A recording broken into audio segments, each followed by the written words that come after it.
Hello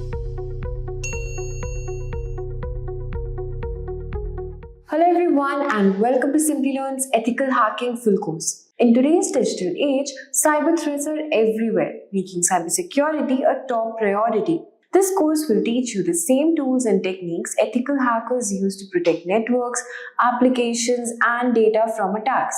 As cyber threats continue to rise, the demand for ethical hackers is set to grow even more by 2025. Companies are eager to hire skilled professionals to secure their system, with starting salaries of around $70,000 in the US and around 6 to 10 LPA in India. Experienced hackers can earn over $120,000 or 25 lakh per annum in India as well. And throughout this course, you will gain hands-on experience in ethical hacking, learning how to identify vulnerabilities and improve security systems. So whether you're just starting out in cybersecurity or want to refine your skills, this course is your gateway to a high-demand, well-paying career.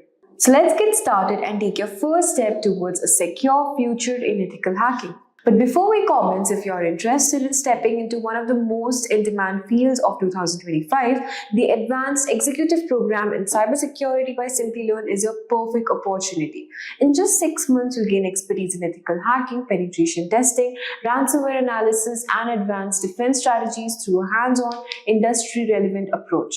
This program is offered in collaboration with IIIT Bangalore and IBM. Features live interactive classes, real-world projects, and industry-recognized certifications. So hurry up and enroll now and find the course link in the description box below and in the pinned comments. Data is the new gold. Imagine how much data is generated by just your smartphone every single day, be it the pictures you click or the messages you send. Nearly 41 million messages are sent worldwide via WhatsApp every single minute. So safeguarding your personal data against hackers has now become a top priority. Did you know that India leads the world when it comes to ethical hackers, with 23% of the worldwide hacking population from India? The top ethical hackers earn more than twice of what software engineers in India do. But what makes ethical hacking such a demanding industry? Ethical hacking is the process of taking security measures to safeguard data and networks from malicious cyber attacks.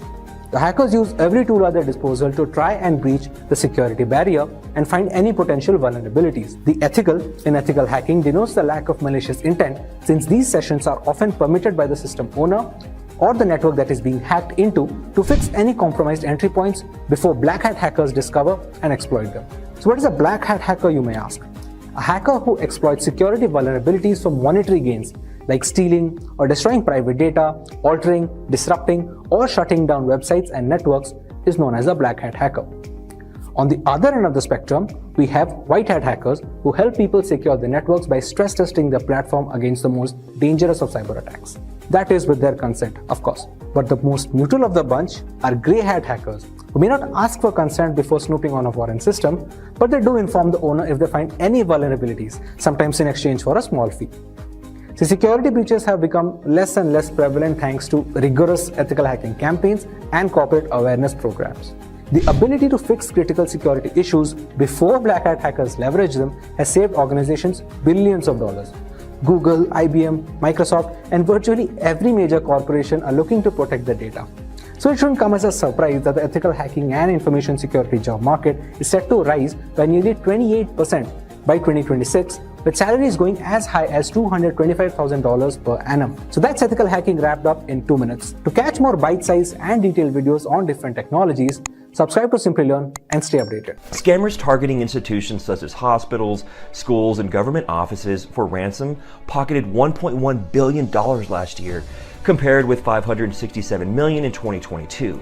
Cybersecurity experts act as a multi-level line of defense against cyber attacks through all internet activity, securing individuals, corporate giants, tech multinational companies, international agencies, and even governments. Hence, this extremely critical role demands a great pay, and the demand for it continues to grow year after year. With beginner-level salaries averaging around $75,000, with years of experience, it can go to above $200,000 for chief information officer level roles. Due to the extremely critical nature of this job role, there is a demand across all verticals, including defense, healthcare, banking, tech, and even education sector. If you want to become a cybersecurity engineer in 2024, here is how you can jumpstart your career in this field. We will split the entire learning path in 3 major sections, beginning with core concepts level topics. Then we will move on to intermediate skill-based topics, and eventually we will discuss what topics to learn in niche cybersecurity skills. Let us start with core concept level topics. Start with getting a thorough introduction to cybersecurity. Make sure to learn the basics of cybersecurity, including all the important terminology, types of threats, how these threats work, and what are the working principles in cybersecurity. From there, you can move on to mastering networking fundamentals. This is an absolute must-know to enter the field of cybersecurity. You need to be thorough with how the internet works, how the data highway functions. Right from the function of operating systems to understanding of TCP/IP, OC model, routing, and switching, every single one of these concepts are critically important. Make sure to keep these skills handy at all times since they help in understanding the overarching concepts easily. But it's not just the networking part of operating systems that you need to know. This is where the next important part comes into the picture. Operating systems. Proficiency in Windows, Linux, and possibly macOS operating systems allows you to work across all domains. Being adept in each of these helps you become better at safeguarding the fault lines across them. This is critical for your day-to-day working since you will be directly iterating with these to perform your daily tasks. It is not unknown that mathematics and computer science go hand in hand. This extends to the field of cybersecurity too. You need to learn cryptography, where the knowledge of encryption, decryption, cryptographic algorithms, and protocols is very important. Next up is risk management, understanding risk assessment, mitigation strategies, and compliance frameworks like GDPR and HIPAA. Finally, you should also understand cybersecurity laws and ethics, awareness of legal and ethical considerations in cybersecurity. Let us now move on to 2 intermediate level skill and tools-based topics. Security technologies, familiarity with firewalls, intrusion detection prevention systems, antivirus software, and endpoint security.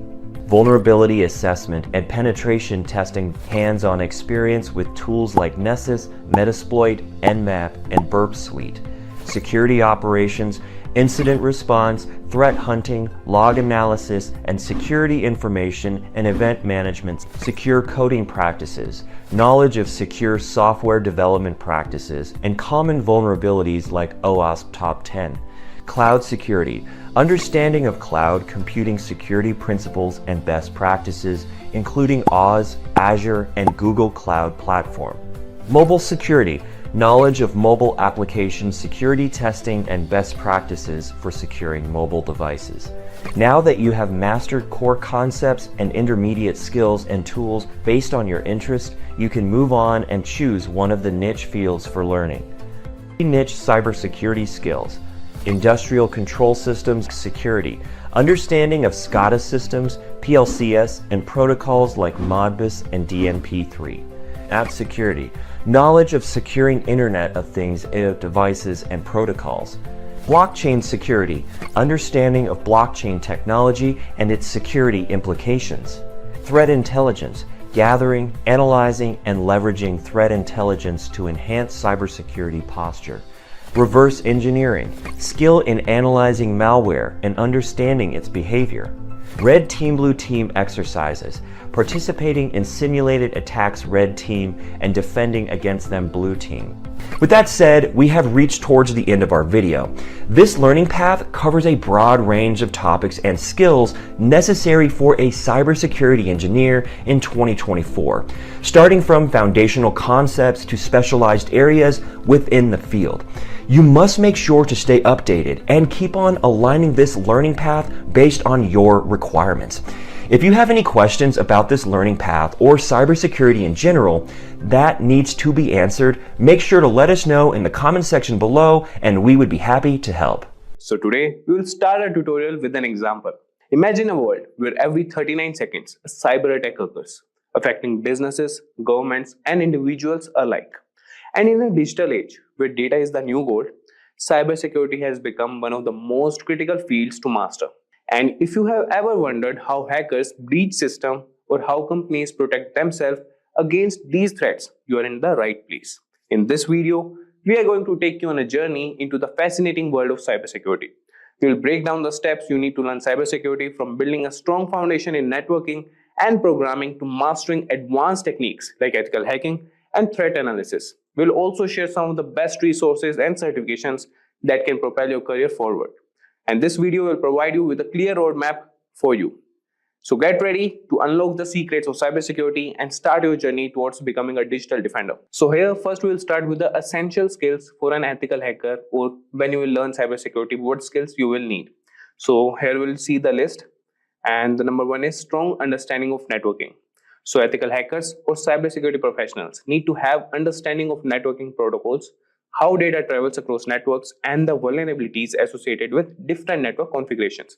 Then comes programming and scripting.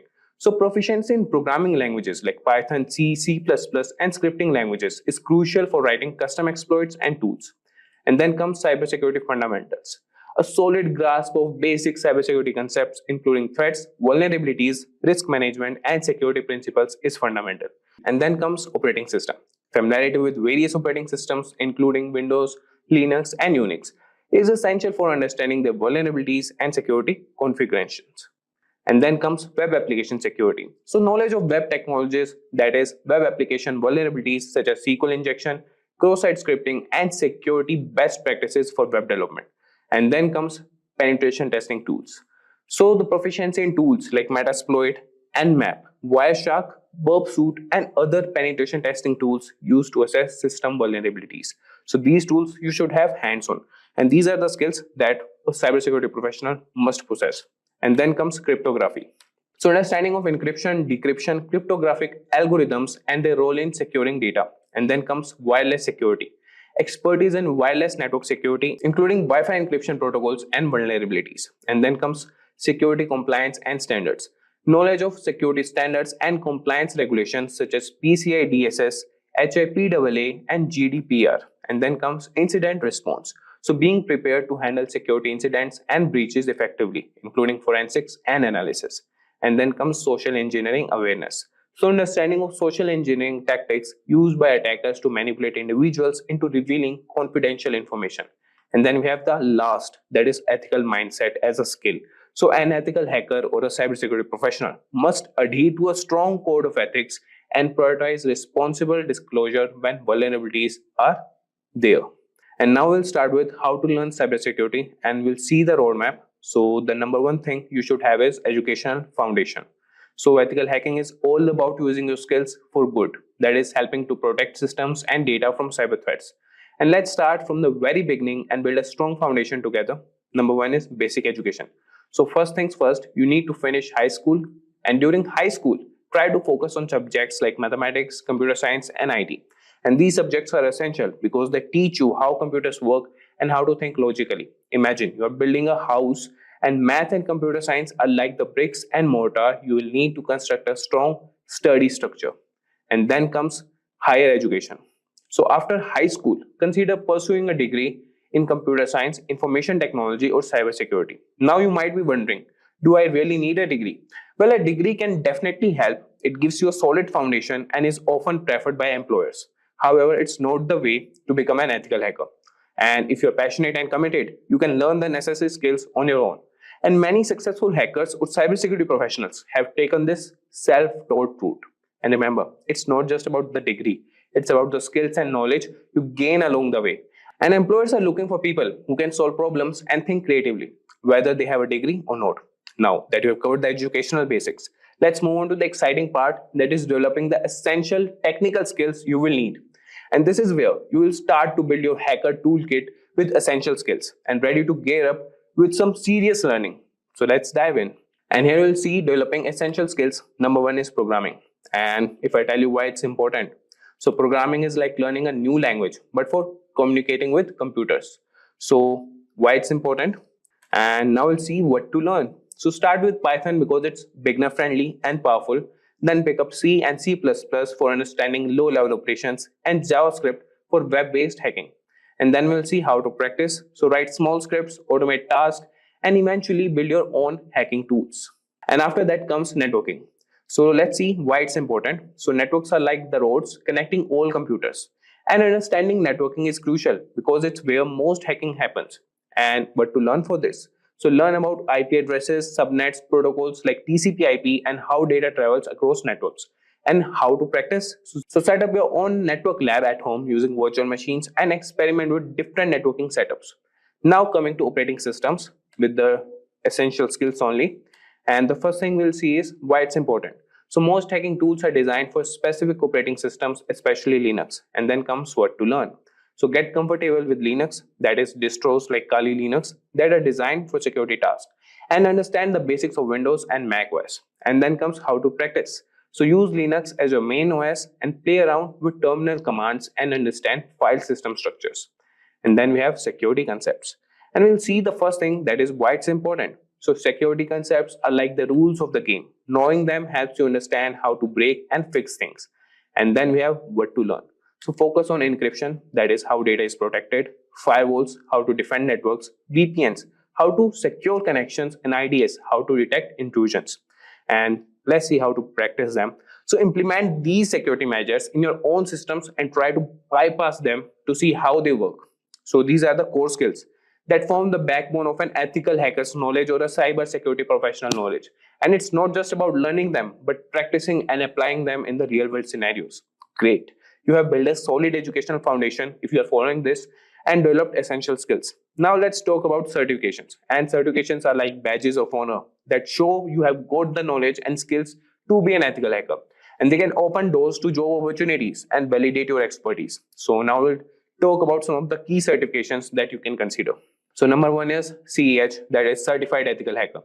And talking about why it's important. So the CEH is one of the most recognized certifications in the ethical hacking world. It covers the fundamentals of ethical hacking and teaches you the mindset and tools hackers use. And now we'll see what it demonstrates. So by earning this certification, you show that you understand the core principles of ethical hacking, including how to scan, test, and hack systems, and how to get it or achieve it. So you can study the CEH curriculum, which includes topics like footprinting, scanning, enumeration, and system hacking. Then pass the CEH exams to get certified.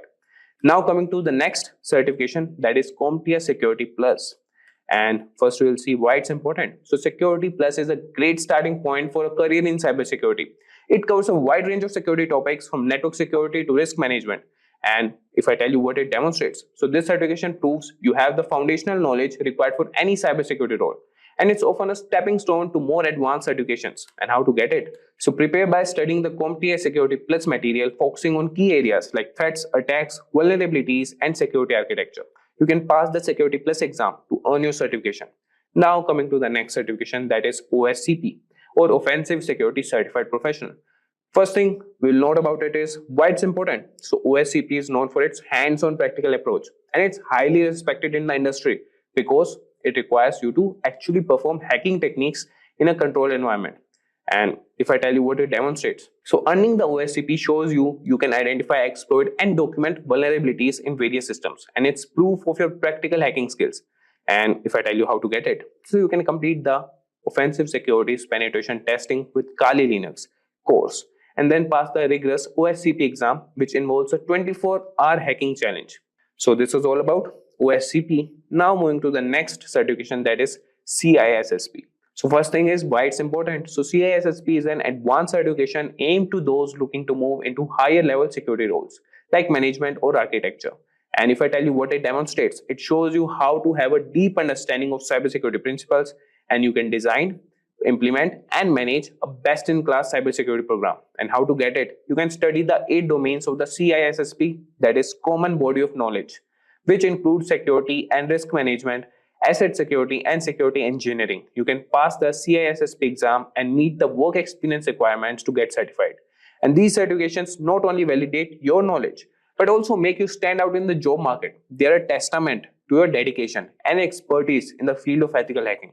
So next, we will explore how to gain practical experience, and this is where you will put your knowledge to the test and hone your skills in real-world scenarios. So ready to dive into some hands-on action? So let's move on. So the next part is Number 4, that is gain practical experience.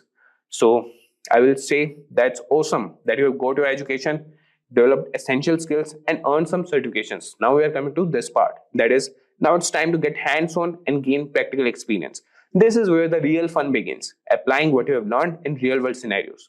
Number 1 is labs and simulations. So labs and simulations provide a safe environment to practice hacking skills without the risk of breaking any laws. They allow you to experiment and learn from your mistakes. So you could use the platforms like Hack the Box, Try Hack Me, and Cybersec Labs that are fantastic resources. And these resources offer a variety of challenges and scenarios that mimic real-world systems and networks. So internships and entry-level positions provide real-world experience and a chance to apply your skills in a professional setting. They also help you build a network of industry contacts. You can seek out internships or jobs in IT, network administration, or cybersecurity. So these roles will give you hands-on experience with the systems and technologies you will be protecting as an ethical hacker.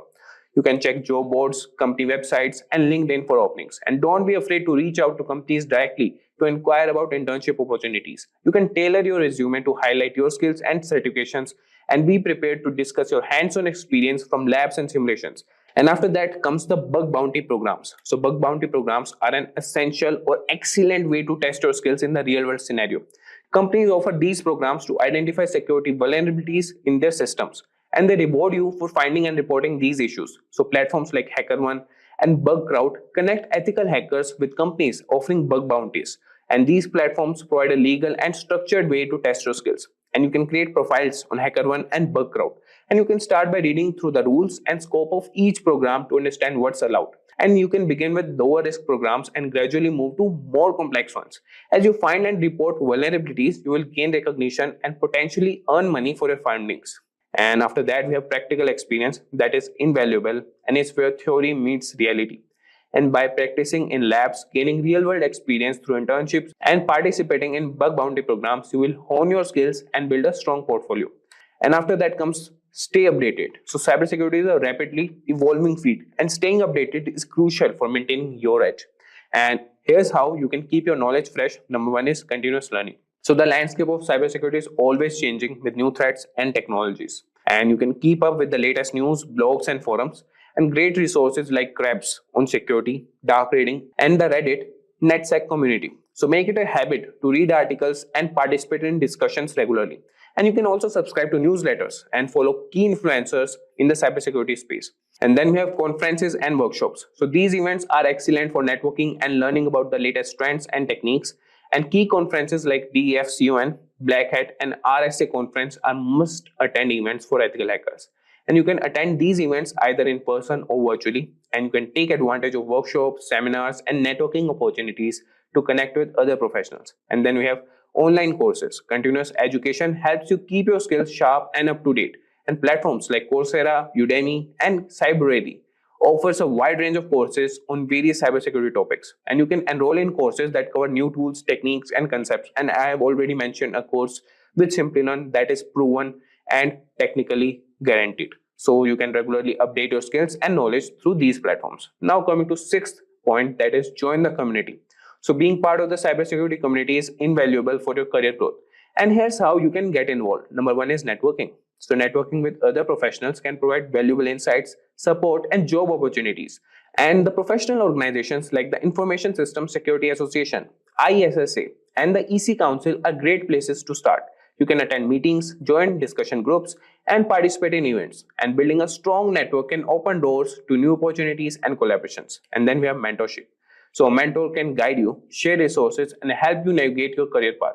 You can look for experienced ethical hackers who are willing to mentor you. You can reach out through professional networks, conferences, or online communities. And having a mentor can provide you with personalized advice and support. And now we'll see the companies hiring ethical hackers. So there are many companies across various industries. Those are looking for skilled ethical hackers. And some prominent employers include tech giants like Amazon, Accenture, Google, Apple, Intel, Microsoft, and Facebook. And cybersecurity firms like FireEye, Palo Alto Networks, and CrowdStrike. They're consulting firms. And then we have Deloitte, PwC, and KPMG. And then we have financial institutions like JP Morgan Chase and Bank of America. And we have also telecommunication companies like Verizon and AT&T, healthcare organizations like United Health Group, and government agencies like the NSA and FBI. So job roles for ethical hackers and those penetration testers conduct simulated attacks to find vulnerabilities. Then we have cybersecurity analysts. They monitor and analyze security systems. Then we have security consultant. They advise organizations on best security practices. Then we have security engineer. They develop and maintain security systems. And then we have incident responder. So investigating and responding to security breaches are their role. And then we have the average salaries for these.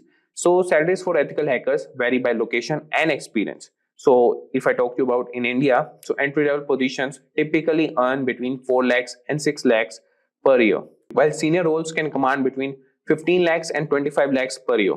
And in the United States, entry level salaries range from $70,000 to $90,000 per year, but with senior positions, earning can be vary between $130,000 to $170,000 per year. Once you dive into the world of cybersecurity, it becomes clear that there are many certifications to choose from. Some of these are relatively easy to obtain, while others are known to be extremely challenging.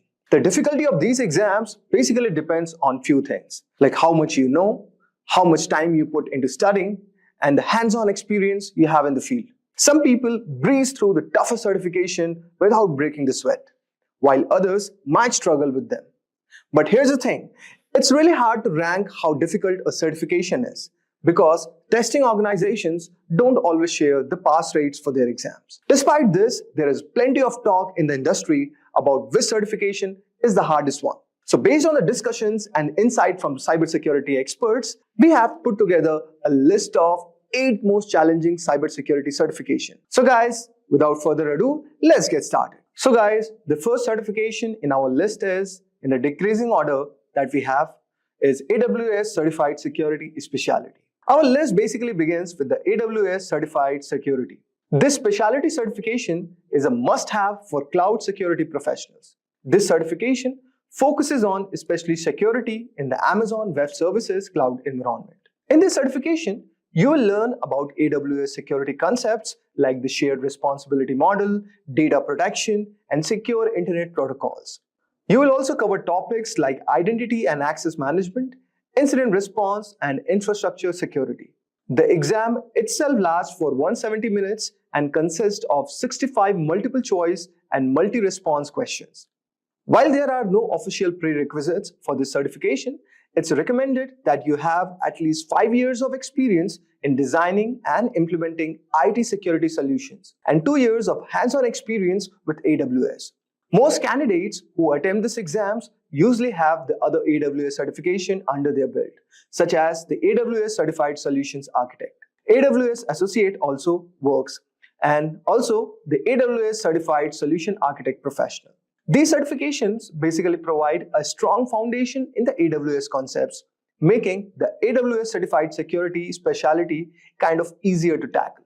But still, it's a tough exam, and passing it will make you a valuable asset to any organization that uses AWS. Now, let us move to the next one. The next one we have is CompTIA Advanced Security Professional Practitioner Certification, or CASP+. So guys, this is one which is aimed at cybersecurity professionals who work at more advanced level. The CASP Plus focuses on enterprise security, risk management, and security operations. The exam itself consists of maximum of 90 questions, and you have 165 minutes to complete it. It covers basically 4 main areas: security architecture, security operations, security engineering, and cryptography. Also, it covers governance, risk, and compliance. Each area requires you to have a deep understanding of complex topics, making these exams quite comprehensive. The CASP Plus is often compared to the Certified Information Systems Security Professional, or CISSP certification exam, and it is an alternative for certain US Department of Defense roles. If you are aiming for a career in the government cybersecurity, then this could be the certification for you. Now let us move on to our next certification. So guys, our next certification is GIAC Certified Incident Handler Certification, or GCIS certification. This is for those candidates who are focused on incident handling and response. The GIAC Certified Incident Handler is a key certification With cybersecurity threats becoming more sophisticated, the ability to handle incidents effectively is very critical. This certification teaches you how to respond to incidents, investigate computer crimes, and understand common hacks and exploits.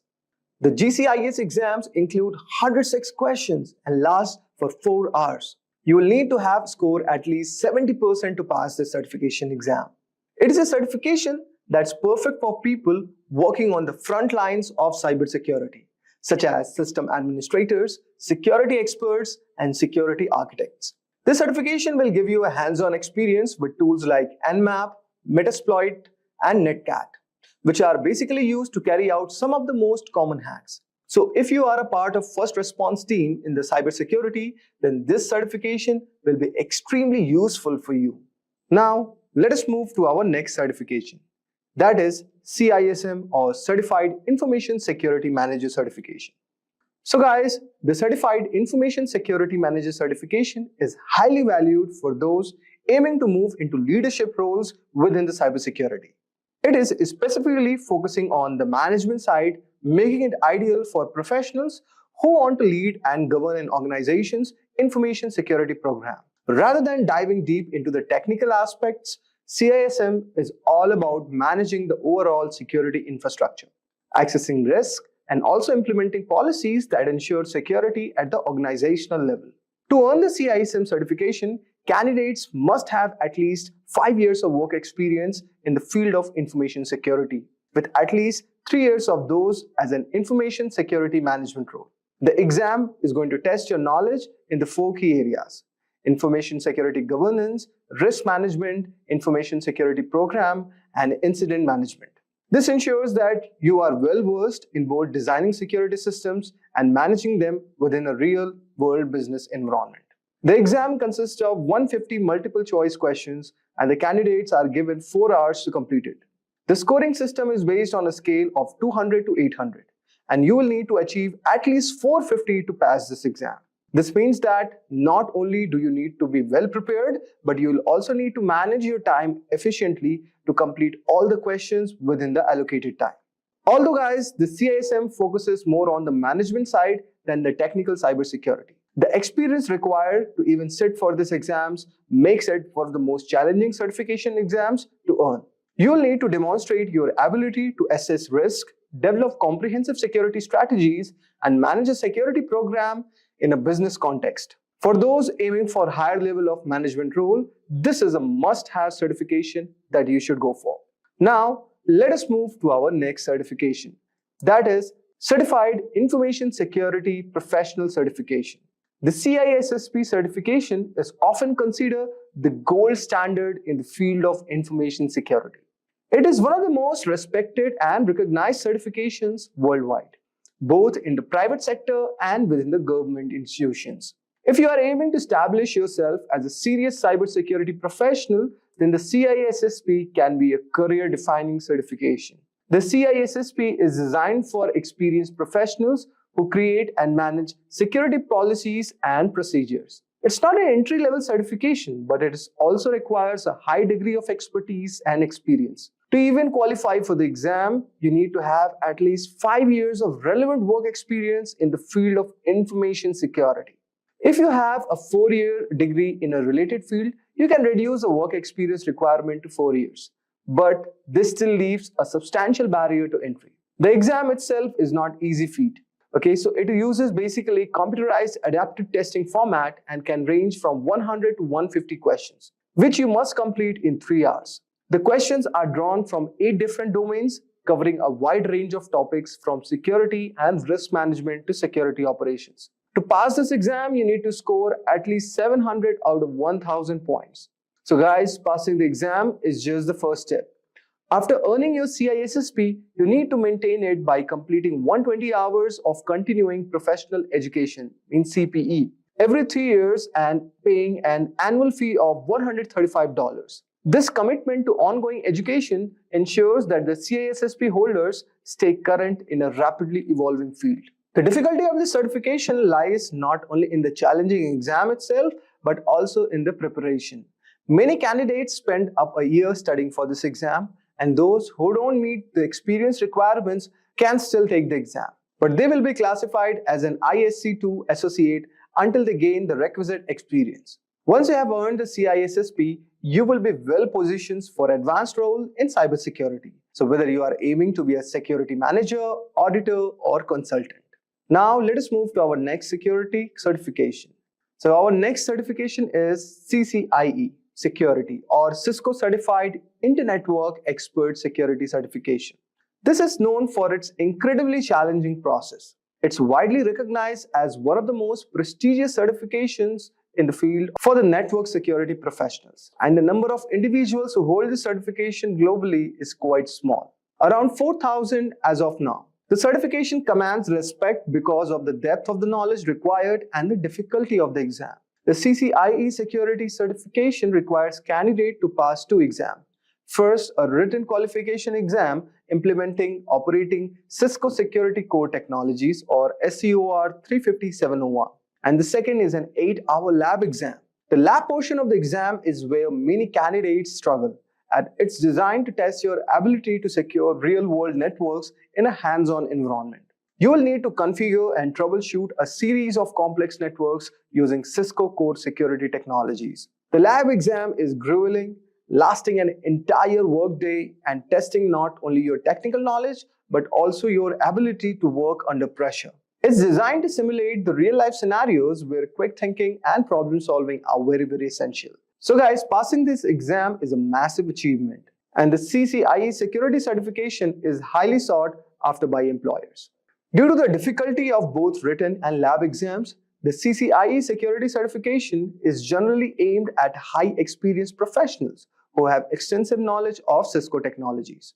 So guys, for those who are looking to specialize in network security and are prepared for rigorous challenge, the CCIE security certification career can be a very defining achievement for your next role. Now, let us move to our next certification, which is Offensive Security Certified Professional Certification, or OSCP. For those interested in penetration testing, Offensive Security Certified Professional Certification is one of the most respected and challenging certifications available. The OSCP is unique because it focuses on practical, hands-on skill rather than just theory. During the exam, candidates must hack into a series of virtual machines to demonstrate their ability to exploit vulnerabilities and securing systems. The exam itself lasts 23 hours and 45 minutes with an additional 15 minutes of proctoring. Candidates are given access to a virtual environment where they must identify vulnerabilities, exploit them, and then provide detailed reports on how they did it. To pass this, you need to score at least 70 points out of 100. So guys, before taking this exam, candidate must complete the Penetration Testing Kali Linux or PEN 200 course, which teaches them the necessary skills for the OSCP exam. This course is intensive, covering topics such as buffer overflows, web application attacks, and privilege escalations. It is designed to prepare candidates for real-world penetration testing scenarios, which makes the OSCP one of the most hands-on certifications available. So guys, let us move to our next certification, which is GIAC Security Expert Certification. At the top of our list is the GIAC Security Expert Certification, which is often described as most difficult certification to earn in cybersecurity. As early of the 2024, fewer than 300 professionals worldwide held the GCAC certification, which speaks to the difficulty and the prestige. The GSC certification requires candidates to pass a challenging multiple choice exam, submit a research paper, and complete 2-day hands-on lab exam. The lab portion is where most candidates struggle, as it tests your ability to apply advanced cybersecurity concepts to secure and defend systems in real-world scenarios. Maintaining the GSC certification is no small task either.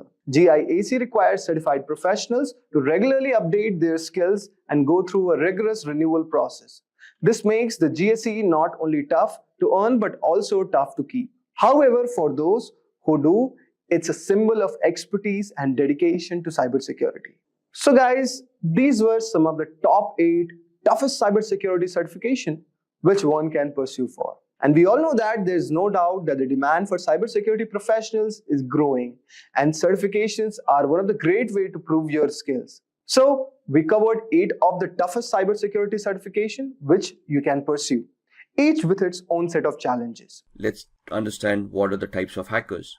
So, what are the types of hackers? Hacker is a technically skilled person who is very adept with computers. They have good programming skills, they understand how operating system works, they understand how networks work, they understand how to identify flaws and vulnerabilities within all of these aspects, and then they understand and know how to misuse these flaws to get a outcome which would be detrimental to the health of the organization. So there are 6 types of hackers that have been identified: black hat hackers, white hat hackers, grey hat, script kiddies, nation sponsored hackers, and hacktivists. So black hat hackers are basically the malicious hackers who have malicious intent and have criminalistic tendencies. They want to harm the organization by hacking into their infrastructure, by destroying their infrastructure, by destroying their data, so that they can gain from it from a monetary perspective. These guys are also known as crackers. The main aspect of these people are that they have malicious intent, they try to do unauthorized activities, and they try it for personal gain. Another important aspect to remember is that a black hat hacker will always try to hide their identity. They will spoof their online digital identity by masking it, by spoofing their IP addresses, MAC addresses, and try to remain anonymous on the network. A white hat hacker, on the other hand, is also an ethical hacker or a security analyst who's an individual who will do exactly the same thing that a black hat hacker would do, minus the malicious intent, plus the intent of helping the organization identifying the flaws and remedying them so that nobody else can misuse those vulnerabilities. So they are authorized to act on the company's behalf. They are authorized to do that activity which would help the company identify those flaws and thus help the company mitigate those flaws, improving on their security posture. So these kind of security experts or ethical hackers would help organizations defend themselves against unauthorized attacks. Grey hat hackers is a blend of both white hat and black hat hackers. So here they can work defensively and offensively both. They can accept contracts from organizations to increase their security posture. At the same time, they can also get themselves involved in malicious activities towards other organizations to personally gain or benefit from them by doing unauthorized activity. Script kiddies are people who are technically not much aware about what hacking is. They rely on existing tools that have been created by other hackers. They have no technical knowledge of what they're doing. It's just a hit or miss for them. So they just get their hands on a tool. They try to execute those tools. If the hack works, it works. Otherwise, it doesn't. So these people are basically who are noobs or newbies who are trying to learn hacking, or just people who with malicious intent who just want to have some fun or trying to impress people around. Then we have the nation or the state-sponsored hackers. As the name suggests, these hackers are sponsored by their government. Now, this may not be a legitimate job, but most of the governments do have hackers enrolled in their pay on their organizations to spy on their enemies, to spy on various countries and try to figure out the aspirations of those countries. So this is basically a spying activity where you're technically trying to get access to other countries' resources and then try to spy on them to figure out what their activities have been or what their future plans have been. And then we have the hacktivists, who is an individual who has a political agenda to promote, and they promote it by doing hacking. So these guys, what is the difference between a black hat hacker and a hacktivist? The black hat hacker may try to hide their identity. A hacktivist will claim responsibility of what they have done. So for them, it's a political agenda, a political cause, and they will try to hack various organizations to promote their cause. They would probably do this by defacing the website and posting the messages that they want to promote on these websites. So what exactly is ethical hacking then? We have discussed the types of hackers. We have identified a malicious hacker as a black hat hacker with the intent of doing harm to an organization's network for personal gain. We have discussed what the ethical hacker is. So an ethical hacker would be doing the same activity but in an authorized manner. So they would have legal contracts that they would be signing with the organization, which would give them a definite scope of what they are allowed to do and what they are not allowed to do. And the ethical hackers would function within those scopes, would try to execute those test scenarios where they would be able to identify those flaws or those system vulnerabilities, and then they would be submitting a report to the management of what they have found. They would also help the management to mitigate or to resolve those weaknesses so that nobody else can misuse them later on. They might use the same techniques and the same tools that black hat hackers do. However, the main difference here is that these guys are authorized to do that particular activity. They're doing it in a controlled manner with the intent of helping the organization and not with the intent of personal gains. So who's an ethical hacker? Again, an ethical hacker is a highly intelligent, highly educated person who knows how computers function, how programming languages work, how operating systems work. They can troubleshoot. They're technically very adept at computing. They understand the architecture. They understand how various components in a computer work. They can troubleshoot those components, and they can basically be very good with programming as well. Now, when I say programming, we don't want an ethical hacker to be a good developer of applications. We want them to understand programming in such a way that they can create scripts. They can write their own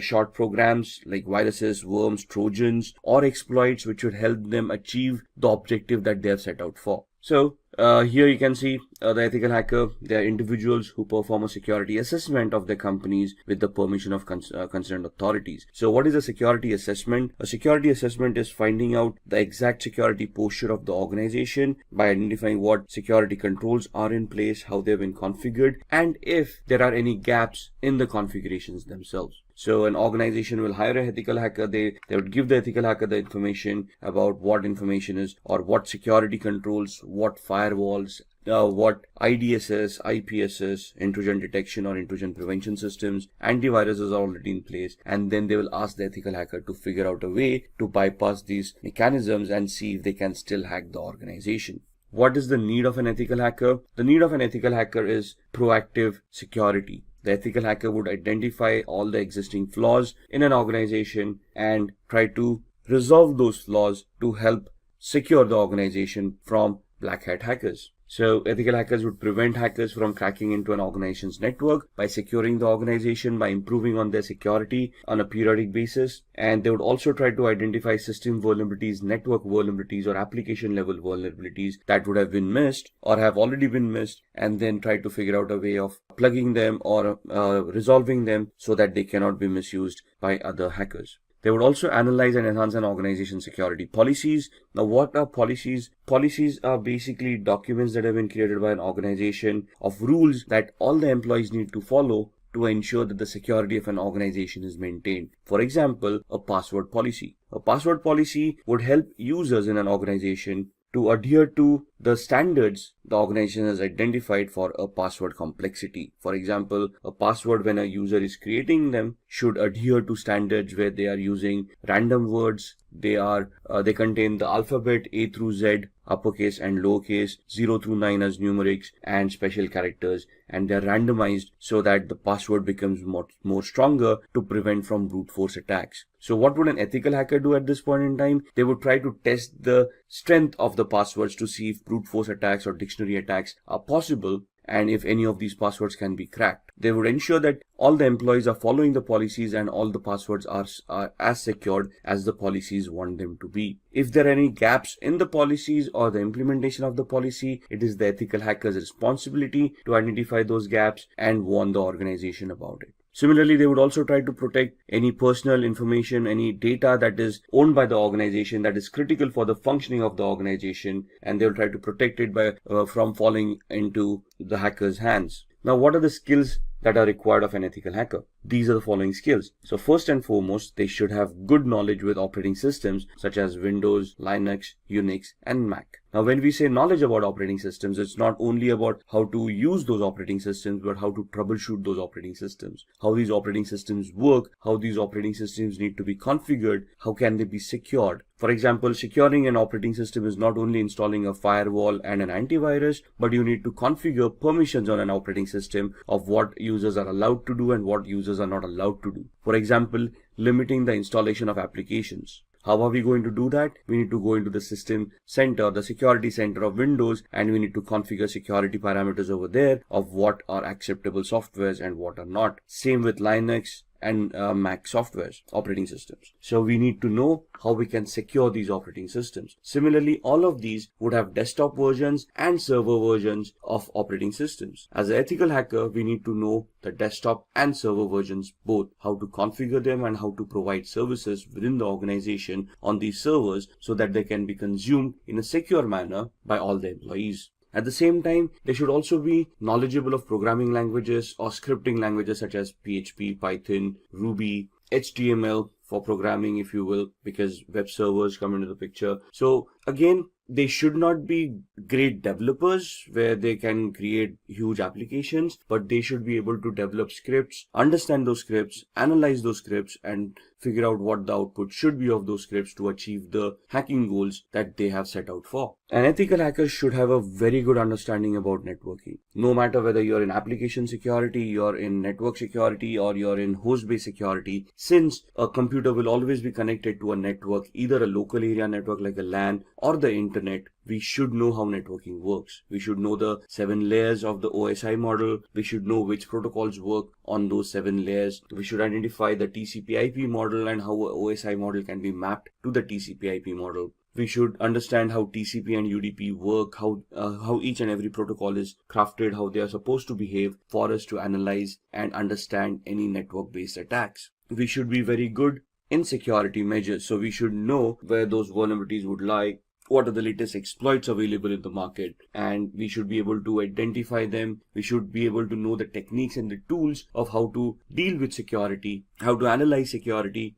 and then how to implement security to enhance it as well. Along with that, it is important that a security analyst or ethical hacker is aware of the local security laws and standards. Why is that? Because an organization cannot do any illegal activity. Whatever responses that they have, whatever security mechanisms, whatever security controls they will implement, they need to be adhering to the local law of the land. They should be legal in nature and should not cause undue harm to any of the employees or any of the third-party clients that they are dealing with. So the ethical hackers should be aware of what security laws are before they implement security controls, or even before they start testing for security controls. And all of these should be backed up by having a global certification or a globally valid certification related to networking, related to security, ethical hacking, the law of the land, anything and everything. Maybe even programming. It's good to have a certification in PHP, Perl, Python, Ruby, and so on and so forth. Why? Because most of the organizations, when they hire ethical hackers, look out for these certifications, especially globally valid certifications, so that they can be sure, or they can be assured that the person that they are hiring has the required skill set. So let's talk about a few of the tools that an ethical hacker would utilize in their testing scenarios. To be honest, there are hundreds of tools out there. What you see on the screen are just a few examples of them. Nessus is a vulnerability scanner. What is a vulnerability scanner? It is an automated tool that is designed to identify vulnerabilities within hosts, within operating systems, within networks. So they come with their ready-made databases of all the vulnerabilities that have already been identified, and they scan the network against that database to find out any possible flaws or any possible vulnerabilities that currently exist on the host or the operating system or on the network. Similarly, there would be application scanners like Acunetics or Arachne that would help you scan applications and identify flaws within those applications as well. Now, all of these are automated tools. The essence of ethical hacker is when these tools churn out the reports, the ethical hacker can understand these reports, analyze them, identify the flaws, and then craft their own exploits or use existing exploits in a particular manner so that they can get access, or they can bypass the access or security controls mechanisms that are already in place. How can they do that? With the tool called Metasploit. You see that big M there on the right hand side? That M logo is for a tool called Metasploit, which is a penetration testing tool. What is a penetration testing tool? It is that tool that will allow an ethical hacker to craft their exploits or choose their exploits for the vulnerabilities that have been identified by Nessus. Since we are interacting with computers, we will always be interacting using tools, right? So the first tool, Nessus, identifies the flaws and the possible list of vulnerabilities. We do a penetration test using Metasploit to validate those flaws and to verify that those flaws actually exist, and try to figure out the complexity of those flaws. And that's where Metasploit helps us do that. Wireshark would be used in the background while we are doing both the activities using Nessus or Metasploit to keep a track of what packets are being sent and received on the network, which will help us analyze those packets. So whenever I run a Nessus scanner, I would run a Wireshark in the background. It will capture the data packets, and I can go through those data packets and analyze that data packets to identify what Nessus is actually trying to do. Similarly, when I try to attack a machine using exploit on Metasploit, I will keep on Wireshark running in the background to capture the data packets that have been sent and the responses that I've received from the victim, so that I can also go through those packets and analyze the responses and analyze the attack, whether it was successful, to what extent was it successful, and basically will also give me a validation, a proof of the activity that has happened. Nmap is another automated tool that allows me to scan for open ports and protocols. So why would I use Nmap? Because ports and protocols become an entry point for a hacker to gain access to devices. For example, when we connect to a web server, we connect through a web browser, but we automatically connect to port 80 using HTTP and port 443 is using HTTPS. So if I'm connecting to a web server using HTTPS, it is safe to assume that port 443 on the web server is open to accept those connections. Similarly, there would be other services that may be left open on the web server because nobody thought about configuring it, or they misconfigured the web server and they left unwanted services running. So Nmap will allow me to scan those ports and services and allow me to understand what services are being offered on that server, so then I can start analyzing that server, identify those flaws within those services, and then try to attack them. If the application that I'm analyzing is connected to a database and I want to do a SQL injection attack, or if Nessus tells me that there is a SQL injection attack that may be possible on that particular application, I can use an automated tool called SQL Map or SQL Map that would allow me to automatically craft all the queries that are required for a SQL injection attack and help me do that attack at the same time. So here I do not have to manually create my own queries. The SQL Map tool would automatically create them for me. What I would do is I would use Nessus to identify that particular flaw. If Nessus reports that flaw, I would then go use the tool SQL Map, configure it to attack that particular web server, and when I fire off the tool, it will then automatically start directing queries, SQL injection queries, to the database to see if those databases are vulnerable, and if yes, what data can be retrieved from those databases. So all of these tools in a nutshell would help me hack networks, applications, operating systems, and host devices. And this is what an ethical hacker does. They use these kind of tool sets, they identify what attacks they need to do, they identify the right tool for that particular attack, and they write their exploits, they create those attacks, and then they start attacking, analyze the response, and then give a report to the management, providing them feedback about how the attack was created or crafted, what was the response to that attack, and whether the attack was successful or not. If successful, they would also give recommendations of what to do to prevent these attacks from happening in the future. So when we are doing these attacks, or when we want to launch these attacks, what is the process that we would follow? So there are 6 steps that we would do as an ethical hacker. If you're just a hacker, you probably wouldn't do the 6th step, which is a reporting step. So the first step that would be done is the reconnaissance phase, which is the information gathering phase, which is very important from an ethical hacker's perspective or a hacker's perspective. Because if I want to attack someone or something as a digital device, I need to know what I'm attacking. I need to know the IP address of the device, the MAC address of those devices. I need to know the operating system, the build or the version of that operating systems, applications on top, the versions of those applications, so I know what I'm attacking. For example, if I want to attack a server, I assume it's a Windows-based server and I use a particular tool to attack it, but it actually turns out to be a Linux-based server, my attacks are going to be unsuccessful. So I need to focus my attack based on what is there at the other end. So in my information gathering phase, I want to identify all of that information. Once I have that information done, I'm going to scan those servers using tools like Nmap that we just talked about, and we're going to try to see the open ports, open services, and protocols that are running on that server that can give me possible entry points within the network or within the device or within the operating system. At the same time, along with the scanning with Nmap, I would run a vulnerability scanner, the Nessus vulnerability scanner we talked about, or Akunetics for applications, and then I would try to identify vulnerabilities in those applications, operating systems, or networks. Once I have identified those vulnerabilities in the scanning phase, I would then move on to the gaining phase, where I would then craft my exploits or choose existing exploits and start attacking the victim.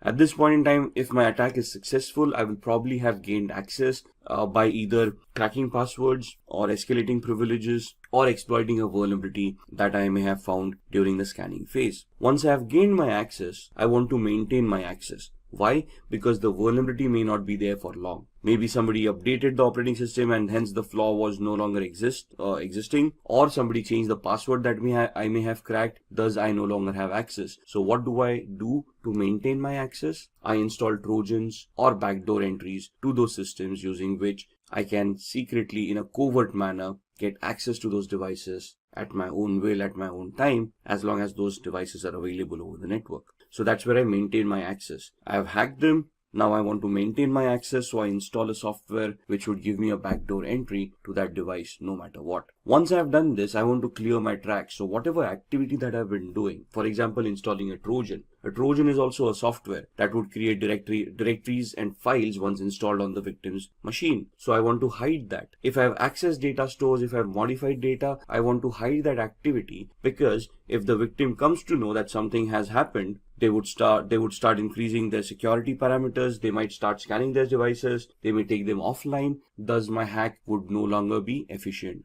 The reason I'm clearing my tracks is that the victim doesn't find out that they have been hacked or they have been compromised, or even if they do find out that they've been compromised, they cannot trace the compromise back to me. So I would be deleting references of any of the IP addresses or MAC addresses that I may have used to attack that particular device. And this is where I will be able to identify where those logs were created, where those traces are. Once I take off those traces, the victim would not be any wiser of whether they have been compromised or who compromised their system. And if I am successful at all of these stages, or to whatever extent the success that I've achieved in any of these stages, I would then create a report based on that, and I would report to the management about the activities that we have been able to do and whatever we have been able to achieve out of those activities. For example, we identified 10 different flaws. There were 20 different attacks that we wanted to do. What attack did we do? What was the outcome of that attack? What was the intended or the expected output of that attack? I'll create a report which would give a detailed analysis of all the steps that were taken, along with screenshots and evidences of what activity was conducted, what was the output, what was the expected output, and I would submit that report to the management, giving them an idea of what vulnerabilities and flaws exist in their environment or their devices that need to be mitigated so that the security can be enhanced. So these are the 6 steps that the ethical hacking process would take. Just going through this, the reconnaissance is where you're going to use hacking tools like Nmap, HPing to obtain information about targets. There are hundreds of tools out there depending on what information you want. Then in scanning, again, Nmap, Nexpose, these kind of tools to be utilized to identify open ports, protocols, and services. In gaining access, you're going to exploit a vulnerability by using the Metasploit tool that we talked about in the previous slides. In the maintaining access, you're going to install backdoors. You can use Metasploit at the same time. You can craft your own scripts to create a Trojan and install it on the victim's machine.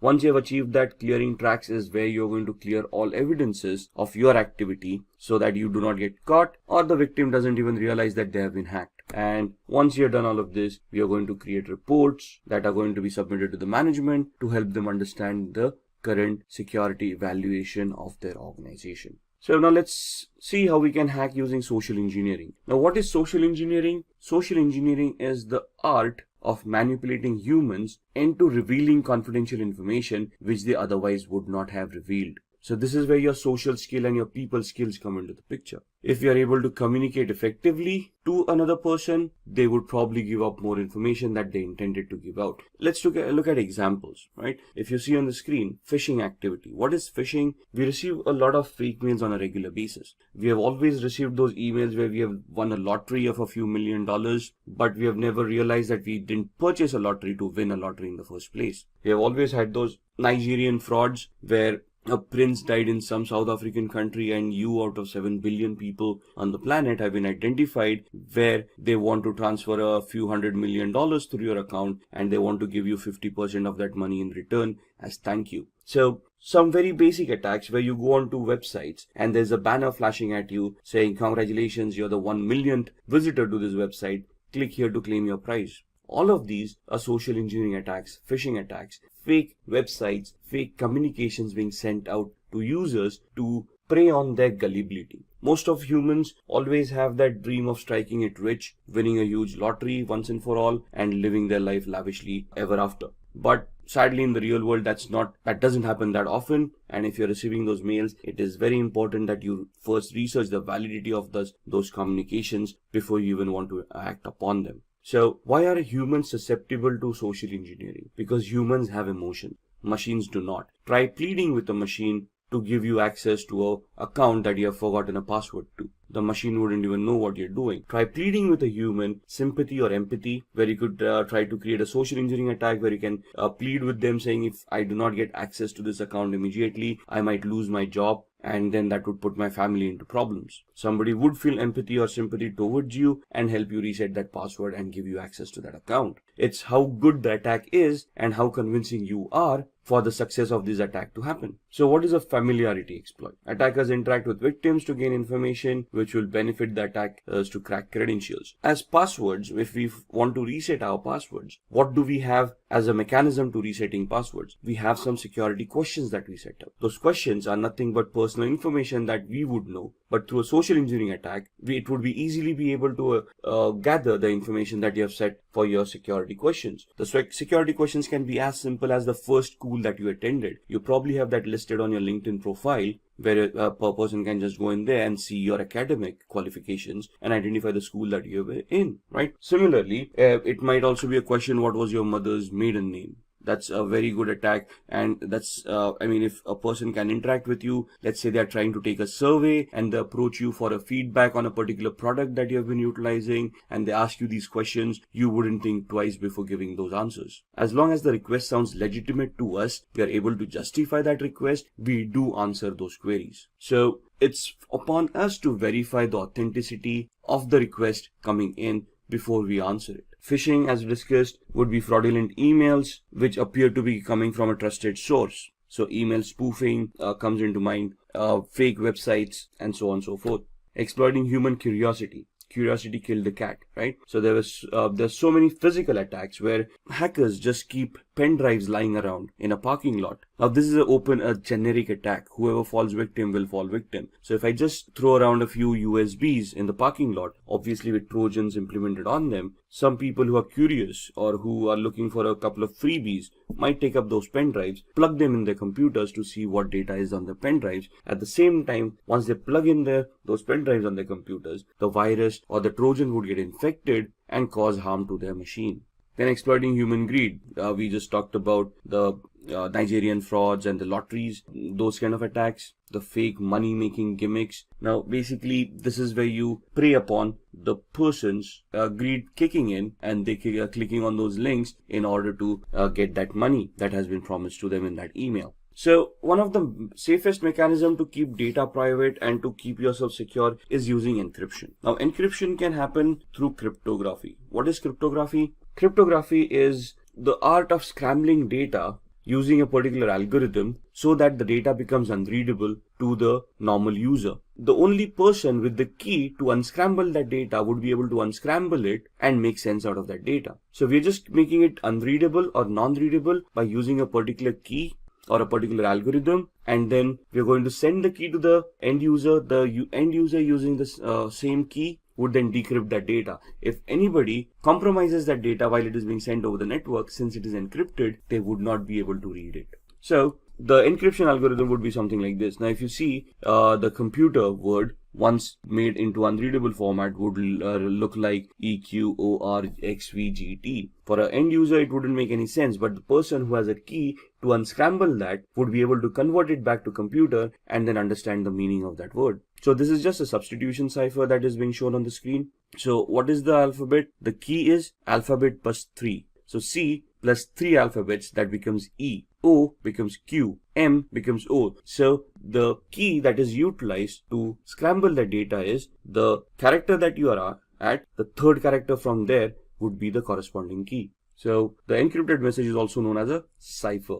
The decryption is just the other way around, where you know the key now and you can now figure out what that E corresponded to by going back 3 characters in the alphabet. Most of the times a certified ethical hacker must decrypt a message without knowing the secret key. So let's say a ransomware has affected your organization or has affected a device, and you want to figure out or you want to decrypt that data. Now, as an ethical hacker, you wouldn't be for paying a ransom to the hacker, would you? So it is now your prerogative of how you're going to work around and how you're going to try to crack the encryption mechanism, how to crack the cipher to decrypt that message and see what's within it, right? Decryption without the use of a secret key, that is known as a cryptanalysis. Cryptanalysis is the reversing of an algorithm to figure out what the decryption was without using a key. So cryptanalysis can be done using various formats. The first one is a brute force attack, second is a dictionary attack, the third one is a rainbow table attack. A brute force attack is trying every combination, permutation and combination of the key to figure out what the key was.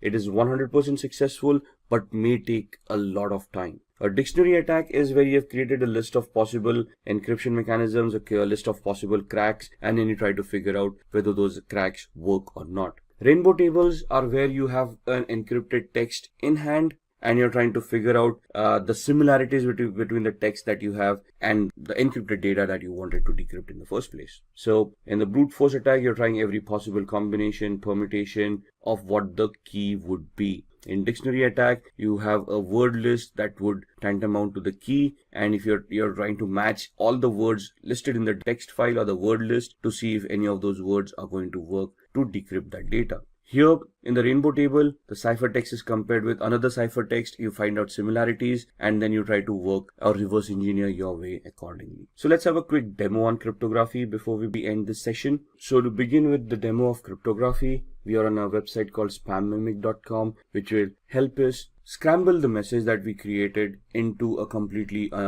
format which would be unrelated to the topic at hand. So if I say I want to encode a message, turn a short message into spam. So what this does is, you want to send across a secret message, you type in the secret message, a short one, and it will convert that into a spam mail. You send it across, so whoever's reading that spam mail would never get an idea of the embedded message within it. So if I want to type in a message here, hi, this is a secret message, the password is ASD@1234, and I want to send this out to people or to one of my colleagues, but I want to send it out in a secret manner so that others are not aware of this. So when I press on encode, what the algorithm will do is it will convert this message into a spam mail. So my message, hi, this is a secret message, the password is @1234 or ASD@1234, gets converted into this. Now if you read it, dear e-commerce professional, this letter was specially selected to be sent to you. This doesn't make sense. There is nowhere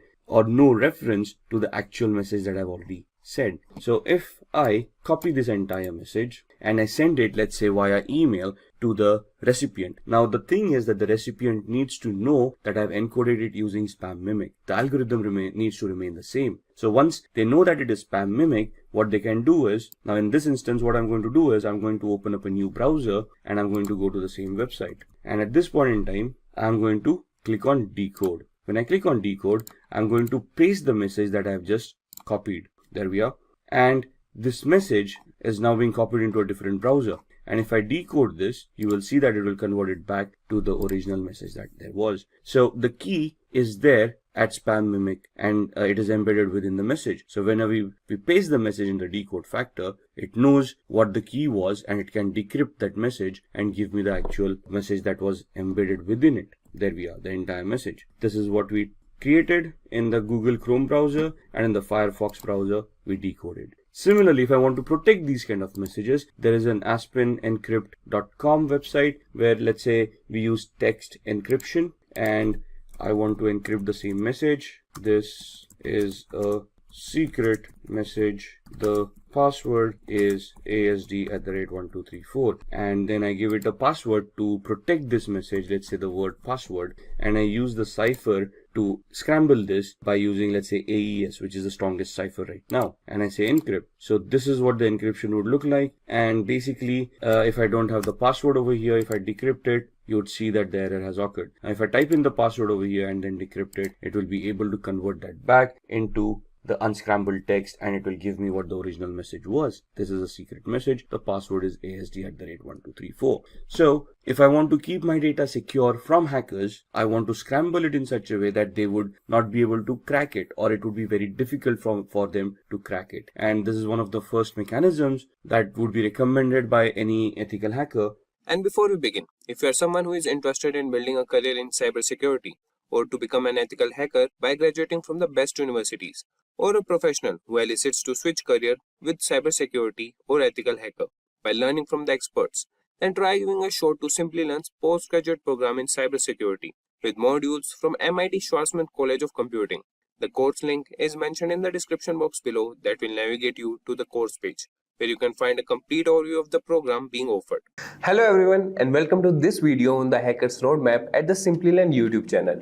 As vast as the field of cybersecurity is, there is often an overflow of information about it at the same time. For people who wish to know more about how to venture into the cybersecurity or ethical hacking space, it is very important for them to know what's the career progression, what are the skills needed, and how a person with no or bare minimum knowledge can take their first step in this amazing career. Well, this video is for all those individuals who wish to pursue a career in the field of cybersecurity and ethical hacking.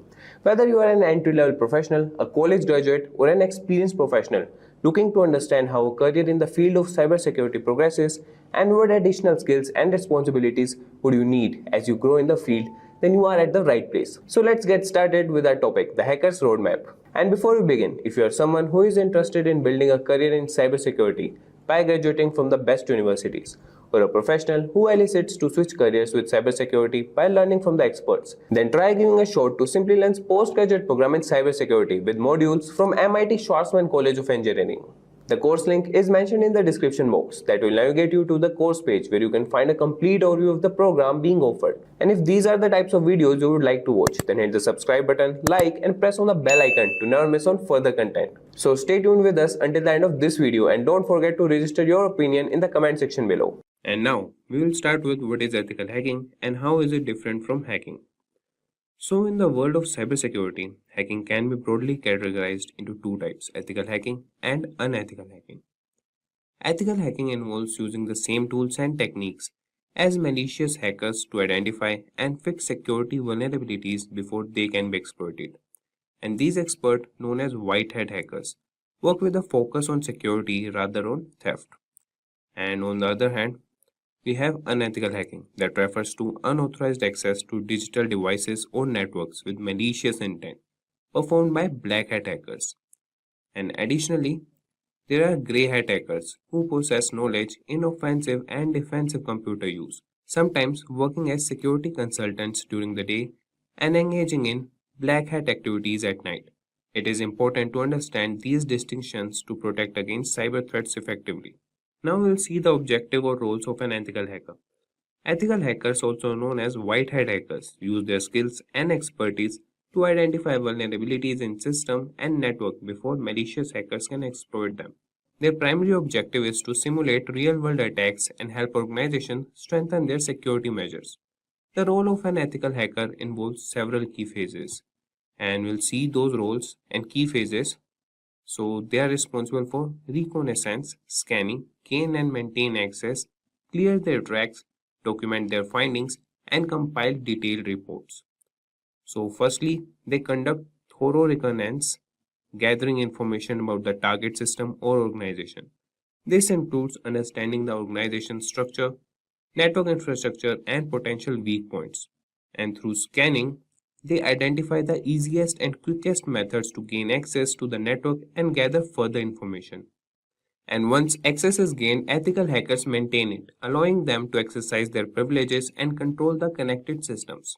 This step helps them identify any potential security flaws and weaknesses within the network. They also work to clear their tracks, covering their footsteps to evade detection and ensuring the security personnel cannot trace their activities. And throughout the entire process, ethical hackers document their findings, compile detailed reports on the vulnerabilities discovered, and provide recommendations to address and mitigate the identified security issues. Their vulnerability goal is to help organizations strengthen their defenses, prevent data breaches, and protect sensitive information from falling into the wrong hands. Ethical hacking is a crucial aspect of cybersecurity as it allows organizations to stay one step ahead of cyber threats. By leveraging the skills of ethical hackers, businesses can proactively identify and address vulnerabilities, ensuring the overall security and integrity of their digital infrastructure. So now we'll see the skills that needed to be an ethical hacker. So now we'll see the skills. So the first skill is knowledge of computer networks, then it's the programming languages, then the knowledge of web applications, databases, ethical hacking tools, and knowledge of common attack vectors and techniques. Then what certificates that are required for an ethical hacker. Now we'll start with knowledge of computer networks. Understanding computer networks is fundamental for ethical hackers. This includes concepts such as IP addressing, network protocols, example TCP/IP, routing, switching, and firewalls. A strong grasp of how networks function will enable you to identify vulnerabilities and potential entry points. The next is programming languages. Proficiency in programming languages is essential for effective ethical hacking. Languages like Python, Java, C++, and scripting languages such as Perl or Ruby are widely used in this field. Programming skills enable you to write custom scripts and tools, automate tasks, and exploit vulnerabilities. And the next we have is web applications. In today's digital landscape, web applications are often the target of attacks. Therefore, a solid understanding of web application architecture, protocols, example HTTP, and security mechanisms, example SSL, TLS, is crucial. Knowledge of web programming languages like HTML, CSS, JavaScript, and frameworks like PHP or ASP.NET is also beneficial. Then we have databases. So databases store and manage sensitive data, making them attractive targets for hackers. Familiarize yourself with database management systems DBMS such as MySQL, Oracle, or Microsoft SQL Server. Learn about database security, including access control, encryption, and vulnerability assessment. Then we should focus on the skill to have a knowledge on ethical hacking tools. So to perform ethical hacking tasks efficiently, you should be familiar with various hacking tools. These include network scanners, example Nmap, vulnerability scanners, example Nessus, password crackers, John the Ripper, packet snipers, Wireshark, and exploitation frameworks, Metasploit. Mastering these tools will enhance your effectiveness as an ethical hacker. Then you should have knowledge of common attack vectors and techniques. That is, understanding common attack vectors and techniques is vital for an ethical hacker. This includes knowledge of different types of malware, social engineering, network attacks, that is, DDoS, and web application vulnerabilities. Example cross-site scripting. Staying up to date with the latest threats and attack methodologies is crucial for effective defense.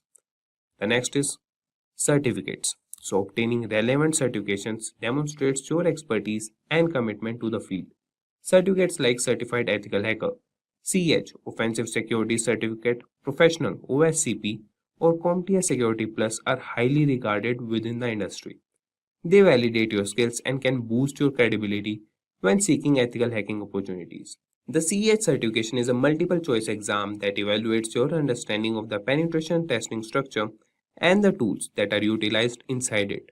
It gives job seekers the information security field a head start by ensuring that the certificate holder understands the fundamentals such as information gathering, attacking computers or servers, wireless attacks, and social engineering.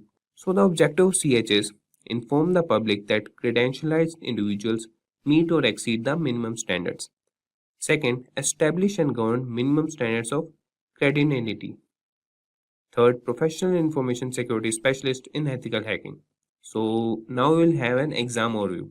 So the exam name is EC Council Certified Ethical Hacker, and the exam duration is 240 minutes, and you will get questions, that is 125 questions you will get in the exam, and it is a multiple choice question exam, and the passing score you need is 70%.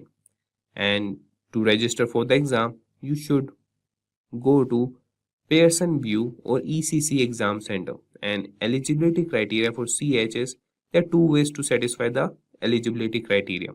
That is, attend official CH training, and this can be in any format, example instructor-led training, computer-based training, or live online training as long as the program is approved by EC Council, and attempt without official training. In order to be considered for the EC Council certification exam without attending official training, you must have 2 or more years of documented information security experience. Remit a non-refundable eligibility application fee of $100, submit completed CH exam eligibility form including verification from an employer. Upon approval, EC Council will email you a voucher number to register for the CH exam. So this was all about the CH exam. And now we'll move to the steps to become ethical hacker. So ethical hacking is an exciting and rapidly growing field that requires a combination of technical skills, knowledge, and a strong sense of ethics. By following these steps, you can begin your journey towards becoming an ethical hacker and contribute to enhancing cybersecurity. So step 1, that is knowledge of computer systems and networks. Step 2, you should have proficiency in programming languages. Step 3, networking and security concepts. You should have a knowledge of it.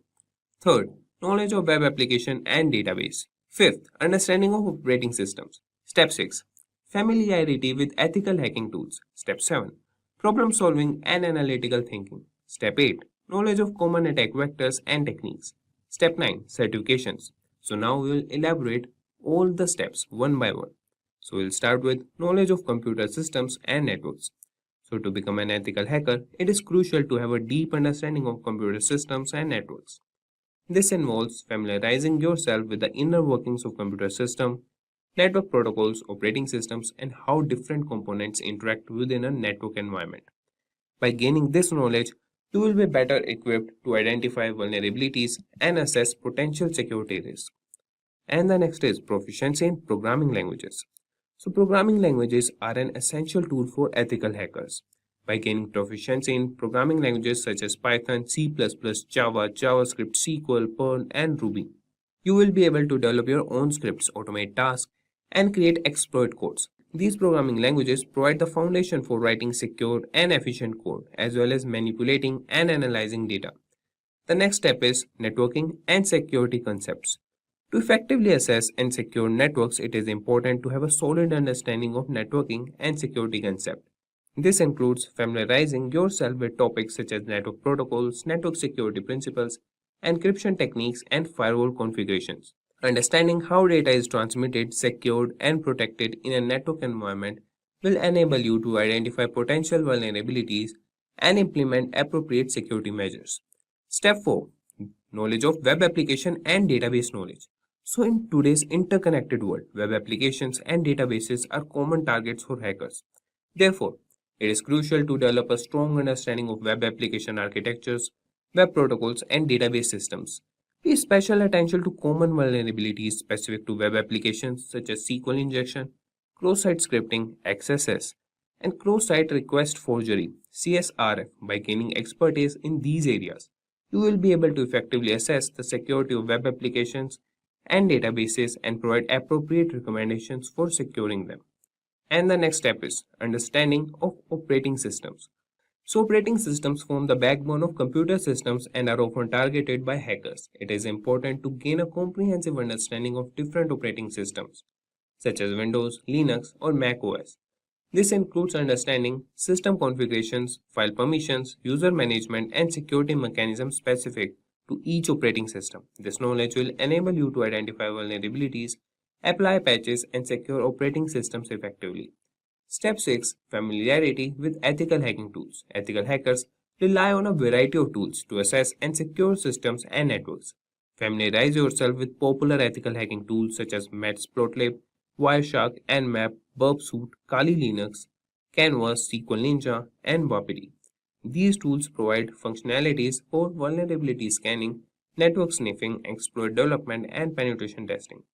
Understanding how to use these tools effectively will enhance your capabilities as an ethical hacker. Now we'll see the step 7, that is problem solving and analytical thinking. So being an ethical hacker requires strong problem solving skills and the ability to think analytically. You will often encounter complex systems and face intricate security challenges. Developing your problem solving abilities and analytical thinking will help you approach these challenges systematically, identify vulnerabilities, and devise effective strategies to mitigate risk. It is essential to stay updated with the latest security trends and technologies to enhance your problem-solving skills. And the step 8 is knowledge of common attack vectors and techniques. So to defend against potential threats, you must familiarize yourself with common hacking techniques and attack vectors used by malicious hackers. This includes social engineering, phishing attacks, password cracking, network-based attacks, and more. Understanding how these attacks work and the methodologies used will enable you to proactively identify and prevent potential security breaches. And now the step 9, that is certifications. While certifications are not mandatory to start a career in ethical hacking, they can provide a structured learning path and validate your skills and knowledge. consider pursuing certifications such as Certified Ethical Hacker, CEH Offensive Security Certified Professional, OSCP Certified Information System Security Professional, CISSP Certified Penetration Testing Engineer, CPTE, and Certified Security Analyst, ECSA. These certifications demonstrate your expertise and dedication to the field, enhancing your credibility as an ethical hacker. Now we'll see the job roles in ethical hacking field. So starting with, there are several job roles in ethical hacking, such as here's an elaboration on each job role in ethical hacking, and we'll see some of the major ethical hacker job roles. So starting with ethical hacker.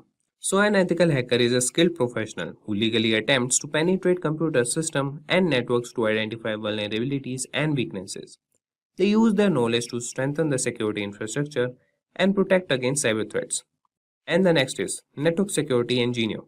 Network security engineers specialize in securing and maintaining computer networks within an organization. They implement and manage security measures such as firewalls, intrusion detection systems, and virtual private networks, that is VPNs, to protect sensitive data.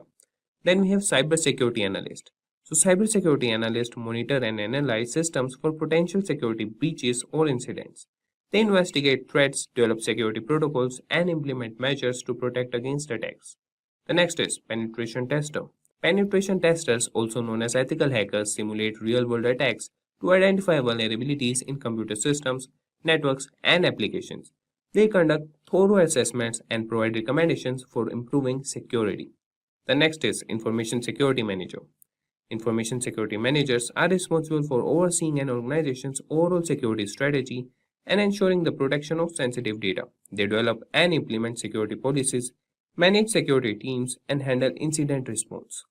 And the next is Cybersecurity Engineer. So cybersecurity engineers design and implement security systems, including firewalls, encryption protocols, and intrusion detection systems. They also conduct risk assessments and perform security audits to maintain a security environment.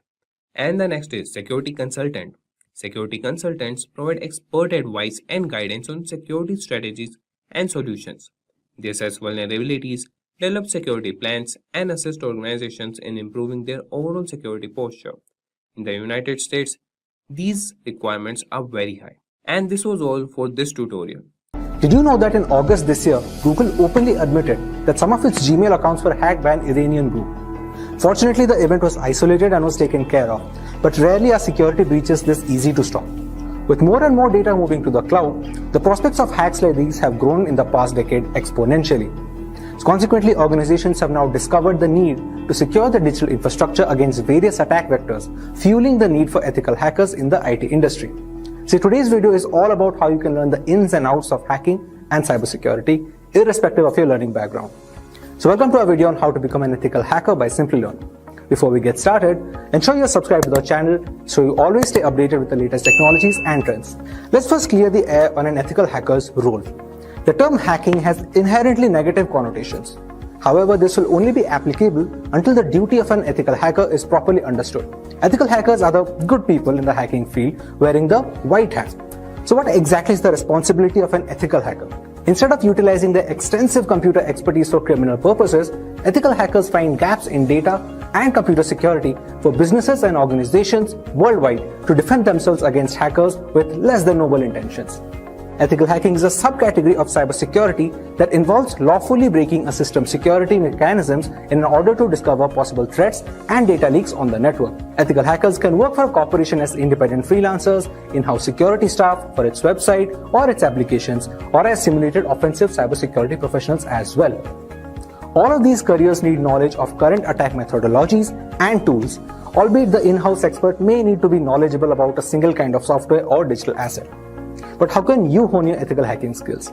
Let's take a look at few steps one can take while starting a career in this field. The first step is getting comfortable with Linux.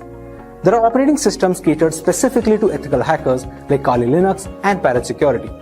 Both are based on Linux derivatives and have a plethora of tools to make your hacking workflow easy and relatively stress-free. The better versed you are with Linux and its terminal, the quicker you can achieve things when hacking. The next would be to master the mother of all programming languages, which is the C programming language. Since Linux and a lot of backend code are written in C, having a strong hand over this programming language is very important.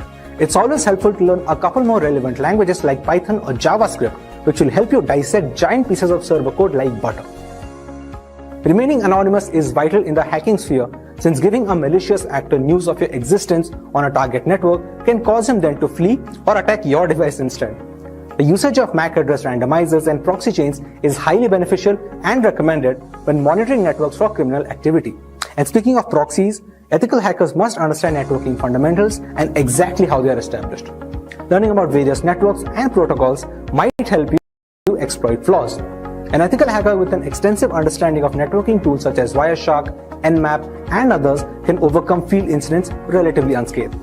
The fifth skill in our list is traversing the dark web using the famous Tor browser. Most of the internet is hidden behind the Tor networks, and getting a closer look at the people who often are at the forefront of the hacking industry in the dark web directly can help you familiarize yourself with a certain domain secrets while keeping you updated with the latest happenings in the cybercrime world. A major advantage that can tip the scales in the favor of an ethical hacker is the knowledge of cryptography or encryption. Encryption is used in various elements of information security, including authentication, data integrity, anonymity, and others. Passwords and other sensitive information are always encrypted on a network. A hacker must understand how to recognize and break these encryption standards. Exploring vulnerabilities make you a better ethical hacker simply it keeps you aware of the security measures that are kept in place as industry standards while handing you the most advanced penetration testing tools on the market. Learning how to scan networks and systems for vulnerabilities that might result in a security breach. Ethical hackers may also attempt to write vulnerabilities to exploit the system in question. As a final tip, join forums for conversations with other hackers worldwide to trade, share expertise, and collaborate. Discord, Reddit, Telegram, and other platforms all have communities where you can join and collaborate with fellow learners to broaden your learning spectrum. Now that we understand some basic skills ethical hackers need to excel in this domain, let us look at the roadmap one can follow to get started. Many ethical hackers begin their careers by studying computer science. You can also acquire an A+ certification from CompTIA by appearing for and passing 2 additional tests. These tests assess an individual's understanding of PC components and their ability to disassemble and reassemble a PC. However, before advancing in your profession, you must gather experience and obtain a Network Plus or a CCNA certification. The Network Plus certification certifies fundamental network expertise such as network administration, maintenance, deployment, and troubleshooting. The CCNA certification guarantees the same skills and strives for foundation level proficiency. Once qualified, you can advance to the next level of your career in network support. You will be responsible for monitoring and upgrading, installing security software, and testing for vulnerabilities. You will obtain expertise in network security, and your goal should be offered as a position as a network engineer. As a network engineer, you will build and plan networks rather than simply maintain them. Your focus should now be on the security part of your journey to becoming an ethical hacker. This is the time to focus on earning a security certifications such as Security Plus or CISSP. The US Department of Defense has approved the Security Plus accreditation, which covers testing on critical areas such as access control, identity authentication, and cryptography. The CISSP certification is a worldwide recognized security accreditation that validates the expertise of risk management, cloud technology, and application development. The next step would be to start working in the Information Security Division. An information security analyst studies systems and network security, engages with security breaches, and strives to implement security solutions. For this profession, you should focus on penetration testing to gain hands-on experience with some of the most essential tools of the trade. Getting the Certified Ethical Hacker or the CEH certification should be your top priority. The training will teach you all you must understand to become a productive and ethical hacker. You will be engaged in a hands-on environment where you will be guided through breaking into a network and finding any security flaws. After obtaining this certification, you can begin marketing yourself as a professional ethical hacker. We have already covered some skills one needs to learn when starting their journey. However, an ethical hacker has certain roles and responsibilities that must be carried out meticulously. The first of which is threat modeling. Threat modeling is optimizing network security by identifying vulnerabilities and determining countermeasures for avoiding or reducing an attack's impact on the system. A threat is a real or projected negative incident jeopardizing the organization's assets. The role of an ethical hacker is to give a thorough assessment of potentially harmful assaults and their potential consequences. They can also conduct information security audits or a risk-based evaluation of a company's security. These regular exercises assess security's readiness, identify IT system weaknesses, and offer strategies for reducing future attack threats. They also assess how successfully security-related policies are implemented, resulting in a report that includes discovered flaws and appropriate solutions. Ethical writers must be able to collect data, detect vulnerabilities, and correlate risks to create clear and unambiguous professional reports. These evaluations are frequently used to justify finalizing security asset expenditures. The market for trained ethical hackers has never been this expansive. According to various surveys, the job outlook for ethical hackers and information security analysts is supposed to grow by 33% between 2020 and 2030. Companies like IBM, Google, and Microsoft are always on the lookout for trained cybersecurity personnel in this climate of data breaches and security vulnerabilities. We hope this video has cleared some doubts regarding where to start and what to learn during this journey. When it comes to web app hacking, it generally refers to the exploitation of applications via HTTP, which can be done by manipulating the applications via its graphical user interface. This is done by tampering with the Uniform Resource Identifier, also known as a URI, or tampering with the HTTP elements directly, which are not a part of the URI. The hacker can send a link via an email or a chat and may trick the users of a web application into executing actions. In case the attack is on an administrator account, the entire web application can be compromised. Anyone who uses a computer connected to the internet is susceptible to the threats that computer hackers and online predators pose. These online villains typically use phishing scams, spam email, or instant messages and bogus websites to deliver dangerous malware to your computer and compromise your computer security. Computer hackers can also try to access your computer and private information directly if you're not protected by a firewall. They can monitor your conversations or peruse the back end of your personal website. Usually disguised with a bogus identity, predators can lure you into revealing sensitive personal and financial information. A web server, which can be referred to as the hardware, the computer, or the software which helps to deliver content that can be accessed through the internet. The primary function of a web server is to deliver these web pages on the request to clients using the Hypertext Transfer Protocol, or HTTP. So hackers attack the web server to steal credential information, passwords, and business information by using different types of attacks like DDoS attacks, SYN flooding, ping flood, port scan, and social engineering attacks. In the area of web security, despite strong encryption on the browser server channel, web users still have no assurance about what happens at the other end. Although wireless networks offer great flexibility, they have their own security problems. A hacker can sniff the network packets without having to be in the same building where the network is located. As wireless networks communicate through radio waves, a hacker can easily sniff the network from a nearby location. Most attackers use network sniffing to find the SSID and hack a wireless network. An attacker can attack a network from a distance, and therefore it is sometimes difficult to collect evidence against the main hacker. Social engineering is the art of manipulating users of a computing system into revealing confidential information, which can be later used to gain unauthorized access to a computer system. The term can also include activities such as exploiting human kindness, greed, and curiosity to gain access to restricted access buildings or getting the users to installing backdoor software. Knowing the tricks used by hackers to trick users into releasing vital login information is fundamental in protecting computer systems.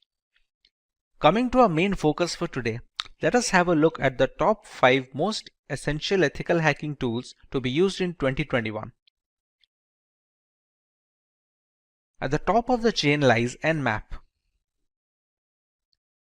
Nmap, which stands for Network Mapper, is a free and open source utility for network discovery and security auditing. Many systems and network administrators also find it useful for tasks such as network inventory, managing service upgrade schedules, and monitoring host or service uptime. It is most beneficial in the early stages of ethical hacking, where a hacker must figure the possible entry point to a system before running the necessary exploits, thus allowing the hackers to leverage any insecure openings and thus breach the device. Nmap uses raw IP packets in novel ways to determine what hosts are available on the network, what service they are running, what operating systems are installed, what type of packet filters and firewalls are in use, and dozens other characteristics. It was designed to rapidly scan large networks, but works fine against single host as well. Since every application that connects to a network needs to do so via a port, the wrong port or a server configuration can open a can of worms which lead to a thorough breach of the system and ultimately a fully hacked device. Next on our list we have Metasploit. The Metasploit framework is a very powerful tool that can be used by cyber criminals as well as ethical hackers to probe systematic vulnerabilities on both networks and servers. Because it's an open source framework, it can be easily customized and used with most operating systems. With Metasploit, the ethical hacking team can use ready-made or custom code and introduce it into a network to probe for weak spots. As another flavor of threat hunting, once the flaws are identified and documented, the information can be used to address systemic weaknesses and prioritize solutions. Once a particular vulnerability is identified and the necessary exploit is fed into the system, there are a host of options for the hacker. Depending on the vulnerability, hackers can even run root commands from the terminal, allowing complete control over the activities of the compromised system as well as all the personal data stored on the device. A big advantage of Metasploit is the ability to run full-fledged scans on the target system, which gives a detailed picture of the security index of the system along with the necessary exploits that can be used to bypass the antivirus software. Having a single solution to gather almost all the necessary points of attack is very useful for ethical hackers and penetration testers, as denoted by its high rank in the list. Moving on, we have the Acunetics framework. Acunetics is an end-to-end web security scanner which offers a 360-degree view of an organization's security. It is an application security testing tool that helps the company address vulnerability across all their critical web assets. The need to be able to test applications in depth and further than traditional vulnerability management tools has created a market with several players in the application security space. Acunetics can detect over 7,000 vulnerabilities, including SQL injections, cross-site scripting, misconfigurations, weak passwords, exposed database, and other out-of-band vulnerabilities. It can scan all pages, web apps, and complex web applications running HTML5 and JavaScript as well. It also lets you scan complex multi-level forms and even password-protected areas of the site. Acunetics is a dynamic application security testing package, which has definite perks over status application security testing frameworks, which are also known as SAST scanners. SAST tools only work during development and only for specific languages and have a history of reporting a lot of false positives, whereas dynamic testing tools, also known as DAST, have the ability to streamline testing from development to deployment with minimal issues. Next on our list, we have Airgarden. This is a multi-use bash script used for Linux systems to hack and audit wireless networks like our everyday Wi-Fi router and its counterparts. Along with being able to launch denial of service attacks on compromised networks, this multi-purpose Wi-Fi hacking tool has very rich features which support multiple methods for Wi-Fi hacking, including WPS hacking modes, WP attacks, handshake captures, evil twin, and so much more.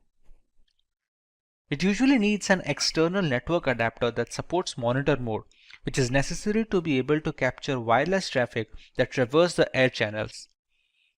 Thanks to its open source nature, Airgarden can be used with multiple community plugins and add-ons, thereby increasing its effectiveness against a wide variety of routers, both in the 2.4 GHz and the 5 GHz band. Finally, at number 5, we have John the Ripper. John the Ripper is an open source password security auditing and the password recovery tool which is available for many operating systems. John the Ripper Jumbo supports hundreds of hash and cipher types, including for user passwords of operating systems, web apps, database servers, encrypted keys, and document files. Some of the key features of the tool include offering multiple modes to speed up the password cracking, automatically deselecting the hashing algorithm used by the passwords, and the ease of running and configuring the tool to make it password cracking easier. It can use dictionary attacks along with regular brute forcing to speed up the process of cracking the correct password without wasting additional resources. The word list being used in these dictionary attacks can be used by the user's end, allowing for a completely customizable process. We also have a few honorary mentions in our list that just missed the cut. NetSparker, for instance, is an automated yet fully configurable web application security scanner that enables you to scan websites, web applications, and web services. The scanning technology is designed to help you secure web applications easily without any fuss, so you can focus on fixing the reported vulnerabilities. The Burp Suite Professional is one of the most popular penetration testing and vulnerability finder tools and is used for checking web application security. The term Burp, as it is commonly known, is a proxy-based tool which is used to evaluate the security of web-based application and to do hands-on testing. Moving away from websites and applications, Wireshark is a free and open source packet analyzer which was launched in 2006. It is used for network troubleshooting, analysis, software and communications protocol development, and education. It captures network traffic on the local network and stores data for offline analysis. Wireshark captures network traffic from Ethernet, Bluetooth, wireless networks, and frame relay connections. Now that we learn about the different types of tools that can be used when conducting an ethical hacking audit, let's learn about some potential benefits of such campaigns and why organizations prefer to pay for such audits. Being able to identify defects from an attacker's perspective is game-changing, since it displays all the potential avenues of a possible hack. One can only prepare for the known vulnerabilities as a defensive specialist, but proactively trying to breach a network or device can make hackers think of techniques that no defense contractors can account for. This kind of unpredictability goes a long way in securing a network against malicious actors. Another advantage of hiring ethical hackers is the ability to preemptively fix possible weak points in a company's network infrastructure. As seen on many occasions, a real breach will cause loss of data and irreparable damage to the foundation of an organization. Being able to gauge such shortcomings before they become public and can be exploited is a benefit most organizations make use of. This is not to imply that such security audits are only beneficial to the organization paying for it. When coming across companies that provide certain services, a reliable third-party security audit goes a long way in instilling trust and confidence over their craft.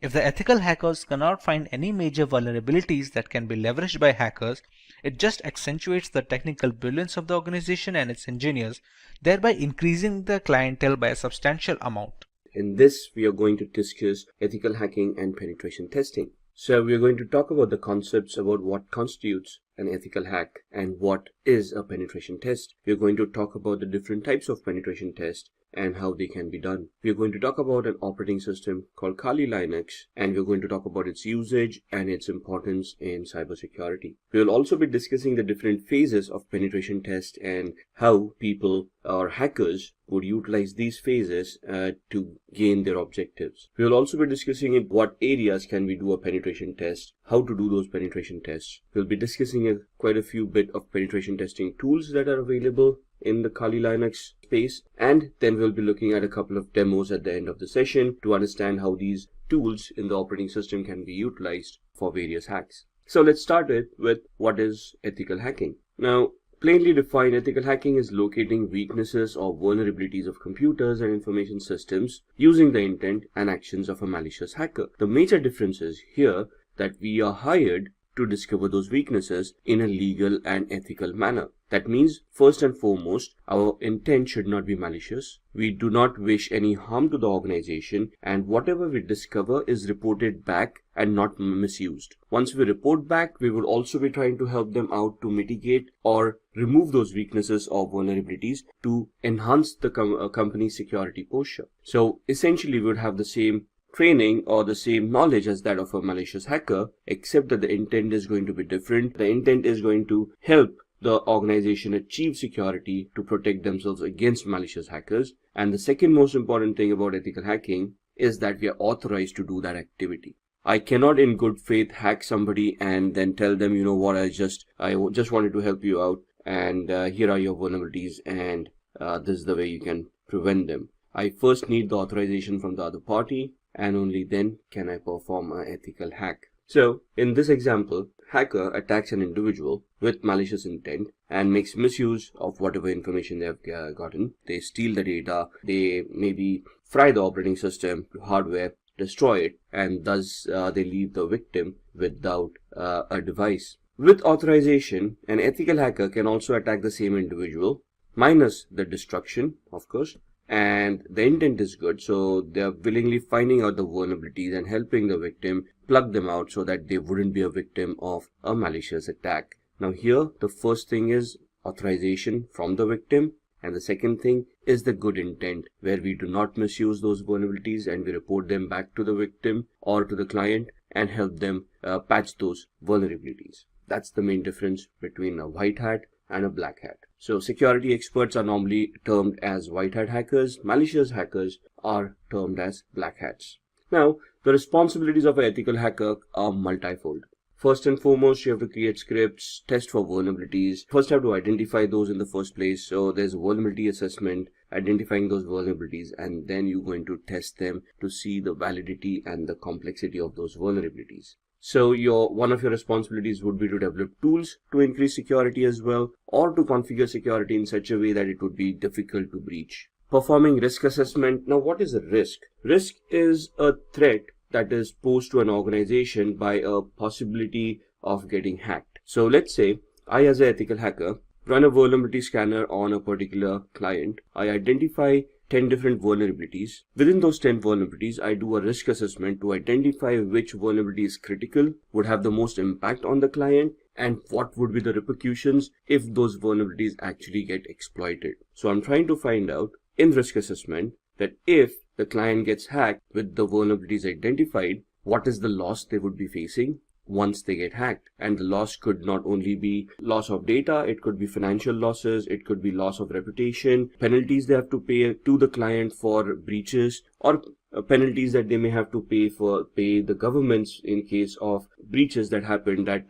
couldn't be controlled. Another responsibility of the ethical hacker is to set up policies in such a way that it becomes difficult for hackers to get access to devices or to protected data. And finally, train the staff for network security. So we've got a lot of employees in an organization. We need to train the staff of what is allowed and what is not allowed, how to keep themselves secure so that they don't get compromised, thus becoming a vulnerability themselves to the organization. The policies that we have talked about are administrative policies to govern the employees of the organization. For example, password policies. Most of the organizations will have a tough password policy where they say you have to create a password that meets a certain level of complexity before that can be accepted. And till you create that password, you're not allowed to log in or you're not allowed to register. So let's move on to understand what is penetration testing. Now, for penetration testing, there is a phase called vulnerability assessment that happens before this. Vulnerability assessment is nothing but running a scanning tool to identify a list of potential flaws or vulnerabilities within the organization. Once you have identified the list of those vulnerabilities, you would then move on to penetration test. This is the part of ethical hacking where it specifically focuses on penetration only of the information systems. So you have identified that flaw. Maybe it could be a database with a SQL injection, or it could be a buffer overrun flaw, or it could be a simple password cracking attempt. Your idea is to create those tools, create those attacks, and try to penetrate into those areas where security is weak. The essence of penetration testing is to penetrate information systems using various attacks. The attacks could be anything like a phishing attack, a password cracking attack, a denial of service attack, or any other vulnerabilities that you have identified during the vulnerability scan. So what is Kali Linux and why is it used? Kali Linux is an operating system often used by hackers and ethical hackers both because of the tool sets that the operating system contains. It is an operating system created by professionals with a lot of embedded tools. It is a Debian based operating system with advanced penetration testing and security auditing features. There are more than 600 plus odd tools on that operating system that can help you leverage any of the attacks, man-in-the-middle attacks, sniffing, password cracking.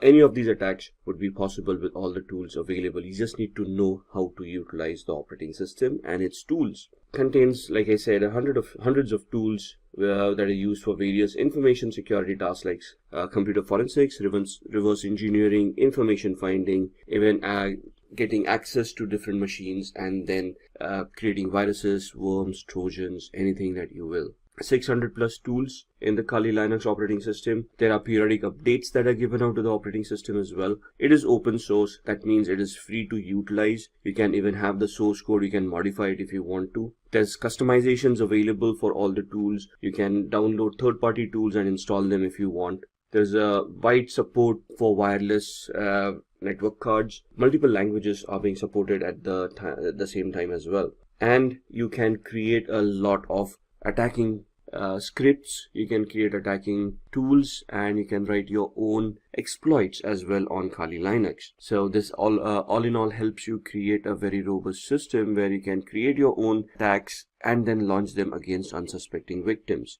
Now that is illegal. So as far as ethical hacking is concerned, once you have authorization, you're going to identify which tools to be utilized, you're going to get the appropriate permissions, and only then are you going to attempt those attacks. Let's talk about the phases of penetration testing. Now, there are 5 different phases. The first one is the reconnaissance phase, also known as the information gathering phase. This is the most important phase for any hacker. This is where the hacker, or the ethical hacker if you will gather as much information about the target's victim, or vice versa, the victim, right? So once you have that information, you would then be able to identify what tool sets to include and how to attack the victim. For example, you want to find out the IP addresses, the domains, subdomains, the network architecture that is being utilized. You want to identify operating systems that are being utilized, the network IP ranges that are being utilized, and so on and so forth. You might want to identify employees within an organization for social engineering attacks in the future,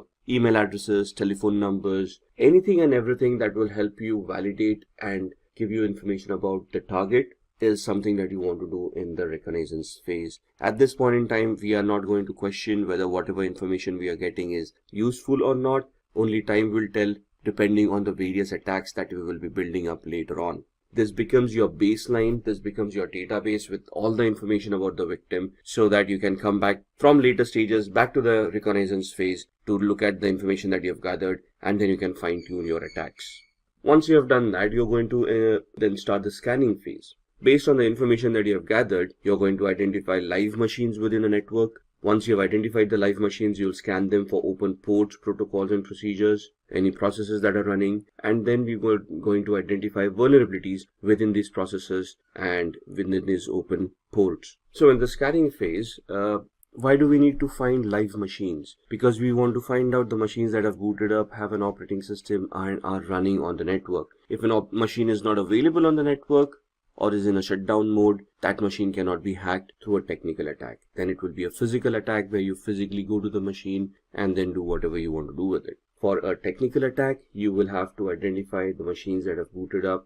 Then you're going to scan the open ports, because that's going to be your entry point. And on the port would be a service that is running, so you scan the service as well, identify the version of the service, and then do a vulnerability scan to identify if there are any vulnerabilities on those services that are running. And then based on all of this information, we are going to develop our attacks as we go on. So once we have this, we go on to the gaining access phase, where we are going to attack and try to get access to our victims' machines. Could be a social engineering attack based on the information gathering we have done. In the technical assessment and scanning phase, if we have identified a vulnerability, we are going to identify a relevant exploit and then use that exploit to try to gain access. Or we might just craft a Trojan and try to execute that Trojan on the victim's machine to check if we can get access through that particular manner. Once we have the access, could be even a simple password cracking attack, which we have been able to accomplish, and we have cracked the password of the person, and now we have gained access to that person's computer, right? But these attacks would be temporary. For example, we have cracked a password, somebody changes the password every 30 days. After that period, our attack would be useless. If a Trojan is executed, we get a connection to that machine for once, but then how do we get a repeated connection over and over again if we want to reconnect to that machine? So that's where we come into the maintaining access phase, where we install rootkits, keyloggers, sniffers, and things like that, where we could get a backdoor entry to the victim's machine. If we have already been successfully installed a Trojan, we would want to add the Trojan to the startup menu, so that every time the operating system starts, the Trojan gets automatically executed, and thus we maintain the backdoor entry to that victim's machine. Once we have done all of this, all these activities are going to leave a trace in the victim's machine. So if we install a Trojan being an application would create directories and files. A virus would be destructive in nature. If you're executing a script, it will leave some logs behind. If we even log in through the cracked password that we have, it will create a login entry for that particular timestamp along with the IP address that we utilized. In the covering tracks, we are essentially trying to avoid detection by deleting traces of our activity. That means that we need to identify where logs are being stored, we need to address those logs, and we need to delete them or modify them in such a way that our activity is not traceable. So these are the 5 main phases of a penetration test. Gather as much information as you can, scan for machines, ports, protocols and services running on the victim's device. Try to gain access by password cracking, trojans, exploits for the vulnerabilities if any. Maintain that access by installing further software which will allow you to get backdoor access to that particular system, and then try to cover your tracks by deleting all traces of your activity. Once successful, the victim will have no idea and you have a backdoor entry and you can monitor the victim to the extent that you want. Now, in an ethical hacker's perspective, this penetration test can be done in multiple aspects. So again, understand the fact that we are doing an authorized activity. We have identified the tools that we have to use, identified the attacks, we have got the appropriate authorization, and based on that authorization, we are conducting a penetration test. The penetration test may be asked to be done in one of these manners. First is the black box test. The black box test is where no information is given to the ethical hacker about the IT infrastructure. So they have no idea what it is. They start right from the first phase of the information gathering, gather as much information they can, and based on the gathered information, they try to create and launch attacks to see if they are going to be successful. Now, not only does it test the knowledge of the penetration tester, it would also test the security implementations that the organization has done to see whether they can identify the attack and prevent it in the first place. So this is the simulation of a malicious hacker scenario, where a malicious hacker, having no idea about the organization, first tries to gather information and then tries to attack that organization. So no source code knowledge, no technological knowledge, nothing. They're just going to try to gather information, scan those devices, and then try to gain access. The second test is a gray box test, where some information is given or some knowledge of the IT infrastructure is given. Think of it from an employee's perspective. A regular employee in an organization who doesn't have extra privileges like an administrator, but is just a regular employee, that means that they got limited access within the organization, based on which they get some knowledge of the IT infrastructure. So this is an attempt of an insider simulation attack, where a regular user may want to try to misuse the access that they've been given and then try to gather information or try to gain access to other devices which they are not authorized to. The third test is white box, where there's full knowledge of the IT infrastructure that has been given. So this is again a simulation of an insider attack, a malicious insider if you will. But at this point in time, the person has complete knowledge of the infrastructure, could be in an administrative position, and then they are trying to leverage their access to see if they can get information or they can compromise any of the data. So the 3 attacks would be: the first one, black box, where we are simulating an external threat, a hacker sitting outside the organization trying to gain access. The gray box is an insider threat, where there is a regular employee who is trying to get access to infrastructure that they are not authorized for. And then the third audit is a white box audit, where there's an administrator who has all the leverage, all the access and the visibility within the infrastructure, and then they are trying to misuse their access to see what else they can get from whatever access has been authorized to them. Now let's look at the areas of penetration testing. Where all could we do a penetration test, thus compromising the security of the application or of the server or of the user? So first and foremost, network services. It finds vulnerabilities and weaknesses in the security of the network infrastructure. So for example, we have switches, routers, firewalls in a network. All of these are devices that need a configuration. If they have been not correctly configured, or if they have not been correctly secured, they would leave some vulnerabilities behind. If we as ethical hackers are able to identify these flaws, these misconfigurations, these vulnerabilities, we could then try to exploit them and try to gain access to the network and devices within that network by getting access to the network in the first place. Then we have the web applications. Web applications are nothing but softwares that are developed over or deployed over a web server and are made available over the intranet or the internet. For example, websites that we visit, or web applications like Facebook, if you will, right? So if these applications have vulnerabilities within them, we then try to attack the web-based applications and thus try to bypass authentication or get access to database or try to leak information through those applications. If not, then we try to attack the client side. Now, web application is at the server level and is hosted by the deployer. So that's at the server side. The client side is where we as users are using a computer with a browser and trying to interact with the web application. Now, the browser and the operating system that we are utilizing would have its own vulnerabilities. Thus, identifying a client-side vulnerability and then exploiting it to either hack the client or then piggyback on the client's connection and try to get access to the server. So either you could attack the network, the web application, or the client side itself. Or you could attack wireless networks. This test would examine all the wireless devices which are used in a corporation. Most of the wireless would have laptops, smartphones, tablets, phablets, all of those connected to them. If you're able to access any of these devices through the wireless, it would help you gain access to other devices on the wireless as well. And then social engineering. So this is where you're trying to attack humans. You're tracking an employee of a corporation to reveal some confidential information, knowingly or unknowingly, by tricking them with fake mails or fake websites or malicious emails that you have sent to them, which they have failed to recognize as malicious, and they click on it, thus getting victimized. Social engineering attacks are always successful because of the gullibility of humans. Empathy, sympathy. Humans basically have emotions. Emotions can be toyed with and then taken advantage of if the person is not careful enough. For example, the most common social engineering attack that we see is the Nigerian fraud, where we receive an email that someone somewhere has died and has left a huge estate behind, a few $100 million, and we have been identified as the person through whom they want to transfer the money to a foreign land to save on taxes. What are the chances of that happening on a daily basis, right? How many princes are there? So that's something that we do not verify. It's just the greed, if you will, of striking it rich quickly that makes us believe these kind of emails.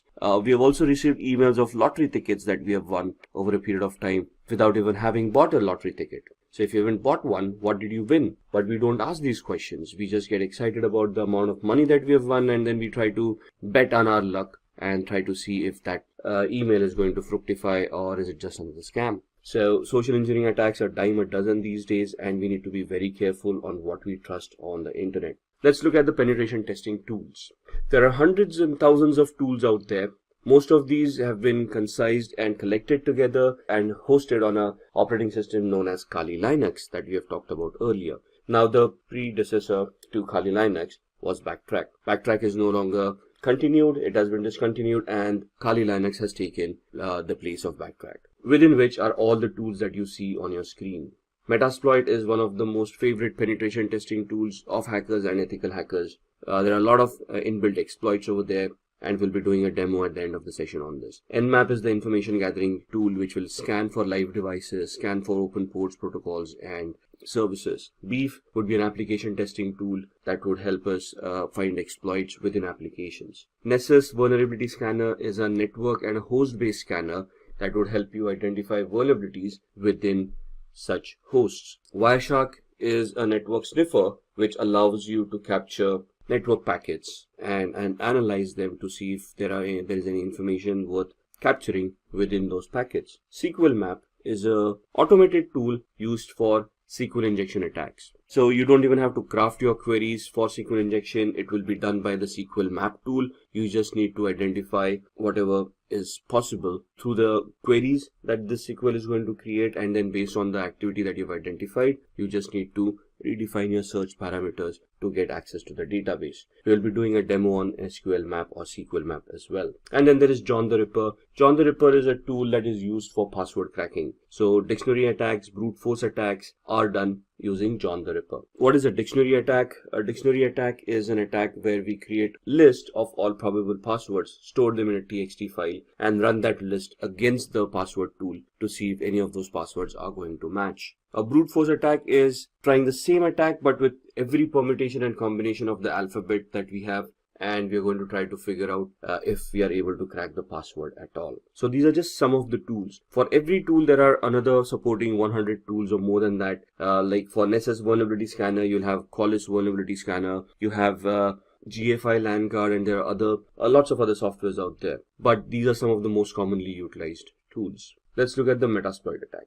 Metasploit is a framework of penetration testing that makes hacking very simple. You just need to know how to utilize the tool. You need to identify the vulnerability associated with a particular exploit and then run the exploit on Metasploit. We'll be demoing this during the practical. So there are active exploits and passive exploits. In active exploits, it exploits a specific computer, runs until execution and then exits, uses brute force and exits when an error occurs. In a passive exploit, these exploits wait for incoming requests and exploit them as soon as they connect. They can also be used in conjunction with emails and web browsers. So in passive exploits, we create a payload, like a reverse connection payload. We send it to the victim. Once the victim installs that software, the machine will then initiate a connection to us. Our machine will be in a listen mode, and then we will, once the software is executed at their end, we would then try to connect and exploit that particular vulnerability. This is the practical that we'll be doing on Metasploit.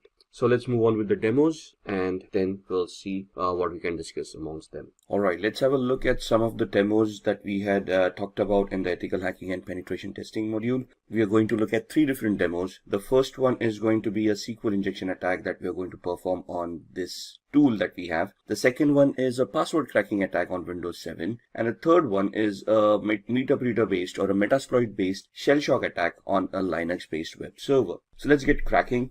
I've powered on this virtual machine, which is the OWASP Broken Web application. It is a tool that is provided for people who want to enhance their skills, and they can practice how to do these attacks in a legal manner.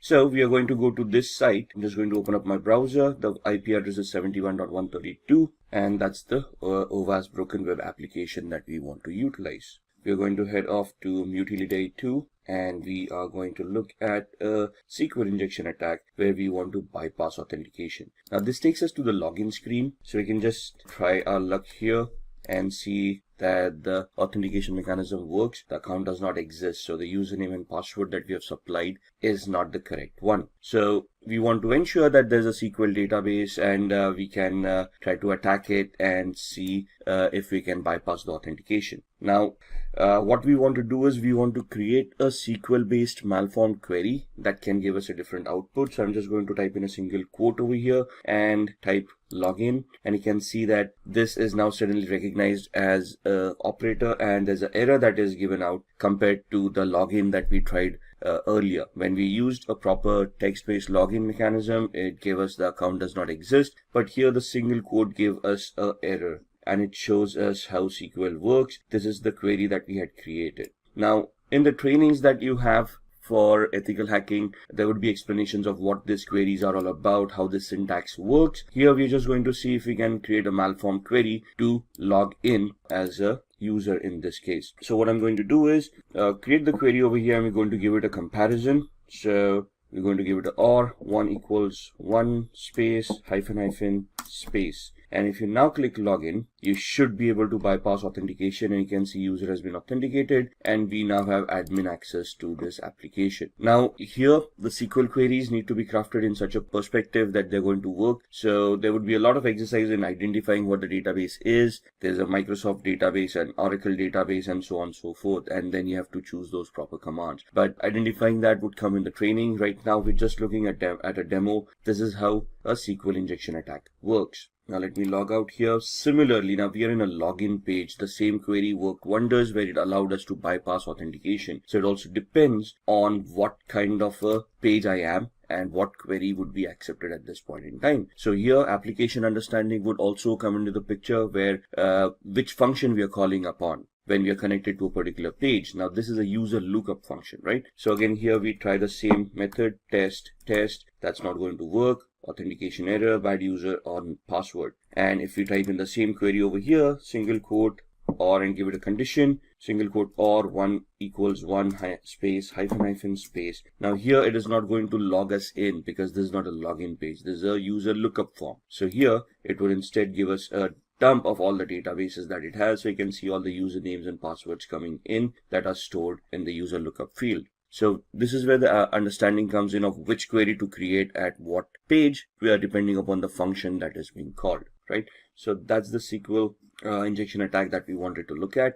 Let's move on to password cracking. Now this is a Windows 7 machine that we have. I'm just going to do a very basic password cracking example. We're just going to log in. Now here the assumption is that we are able to log in. We have access to a computer and we want to check out other users who are using this computer and see if we can find out their passwords so that we can log in as a different user, steal data if required, and we wouldn't be to blame if there are any logs that are created. So here we've got a tool called Enable that is installed right here. Now I'm already an administrator on this machine. I'm checking out other administrators who share the same privileges or any other user who may be on this system whose password I can crack, and thus I would be able to get access through their account and then do any malicious activity. Right? So this allows me to go into a cracker tool and it allows me to enumerate this machine and identify all the users and passwords that are there in this particular machine. Right? So I'm just going to click on the plus sign and I'm going to import hashes from a local system. So where are these files stored? Where does Windows store its passwords? In what format are they stored? And what this tool does to retrieve those? That's something that we all need to know as an ethical hacker. Right? So import the hashes from the local system, click on next. It's going to enumerate that file and it is going to give you a list of all the users that are there. So you can see the users are hacker admin, test, the one that we are logged in as, and then there's a user called virus as well. And you can see that this is the hash value of the password that is being utilized. Now there's a particular format for a hash value for Windows and how it stores. But once we have these hash values, let's say if I want to crack this password, there are various attacks that we can do. For example, a dictionary based attack or a brute force attack. Let's try a brute force attack, right? NTLM is the hashing mechanism that is used by Windows. So we're going to try to create an NTLM hash attack. And here we are going to use a predetermined rule set. For example, we are not sure what characters are being utilized over here. So we just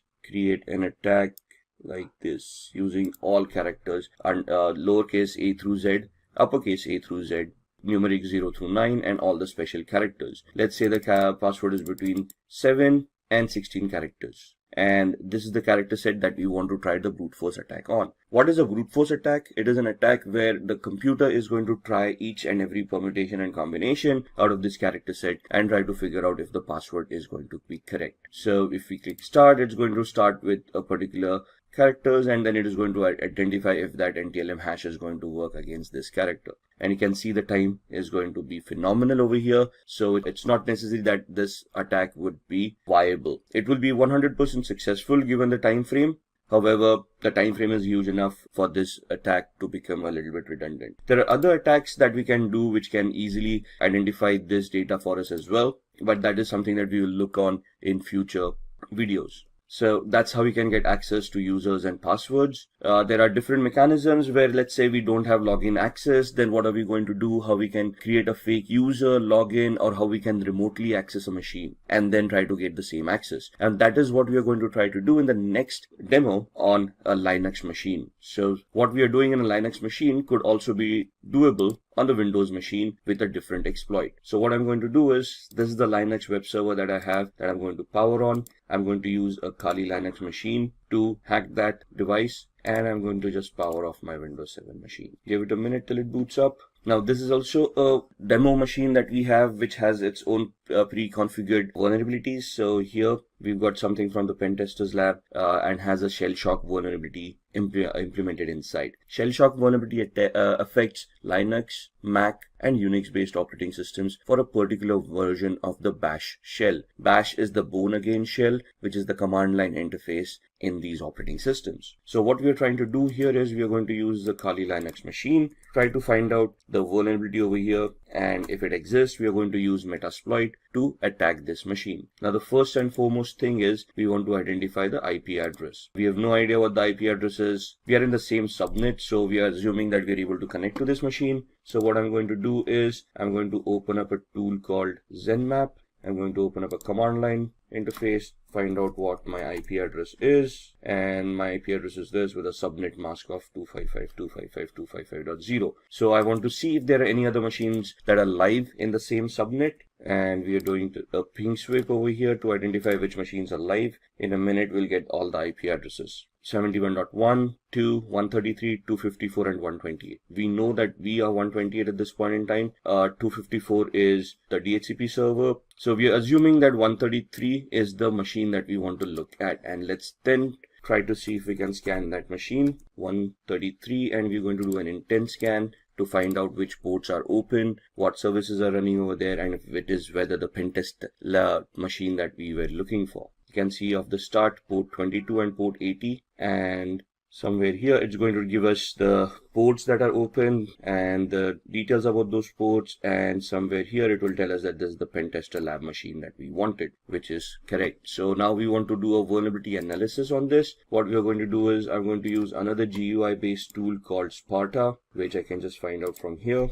Sparta uses two tools in the background, Nmap tool and a tool called Nikto. So we're just going to start scanning. 192.168.71.133 was the IP address. Add to scope, and over a period of time you can see all of these will start populating with information. There we are. That's the Nikto tool coming in, scanning on port 80, which means that it's a web server using HTTP. It tells us it's an Apache HTTPD 2.2.21, and gives us the 22 port number as well. If we head over to the tab of Nikto, or let's look at the screenshot first. This is what the website would be looking like, and Nikto gives us the options over here. It tells us that there is a vulnerability over here for shell shock, and this is the path where the vulnerability is going to exist. So what we are going to do, we go back to the command line, we open up a new one, minimize all these other windows, and we are going to open up Metasploit. Metasploit is a penetration testing tool that is used by most hackers and ethical hackers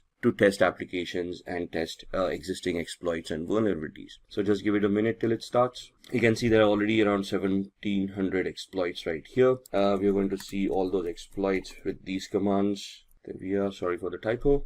And it will just give us a list of all the exploits that are stored in Metasploit in this version. So all of these are Windows based. If we scroll up, we will be looking at other vulnerabilities as well, or exploits, the Unix based exploits, Linux, OS X, multi-exploits. And we are looking for a exploit for multi-based Apache or HTTP. Let's go up, let's look at, so this is the one that we're looking for, Apache mod CGI bash environmental executable. So what we're going to do is we're just going to copy it, go back to the bottom, say use exploit, and paste the one that we wanted. Press enter, say show options. So it will ask us to configure this. I'm just going to configure it based on the knowledge that we have. Set our host, which is the remote host, the victim's machine. So we put in the IP address. It asks us for the target URI. So that's the path that we saw. Set target URI to cgi-bin/status. Enter. Now with the exploit, we need to find a payload that is going to give us the output that we want. So we say show payloads, and it will give us a list of all the compatible payloads with this exploit. And we want to create a reverse TCP connection, which is this. So we know it's a Linux operating system. We want this payload to be set. So set payload. Press enter. That's the payload coming in. Show options. Now that we have set the payload, this is the options for the exploit, and now we want to set our options for the payloads as well. So we are creating a reverse TCP connection, which means we are remotely executing code at the victim side and making the victim connect back to our machine, which means we need to set up a listener. So I need to put my IP address over here, set localhost or lhost 192.168.71.128, which was our IP address. Show options again just to ensure everything is fine, which looks like it is, and we then type in the word exploit so that it will start this attack. I can see that it has created a meterpreter session at the victim side, and it has opened up a session. So if I do a pwd, now pwd is a Linux command for present working directory, and it will show us that we'll connect it to var www cgi-bin. Do an ls, it will list all the files. That's the status file over there. Do a cd /, it will take us to the root of this machine.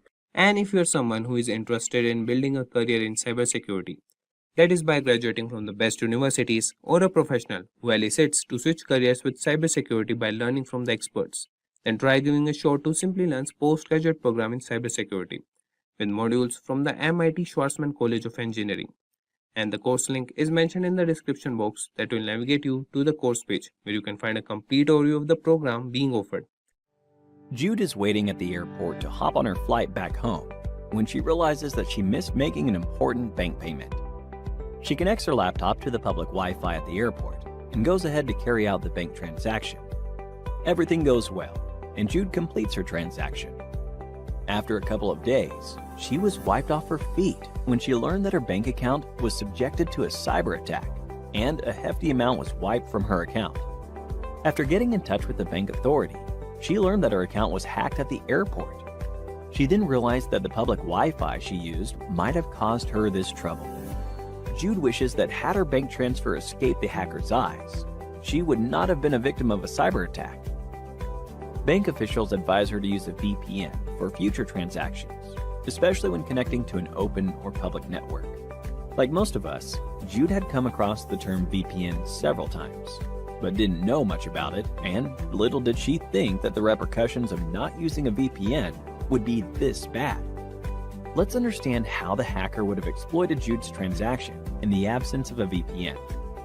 In this process, Jude's computer first connects to the Internet Service Provider, ISP, which provides access to the Internet. She sends her details to the bank's server using her IP address.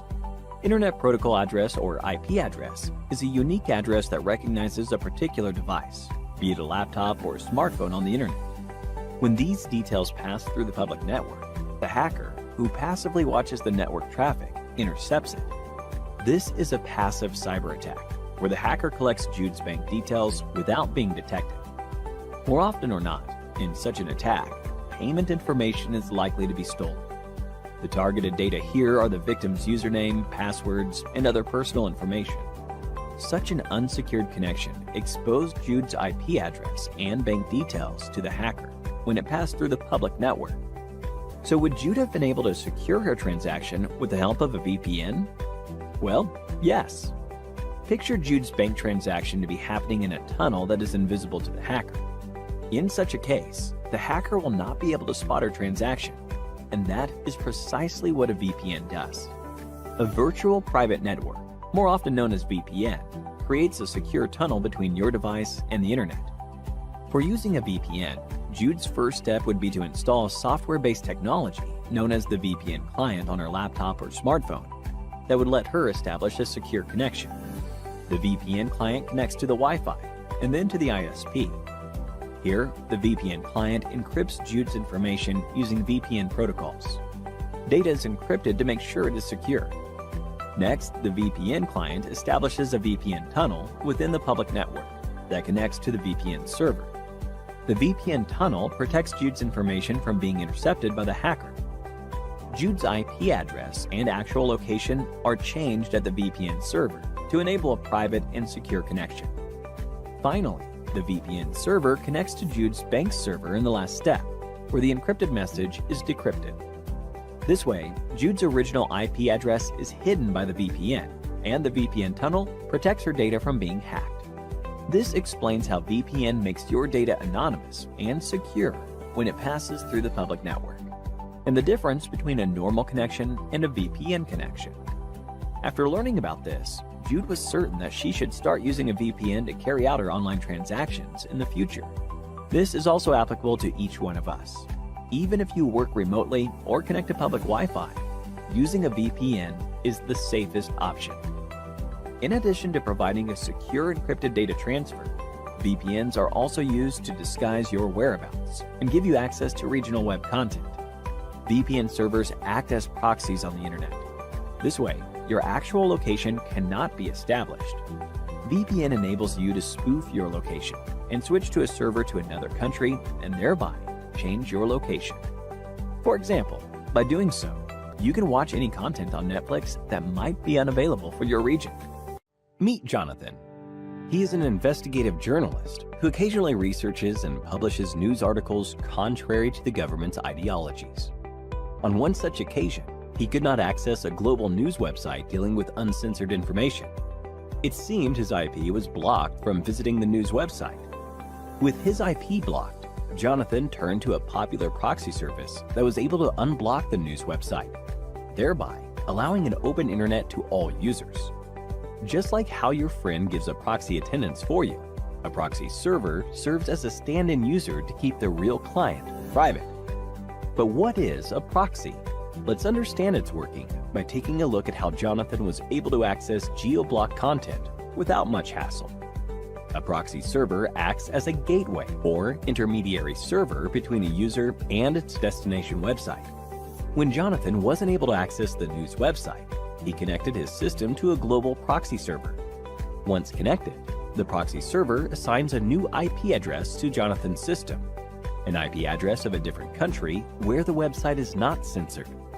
Following this process, whenever Jonathan visits that website, the website administrators see the new IP address assigned via proxy server and sees no reason to deny access to their account. Once the proxy server is able to access the website, it's passed on to Jonathan's system via the same channel.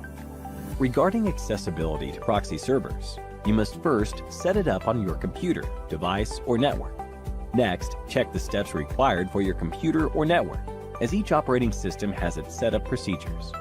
In most cases, however, setup entails using an automated configuration script.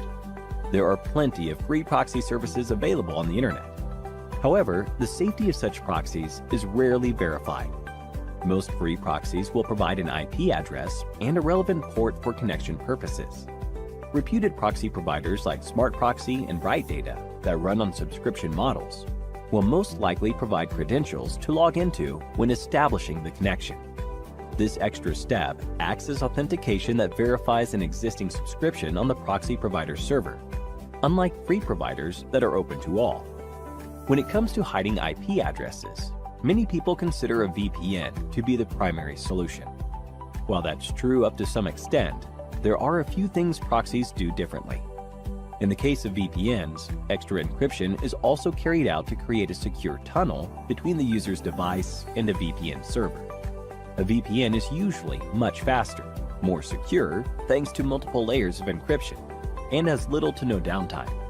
Proxies tend to be comparatively unsafe, with the service owners having the exact IP address of the end user and having no guarantees regarding downtimes and reliability. If you want to know more about how VPNs work, do watch how Jude could have protected her banking credentials using VPNs in our detailed video linked above. Now, let's take a small quiz to check how much we have learned. What can a VPN connection provide that a proxy service cannot? A. New IP address. B. Multiple layers of encryption. C. Access to geo-blocked content. D. Authentication credentials. Think about it and leave your answers below in the comments section, and 3 lucky winners will receive Amazon gift vouchers. What about the benefits of a proxy service though? Besides allowing access to blocked content, proxies can serve as an efficient firewall system. They can also filter content from third-party websites, allowing control over internet usage. In many cases, browsing speeds are stabilized compared to vanilla internet, thanks to proper optimization of the base proxy server. The element of privacy proxies provides is highly lucrative to people looking to hide their actual IP address from as many prying eyes as possible. One can easily argue the benefits of using VPNs over proxies for added security measures. However, a few basic tasks don't warrant maximum privacy for the user's side, as in other cases. For example, many consumers worldwide find proxy services more convenient, since all major operating systems starting from Windows to Android allow proxy configuration without the hassle of installing new applications, as is in the case of a VPN. In addition, there are services online that function as web proxies, allowing users to access blocked content without any setup from their end. They can enter the target URL, and the web proxy will route data from its physical server. This level of freedom is hard to come by in the case of VPNs, making proxies an ideal solution for casual browsing. With the next generation of internet exchanges focused on maximum privacy and security, a variety of ways have been enforced to maintain them as such. Censorship has been shifted from the streets to the digital domain. It forces the standard citizen to derive alternative ways to maintain anonymity. A major weapon in this battle for privacy and security is the Tor browser, an independent browser meant to browse the internet while relaying information through the Tor network. It serves as a meaningful alternative to the standard internet browsing habits. To better understand the purpose of this browser and such, we must learn about the work of the Tor network. Featuring its own routing protocol, the Tor browser is an easy way to maintain anonymity while browsing without emptying one's wallet. Let's take a look at the topics to be covered today. We start with the explanation of what is the Tor network and its significance in the working of the Tor browser. We take a look at the Onion routing protocol and how it transmits the data from the client devices to the Tor directories in order to circumvent government censorship. Moving on, we learn a few features of the Tor browser and the distinct advantages the Tor network provides. Next, we learn the difference between using a VPN and a Tor to anonymize internet usage. And finally, we have a live demonstration of the Tor browser anonymization features in action. Let's move on to learning about the Tor network. Tor, short for the Onion router. It's an open source privacy network that permits users to browse the web anonymously. The Tor was initially developed and solely used by the US Navy to protect sensitive government communications before the network was made publicly available. The digital era has disrupted the traditional way of doing things in every sector of the economy. The rapid rise in development and innovation of digital products has given way to frequent data breaches and cyber thefts. In response, consumers are increasingly opting for products that offer data privacy and cybersecurity. Tor is one such underground network that was implemented for the purpose of protecting users' identities. The Tor network is one example of the many emerging technologies that attempt to fill a data privacy void in a digital space plagued by cybersecurity concerns.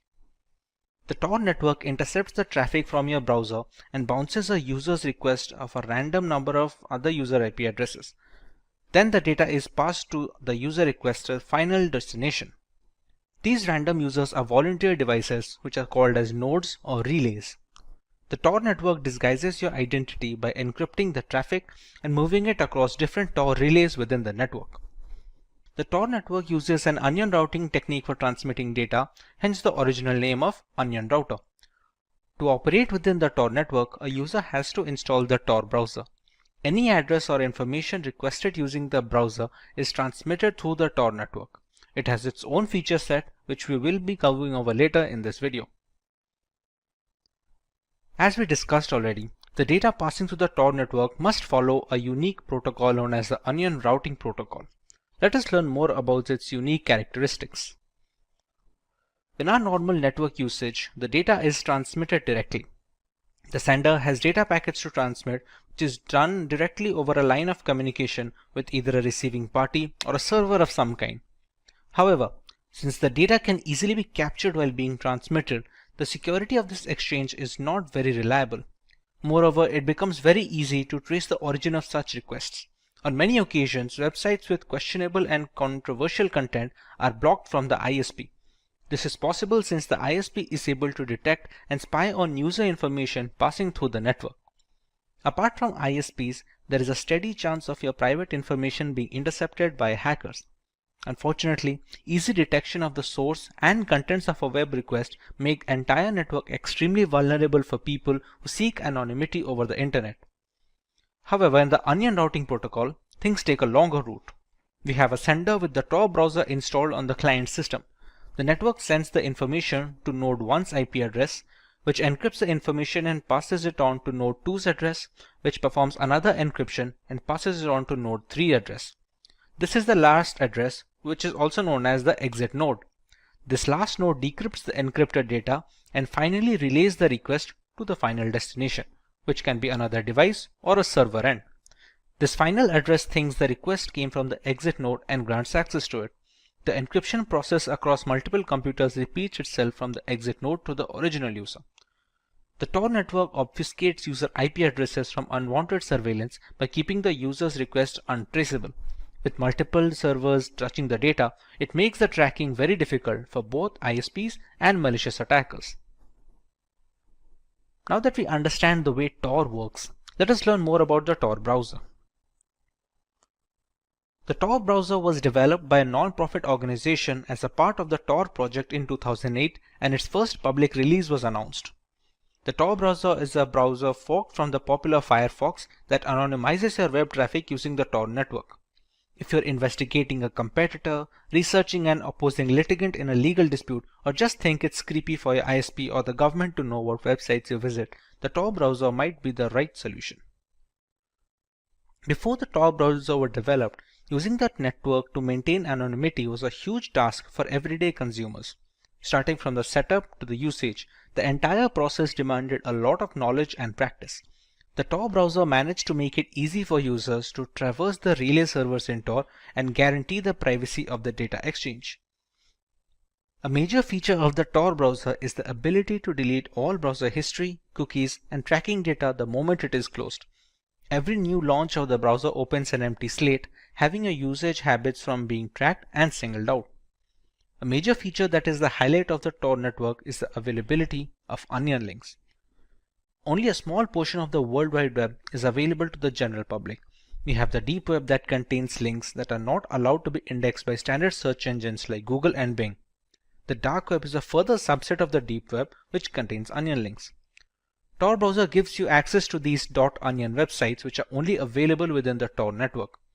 Onion is a special use top-level domain which designates an anonymous onion service, which is also known as a hidden service.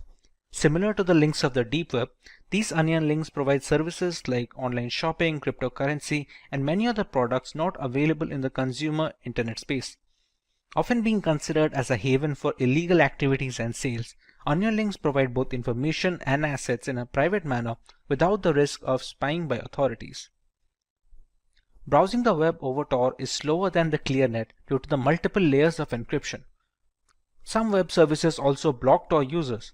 Tor browser is also illegal in authoritarian regimes that want to prevent citizens from reading, publishing, and communicating anonymously. Journalists and dissidents around the world have embraced Tor as a cornerstone of democracy, and researchers are hard at work at improving Tor's anonymity properties.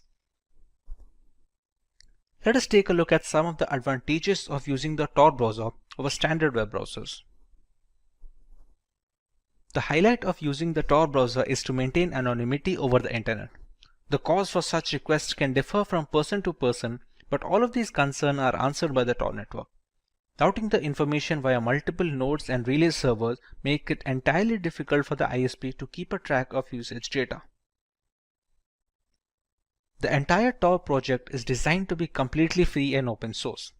Allowing the code for the browser to be inspected and audited by third parties helps in the early detection of faulty configurations and critical bugs.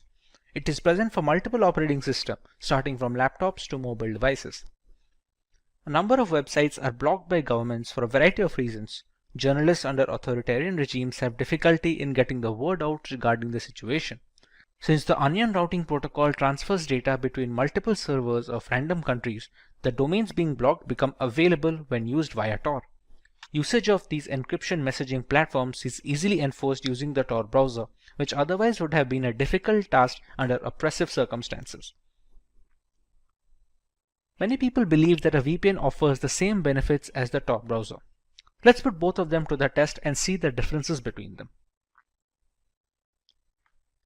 Coming to the first point of difference, Tor is completely free and open source. All of the code for the browser and the network can be audited and has been cleared for security concerns. When it comes to VPN, there are many different brands which have open source clients, but the same cannot be said for their counterparts. Some have partly open source, while some have completely locked up their code so that they cannot be stolen further. Moving on, Tor has multiple relay points in its data transfer protocol. Between the server and the receiver, there are 3 different IP nodes. That number can increase, but it will always be more than 2. Once the data is passed from the sender, it goes through all of those relay points, while in the case of a VPN, the connection is made from the client device to the VPN server and then to the requested destination. There is no other IP node that comes into work here, thereby making the connection a one-to-one between the client and a VPN. As a next point, since Tor handles multiple layers of encryption and the data passes through multiple systems along the way, the performance is slow compared to a VPN, where the performance is relatively fast due to the less number of nodes the data passes through. Similarly, the multi-layer encryption of Tor is consistent. If you use Tor browser, every single request passes through the same layer of encryption and follows the same routing protocol. In the case of a VPN, Different companies offer different levels of encryption. Some have multi-hop, some prefer a single one-to-one connection, and these kind of differences make the choice much more variable. Finally, the nodes and relays being used in the Tor network are volunteer. There is no company holding over them, so jurisdiction becomes relatively straightforward. Whereas in the case of VPNs, many such VPNs are hosted by adware companies or are being monitored by central governments to note the usage information. Now that we have a better understanding of the Tor browser and its routing, let us take a look at how the Tor browser can anonymize and protect our internet usage. On opening up the Tor browser for the first time, this is the page that you are going to be welcomed with. You have the option of connecting to the Tor network before we start our browsing. So let's press connect, and we can see that it is connected. Coming to the anonymization, let's check my current location on Google Chrome. Currently is showing as Navi Mumbai in Maharashtra. If we check the same link on the Tor browser, we should get a different address. Now every link that we open in the Tor browser will be little delayed and the speed will be hampered because of the multiple layers of encryption like we discussed. Now as you can see, it's showing a German IP and the state of Bavaria. This is how the anonymization works. There is no VPN configured, there is no proxy attached. It's straight up the out of the box settings that come inbuilt with the Tor browser. Similarly, we have an option of cleaning up the data. Let's say if you want to refresh your location and you want to use a different ID for the next browsing session. If you just restart it once, and we can have to check it again, we should be seeing a different country this time. As you can see, we have Netherlands right now. So this is how you can keep refreshing your address, you can keep refreshing your host location so that you cannot be tracked when in browsing the internet. Like we discussed, we have some onion links that can only be used on the Tor network. As you can see, these kind of links do not open in the Google Chrome browser. But once we copy these over to the Tor browser,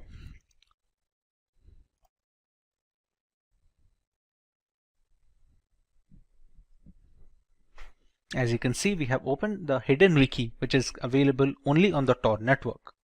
This is kind of an alternative Wikipedia website where we can find articles to read and more information to learn. Similarly, we have another onion link over here, which is once again available only for the Tor browser.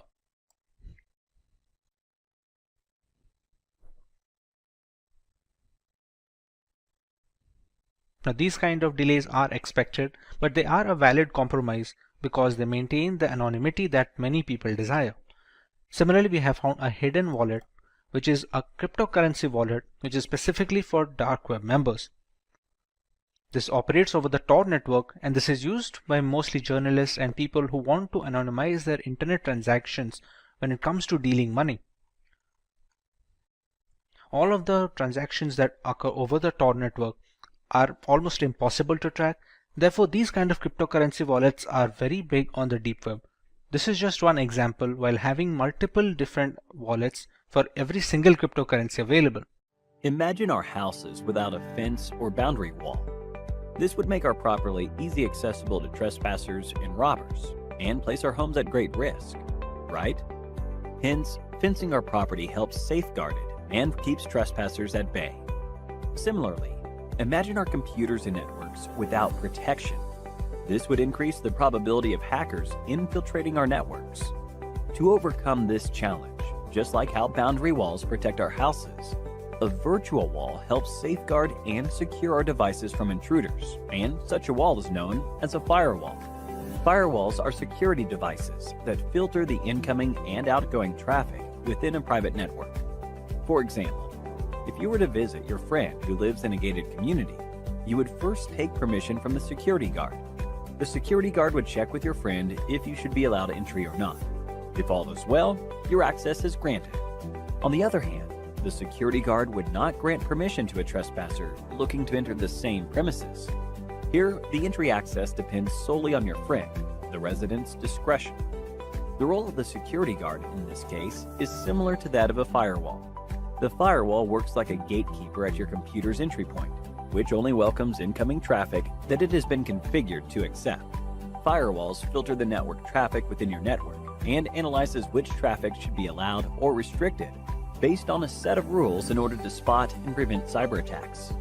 Your computer communicates with the internet in the form of network packets that hold details like the source address, destination address, and information. These network packets enter your computer through ports. A firewall works on a set of rules based on the details of these network packets, like their source address, a destination address, content, and port numbers.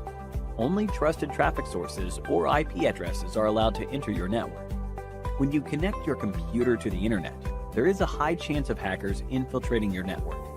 This is when a firewall comes to your rescue by acting as a barrier between your computer and the internet.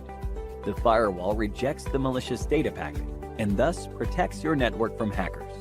On the other hand, traffic from trusted websites is allowed access to your network. This way, a firewall carries out quick assessments to detect malware and other suspicious activities, thereby protecting your network from being susceptible to a cyber attack. Firewalls can either be hardware or software. Software firewalls are programs installed on each computer. This is also called a host firewall. Meanwhile, hardware firewalls are equipments that are established between the gateway and your network. Linksys routers are a good example of a hardware firewall. Besides this, there are other types of firewalls designed based on their traffic filtering methods, structure, and functionality. The firewall that compares each outgoing and incoming network packet to a set of established rules, such as the allowed IP addresses, IP protocols, port number, and other aspects of the packet, is known as a packet filtering firewall. If the incoming network traffic is not per the predefined rules, that traffic is blocked. A variant of the packet filtering firewall is the stateful inspection firewall. These types of firewalls not only examine each network packet, but also checks whether or not that network packet is part of an established network connection. Such firewalls are also referred to as dynamic packet filtering firewalls. Our next type of firewall is called a proxy firewall.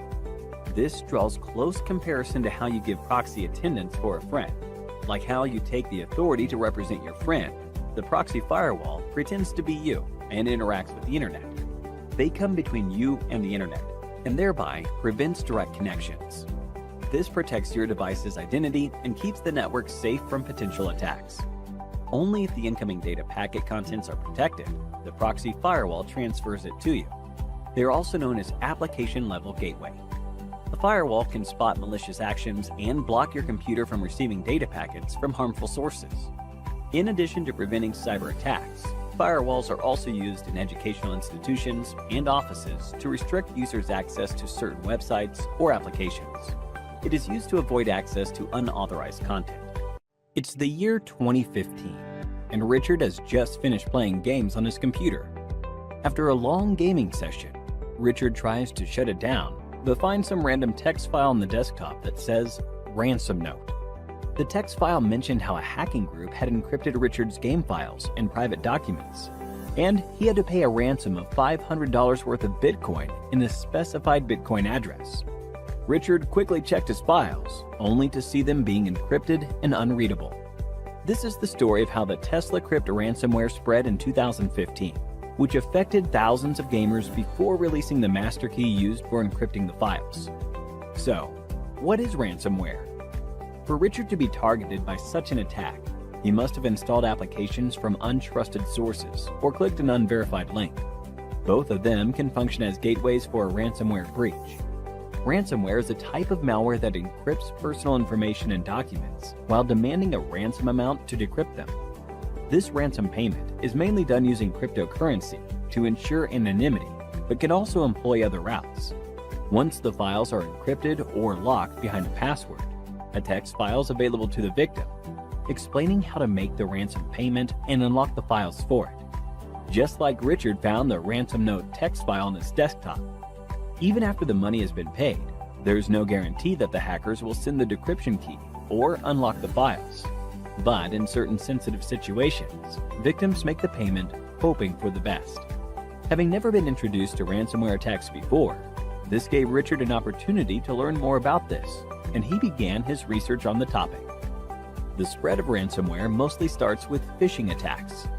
To know more about phishing attacks, click the link in the button above. Users tend to click on unknown links received via emails and chat applications, promising rewards of some nature. Once clicked, a ransomware file is installed on the system that encrypts all the files or blocks access to computer functions.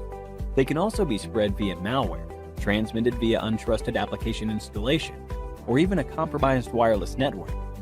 Another way to breach a system with ransomware is by using the Remote Desktop Protocol, or RDP access. A computer can be accessed remotely using this protocol, allowing a hacker to install malicious software on the system with the owner unaware of these developments. Coming to the different types of ransomware.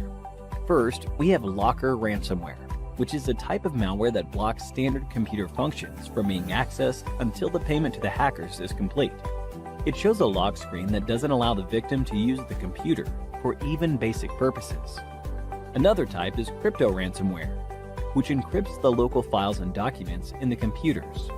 Once the files are encrypted, finding the decryption key is impossible unless the ransomware variant is old and the keys are already available on the internet. Scareware is fake software that claims to have detected a virus or other issue on your computer and directs you to pay to resolve the problem. Some types of scareware lock the computer, while others simply flood the screen with pop-up alerts without actually damaging files. To prevent getting affected by ransomware, Richard could have followed a few steps to further enhance his security. One must always have backups of their data. Cloud storage for backup is easy, but a physical backup in a hard drive is always recommended. Keeping the system updated with the latest security patches is always a good idea. Apart from system updates, one must always have reputed antivirus software installed. Many antivirus software like Kaspersky and Bitdefender have anti-ransomware features that periodically check for encryption of private documents. When browsing the internet, a user must always check for the lock symbol on the address bar, which signifies the presence of HTTPS protocol for additional security. If a system is infected with ransomware already, there is a website, nomoreransom.org. It has a collection of decryption tools for most well-known ransomware packages. It can also help decrypt specific encrypted files if the list of anti-ransomware tools didn't help the victim. Malware is a malicious software that is programmed to cause damage to a computer system, network, and hardware devices. Many malicious programs like Trojan, viruses, worms, and bots which cause damage to the system are known as malware. Most of the malware programs are designed to steal information from the targeted user, or to steal money from the target by stealing sensitive data. Let's take a look at the introduction for two different types of malware, virus and Trojan. Firstly, let's take a look what exactly is a virus program. A computer virus is a type of malicious program that on execution replicates itself. They get attached to different files and programs which are termed as host programs by inserting their code. If the attachment succeeds, the targeted program is termed as infected with a computer virus. Now let's take a look at the Trojan horse. Trojan horse program is a program that disguises itself as a legitimate program but harms the system on installation. They hide within the attachments and emails, then transfer from one system to another. They create backdoors into a system to allow the cybercriminal to steal our information. Let's take a look how they function after getting installed into our system. Firstly, we have virus programs. The computer virus must contain two parts to infect the system. First is the search routine, which locates new files and data that is to be infected by the virus program. And the second part is known as the copy routine, which is necessary for the program to copy itself into the targeted file, which is located by the search routine. Now let's take a look at the Trojan horse functioning. For Trojan horses, entryway into our system is through emails that may look legitimate but may have unknown attachments. And when such files are downloaded into the device, the Trojan program gets installed and infects the system. They also infect the system on the execution of infected application or the executable file and attacks the system. Now that we understand what virus and Trojans are, let's understand different types of virus and trojans. Let's take a look at different types of viruses. The first one is known as the boot sector virus. This type of virus damages the booting section of the system by infecting the master board record, which is also known as MBR. This damages the boot sector section by targeting the hard disk of the system. Then we have the macrovirus. Macrovirus is a type of virus that gets embedded into the document-related data and is executed when the file is opened. They also are designed to replicate themselves and infect the system on a larger scale. And lastly, we have the direct action virus. This type of virus gets attached to executable files, which on execution activates the virus program and infects the system. Once the infection of the file is completed, they exit the system, which is also the reason it is known as a non-resident virus. Let's take a look at different types of trojans. The first type of trojan is the backdoor trojan. They are designed to create a backdoor in the system on execution of an infected program.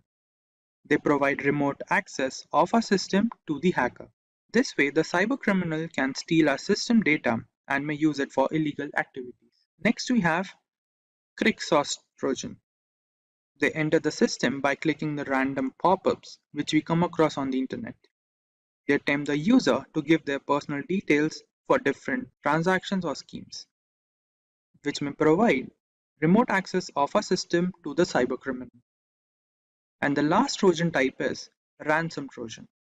This type of Trojan program, after entering the system, blocks the user from accessing its own system and also affects the system functioning.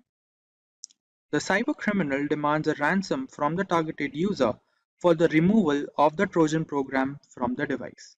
Now that we understand some details regarding viruses and Trojan, let's solve a question. The question is, Jake was denied access to his system and he wasn't able to control the data and information in his system.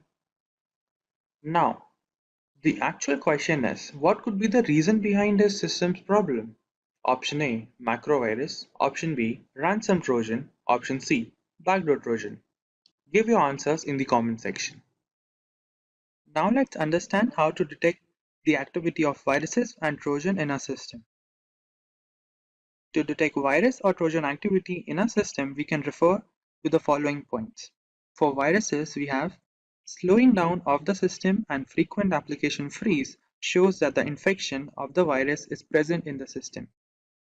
Then we have the viruses can also steal sensitive data, including passwords, account details, which may lead to unexpected logout from the accounts or corruption of the sensitive data.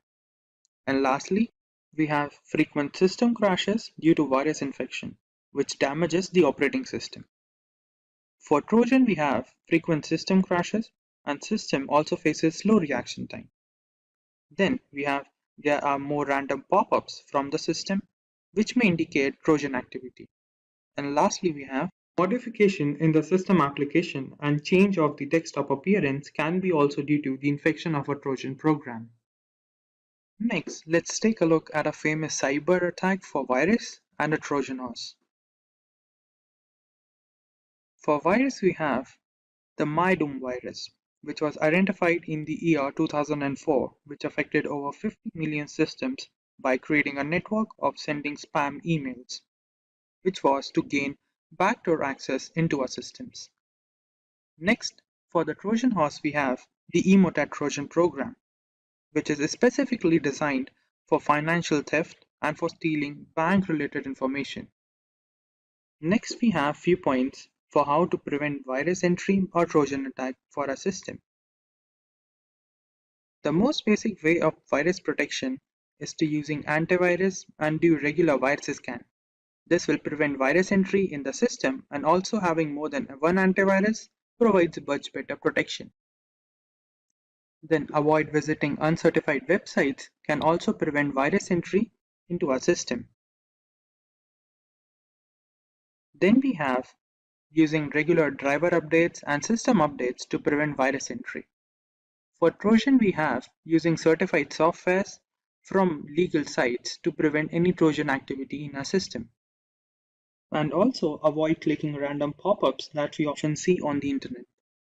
And lastly, using antivirus and firewalls for protection against Trojan horses is a good habit. Now that we have reached the end of the video, let's take a look what we learned.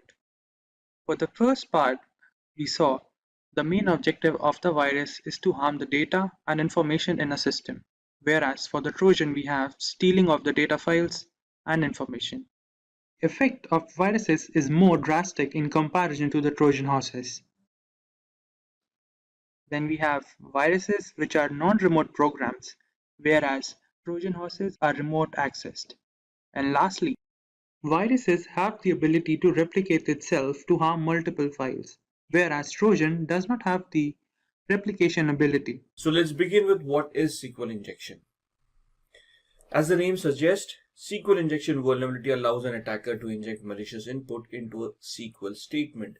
So SQL stands for Structured Query Language, which is a language used by an application to interact with a database. Now, normally this attack is targeted towards a database to extract the data that is stored within. However, the vulnerability does not lie in the database itself. The vulnerability will always lie in the application. It is the developer's prerogative of how to develop the application, how to configure it to prevent SQL injection queries from happening. A database is created to answer questions, and if a question is asked, it is supposed to answer it. Database needs to be configured for some amount of security, but the vulnerability, the flaw here for SQL injection will always lie in the application itself. It is how the application interacts with the database that needs to be modified, that needs to be maintained by the developer rather than just configuring the database itself. So the attacker at this point in time, when they send a query to the application, will form a malformed query by injecting a particular command or an operator that is recognized by the SQL language. And if that operator is passed through the application to the database, then the database basically gets cracked or does a data dump because of that unwanted character coming in. So this character needs to be filtered at the application level itself. Now let's look at a quick demo. So what we have done here is I have this virtual machine called OWASP Broken Web Applications Virtual Machine version 1.2. I'm going to power this on. Till this powers on, I'm going to show you where we can download this utility from. So you can just look for OWASP Broken Web Application Project download. You'll find it on sourceforge.net. Click on the link. You can download the Broken Web Application Project from here. This is a 1.9 GB download, and you can have a zip machine directly for VMware or Oracle VirtualBox. Now, this is an application that has been developed by OWASP, which stands for Open Web Application Security Project, which is a not-for-profit organization and periodically releases the most top 10 risks that an application will face for that particular year. So they have given a web application with inbuilt vulnerabilities for professionals like us to practice upon, to develop our skills upon, because doing this in the real world is illegal. I cannot go onto a website to demonstrate how a SQL injection attack works. Neither should you try your hands on it till you become very well rehearsed with it. So to upgrade your skills, to upskill yourself, please download this machine, host it in a VMware workstation or an Oracle VirtualBox, and you can then try your skills on it. Right. So just going back to the browser here, if I open up a new tab, you'll see that this machine has booted up and has an IP address called 71.132.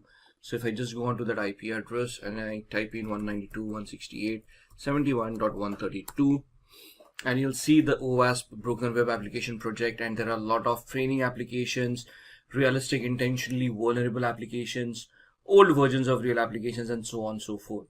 So there is a lot of applications inbuilt over here that you can try your skills upon. We are going to try to use the OWASP utility over here. This gives you the OWASP top 10 risks for 2010, 2013. 2017 is the latest one so far, but The difference between 2013 and 2017 is that some of these have changed, but not all of them. The order has changed a little bit, but you can see that SQL injection is on the top A1 amongst the injection attacks, right?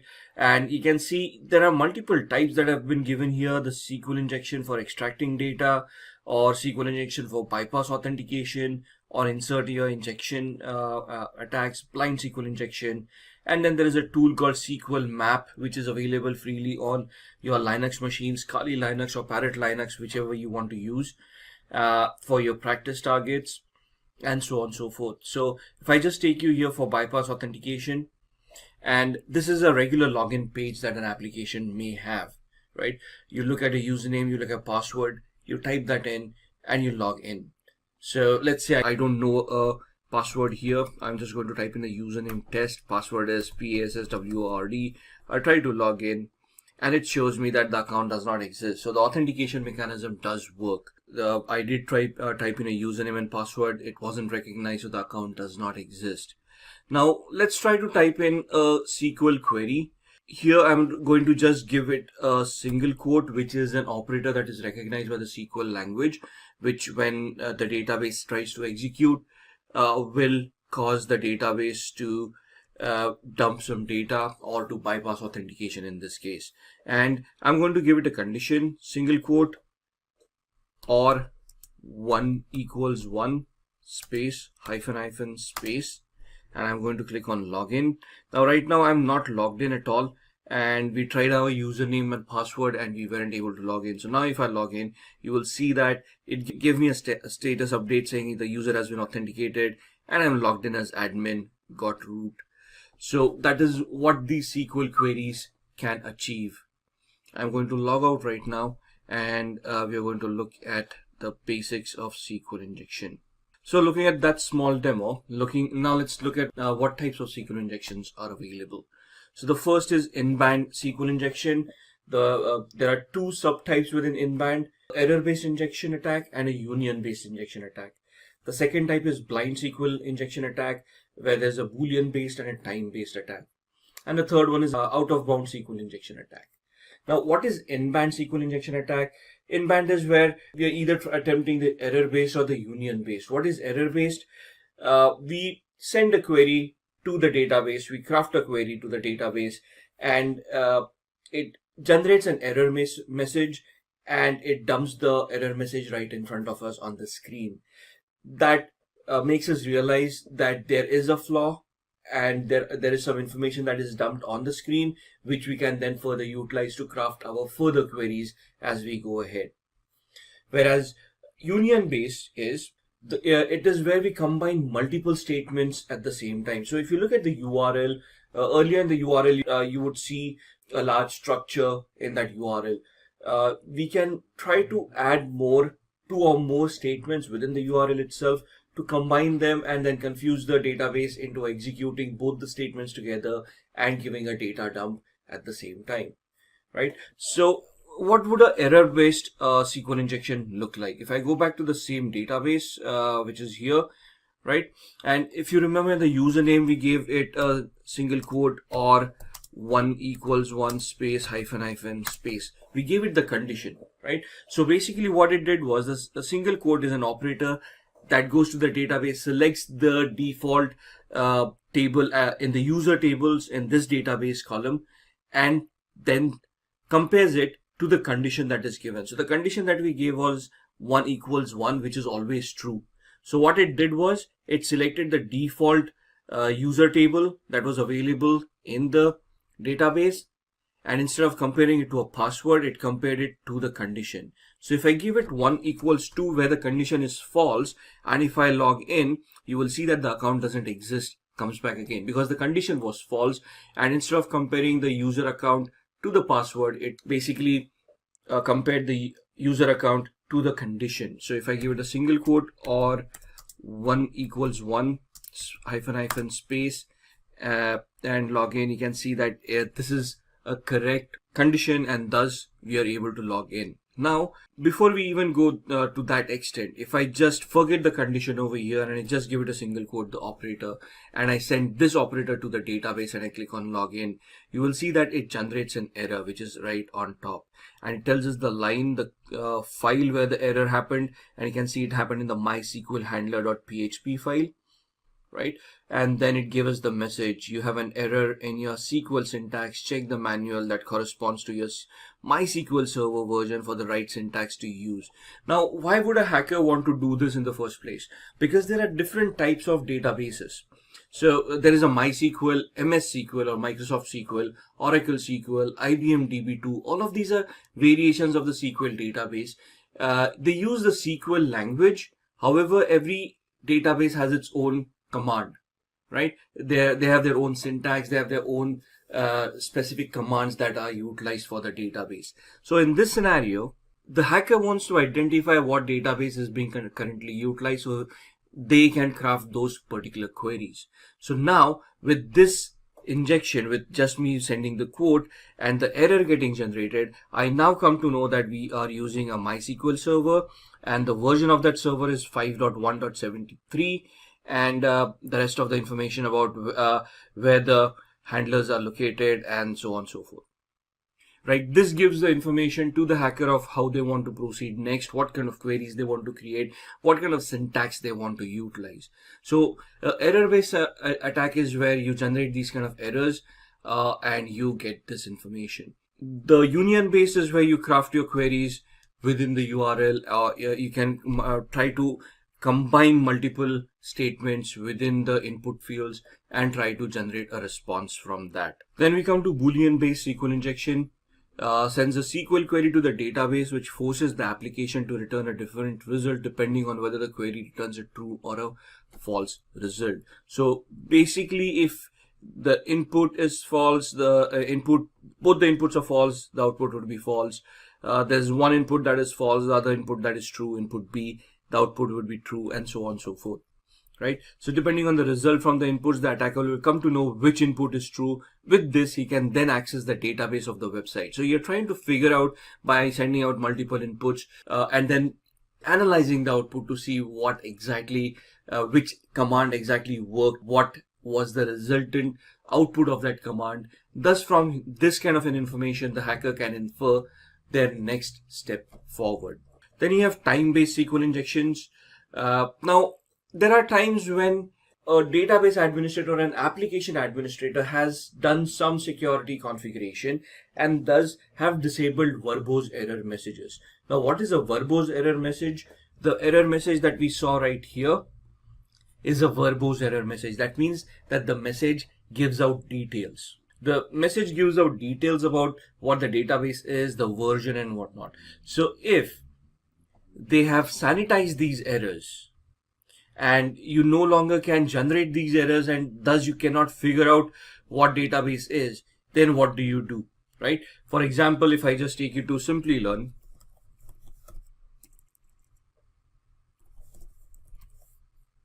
and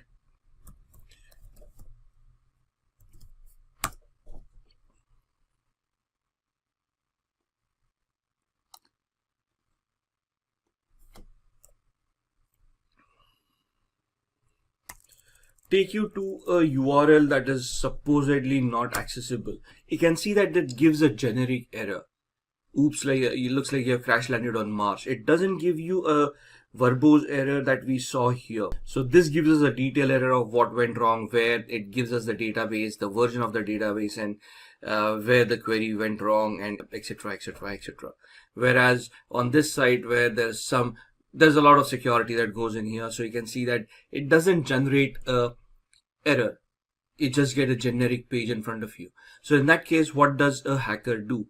So the hacker then injects a time-based query in the URL, which allows us to verify whether the command is being executed or not. So we put in a time wait, let's say 10 seconds of time wait. So if the moment we inject the query, if the query times for 10 seconds and then gets executed, that means that the SQL injection is possible. However, if we inject the query and it just gets executed without the delay, that means that the time injection attack would not be possible on that particular site. Out of bound is not a very common attack. It depends on the features being enabled on the database management system that is being used by the web application. So this can be a somewhat of a misconfiguration error by the database administrator, where you have enabled functions and not sanitized them. So you have not done in access controls properly. You have not given account control. So queries should never be executed at an administrative level. They should always be executed at a user level with minimum privileges that are required for that query to be executed. Now, if you're allowing these kind of functions to be enabled at the DBMS, and there is an administrative account that can have access to them, at that point in time an out of bound injection attack is possible. So let's look at how a website works, right? How SQL works on a website. Now, the website is constructed of HTML, hypertext markup language, which would include JavaScripting for functionality, cascading style sheets for the mapping of the website, right? And then React, JS and whatnot for further functionality. Now, when we send a query to the website, it is normally using the HTTP protocol or HTTPS protocol. When the query reaches the application would then go ahead and generate the SQL query. At the client side, you'll have all these scripting languages coming in on the front end that we can utilize to craft queries and then send them across. At the server side, you'll have databases like Oracle, MySQL, MS SQL, and so on and so forth that will then execute those queries, right? So just to give you an example, if I use a tool called Postman, what we generally do when we craft a query is we send out a GET request to the website, and then we receive a response from the site with the HTML code and everything. So this is a tool that is utilized by software testers to test the responses that you're going to get from various websites. So on the left hand side, you can see I've used it on quite a bit. Here we have an example for gmail.com. So let's continue with that. So this is a GET request being sent to Gmail.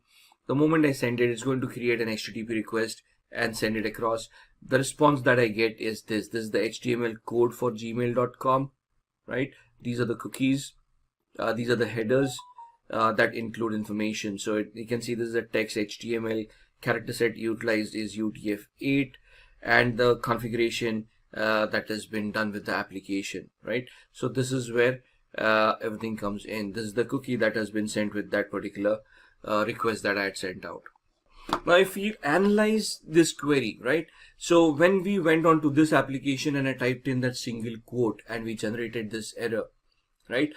You can see that the application converted this into a SQL query. So the query was select username from accounts where the username in quotes, single quotes, and we use this quote, right? The single quote right there. So that's where we use that operator, and that's where the exception error occurred. So these are the kind of queries that are structured by the application and then taken on to the database for execution.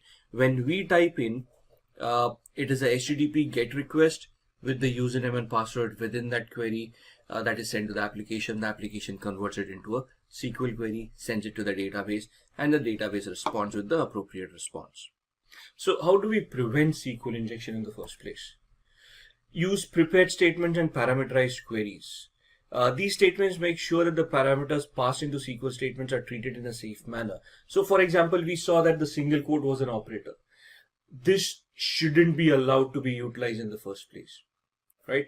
So here, what we are doing here is a secure way of running a SQL query in the JDBC using a parameterized statement. Define which user we want to find. So there's a string, the email comes in. Connection to the database. We are going to figure out how the connection is going to be passed, how it is going to be created. Construct the SQL statement we want to run specifying the parameter, right? So we define how is it going to be created, what is going to be created, what can be passed to the database and what should not be passed to the database. So that is one way of utilizing prepared statements and parameterized queries. Then we have object relational mapping. Most development teams prefer to use object relational mapping frameworks to make the translation of SQL results set into code objects more seamless. So this is an example of object relational mapping, where we map certain objects and allow that to be executed. And then escaping inputs. It is a simple way to protect against most SQL injection attacks. Many languages have standard functions to achieve this, right? So you need to be very careful while using escape characters in your code base when a SQL statement is constructed. Not all injection attacks rely on abuse of code characters. So you need to know what characters are being utilized in the configuration that you have created, in the structure that you have created, in the code that you have created. Which characters are being recognized as operators. You need to sanitize those operators, and you need to basically ensure that these operators cannot be accepted as user input. If they are, they're weeded out by the application and they never reach the database. Other methods of preventing SQL injection are password hashing, so that passwords cannot be bypassed, the passwords cannot be recovered, passwords cannot be cracked. Third-party authentication. You use OAuth or some other service for a single sign-on mechanism. Thus, you rely on a third party to maintain the security of authentication and what kind of parameters are passed. For example, using LinkedIn logins or Facebook logins, right? For the layman, you normally go onto Facebook and you allow, if you're using a game, right? If you start playing a game, you're allowed to log into the game using your Facebook credentials or your Google credentials. Now that is not just for ease of use, but the game user, the developer, has outsourced the authentication mechanisms to third parties such as Facebook or Google, because they understand that that authentication mechanism is as safe as can be. Facebook and Google are wealthy organizations, hire a lot of security experts, and the development for their authentication mechanisms is top notch. Small organization cannot spend that kind of money on security itself, right? So you use a third party authentication mechanism to ensure that these kind of attacks may not happen. Then web application firewalls.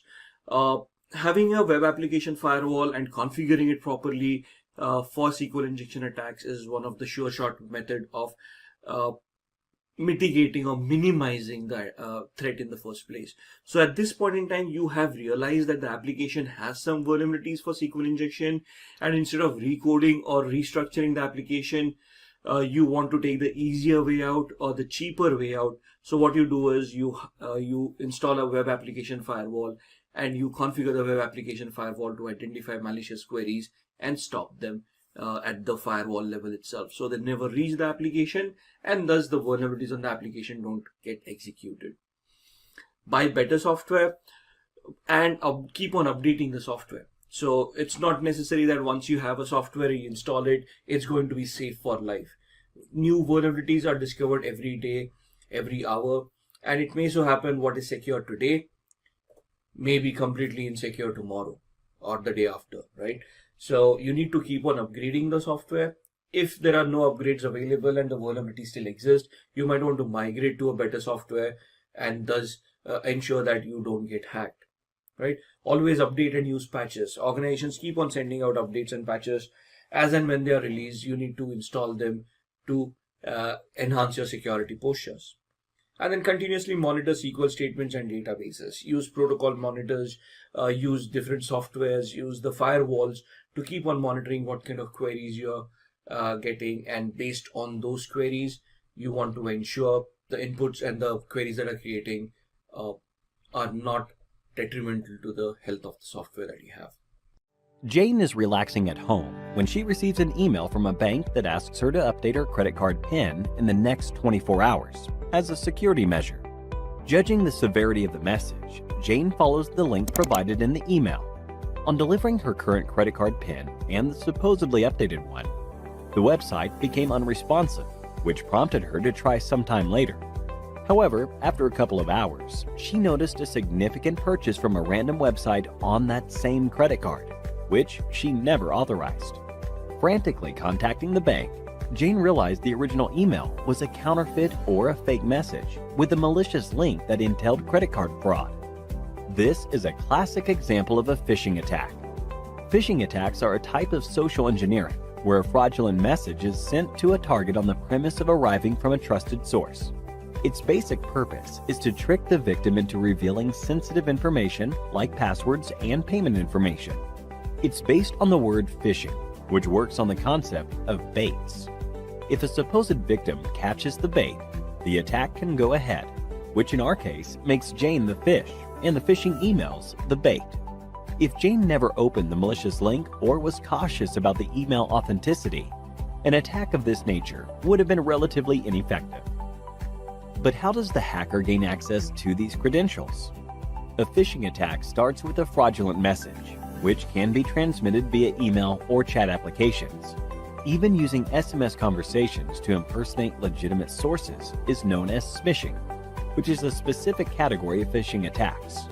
Irrespective of the manner of transmission, the message targets the victim in a way that coaxes them to open a malicious link and provide critical information on the requisite website. More often than not, the websites are designed to look as authentic as possible. Once the victims submit information using the link, be it a password or credit card details, the data is sent to the hacker who designed the email and the fake website, giving him complete control over the account whose password was just provided. Often carried out in campaigns where an identical phishing mail is sent to thousands of users, the rate of success is relatively low, but never zero. Between 2013 and 2015, corporate giants like Facebook and Google were tricked off of $100 million due to an extensive phishing campaign, where a known common associate was impersonated by the hackers.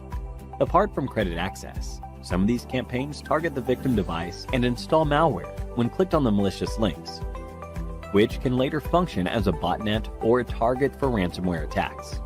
There is no single formula, for there are multiple categories of phishing attacks. The issue with Jane, where the hacker stole her bank credentials, falls under the umbrella of deceptive phishing. A general email is sent out to thousands of users in this category, hoping some of them fall prey to this scam. Spear phishing, on the other hand, is a bit customized version. The targets are researched before being sent an email. For example, if you never had a Netflix subscription, sending you an email that seems like the Netflix team sends it becomes pointless. This is a potential drawback of deceptive phishing techniques. On the other hand, a simple screenshot of a Spotify playlist being shared on social media indicates a probable point of entry. The hacker can send counterfeit messages to the target user while implying the source of such messages being Spotify, tricking them into sharing private information. Since the hacker already knows the target uses Spotify, the chances of victims taking the bait increase substantially. For more important targets like CEOs and people with a fortune on their back, the research done is tenfold, which can be called a case of whaling. The hackers prepare and wait for the right moment to launch their phishing attack, often to steal industry secrets for rival companies or sell them off at a higher price. Apart from just emails, farming focuses on fake websites that resemble their original counterparts as much as possible. A prevalent method is to use domain names like Facebook with a single O or YouTube with no E. These are mistakes that people make when typing the full URL in the browser, leading them straight to a counterfeit web page, which can fool them into submitting private data. A few more complex methods exist to drive people onto fake websites, like ARP spoofing and DNS cache poisoning, but they are rarely carried out due to time and resource constraints. Now that we know how phishing attacks work, let's look at ways to prevent ourselves from becoming victims. While the implications of a phishing attack can be extreme, protecting yourself against these is relatively straightforward. Jane could have saved herself from credit card fraud had she checked the link in the email for authenticity, and that it redirected to a secure website that runs on the HTTPS protocol. Even suspicious messages shouldn't be entertained. One must also refrain from entering private information on random websites or pop-up windows, irrespective of how legitimate they seem. It is also recommended to use secure anti-phishing browser extensions like Cloudfish to sniff out malicious emails from legitimate ones. The best way to prevent phishing is browsing the internet with care and being on alert for malicious attempts at all times. Start by learning about cross-site scripting from a layman's perspective. Cross-site scripting, also known as XSS, is a type of code injection attack that occurs on the client side. The attacker intends to run harmful scripts in the victim's web browser by embedding malicious code in a genuine web page or online application. The real attack takes place when the victim hits the malicious code infected web page or online application. The web page or application serves as a vehicle for the malicious script to be sent to the user's browser. Forums, message boards, and online pages that enable comments are vulnerable vehicles that are frequently utilized for cross-scripting assaults. A web page or web application is vulnerable to XSS if the output it creates contains unsanitized user input. The victim's browser must then parse this user input.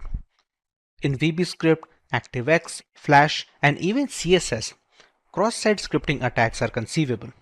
They are nevertheless most ubiquitous in JavaScript, owing to the fact that JavaScript is most important to most browser experiences nowadays. The main purpose of this attack is to steal the other user's identity, be it via cookies, session tokens, and other information. In most of the cases, this attack is being used to steal the other person's cookies. As we know, cookies help us to log in automatically. Therefore, with the stolen cookies, we can log in with other identities. And this is one of the reasons why this attack is considered as one of the riskiest attacks. It can be performed with different client-side programming languages as well. Cross-site scripting is often compared with similar client-side attacks, as client-side languages are mostly being used during this. However, an XSS attack is considered riskier because of its ability to damage even less vulnerable technologies. Most often, this attack is performed with JavaScript and HTML. JavaScript is a programming language that runs on web pages inside your browser. The client-side code adds functionality and interactivity to the web page and is used extensively on all major applications and CMS platforms. Unlike server-side languages such as PHP, JavaScript code runs inside your browser and cannot impact the website for other visitors. It is sandboxed to your own navigator and can only perform actions within your own browser window. While JavaScript is client-side and does not run on the server, it can be used to interact with the server by performing background requests.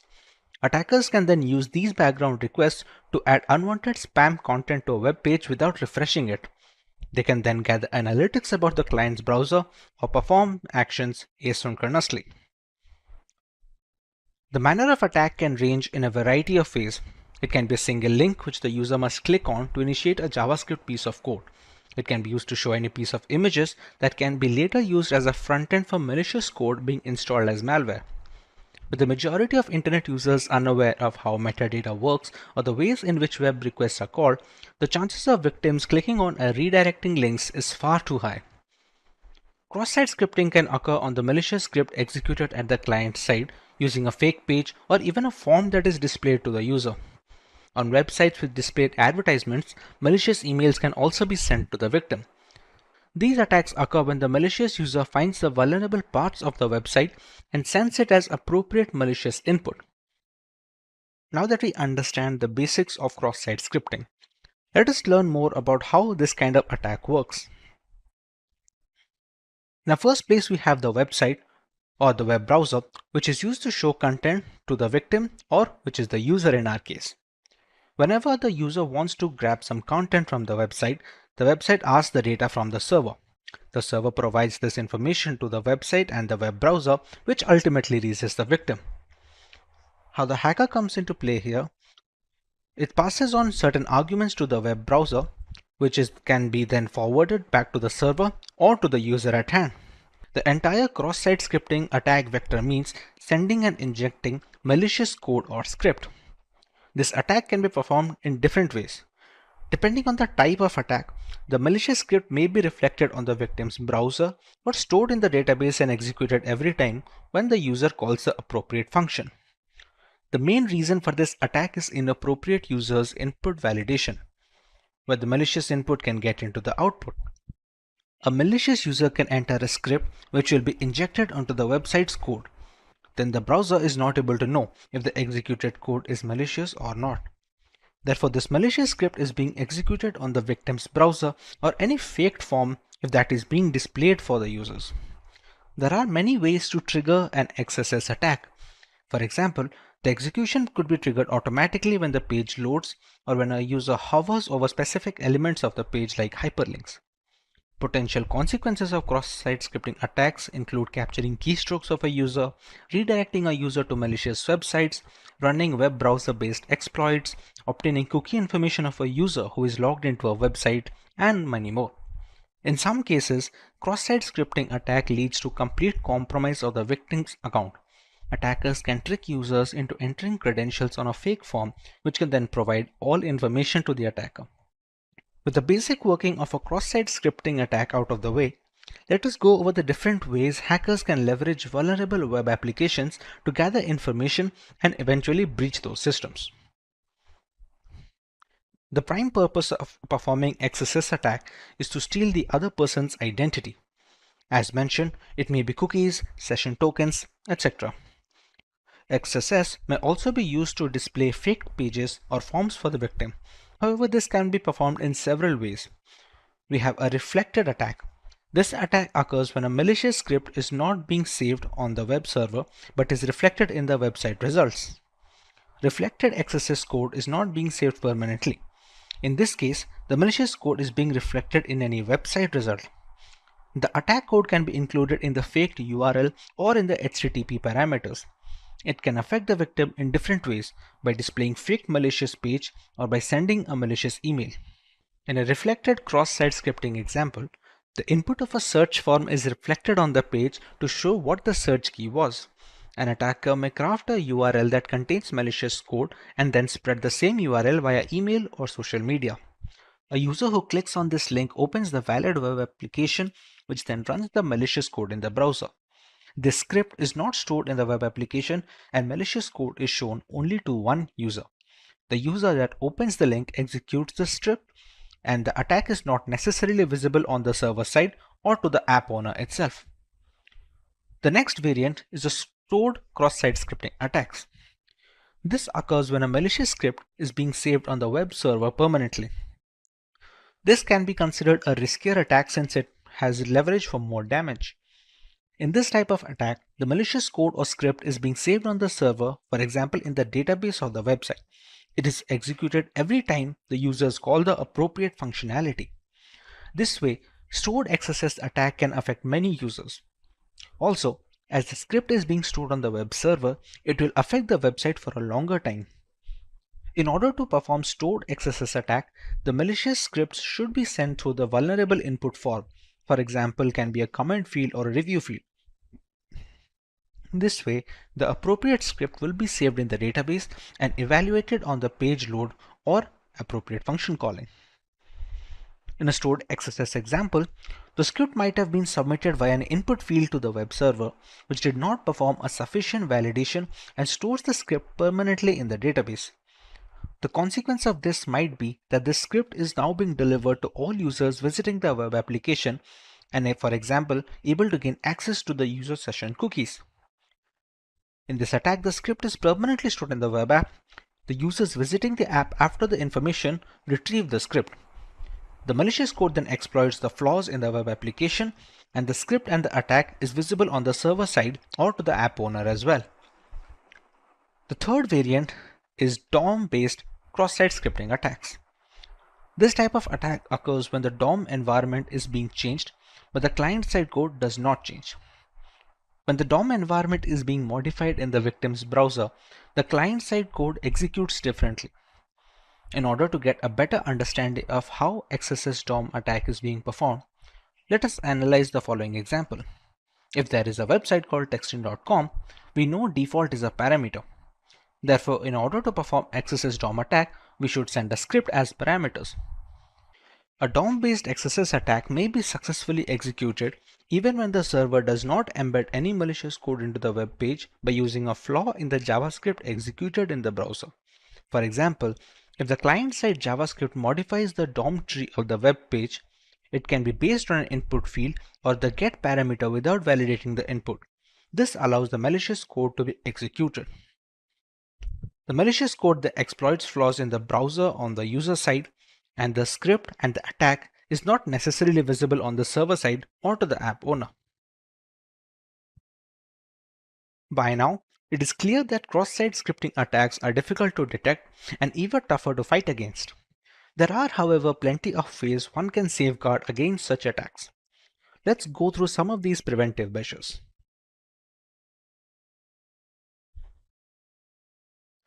Like mentioned earlier, XSS attacks are sometimes difficult to detect. However, this can be changed if you get some external help. A way to prevent XSS attacks is using automated testing tools like Crash Test Security Suite or Akinetic Security Suite. Still, manual testing is highly time consuming and costly, and therefore not possible to be done for every iteration of your web application. Consequently, your code shouldn't be untested before any release. Using automated security, you can scan your web application for cross-site scripting and other critical vulnerabilities before every release. This way, you can ensure that your web application's live version is still secured whenever you alter or add a feature. Input fields are the most common point of entry for XSS attack scripts. Therefore, you should always screen and validate any information input into data fields. This is particularly important if the data will be included as HTML output. This can be used to protect against reflected XSS attacks. Validation should occur on both the client side and server side as an added precaution. This helps validating the data before it's being sent to the servers and can also protect against persistent XSS scripts. This can be accomplished using JavaScript. XSS attacks only appear if any user input is being displayed on the web page. Therefore, try to avoid displaying any untrusted user input if possible. If you need to display user data, restrict the places where the user input might appear. Any input displayed inside a JavaScript tag or a URL shown on the site is much more likely to be exploited than the input that appears inside a division or a span element inside the HTML body. Protecting against XSS vulnerabilities typically requires properly escaping user-provided data that is placed on the page. Rather than trying to determine if the data is user-provided and could be compromised, we should always play it safe and escape data whether it is user-provided or not. Unfortunately, because there are many different rules for escaping, you still must choose the proper type of escaping before settling on a final code. Encoding should be applied directly before user-controllable data is written to a page because the context you're writing into determines what kind of encoding you need to use. For example, values inside a JavaScript string require a different type of escaping to those in an HTML context. Sometimes you'll need to apply multiple layers of encoding in the correct order.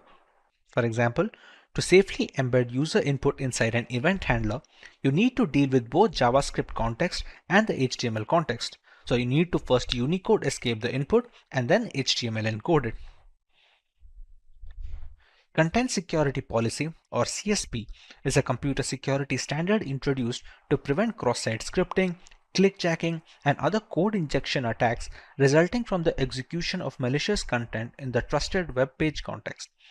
It is a candidate recommendations of the W3C Working Group on Web Application Security. It's widely supported by modern web browsers and provides a standard method for website owners to declare approved origins of content that browsers should be allowed to load on their website. HTTP only is an additional flag included in a set cookie HTTP response header. Using the HTTP only flag when generating a cookie helps mitigate the risk of client-side script accessing the protected cookie, that is if the browser supports it. If the HTTP only flag is included in the HTTP response header, the cookie cannot be accessed through a client-side script. Again, this is if the browser supports this flag. As a result, even if a cross-site scripting flaw exists and a user accidentally accesses a link that exploits this flaw, the browser will not reveal the cookie to a third party. If a browser does not support HTTP only and a website attempts to set an HTTP only cookie, the HTTP only flag will be ignored by the browser, thus creating a traditional script accessible cookie. As a result, the cookie becomes vulnerable to theft of modification by any malicious script. Next on our docket is a live demonstration where we solve a set of cross-site scripting problems starting from the basic level to the topmost level 6. We're going to start at level 1. In this web application, it demonstrates a common cause of cross-site scripting where user input is directly included in the page without proper escaping. If we interact with a vulnerable application window here and find a way to make it execute JavaScript of our choosing, we can take actions inside the vulnerable window or directly edit its URL bar. This task needs only basic knowledge. Let's see why the most primitive injections work here right away. Let's do a simple query and inspect the resulting HTML page. I'm going to use this phrase with a single quote as a special character. We can now inspect the HTML page.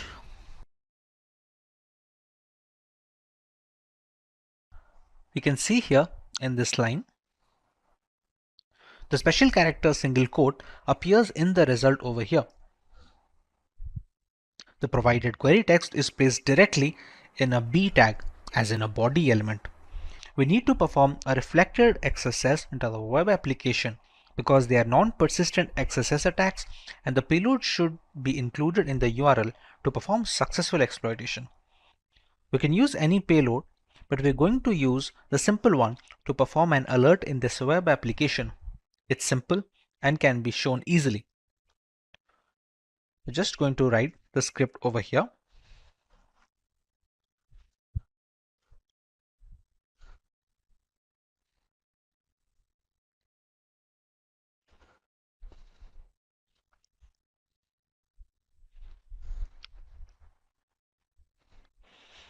And we're going to press search. As you can see, we have successfully launched our first cross-site scripting attack.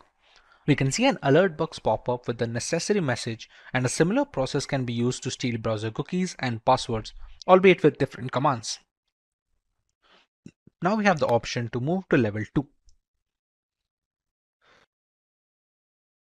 In this web application, it shows that how easily XSS bugs can be introduced in complex chat applications. Chat app conversations are stored in a database and retrieved when a user wants to see the conversation. Therefore, if a malicious user injects some JavaScript code, all visitors will be infected. This kind of cross-site scripting attack is more powerful, and it is more riskier than reflected cross-site scripting attacks, and that's why it is known as stored XSS.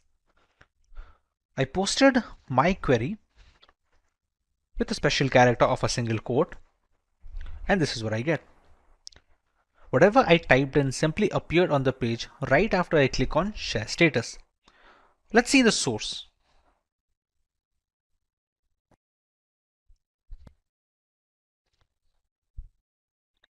You can see here, the text I posted seems directly put inside a block quote tag. So even a simple script tag we used in level 1 should work here, but it will not. Let us examine the code to understand why.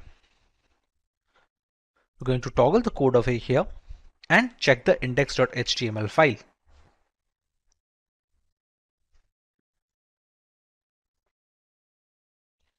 Important part is line 32. The generated HTML fragment, which is the HTML variable in the code, is added to the mail HTML using the inner HTML method. So when the browser parsing this HTML fragment, it will not execute any script tag defined within that HTML fragment. HTML parser will not execute a script tag when it parses HTMLs via this method. This is why the script tag like we used in level 1 is not going to work here. Our solution is to use events. Events will execute the defined JavaScripts. We're going to use an image over here.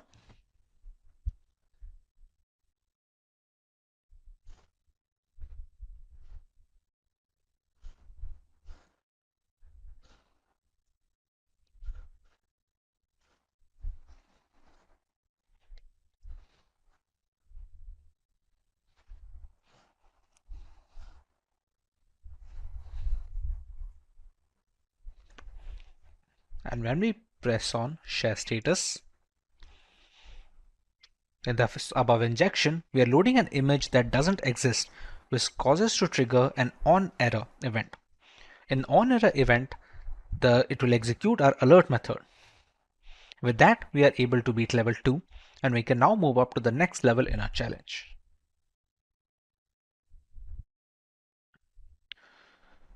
As you can see, clicking on any tab causes the tab number to be displayed in the URL fragment.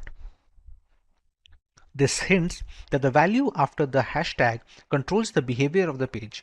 That is, it is an input variable. To confirm, let's analyze the code.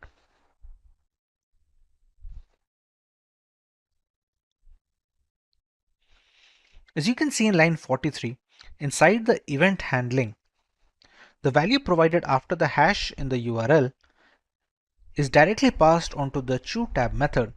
No input validation is being performed. The value passed to the choose_tab method is directly injected into the img tag in line 17.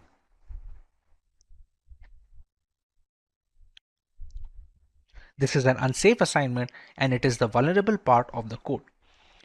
Now all we have to do now is to craft a payload that would adjust the img tag to execute our JavaScript. Remember, the script tag from level 1 would not work here since the variable HTML is used to add the DOM dynamically.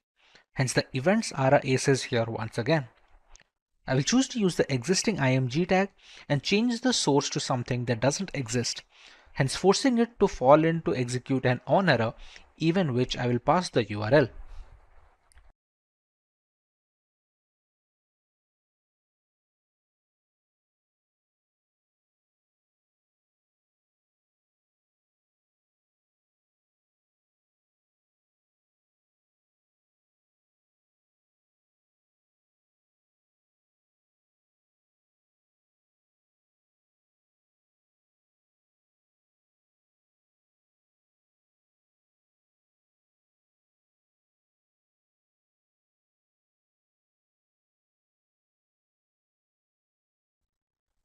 Once we visit that URL, we can see that our Java pop-up has opened up here with the same message of XSS level 3 has been completed.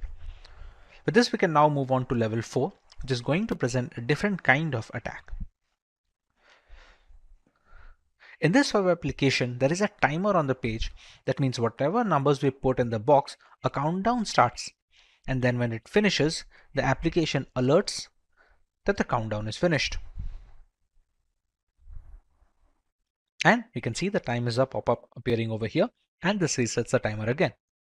Now it is obvious that the value entered in the text box is transferred to the server over the timer parameter in the URL. Let us examine the code to see how the timer parameter is being handled. We're going to visit timer.html over here. And we're going to check over here. In line 21, the start timer method is being called in the onload event. However, the timer parameter is being directly passed to the start timer method. We need to perform a pop-up alert in the web application which escapes the content of the function start timer without breaking the JavaScript code. The parameter value is directly added to the start timer method without any filtering. What we can try to do here is to inject an alert function to be executed inside the onload event along with the start timer method. We're going to remove this argument and put our script over here.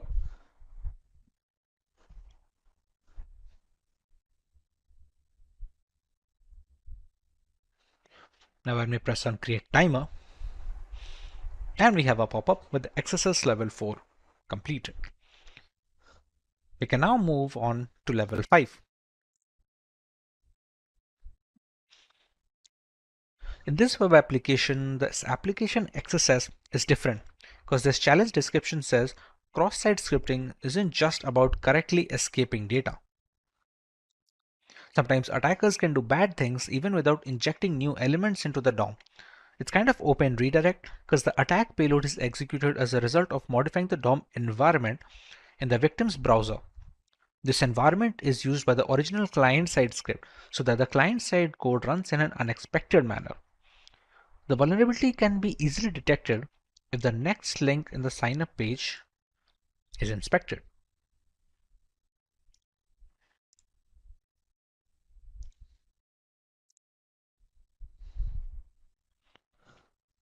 The href attribute value of next link is confirmed, which is exactly the value of the next URL query parameter, as you can see over here. This means using the next query parameter can be used to inject a JavaScript code to the href attribute of the next link. The following is the best way to do it. As soon as the user clicks on the link, the script will be triggered.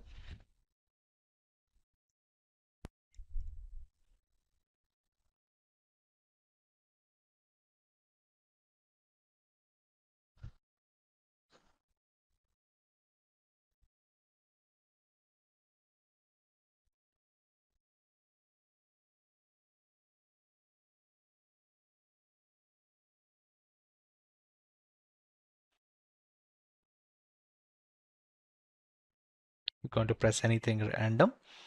And now that we click next, we can see the XSS level 5 that we had provided in the URL as a parameter to the next variable. Since the value of next provided appears on a pop-up, we can consider the attack a success and move on to the final level 6.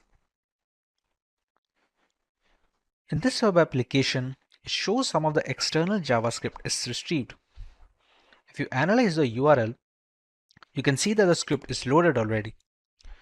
The vulnerability lies within how the code handles the value after the hashtag. If you check on line 45, the value right after the hashtag is taken as the gadget name, and then in line 48, the value is directly passed on to the include gadget method.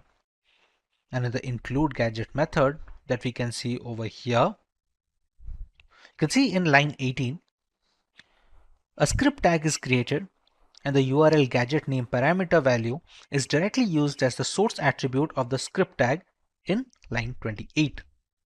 This means we can completely control the source attribute of the script tag that is being created. That is, with this vulnerability, we can inject our own JavaScript file into the code. We can inject a URL of our own hosted JavaScript into the web application's URL after the hashtag, and the URL should not be using HTTPS but anything like that to bypass the regular expression for security checking. We're going to remove the pre-stored URL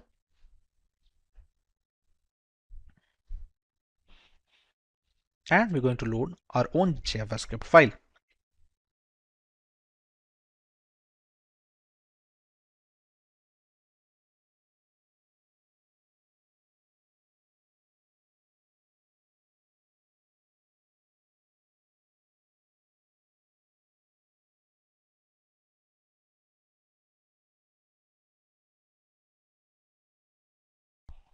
Finally, we have reached the end of our challenge.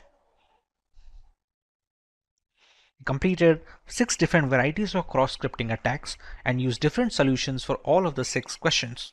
With work from home being the norm in today's era, people spend considerable amount of time on the internet, often without specific measures to ensure a secure session.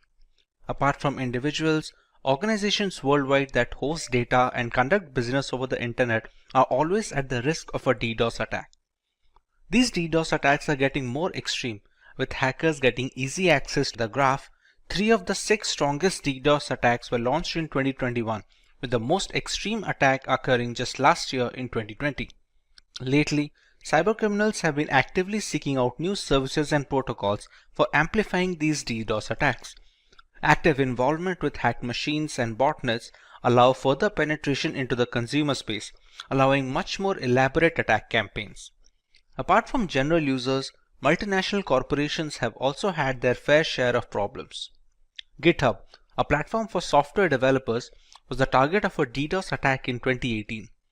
Widely suspected to be conducted by Chinese authorities, this attack went on for about 20 minutes, after which the systems were brought into a stable condition.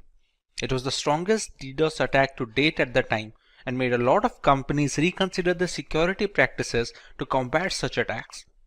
Even after years of experimentation, DDoS attacks are still at large and can affect anyone in the consumer and corporate space.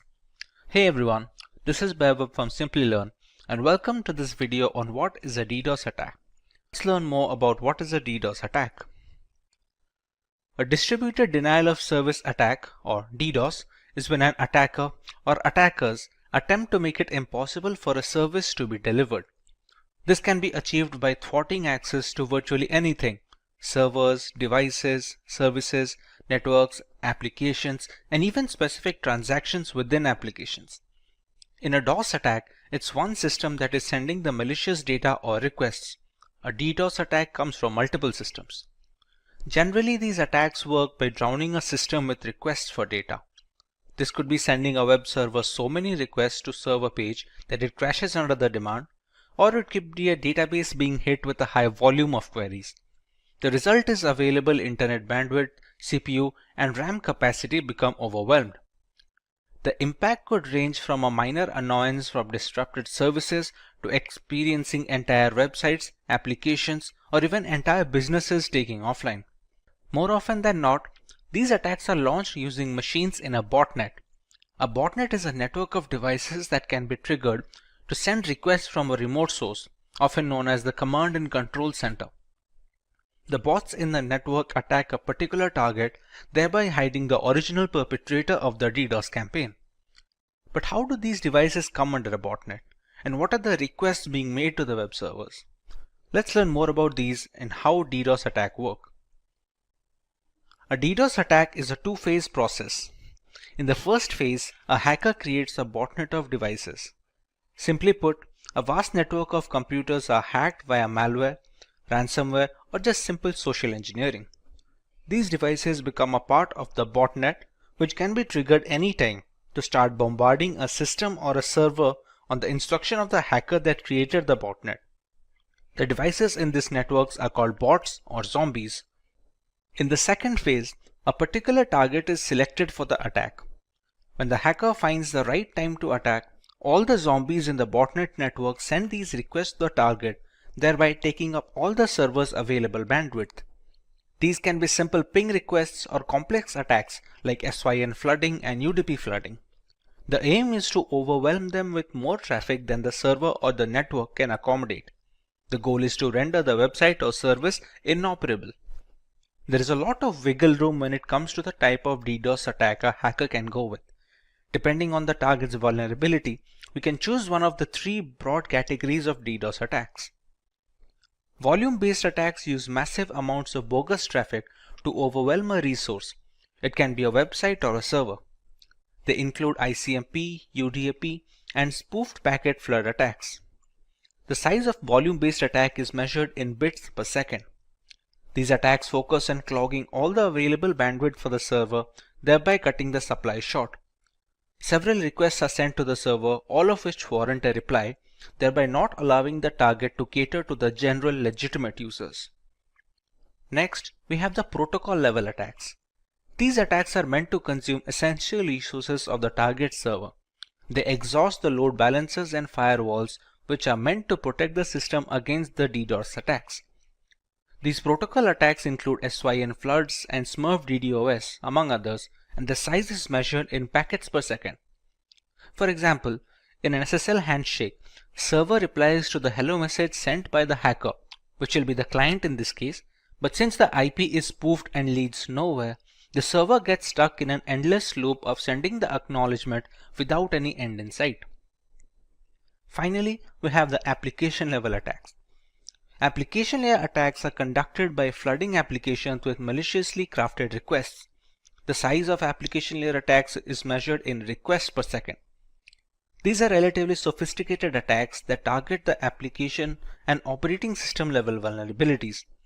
They prevent the specific applications from delivering necessary information to users and hog the network bandwidth up to the point of a system crash. Examples of such an attack are HTTP flooding and BGP hijacking. A single device can request data from a server using HTTP POST or GET without any issues. However, when the requisite botnet is instructed to bombard the server with thousands of requests, the database bandwidth gets jammed and it eventually becomes unresponsive and unusable. But what about the reasons for such an attack? There are multiple lines of thought as to why a hacker decides to launch a DDoS attack on unsuspecting targets. Let's take a look at a few of them. The first option is to gain a competitive advantage. Many DDoS attacks are conducted by hacking communities against rival groups. Some organizations hire such communities to stagger their rivals' resources at a network level to gain an advantage in the playing field. Since being a victim of a DDoS attack indicates a lack of security, the reputation of such a company takes a significant hit, allowing the rivals to cover up some ground. Secondly, some hackers launch these DDoS attacks to hold multinational corporations at ransom. The resources are jammed, and the only way to clear the way is if the target company agrees to pay a designated amount of money to the hackers.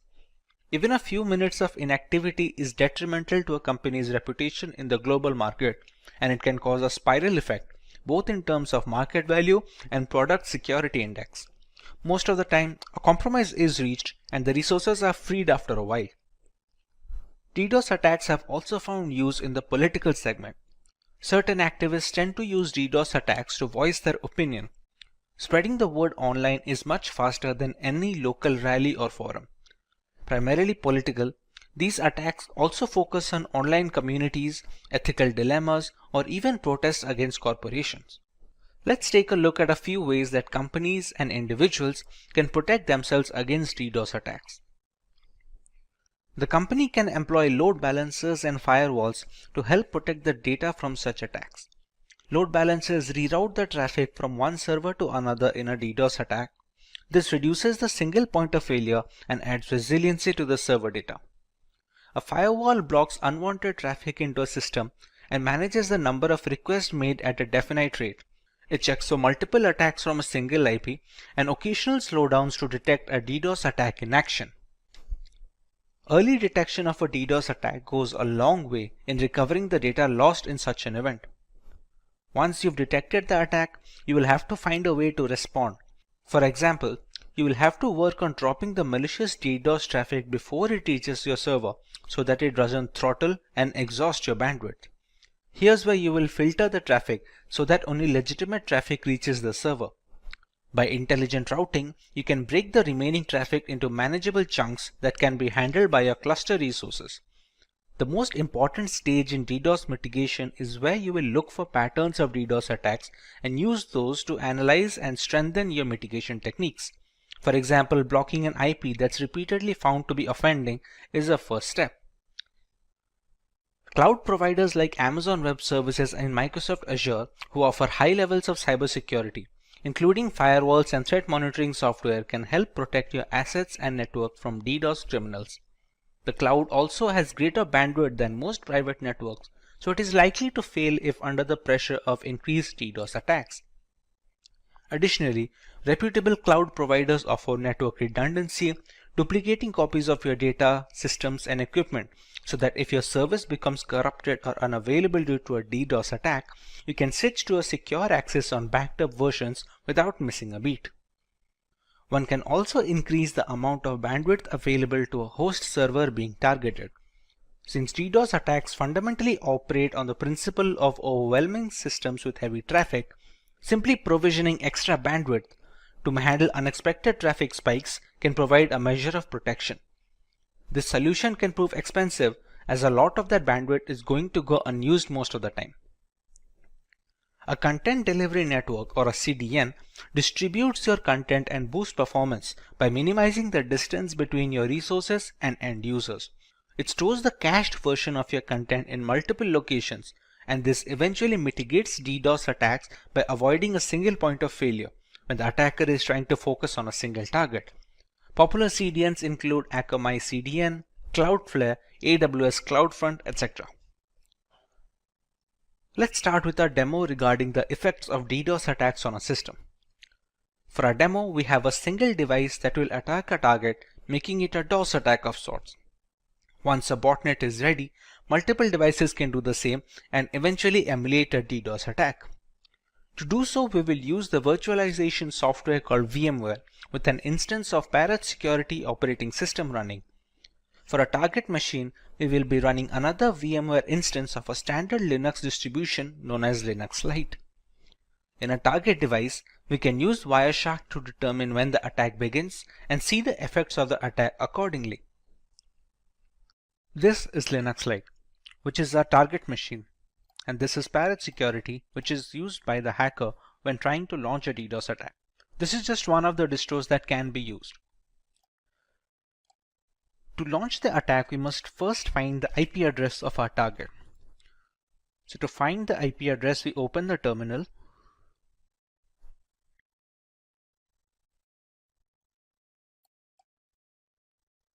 We use the command ifconfig. And here we can find the IP address. Now remember, we're launching this attack in VMware. Now both the instances of Parrot Security and Linux Lite are being run on my local network. So the address that you can see here is 192.168.72.129, which is a private address. This IP cannot be accessed from outside the network. Basically anyone who is not connected to my Wi-Fi. When launching attacks with public servers or public addresses, it will have a public IP address that does not belong to the 192.168 subnet. Once we have the IP address, we can use a tool called hping3. hping3 is an open source packet generator and analyzer for the TCP/IP protocol. To check what are the effects of an attack, we will be using Wireshark. Wireshark is a network traffic analyzer. We can see whatever traffic that is passing through the Linux Lite distro is being displayed over here with the IP address, the source IP and the destination IP as to where the request is being transferred to. Once we have the DOS attack launched, you can see the results coming over here from the source IP, which will be Parrot Security. Now, to launch the hping3 command, we need to give sudo access to the console, which is the root access.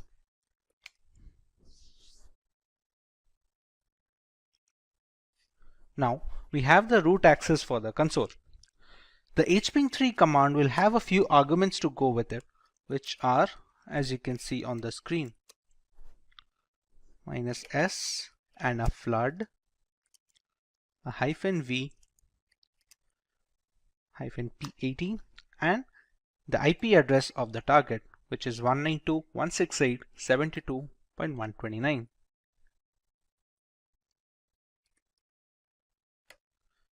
In this command, we have a few arguments such as the -s, which specifies SYN packets.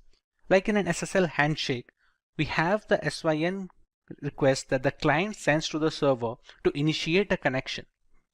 The -flood aims to ignore the replies that the server will send back to the client in response to the SYN packets. Here the Parrot Security OS is the client and Linux Lite being the server. -v stands for verbosity, as in where we will see some output when the requests are being sent. The -p80 stands for port 80, which we can replace the port number if we want to attack a different port. And finally, we have the IP address of our target. As of right now, if we check Wireshark, it is relatively clear and there is no indication of a DDoS attack incoming. Now, once we launch the attack over here,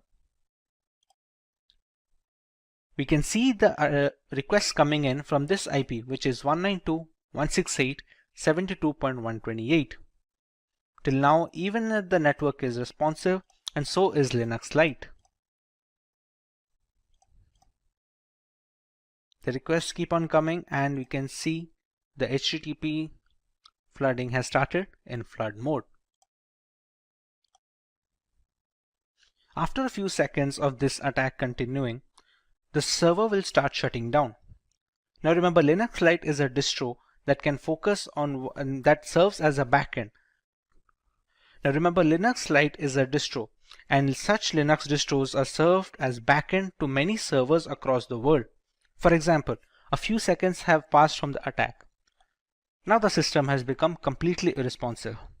This has happened due to the huge number of requests that came from Parrot Security. You can see whatever I press, nothing is responded. Even the Wireshark has stopped capturing new requests because the CPU usage right now is completely 100%, and at this point of time, anyone who is trying to request some information from this Linux distro, or where this Linux distro is being used as a backend for a server or a database, cannot access anything else. The system has completely stopped responding, and any request, any legitimate request from legitimate users will be dropped. Once we stop the attack over here, it takes a bit of time to settle down. Now remember, it's still out of control, but eventually the traffic dies down and the system regains its strength. It is relatively easy to gauge right now the effect of a DOS attack. Now remember, this Linux Lite is just a VM instance. Actual website servers and web databases, they have much more bandwidth and are very secure, and it is tough to break into. That is why we cannot use a single machine to break into them. That is where a DDoS attack comes into play. What we did right now is a DOS attack, as in a single system is being used to penetrate a target server using a single request. Now, when a DDoS attack, multiple systems such as multiple pirate security instances or multiple zombies or bots in a botnet network can attack a target server to completely shut down the machine and drop any legitimate request, thereby rendering the service and the target completely unusable and inoperable. As a final note, we would like to remind that this is for educational purposes only, and we do not endorse any attacks on any domains. Only test this on servers and networks that you have permission to test on. Cybersecurity has become one of the most rigid industries in the last decade, while simultaneously being the most challenged. With every aspect of corporate culture going online and embracing cloud computing, there is a plethora of critical data circulating through the internet, all worth billions of dollars to the right person. Increasing benefits require more complex attacks, and one of these attacks is a brute force attack. A brute force, or known as brute force cracking, is the cyber attack equivalent of trying every key on your keyring and eventually finding the right one. Brute force attacks are simple and reliable. There is no prior knowledge needed about the victim to start an attack. Most of the systems falling prey to brute force attacks are actually well secured.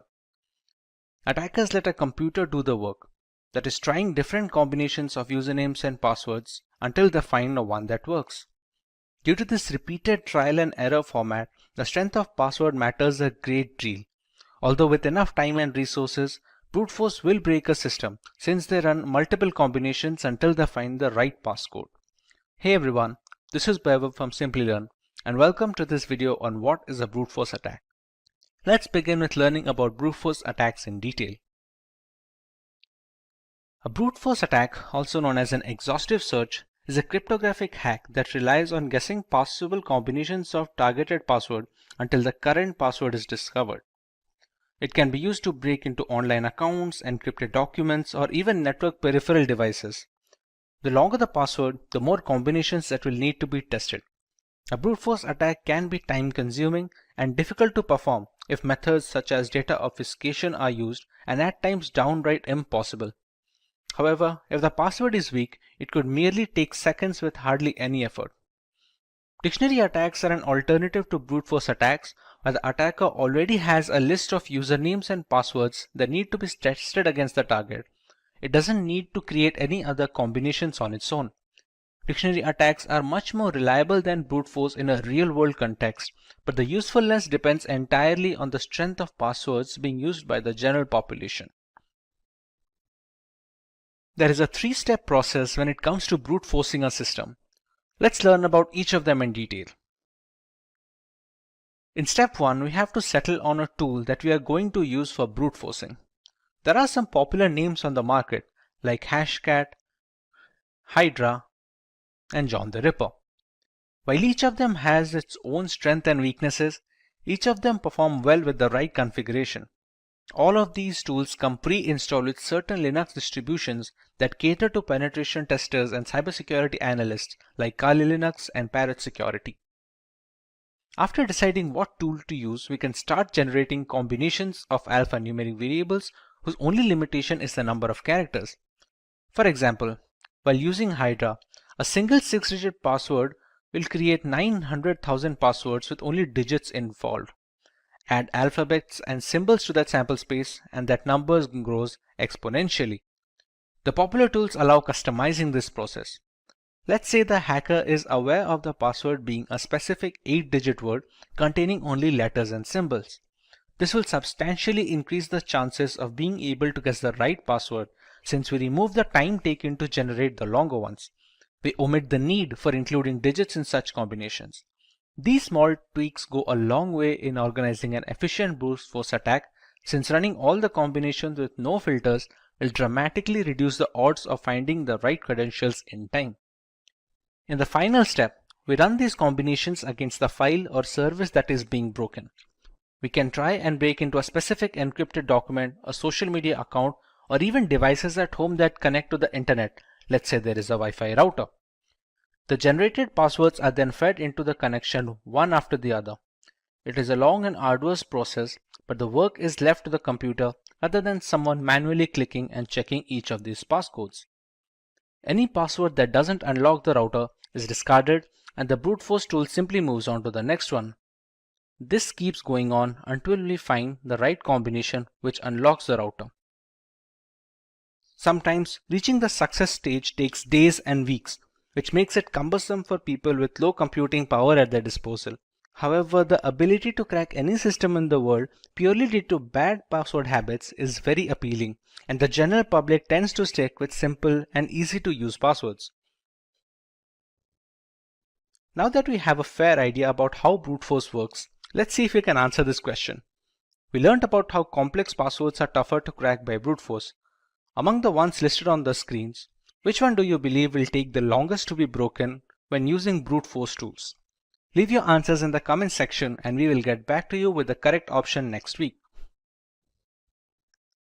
Let's move on to the harmful effects of getting a system compromised due to brute force attacks. A hacked laptop or mobile can have social media accounts logged in, giving the hackers free access to the victim's connections. It has been reported on multiple occasions where compromised Facebook accounts are sending malicious links and attachments to people on their friends list.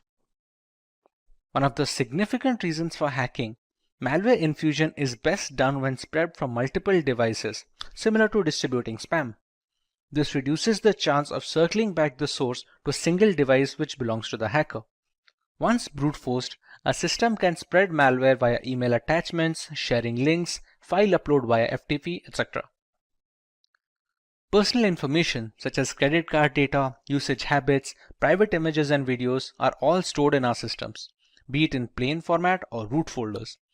A compromised laptop means easy access to these information that can be further used to impersonate the victim regarding bank verification, among other things.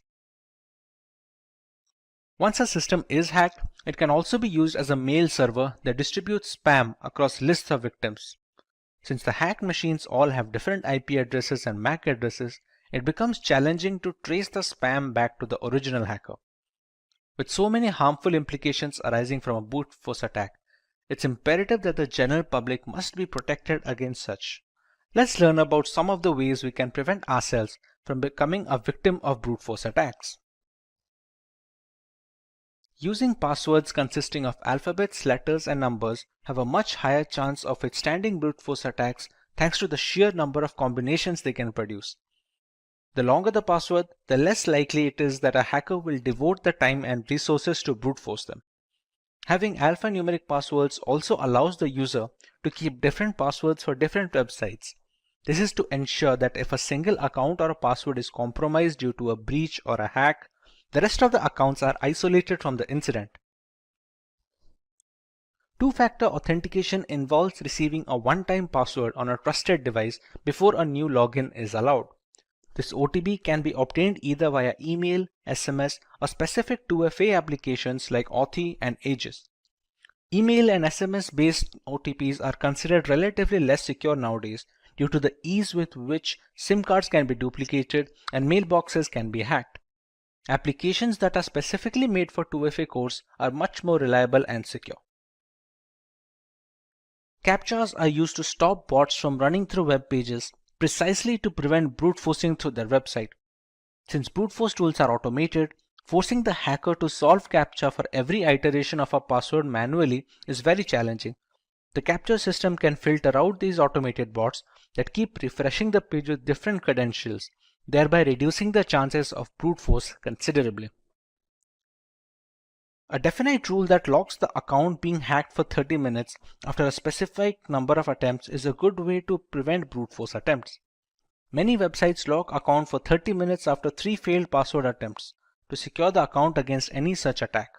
On an additional note, Some websites also send an email instructing the user that there have been 3 insecure attempts to log into the website. Let's look at a demonstration of how brute force attacks work in a real-world situation. The world has gone wireless. With Wi-Fi taking the reins in every household, it's natural that their security will always be up for debate. To further test the security index and understand brute force attacks, we will attempt to break into the password of a Wi-Fi router. For that to happen, we first need to capture a handshake file, which is a connection file from the Wi-Fi router to a connecting device like a mobile or a laptop. The operating system used for this process is Parrot Security, a Linux distribution that is catered to penetration testers. All the tools being used in this demo can easily be found pre-installed in this operating system. If getting your learning started is half the battle, what if you could do that for free? Visit SkillUp by Simplilearn. Click on the link in the description to know more. To start our demo, we're going to use a tool called AirGeddon, which is made to hack into wireless networks specifically.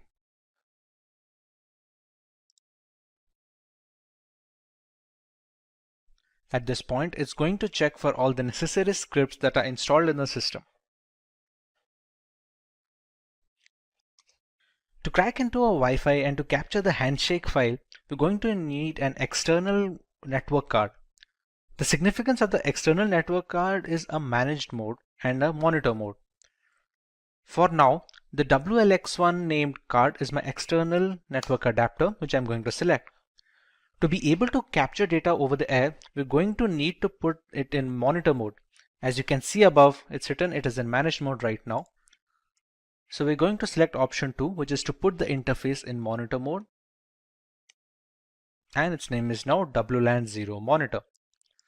The monitor mode is necessary to capture data over the air. That is the necessary reason why we need an external card, since a lot of inbuilt cards that come with the laptops and the systems, they cannot have a monitor mode installed.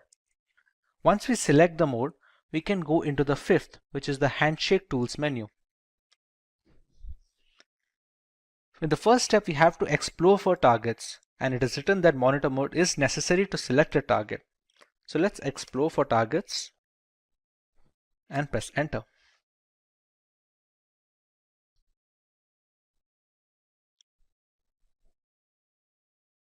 We have to let this run for about 60 seconds to get a fair idea about the networks that are currently working in this locality. For example, this ESS ID is supposed to be the Wi-Fi name that we see when connecting to a network. Geo24, Recover Me, these are all the names that we see on our mobile when trying to search for the Wi-Fi's. This BSS ID is supposed to be an identifier, somewhat like a MAC address that identifies this network from other devices. The channels features on 1 or 2, there are many channels that the networks can focus on. This here is supposed to be a client that is connected to one such network. For example, the station that you can see, 5626, this is supposed to be the MAC address of the device that is connected to a router. This BSS ID is supposed to be which Wi-Fi it is connected to. For example, 5895D8 is this one, which is the Geo24 router. So we already know which router has a device connected to it, and we can use our attack to capture this handshake. Now that it has already run for 1 minute, now that we press Ctrl C, we will be asked to select a target. See, it has already selected the number 5, which is the Geo24 router, as the one with clients. So it is easy to run an attack on, and it is easy to capture a handshake for. We select network 5, and we run a capture handshake. It says we have a valid WPA2 network target selected and that the script can continue. Now, to capture the handshake, we have a couple of attacks, a DAuth or a DAuth air replay attack. What this attack does is kick the clients out of the network. In return, when they try to reconnect to the Wi-Fi, as they are configured that way, that when a client is disconnected, it tries to reconnect it immediately, it tries to capture a handshake file, which in turn contains the security key, which is necessary to initiate the handshake.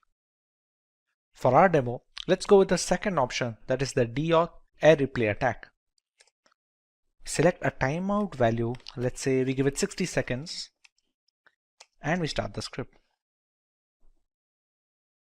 We can see it capturing data from the Geo24 network, and here we go. We have the WPA handshake file.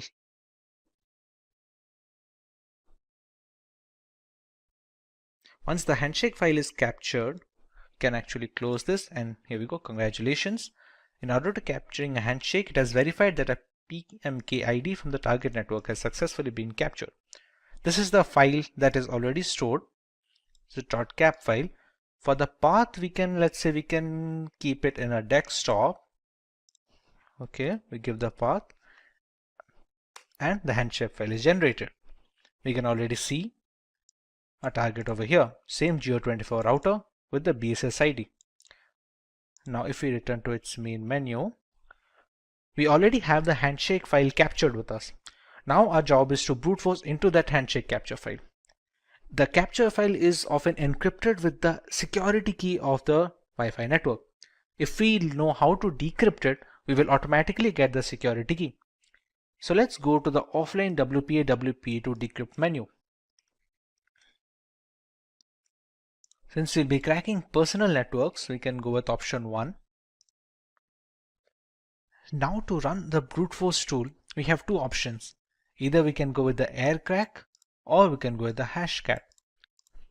Let's go with aircrack plus crunch, which is a brute force attack against a handshake file. We can go with option 2. It can already detect the capture file that we have generated, so we select yes. The BSS ID is the one which denotes the Geo24 router, so we're going to select yes as well. The minimum length of the key, for example, it has already checked that the minimum length of a Wi-Fi security key, which is a WPA to PSK key, will always be more than 8 digits and below 64 digits. So we have to select something in between this range. So if we already know, let's say that the password is at least 10 digits, we can go with the minimum length as 10. And as a rough guess, let's say we put the maximum length as 20. The character set that we're going to use for checking the password will affect the time taken to brute force. For example, if we already know that, or we have seen a user use the password while connecting to the router as something that has only numbers and symbols, then we can choose accordingly. Let's say if we go with only uppercase characters and numeric characters, go with option 7, and it's going to start decrypting. So how aircrack is working right here, you can see this passphrase over here. The first 5 or 6 digits are A. It starts working its way from the end, from the last character. It keeps trying every single combination. You can see the fourth character from the right side, the D. It will eventually turn to E because it keeps checking up every single character from the end. This will keep going on until all the single characters are tested and every single combination is tried out. Since the handshake file is encrypted using the security key, that is the WPA2 key of the router, whichever passphrase is able to decrypt the handshake key completely will be the key of the Wi-Fi router. This is the way we can brute force into Wi-Fi routers anywhere in the world. Cyber attacks are frequently making headlines in today's digital environment. At any time, everyone who uses a computer could become a victim of a cyber attack.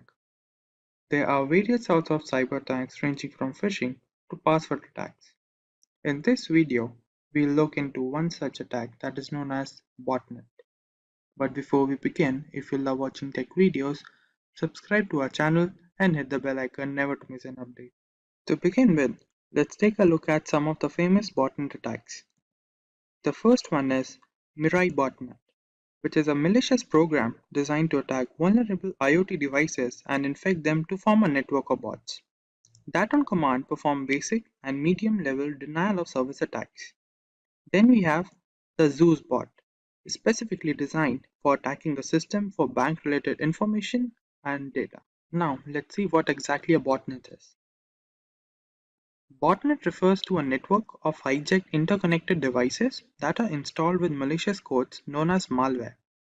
Each of these infected devices are known as bots, and a hijacked criminal known as bot herder remotely controls them.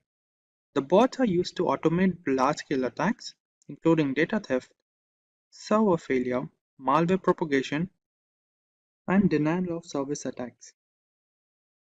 Now that we know what exactly a botnet is, let's dive deeper into learning how a botnet works. During the preparation of a botnet network, the first step involves preparing the botnet army. After that, the connection between the botnet army and the control server is established. And the end, the launching of the attack is done by the bot herder. Let's understand through an illustration. Firstly, we have a bot herder that initiates the attack. According to the control server commands, the devices that are infected with the malware programs and begins to attack the infected system. Let's see some details regarding the preparation of the botnet army. The first step is known as the prepping the botnet army. The first step is creating a botnet is to infect as many as connected devices as possible. This ensures that there are enough bots to carry out the attack. This way, it creates bots either by exploiting the security gaps in the software or websites or using phishing attacks. They are often deployed through Trojan horses. For the next step we have establishing the connection. Once it hacks the device, as per previous step, it infects it with the specific malware that connects the device back to the control bot server. A bot herder uses command programming to drive the bot's actions. And the last step is known as launching the attack. Once infected, a bot allows access to admin level operation like gathering and stealing of data, reading and rewriting the system data, monitoring user activities, performing denial of service attacks, including other cybercrimes. Now let's take a look at the botnet architecture. The first type is known as client-server model. The client-server model is a traditional model that operates with the help of a command and control center server and communication protocols like IRC. When the bot herder issues a command to the server, it is then relayed to the client to perform malicious actions. Then we have peer-to-peer model. Here controlling the infected bots involves a peer-to-peer network that relies on a decentralized approach. That is, the bots are topological interconnected and acts as both C and C servers, that is, the server and the client. Today hackers adopt this approach to avoid detection and single point failure. In the end, we will see some points on some countermeasure against botnet attacks. The first step is to have updated drivers and system updates. After that, we should avoid clicking random pop-ups or links that we often see on the internet. And lastly, having certified antivirus, anti-spyware softwares, and firewall installed into a system will protect against malware attack. The internet is an endless source of information and data. Still, in some cases, we come across some occurrences like cyber attacks, hacking, forced entry, which may affect our time on the web. Hi everyone and welcome to the Simplilearn channel. Today we will discuss a topic that secretly records our input data, that is known as keyloggers. But before we begin, if you like watching tech videos, subscribe to our channel and hit the bell icon to never miss an update. To understand the keylogging problem better, let's take a look at an example. This is June. She works in a business firm where she manages the company's data regularly. This is Jacob from the information department who is here to inform her about some of the security protocols.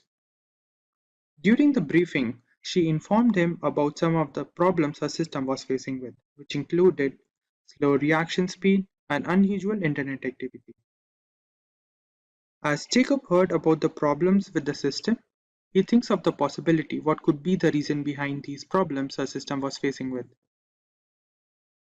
The conclusion that he came across was the keylogging issue. Unknown to the problem her system was facing with, she asked him about some of the details regarding it. For today's topic, we learn what exactly keyloggers are and how they affect our system, what are the harmful effects that keylogging can bring into the system.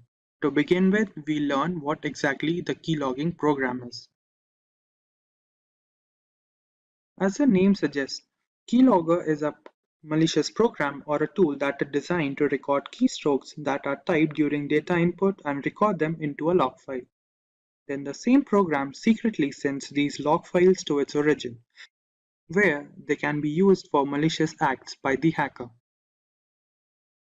Now that we know what the keylogging program is, let's take a look how they enter into the system. Searching for a suitable driver for a system can often lead to the installation of the keylogging program into the system. If we often visit suspicious sites and uncertified software are installed into our system. Then, if we use unknown links or visiting unknown websites which come through unknown addresses can also be a reason behind the keylogging issue entering into the system. And lastly, there are often cases where different pop-ups that we often see on social sites or different media sites can lead to the installation of keylogging program into our system. Now that we know how the problem gets into the system, let's take a look how to identify whether the system is infected by the keylogging issue. The keylogging issue can be identified if there are often cases when a keyboard lags behind the system. The data that we enter sometimes is stuck in between when we type through the input.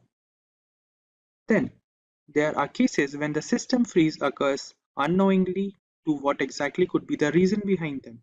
And also there are delayed reaction time for different applications that run on the system. And lastly, there are different cases when we often see suspicious internet activity on the system that we don't know about. This could lead to the identification of a problem into the system. Now, we'll take a look at different types of keyloggers that are present on the net which can harm our system differently. The first problem that keyloggers arouse is API based. The most common keylogging case, which uses APIs to keep a log of the type data and share it to its origin for malicious purposes. Each time we press a key, the keylogger intercepts the signal and logs it. Then we have form grabbing based keyloggers. As the name suggests, they are based keyloggers that store the form data. That is, if we often use web forms or different kinds of forms to enter different data, they can be recorded into the system by the program and sent it to its origin. Then we have kernel-based keyloggers. These keyloggers are installed deeply into the operating system, where they can hide from different antivirus if not checked properly, and they record the data that we type on the keyboard and send it to its origin. And lastly, we have hardware keyloggers. These keyloggers are present directly into the hardware, that is, they are embedded into system where they record the data that we type on the keyboard. Now let's take a look how hackers differentiate different type of recorded data and exploit them. When hackers receive information about the target, they might use it to blackmail the target, which may affect the personal life of the target and also blackmail them for different money related issues. Then, in case of company data that is recorded by the keylogging program can also affect the economic value of the company in the market, which may lead to the downfall of the company. Also, in some cases, the keylogging program can also log data about military secrets, which may include nuclear codes or security protocols which are necessary to maintain the security of a country.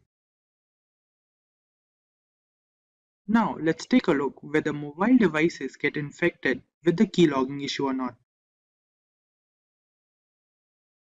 In the case of hand devices, infection of keyloggers are low in comparison to the computer systems, as they use on-screen keyboard or virtual keyboard.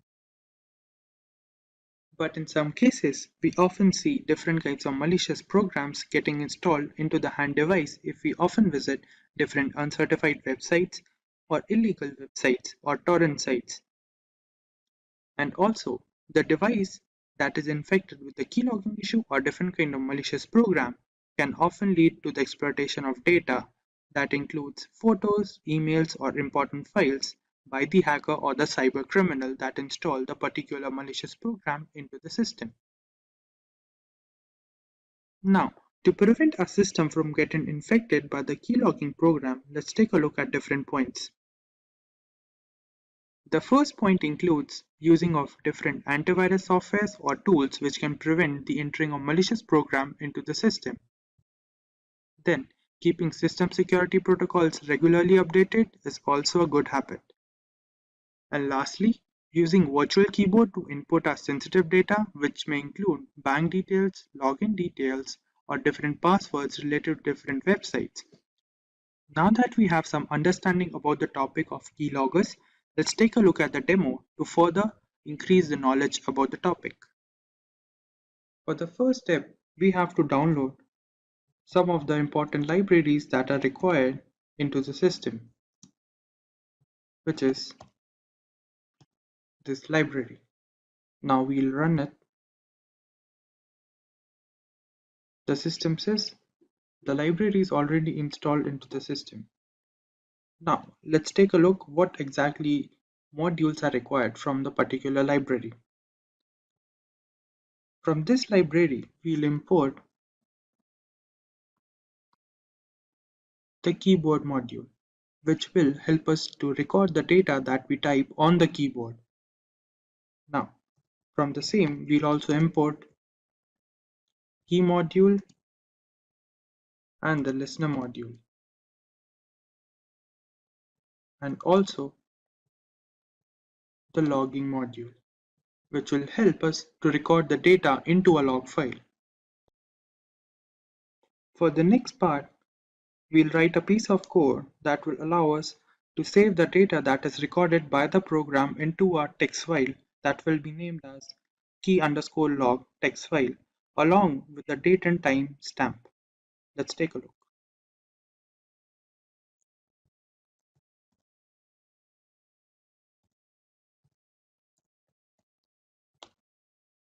Now, we'll provide it with the file name that will be given as keylog.txt file, and also show the part where the format of the data is recorded. Put the brackets over here to contain the file name. Now we'll write the format in which the data will be recorded into the log file, which will be given as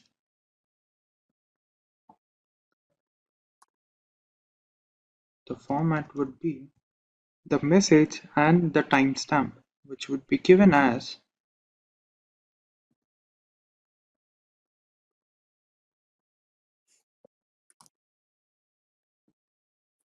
along with the timestamp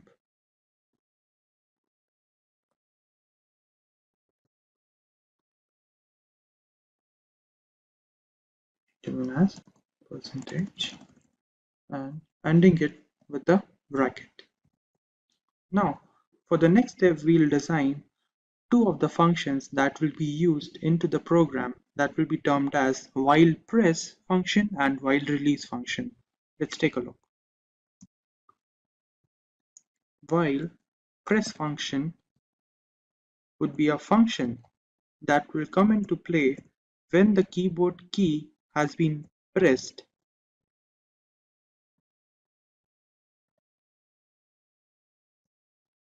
is pressed.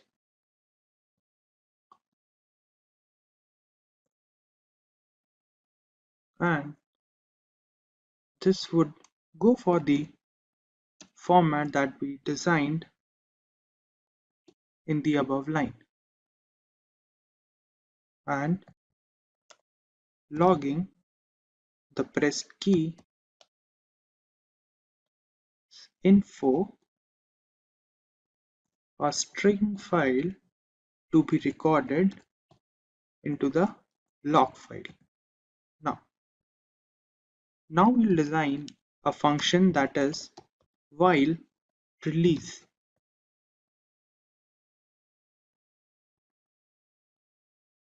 That will come into play when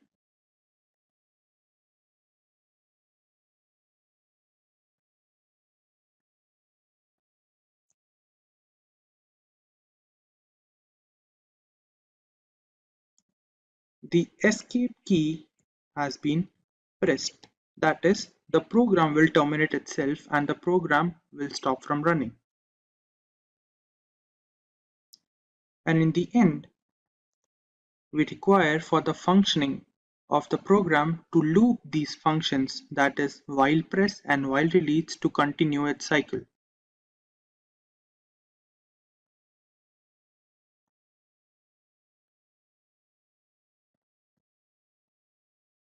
That will be going for while press and on release will contain while release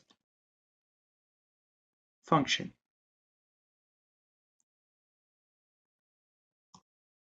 As listener. And now this part would join the different threads and store them into the log file. Now that we have completed the code for the program, let's run it.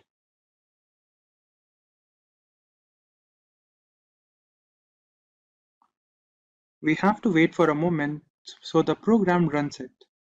Now,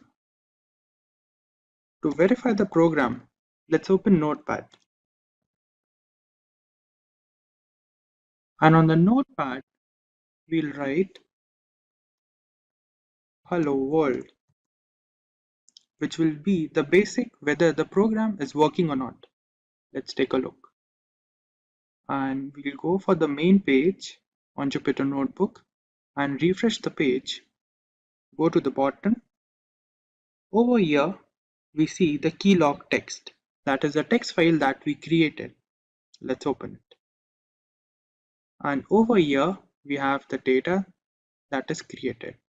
As we started with note, then this is the hello world part that we created just now, which shows that the program we created is working properly.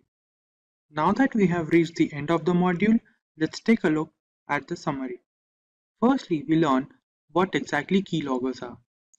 Then we understood what different modes are present, how the system get infected with the keylogging problem.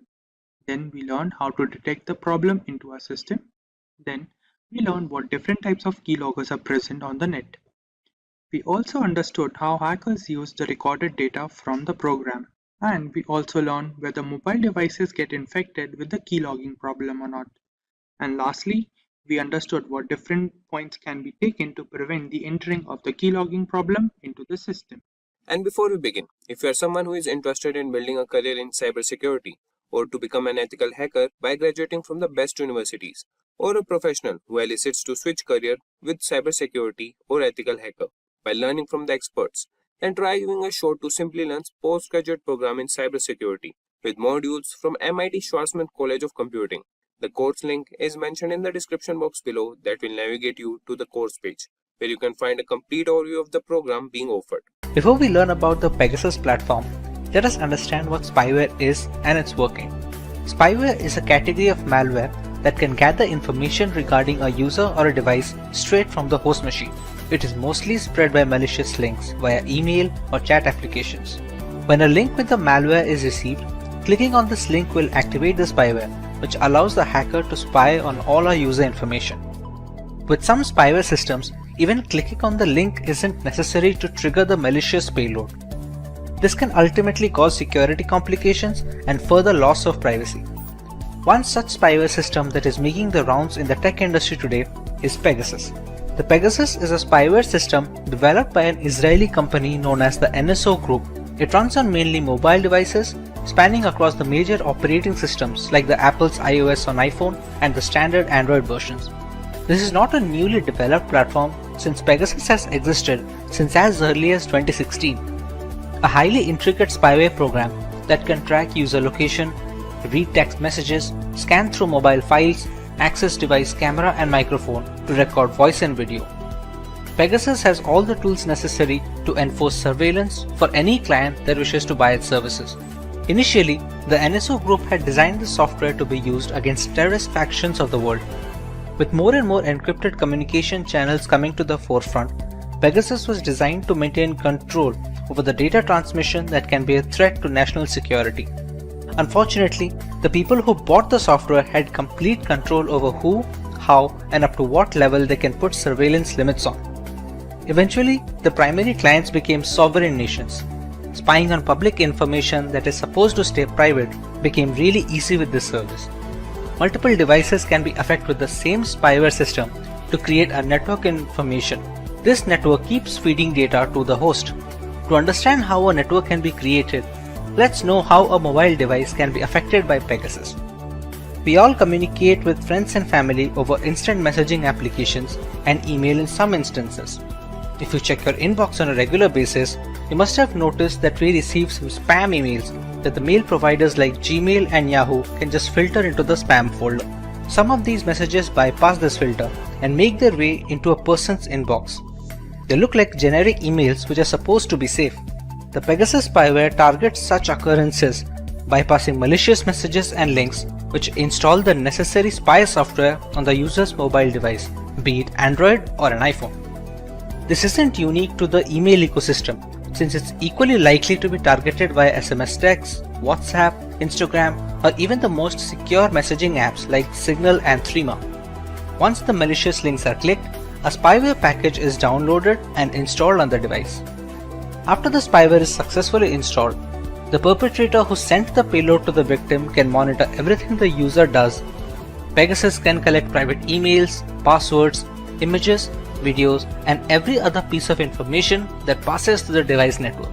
All this data is transmitted back to the central server, where the primary spying organization can monitor the activities at a granular level. This is not even surface level, since complex spyware software like Pegasus can access the root files on our mobiles. These root files hold information that is crucial to the working of the Android and iOS operating systems. Leaking such private information is a massive blow to the security and the privacy of an individual. The information that may seem trivial, like the name of your Wi-Fi connection or the last time you ordered an item from Amazon, are indeed all valuable information. This exploitation is primarily possible due to the zero-day vulnerabilities known as bugs in the software development process. The zero-day bugs are the ones that have just been discovered by some independent security company or a researcher. Once they are found, reporting these vulnerabilities to the developer of the platform, which would be either Google for Android or Apple for iOS, is the right thing to do. However, many such critical bugs make their way onto the dark web, where hackers can use them to create exploits. These exploits are then sent to innocent users with a link or a message, like we had discussed before. Pegasus was able to affect the latest devices with all the security patches installed, but some bugs are not reported to the developers or just cannot be fixed without breaking some core functionality. These become the gateway for spyware to enter into the system. You can never be 100% safe, but you sure can give it all in protecting yourself. The one thing where Pegasus stands out is its zero-click action feature. Usually in spam emails, the malicious code is activated when the user clicks the malware link. A user doesn't need to click the link in the new version of the Pegasus and a few other spyware programs. Once the message arrives in the inbox of WhatsApp, Gmail, or any other chat applications, the spyware gets activated and everything can be recorded and sent back to the central server. The primary issue with being affected by spyware as a victim is detection. Unlike crypto miners and Trojans, spying services usually do not demand many system resources, which makes them tough to detect after they have been activated. Since many devices slow down after a couple of years, any kind of performance hit due to such spyware is often attributed to poor software longevity by the users. They do not check meticulously for any other causes that is causing this slowdown. When left unchecked, these devices can capture voice and video from the mobile sensors while keeping the owner in the dark. Let's take a moment to check if we are well aware of the causes of such attacks. How do users fall prey to such spyware programs? A. By installing untested software. B. By clicking on the third-party links from email and messages. C. By not keeping their apps and phones updated. Or D. All of the above. Let us know your answers in the comment section below and we will reveal the correct answer next week. But what about the unaffected devices, the vulnerable ones? While we cannot be certain of our security, there are a few things we can do to boost our device, be it against Pegasus or the next big spyware on the market. Let's say we are safe now and we have the time to take the necessary steps to prevent a spyware attack. What are the things we can go for? Our primary goal must always be to keep our apps and the operating system updated with the latest security patches. The vulnerabilities that the exploits target are often discovered by developers from Google and Apple, which send the security patches quickly. This can be done for individual apps as well, so keeping them updated is of utmost importance. While the most secure devices have fallen prey to Pegasus as well, a security patch from developers may help in minimizing the damage at a later stage, or maybe negate the entire spyware platform altogether. Another big factor is the spread of malware is the trend of sideloading Android applications using .apk files. Downloading such apps from a third-party website have no security checks involved and are mostly responsible for adware and spyware invasions on user devices. Avoiding the sideloading of apps would be a major step in protecting yourself.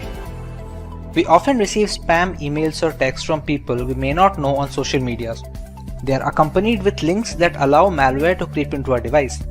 We should try to follow the trusted websites and not click on any links that redirect us to unknown domains.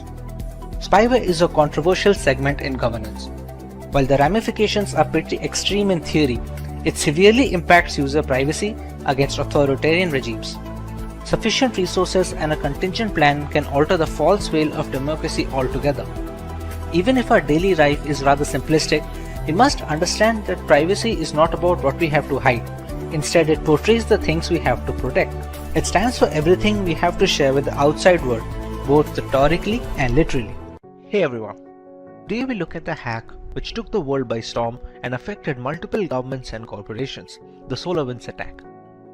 The global statistics indicate that upward of 18,000 customers have been affected, potentially needing billions to recover the losses incurred. Before we have a look at this hack, make sure to subscribe to our channel and hit the notification bell to never miss an update from Simplilearn. The date is December 8th, 2020.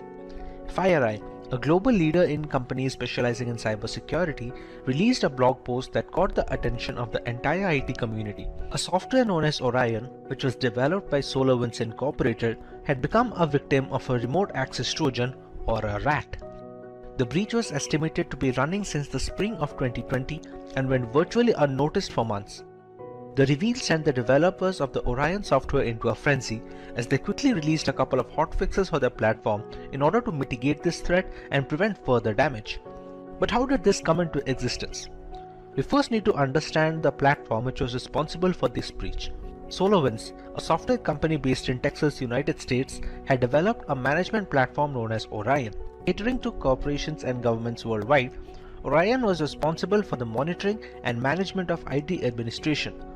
This included managing the client servers, virtualization components, and even the organization's network infrastructure that bought the platform.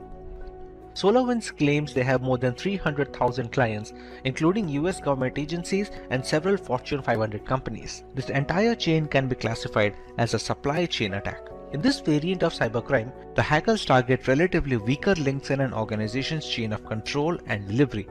These are preferably services rendered by a third party since there is no direct jurisdiction over it.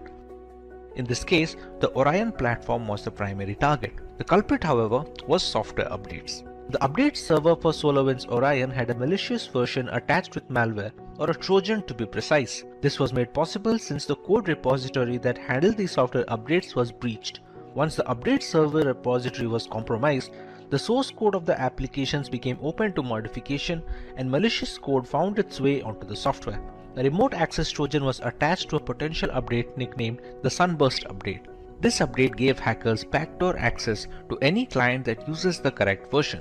On its release, many clients believed the update to be legitimate since it came from the right source and they had no reason to believe otherwise. American government agencies were supposedly hit the hardest as the list of victims included the US Departments of Homeland Security, Treasury, and Health.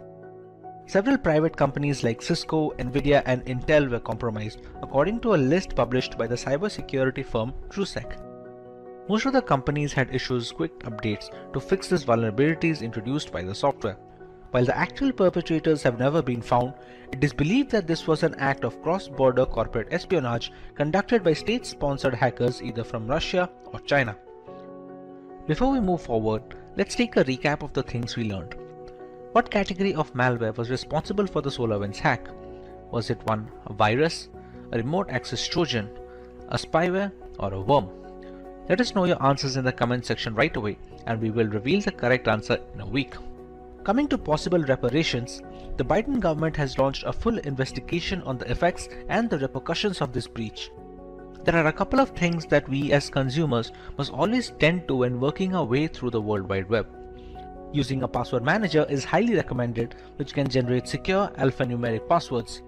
You must also use different passwords for different accounts, thereby reducing the chances of a single point of failure should one of those accounts get breached. Usage of two-factor authentication applications is also encouraged since it acts as a safety net if hackers directly get a hold of our credentials.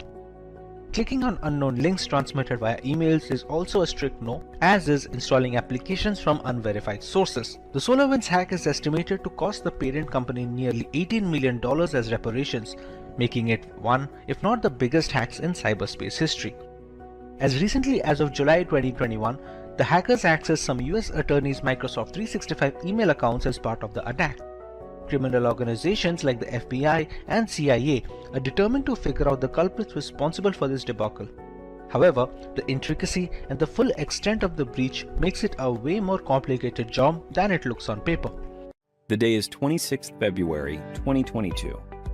The world is hit with breaking news that Russian state TV channels have been hacked by Anonymous, a hacktivist collective and movement who have made a name taking part in multiple cyber wars in the past decade. This was in response to the Russian aggression on Ukrainian territory in the hopes of annexation. Anonymous hacked the Russian state TV networks to combat propaganda in Russia and highlight the damage to life meted out by the Kremlin in Ukraine. They also hacked 120,000 Russian troops' personal information and the Russian central bank, stealing 35,000 files. This served as a clear indicator of how cyber war can change the momentum in battle, something which people had never seen so closely. So, what is cyber war? A digital assault or series of strikes or hacks against a country is sometimes referred to as a cyber war. It has the ability to cause havoc on government and civilian infrastructure, as well as disrupt essential systems, causing state harm and even death. In this day and age, the internet plays a bigger role than just watching videos and learning content. It's where you have your personal data and carry financial transactions. So rather than resorting to physical violence, cyber wars become the new means to cause havoc, considering the vulnerability of the data passing through the internet. In most circumstances, cyber warfare involves a nation-state attacking another. In certain cases, the assaults are carried out by terrorist organizations or non-state actors pursuing a hostile nation's aim. In June 2021, Chinese hackers targeted organizations like Verizon to secure remote access to their networks. Stuxnet was a computer worm designed to attack Iran's nuclear facilities, but evolved and expanded to many other industrial and energy-producing sites in 2010. Since the definition of cyber war is so vague, applying rules and sanctions based on digital assault is even tougher, making the field of cyber warfare a lawless land, not bound by any rules or policies. There are multiple ways in which these attacks can be carried out. A major category of cyber attack is espionage. Espionage entails monitoring other countries to steal critical secrets. This might include compromising vulnerable computer systems with botnets or spear phishing attempts before extracting sensitive data in cyber warfare. The next weapon in cyber war is sabotage. Government agencies must identify sensitive data and its dangers if it is exploited.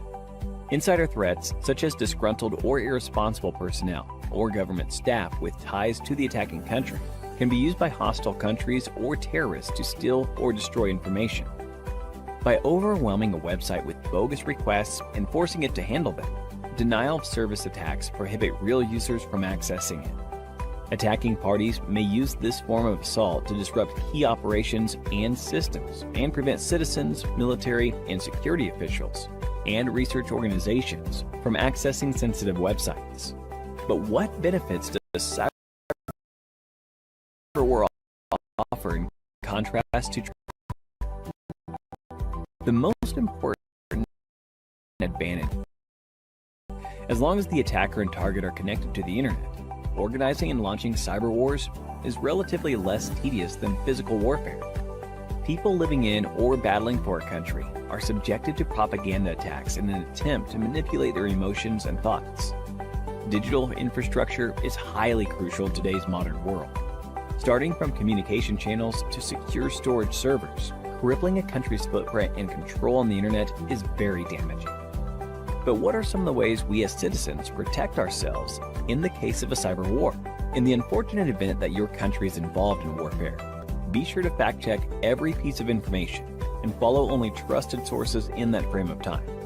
Even conversations online should be limited to a need-to-know basis, considering propaganda campaigns have the power to influence the tide of war drastically. It is highly crucial to follow basic security guidelines to secure our devices, like regularly updating our operating systems, occasionally running full system antivirus scans, etc. If your country or organization is being attacked, having devices segregated in a network goes a long way in bolstering security. Try to avoid sharing a lot of personal data online. In this era of Instagram and Facebook, divulging private information can be detrimental to keeping a secure firewall for your data. The more information an attacker has access to, the higher his chances of being able to devise a plan to infiltrate defenses. And if you're someone who is interested in building a career in cybersecurity, that is by graduating from the best universities, or a professional who elicits to switch careers with cybersecurity by learning from the experts, then try giving a shot to Simplilearn's postgraduate program in cybersecurity with modules from the MIT Schwarzman College of Engineering. And the course link is mentioned in the description box that will navigate you to the course page where you can find a complete overview of the program being offered. During data transmission, there are various external factors which can affect the transmission of data over a network channel. To prevent such cases from happening, we use Internet Protocol Security, which we will be discussing in the session on IPsec Explained. Hi guys, and welcome to yet another interesting video by Simplilearn. But before we begin, if you love watching tech videos, subscribe to our channel and hit the bell icon to never miss an update from us. Now without further ado, let's take a look at the agenda for this session. To begin with, we will look into what is IPsec. Continuing with why do we use IPsec in a network, followed by components of IPsec, modes of IP security. As for the last topic, we will look into working steps involved in IP security. Let's begin with the first heading, that is, what is IPsec? IPsec, Internet Protocol Security, is defined as a set of framework and protocol to ensure data transmission over a network channel. This protocol was initially defined of two main protocols for data security over a network channel, which were authentication header, which is responsible for data integrity and anti-replay services. And the second protocol is encapsulating security payload, in short ESP, which includes data encryption and data authentication. Now let's move on to the next heading, that is, why do we use IPsec in a network? IPsec is used to secure sensitive data and information, such as company data, clinical data, bank data, and various sensitive information regarding an institution, which are used during data transmission over a network channel. The use of VPNs, that are virtual private networks, and apply IPsec protocols to encrypt the data for end-to-end transmission.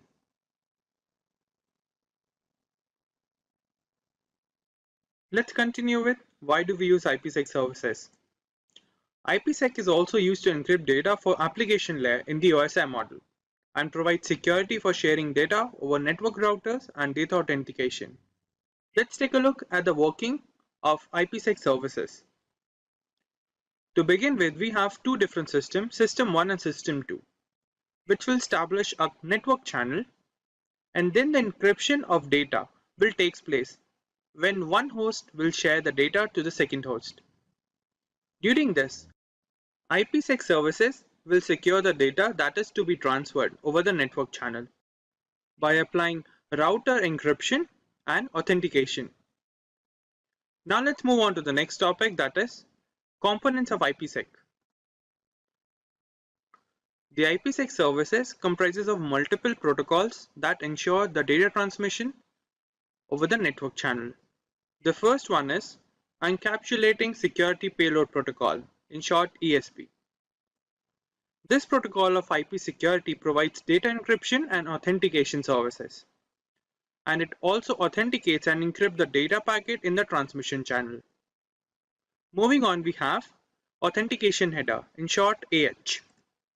Similar to ESP, the authentication header also provides all the security services, but it does not encrypt the data. It also protects the IP packet and adds additional headers to the packet header. The modified IP datagram looks this way, where the IP components are included at the 2nd position, the 7th position, and the 6th position, along with the authentication of data services over the network channel. Moving on, we have Internet Key Exchange, IKE. This protocol provides protection for content data and also changes the attribute of the original data to be shared by implementing SHA and MD5 algorithms. They also check the message for authentication and then only is forwarded to the receiver side. For example, this is the original data packet we are used to with IP header path, TCP UDP and data.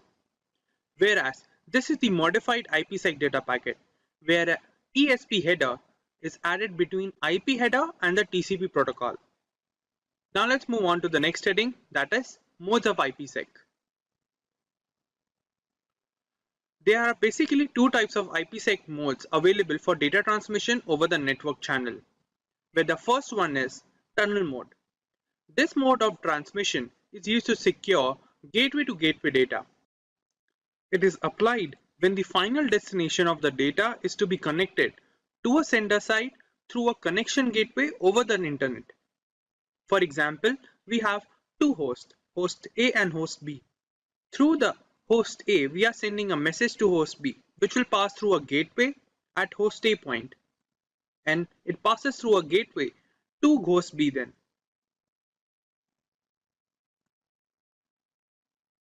This is a basic format for gateway to gateway data transmission. And the given IP datagram format is used for tunnel mode. Now let's move on to the second mode of IPsec, that is transport mode.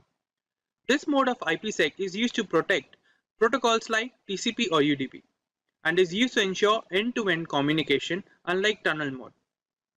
The transport mode data add authentication header and encapsulating security payload for security purpose in the IP header.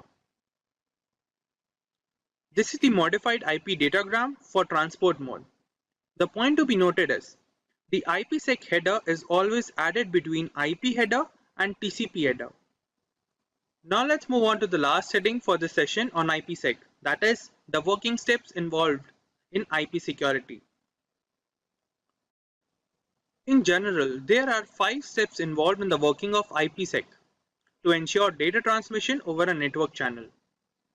The first step is host recognition. In the first step, the host system will check if the packet is to be transmitted or not by automatically triggering the security policy for the data, which is implemented by the sender side for proper encryption. Then the second step is known as IKE Phase 1.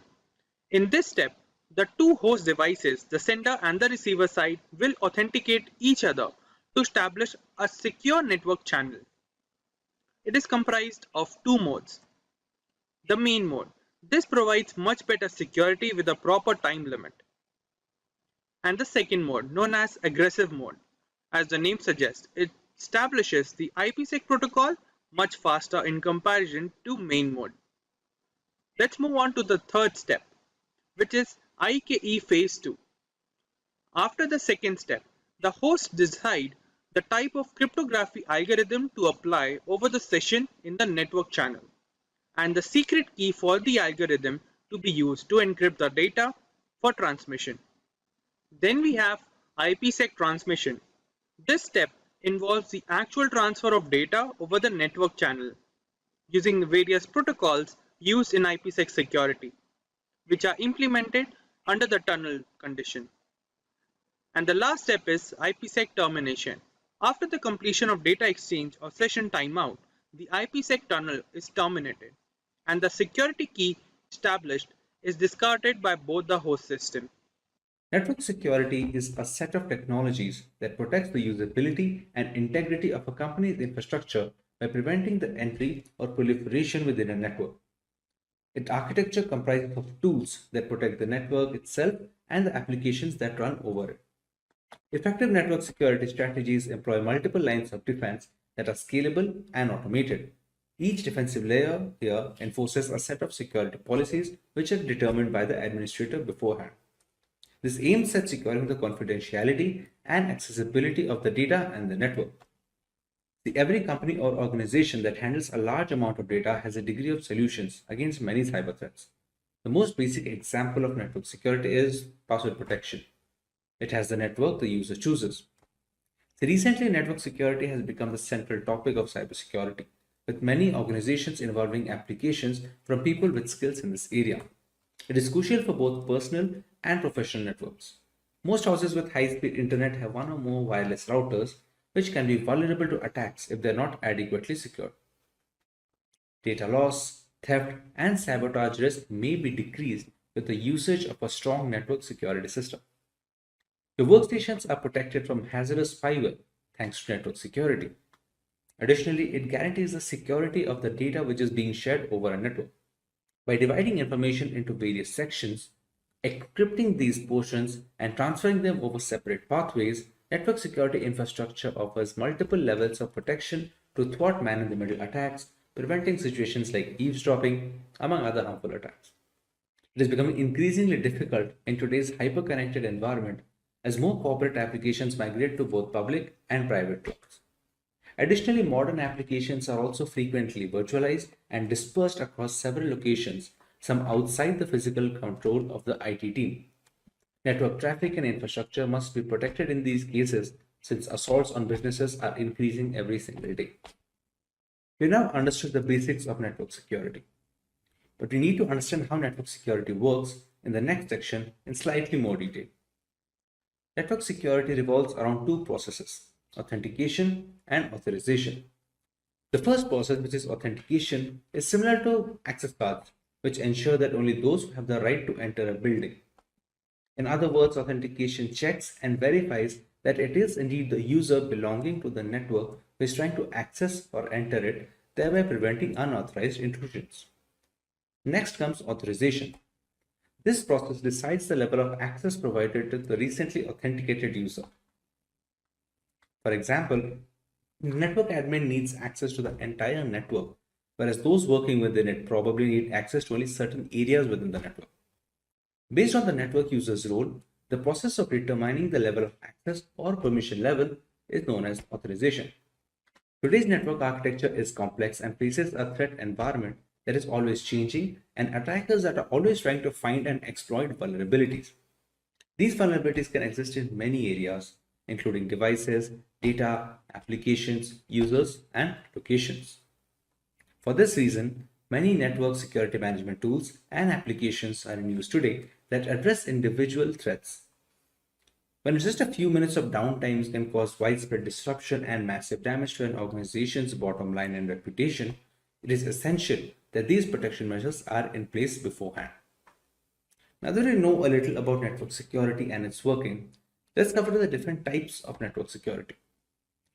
The fundamental tenet of network security is the layering of protection for massive networks and stored data that ensure the acceptance of rules and regulations. As a whole, there are three types. The first of which is physical security, the next being technical, and the third being administrative. Let's look into physical security first. This is the most basic level that includes protecting data and network to unauthorized personnel from acquiring control over the confidentiality of the network. These include external peripherals and routers that might be used for cable connections. The same can be achieved by using devices like biometric systems. Physical security is critical, especially for small businesses that do not have many resources to devote to security personnel and the tools as opposed to large firms. When it comes to technical network security, it focuses mostly on safeguarding data either kept in the network or engaged in network transitions. This kind fulfills two functions.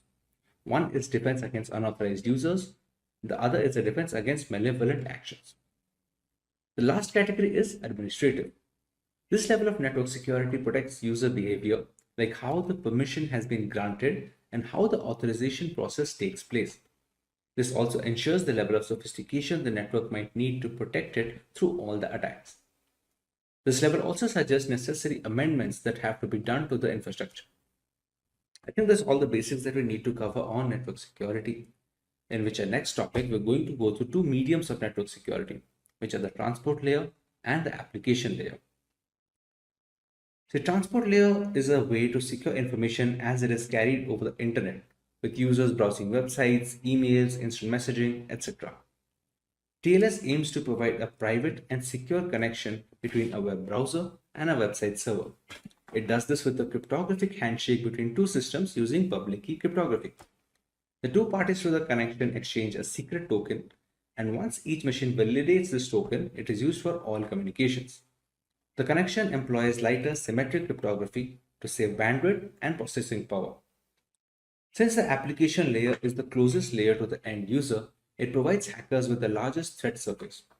Poor app layer security can lead to performance and stability issues, data theft, and in some cases, the network being taken down. Examples of application layer attacks include distributed denial of service attacks or DDoS attacks, HTTP floods, SQL injections, cross-site scripting, etc. Most organizations have an arsenal of application layer security protections to combat these and more, such as web application firewalls, secure web gateway services, etc. Now that we have the theory behind network security has been covered in detail, let us go through some of the tools that can be used to enforce these network security policies. The first tool to be covered in this section is a firewall. A firewall is a type of network security device that keeps track of incoming and outgoing network traffic, and it decides which traffic to allow or deny in accordance to a set of security rules.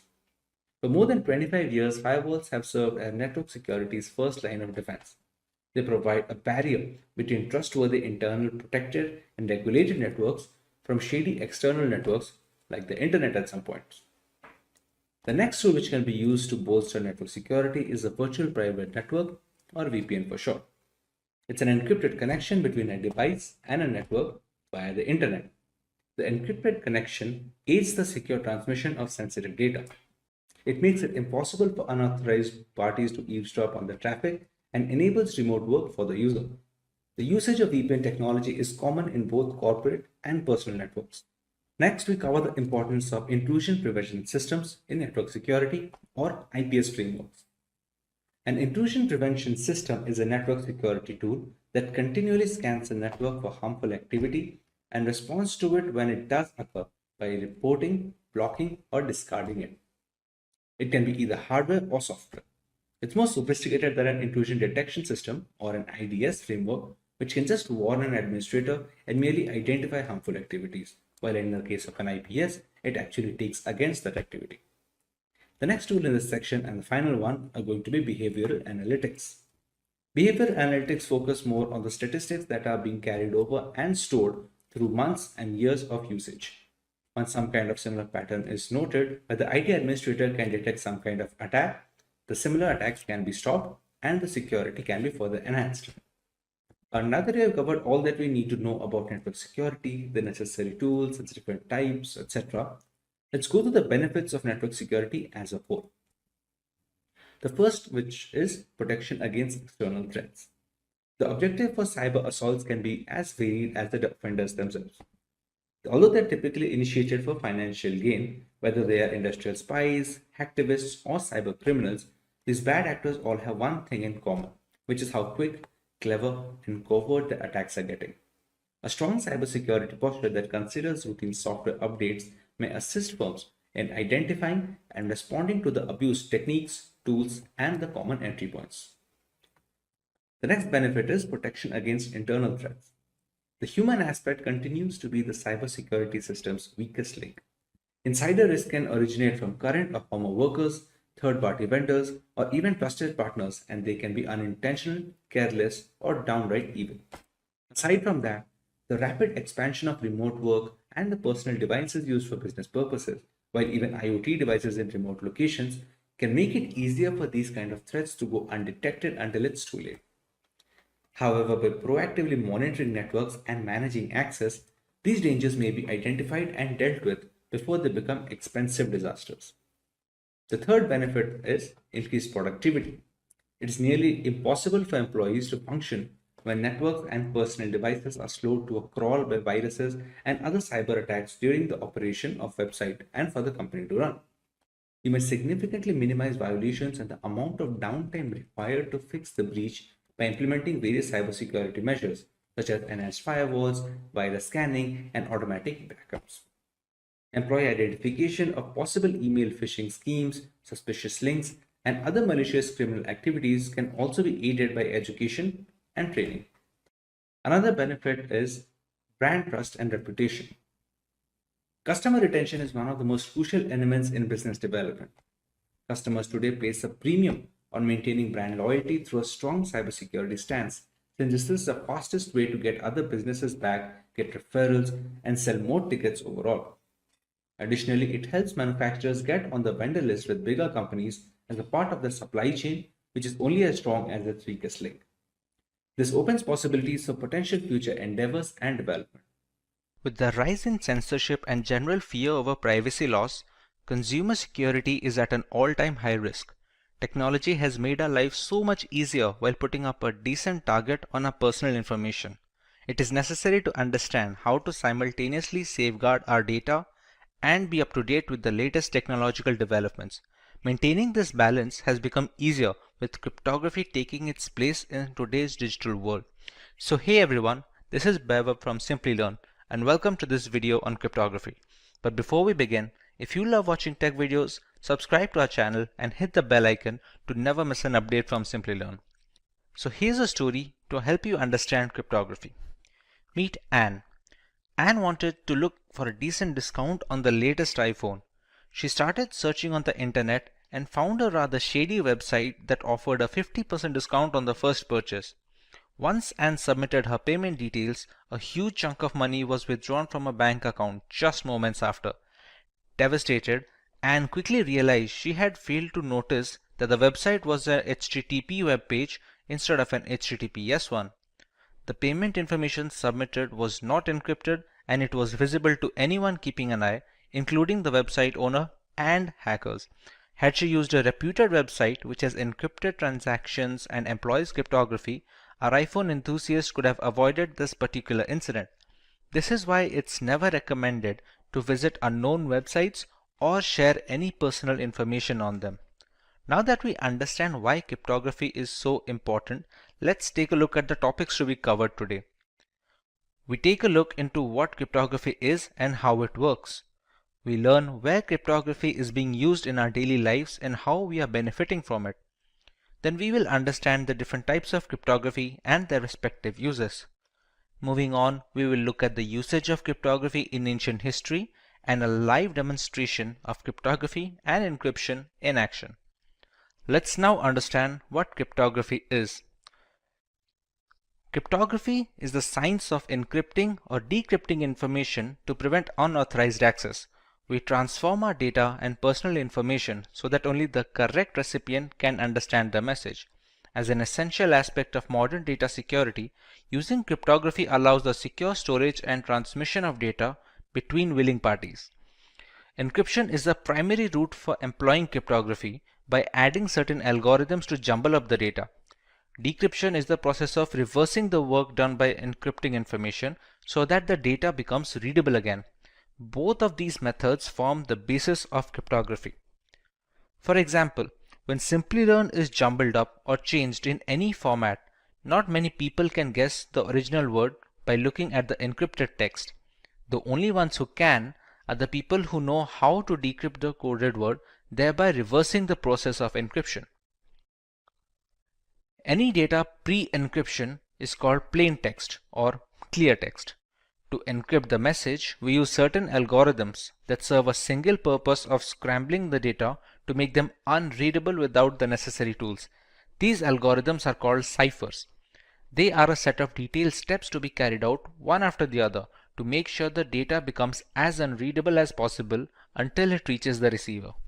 We take the plain text, pass it to the cipher algorithm, and get the encrypted data. This encrypted text is called the ciphertext, and this is the message that is transferred between the two parties. The key that is being used to scramble the data is known as the encryption key. These steps, that is the cipher and the encryption key, are made known to the receiver, who can then reverse the encryption on receiving the message. Unless any third party manages to find out both the algorithm and the secret key that is being used, they cannot decrypt the messages, since both of them are necessary to unlock the hidden content. Wonder what else we would lose if not for cryptography? Any website where you have an account can read your passwords. Important emails can be intercepted and their contents can be read without encryption during their transit. More than 65 billion messages are sent on WhatsApp every day, all of which are secured thanks to end-to-end encryption. There is a huge market opening up for cryptocurrency, which is possible due to blockchain technology that uses encryption algorithms and hashing functions to ensure that the data is secure. If this is of particular interest to you, you can watch our video on blockchain, the link of which will be in the description. Of course, there is no single solution to a problem as diverse as explained. There are three variants of how cryptography works and is in practice. They are symmetric encryption, asymmetric encryption, and hashing. Let's find out how much we have understood until now. Do you remember the difference between a cipher and ciphertext? Leave your answers in the comments, and before we proceed, if you find this video interesting, make sure to give it a thumbs up before moving ahead. Let's look at symmetric encryption first. Symmetric encryption uses a single key for both the encryption and decryption of data. It is comparatively less secure than asymmetric encryption, but much faster. It is a compromise that has to be embraced in order to deliver data as fast as possible without leaving information completely vulnerable. This type of encryption is used when data rests on servers and identifies personnel for payment applications and services. The potential drawback with symmetric encryption is that both the sender and receiver need to have the same secret key, and it should be kept hidden at all times. Caesar cipher and Enigma machine are both symmetric encryption examples that we will look into further. For example, if Alice wants to send a message to Bob, she can apply a substitution cipher or a shift cipher to encrypt the message. But Bob must be aware of the same key itself, so he can decrypt it when he finds it necessary to read the entire message. Symmetric encryption uses one of the two types of ciphers, stream ciphers and block ciphers. Block ciphers break the plain text into blocks of fixed size and use the key to convert it into ciphertext. Stream ciphers convert the plain text into ciphertext one bit at a time instead of resorting to breaking them up into bigger chunks. In today's world, the most widely used symmetric encryption algorithm is AES 256, that stands for Advanced Encryption Standard, which has a key size of 256-bit with 128-bit and 196-bit key sizes also being available. Other primitive algorithms like the Data Encryption Standard, that is the DES, the Triple Data Encryption Standard 3DES, and Blowfish have all fallen out of favor due to the rise of AES. AES chops up the data into blocks and performs 10 plus rounds of obscuring and substituting the message to make it unreadable. Asymmetric encryption, on the other hand, has a double whammy at its disposal. There are two different keys at play here, a public key and a private key. The public key is used to encrypt information pre-transit, and a private key is used to decrypt the information post-transit. If Alice wants to communicate with Bob using asymmetric encryption, she encrypts the message using Bob's public key. After receiving the message, Bob uses his own private key to decrypt the data. This way, nobody can intercept the message in between transmissions, and there is no need for any secure key exchange for this to work, since the encryption is done with the public key and the decryption is done with the private key that no one except Bob has access to. Both the keys are necessary to read the full message. There is also a reverse scenario where we can use the private key for encryption and the public key for decryption. A server can sign non-confidential information using its private key, and anyone who has its public key can decrypt the message. This mechanism also proves that the sender is authenticated and there is no problem with the origin of the information. RSA encryption is the most widely used asymmetric encryption standard. It is named after its founders Rivest, Shamir, and Edelman, and it uses block ciphers that separate the data into blocks and obscure the information. Widely considered the most secure form of encryption, albeit relatively slower than AES, it is widely used in web browsing, secure identification, VPNs, emails, and chat applications. With so much hanging on the key's secrecy, there must be a way to transmit the keys without others reading our private data.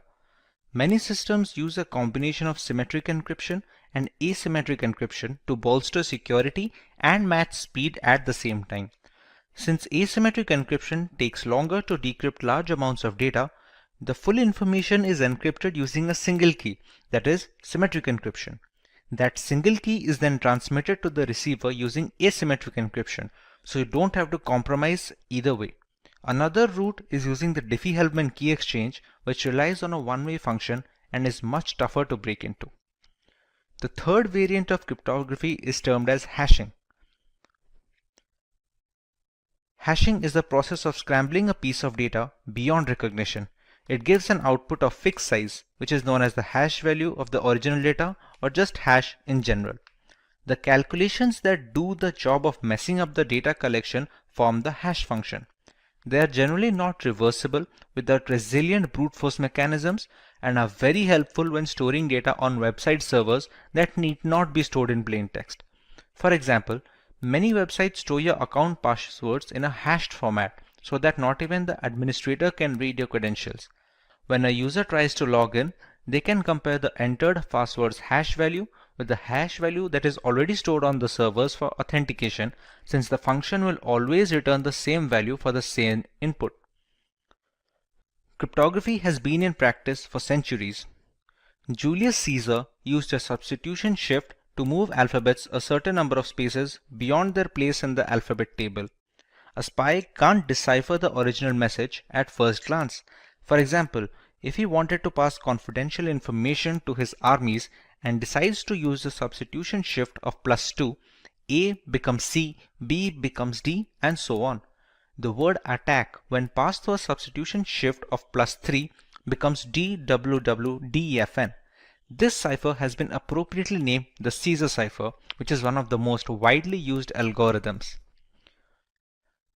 The Enigma is probably the most famous cryptographic cipher device used in ancient history. It was used by the Nazi German armies in the World Wars. They were used to protect confidential political, military, and administrative information, and it consisted of 3 or more rotors that scrambled the original message depending on the machine's state at that time.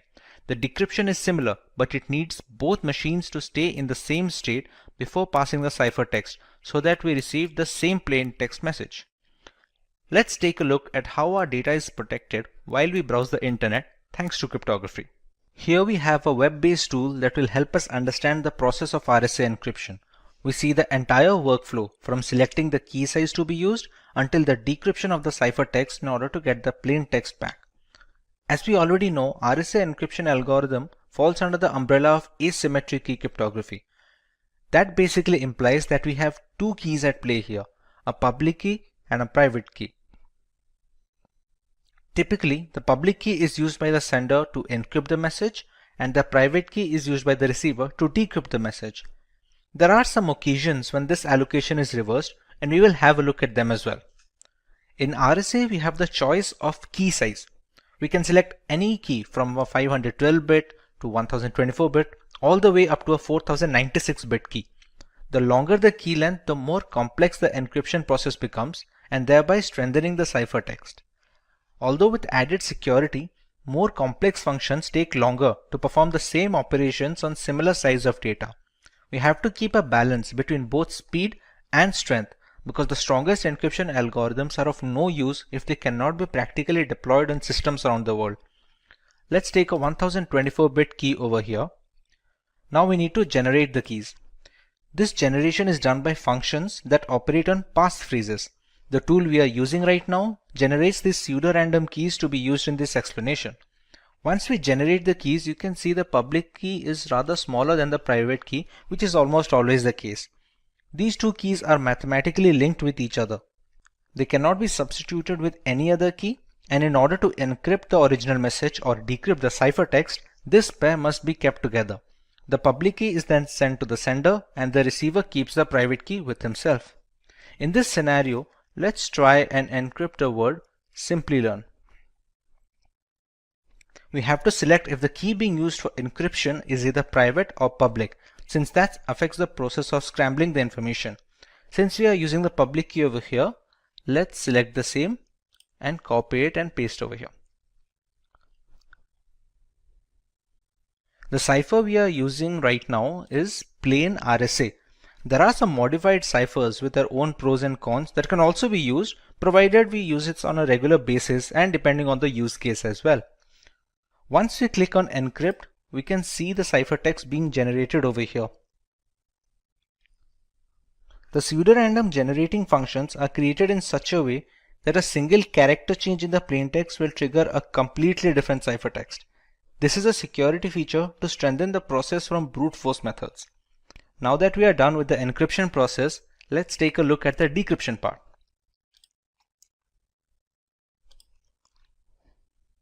The receiver gets this ciphertext from the sender with no other key or supplement. He or she must already possess the private key generated from the same pair. No other private key can be used to decrypt the message since they are mathematically linked. We paste the private key here and select the same. The cipher must also be the same used during the encryption process. Once we click decrypt, you can see the original plaintext we had decided to encrypt. This sums up the entire process of RSA encryption and decryption. Now some people use it the other way around. We also have the option of using the private key to encrypt information and the public key to decrypt it. This is done mostly to validate the origin of the message. Since the keys only work in pairs, if a different private key is used to encrypt the message, the public key cannot decrypt it. Conversely, if the public key is able to decrypt the message, it must have been encrypted with the right private key and hence the rightful owner. Here we just have to take the private key and use that to encrypt the plaintext and select the same in this checkbox as well. You can see we have generated a completely new ciphertext. This ciphertext will be sent to the receiver, and this time we will use the public key for decryption. Let's select the correct checkbox and decrypt, and we still get the same output.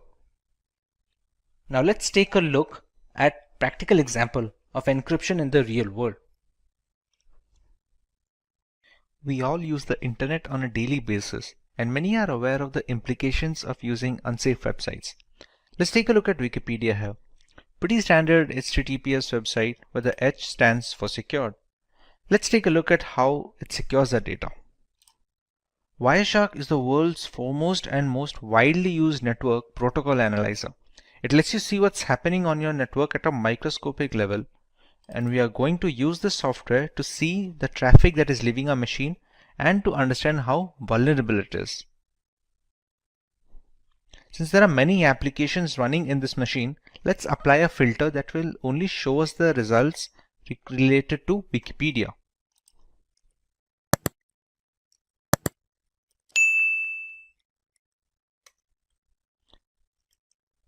Let's search for something that we can navigate the website with.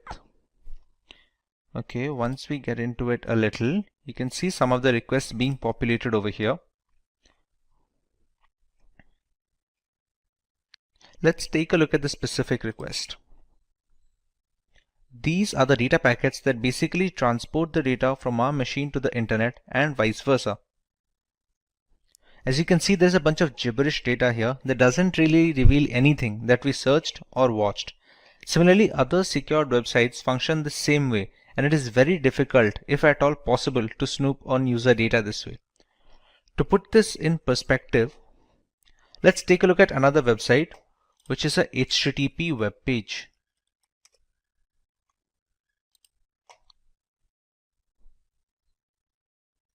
This has no encryption enabled from the server end, which makes it vulnerable to attacks. There is a login form here, which needs legitimate user credentials in order to grant access. Let's enter a random pair of credentials.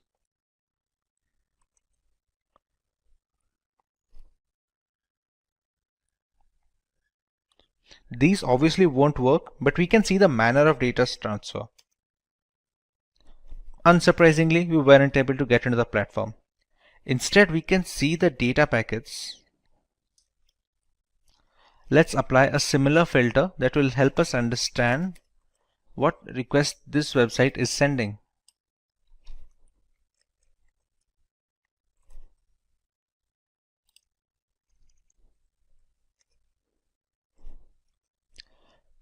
These are the requests being sent by the HTTP login form to the internet. If we check here, see, whatever username and password that we are entering, we can easily see it with the Wireshark. Now, we used a dummy pair of credentials. If we select the right data packet, we can find our correct credentials.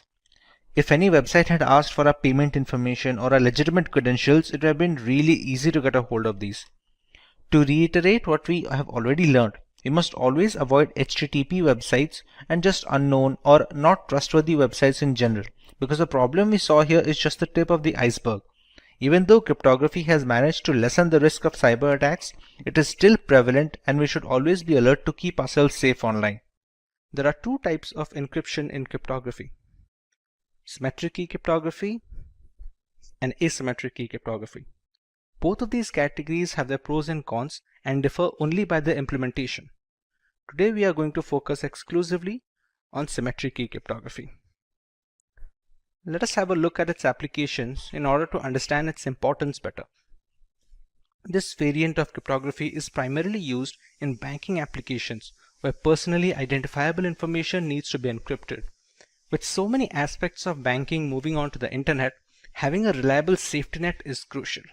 Symmetric cryptography helps in detecting bank fraud and boosts the security index of these payment gateways in general. They are also helpful in protecting data that is not in transit and rests on servers and data centers. These centers house a massive amount of data that needs to be encrypted with a fast and efficient algorithm, so that when the data needs to be recalled by the respective service, there is the assurance of minor to no delay.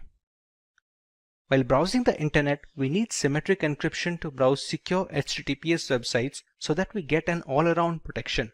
It plays a significant role in verifying website server authenticity, exchanging the necessary encryption keys required, and generating a session using those keys to ensure maximum security. This helps us in preventing the rather insecure HTTP website format. So let us understand how symmetric key cryptography works first before moving on to the specific algorithms. Symmetric key cryptography relies on a single key for the encryption and decryption of information. Both the sender and receiver of the message need to have a pre-shared secret key that they will use to convert the plain text into ciphertext and vice versa. As you can see in the image, the key used for encryption is the same key needed for decrypting the message at the other end. The secret key shouldn't be sent along with the ciphertext to the receiver, because that would defeat the entire purpose of using cryptography. Key exchange can be done beforehand using other algorithms like the Diffie-Hellman key exchange protocol, for example. For example, if Paul wants to send a simple message to Jane, they need to have a single encryption key that both of them must keep secret to prevent snooping on by malicious actors. It can be generated by either one of them, but must belong to both of them before the messages start flowing. Suppose the message "I am ready" is converted into ciphertext using a specific substitution cipher by Paul. In that case, Jane must also be aware of the substitution shift to decrypt the ciphertext once it reaches her. Irrespective of the scenario where someone manages to grab the ciphertext mid-transit to try and read the message, not having the secret key renders everyone helpless looking to snoop in. The symmetric key algorithms like the data encryption standard have been in use since the 1970s, while the popular ones like the AES have become the industry standard today. With the entire architecture of symmetric cryptography depending on the single key being used, you can understand why it's of paramount importance to keep it secret on all occasions. The side effect of having a single key for the encryption and decryption is it becomes a single point of failure. Anyone who gets their hand on it can read all the encrypted messages and do so mainly without the knowledge of the sender and the receiver. So it is the priority to keep the encryption and decryption key private at all times. Should it fall into the wrong hands, the third party can send messages to either the sender or the receiver using the same key to encrypt the message. Upon receiving the message and decrypting it with the key, it is impossible to guess its origin. If the sender somehow transmits the secret key along with the ciphertext, anyone can intercept the package and access the information. Consequently, this encryption category is termed private key cryptography, since a big part of the data's integrity is riding on the promise that the users can keep the keys secret. This terminology contrasts with asymmetric key cryptography, which is called public key cryptography, because it has two different keys at play, one of which is public. Provided we manage to keep the keys secret, we still have to choose what kind of ciphers we want to use to encrypt this information. In symmetric key cryptography, there are broadly two categories of ciphers that we can employ. Let us have a look. Stream ciphers are the algorithms that encrypt basic information one bit at a time. It can change depending on the algorithm being used, but usually it relies on a single bit or byte to do the encryption. This is the relatively quicker alternative, considering the algorithm doesn't have to deal with blocks of data at a single time. Every piece of data that goes into the encryption can and needs to be converted into binary format. In stream ciphers, each binary digit is encrypted one after the other. The most popular ones are the RC4, Salsa, and Panama. The binary data is passed through an encryption key, which is a randomly generated bit stream. Upon passing it through, we receive the ciphertext that can be transferred to the receiver without fear of man-in-the-middle attacks. The binary data can be passed through an algorithmic function. It can have either XOR operations, as it is most of the time, or any other mathematical calculations that have the singular purpose of scrambling the data. The encryption key is generated using the random bitstream generator, and it acts as a supplement in the algorithmic function. The output is in binary form, which is then converted into the decimal or hexadecimal format to give our final ciphertext. On the other hand, block ciphers dissect the raw information into chunks of data of fixed size. The size of these blocks depend on the exact cipher being used. A 128-bit block cipher will break the plaintext into blocks of 128-bit each and encrypt those blocks instead of a single digit. Once these blocks are encrypted individually, they are chained together to form a final ciphertext. Block ciphers are much slower, but they are more tamper-proof and are used in some of the most widely used algorithms employed today. Just like stream ciphers, the original ciphertext is converted into binary format before beginning the process. Once the conversion is complete, the blocks are passed through the encryption algorithm along with the encryption key. This would provide us with the encrypted blocks of binary data. Once these blocks are combined, we get a final binary string. This string is then converted into hexadecimal format to get our ciphertext. Today, the most popular symmetric key algorithms like AES, DES, and 3DES are all block cipher methodology subsets. With so many factors coming into play, there are quite a few things symmetric key cryptography excels at while falling short in some other. Symmetric key cryptography is much faster variant when compared to asymmetric key cryptography. There is only one key in play, unlike asymmetric encryption, and this drastically improves calculation speed in the encryption and decryption. Similarly, the performance of symmetric encryption is much more efficient under similar computational limitations. Fewer calculations help in better memory management for the host system.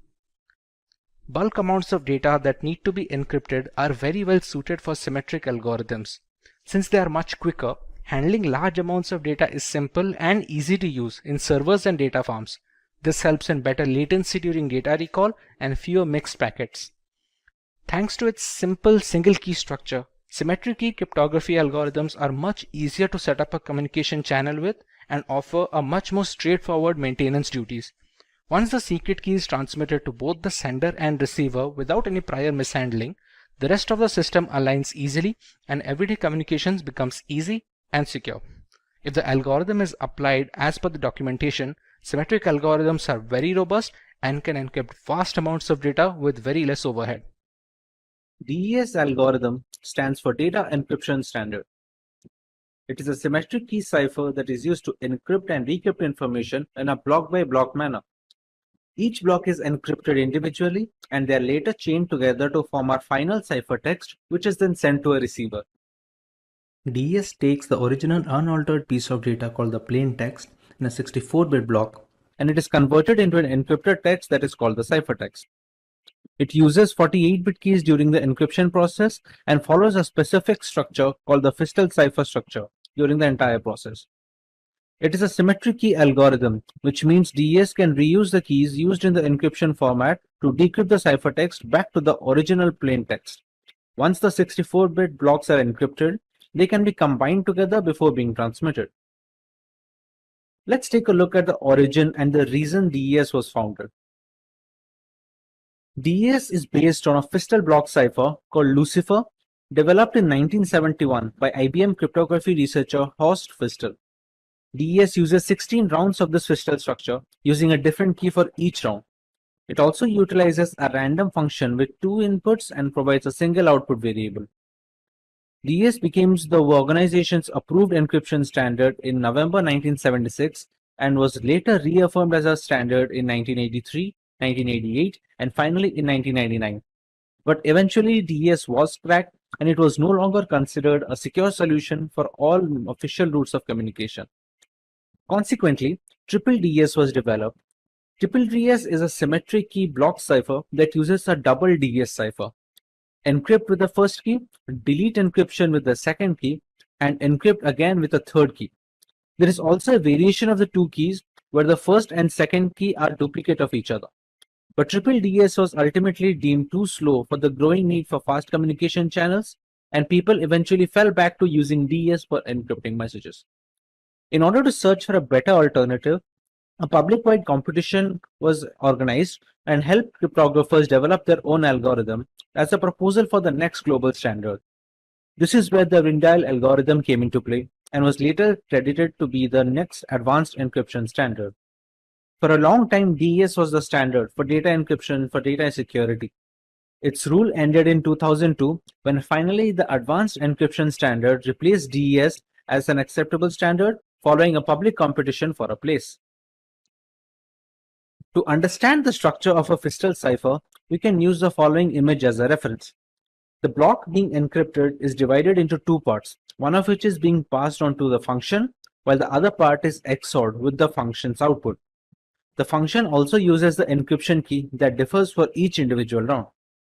This keeps going on until the last step, until where the right-hand side and the left-hand side are being swapped. Here we receive our final ciphertext. For the decryption process, the entire procedure is reversed, starting from the order of the keys to the block sorting. If the entire process is repeated in a reverse order, we will eventually get back our plain text, and this simplicity helps the speed. Overall, this was later detrimental to the efficiency of the algorithm, hence the security was compromised. A Fistel block cipher is a structure used to derive many symmetric block ciphers such as DES, which as we have discussed in our previous comment. Fistel cipher proposed a structure that implements substitution and permutation alternately so that we can obtain ciphertext from the plain text and vice versa. This helps in reducing the redundancy of the program and increases the complexity to combat brute force attacks.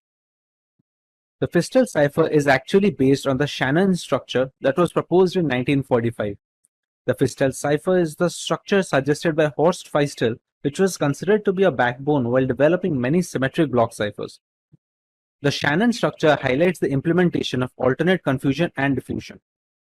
And like we already discussed, the Fistel cipher structure can be completely reversed depending on the data. However, we must consider the fact that to decrypt the information by reversing the Fistel structure, we will need the exact polynomial functions and the key orders. To understand how the blocks are being calculated, we take a plain text which is of 64-bit and that is later divided into 2 equal halves of 32-bit each. In this, the right half is immediately transferred to the next round to become the new left half of the second round. The right hand is again passed off to a function which uses an encryption key that is unique to each round in the Fistel cipher.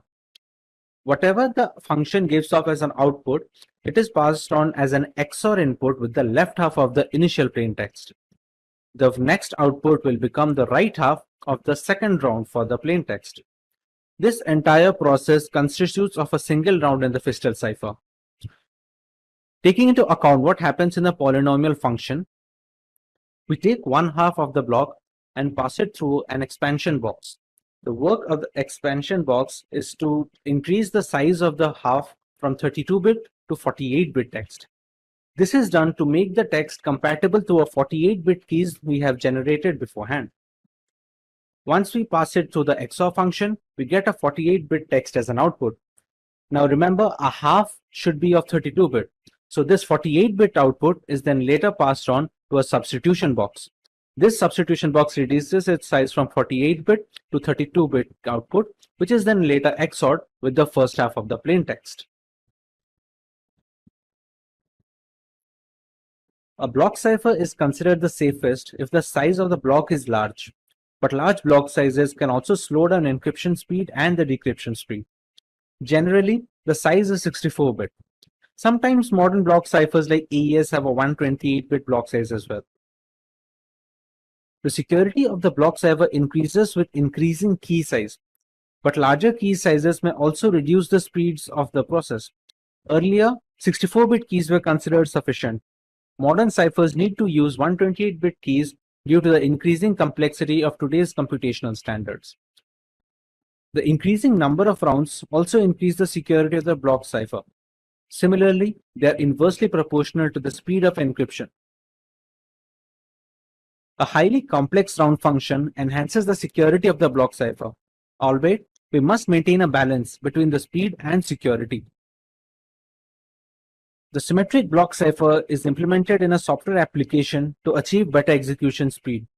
There is no use of an algorithm if it cannot be implemented in a real-life framework that can help organizations to encrypt or decrypt the data in a timely manner.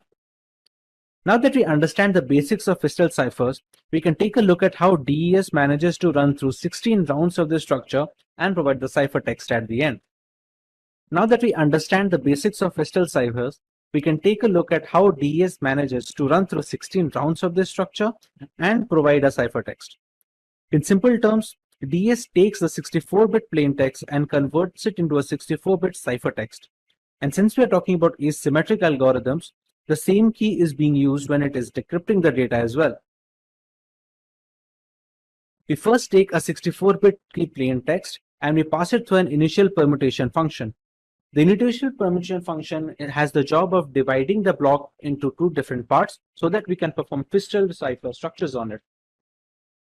There are multiple rounds being procured in the DES algorithm, namely 16 rounds of Fistel cipher structure. Each of these rounds will need keys. Initially, we take a 56-bit cipher key, but it is a single key. We pass it on to a round key generators, which generates 16 different keys for each single round that the Fistel cipher is being run. These keys are passed on to the rounds as 48 bits. The size of these 48 bits keys is the reason we use the substitution and permutation bonds in the polynomial functions of the Fistel ciphers. When passing through all these rounds, we reach round 16, where the final key is passed on from the round key generator, and we get a final permutation. In the final permutation, the rounds are swapped, and we get a final ciphertext. This is the entire process of DES with 16 rounds of Fistel ciphers encompassed in it. To decrypt our ciphertext back to the plain text, we just have to reverse the process we did in the DES algorithm and reverse the key order along with the functions. This kind of simplicity is what gave DES the bonus when it comes to speed, but eventually it was detrimental to the overall efficiency of the program when it comes to security factors. DES have 5 different modes of operation to choose from. One of those is electronic codebook. Each 64-bit block is encrypted and decrypted independently in the electronic codebook format. We also have cipher block chaining, or the CBC method. Here, each 64-bit block depends on the previous one, and all of them use an initialization vector. We have a cipher feedback block mechanism, where the preceding ciphertext becomes the input for the encryption algorithm. It produces a pseudo-random output, which in turn is XORed with the plain text. There is an output feedback method as well, which is the same as cipher feedback, except that the encryption algorithm input is the output from the preceding DES. A counter method has a different way of approach where each plain text block is XORed with an encrypted counter. The counter is then incremented for each subsequent block. There are a few other alternatives to these modes of operation, but the 5 mentioned above are the most widely used in the industry and recommended by cryptographers worldwide. Let's take a look at the future of DES. The dominance of DES ended in 2002 when the advanced encryption standard replaced the DES encryption algorithm as the accepted standard. It was done following a public competition to find a replacement. NIST officially withdrew the global acceptance standard in May 2005, although triple DES is approved for some sensitive government information through 2030. NIST also had to change the DES algorithm because its key length was too short, given the increased processing power of the new computers. Encryption power is related to the size of the key, and DES found itself a victim of ongoing technological advances in computing. We have reached a point where 56-bit was no longer a challenge to the computers of cracking. Note that because DES is no longer the NIST federal standard, it does not mean that it is no longer in use. Triple DES is still used today and is still considered a legacy encryption algorithm. To get a better understanding of how these keys and ciphertext look like, we can use an online tool for our benefit. As we already know, to encrypt any kind of data, a key is mandatory. This key can be generated using mathematical functions or computerized key generation program, such as this website offers. It can be based on any piece of text. Let's say the word is Simplilearn in our example. Once the key is settled, we provide the plain text or the clear text that needs to be encrypted using the aforementioned key. Suppose our sentence for this example is "This is my first message." We have satisfied two prerequisites, the message and the key. Another variable that goes into play is the mode of operation. We have already learned about 5 different modes of operation, while we can see some other options here as well. Let us go with the CBC variant, which basically means the cipher block chaining method. One of CBC's key characteristics is that it uses a chaining process. It causes the decryption of a block of ciphertext to depend all on the preceding ciphertext blocks. As a result, the entire validity of all the blocks is contained in the previous adjacent blocks as well. A single bit error in a ciphertext block affects the decryption of all the subsequent blocks. Rearrangement of the order of these, for example, can cause the decryption process to get corrupted. Regarding the manner of displaying binary information, we have two options here. We can either go with base 64 or the hexadecimal format. Let's go with the base 64 right now. As you can see, the ciphertext is readily available. Base 64 is a little more efficient than hex, so we will be getting a smaller ciphertext when it comes to base 64. Albeit the size of both the formats will be the same. The hex has a longer ciphertext since base 64 takes 4 characters for every 3 bytes, while hex will take 2 characters for each byte. Hence, base 64 turns out to be more efficient. Now to decrypt the ciphertext, we go by the same format. We choose base 64. We copy the ciphertext onto a decryption tool, and we have to make sure that the key we are using is exactly the same. We choose similar mode of operation, and we choose the correct encoding format as well, which is base 64 in this case. As you can see, the decryption is complete and we get a plain text back. Even if you keep everything the same, but we just change the encoding format, it will not be able to decrypt anything. Unfortunately, DES has become rather easy to crack even without the help of a key. The advanced encryption standard is still on top when it comes to symmetric encryption security and will likely stay there for a while. Eventually, with so much computing power growth, the need for a stronger algorithm was necessary to safeguard our personal data. As solid as DES was, the computers of today could easily break the encryption with repeated attempts, thereby rendering the data security helpless. To counter this dilemma, a new standard was introduced which was termed as the Advanced Encryption Standard or the AES algorithm. Let's learn what is Advanced Encryption Standard. The AES algorithm, also known as the Rijndael algorithm, is a symmetric block cipher with a block size of 128 bits. It is converted into ciphertext using keys of 128, 192, or 256 bits. It is implemented in software and hardware throughout the world to encrypt sensitive data.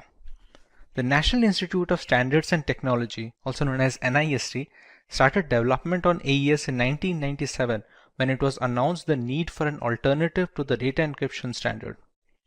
The new internet needed a replacement for DES because of its small key size. With increasing computing power, it was considered unsafe against entire key search attacks. The triple DES was designed to overcome this problem.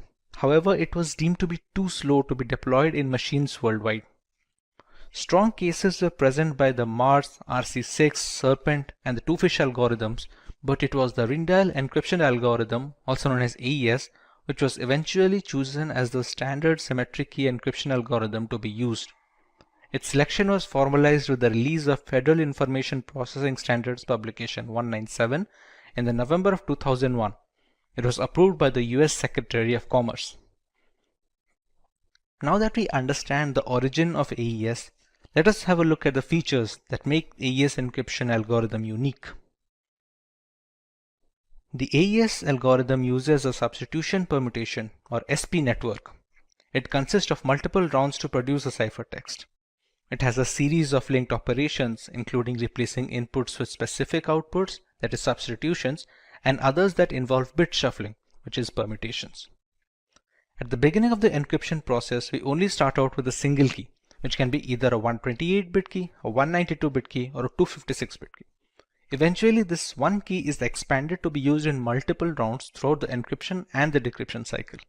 Interestingly, AES performs all its calculations on byte data instead of bit data, as seen in the case of the DES algorithm. Therefore, AES treats 128 bits of a clear text block as 16 bytes.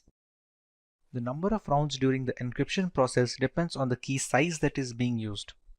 The 128-bit key size fixes 10 rounds, the 192-bit key size fixes 12 rounds, and the 256-bit key holds 14 rounds. A round key is required for each of these rounds, but since only one key is input into the algorithm, the single key needs to be expanded to get the key for each round, including the round 0. With so many mathematical calculations going on in the background, there are bound to be a lot of steps throughout the procedure. Let's have a look at the steps followed in AES. Before we move ahead, we need to understand how data is being stored during the process of AES encryption. Everything in the process is stored in a 4x4 matrix format. This matrix is also known as a state array, and we'll be using these state arrays to transmit data from one step to another and from one round to the next round. Each round takes state array as input and gives a state array as output to be transferred into the next round. It is a 16-byte matrix with each cell representing 1 byte, with each 4 bytes representing a word. So every state array will have a total of 4 words representing it. As we previously discussed, we take a single key and expand it to the number of rounds that we need the key to be used in. Let's say the number of rounds are n, then the key has to be expanded to be used with n plus 1 rounds, because the first round is the key 0 round. Let's say n is the number of rounds. The key is expanded to n plus 1 rounds. It is also a state array having 4 words in its vicinity. Every key is used for a single round, and the first key is used as a round key before any round begins. In the very beginning, the plain text is captured and passed through an XOR function with the round key as a supplement. This key can be considered the first key from the n plus 1 expanded set. Moving on, the state array resulting from the above step is passed on to a byte substitution process. Beyond that, there is a provision to shift rows in the state arrays. Later on, the state array is mixed with a constant matrix to shuffle its column in the mixed column segment, after which we add the round key for that particular round. The last 4 steps mentioned are part of every single round that the encryption algorithm goes through. The state arrays are then passed from one round to the next as an input. In the last round, however, we skip the mix columns portion, with the rest of the process remaining unchanged. But what are these byte substitution and row shifting processes? Let's find out regarding each step in more detail. In the first step, the plaintext is stored in a state array and it is XORed with the K0, which is the first key in the expanded key set. This step is performed only once on a block while being repeated at the end of each round as per iteration demands. The state array is XORed with the key to get a new state array, which is then passed off as input to the sub-bytes process.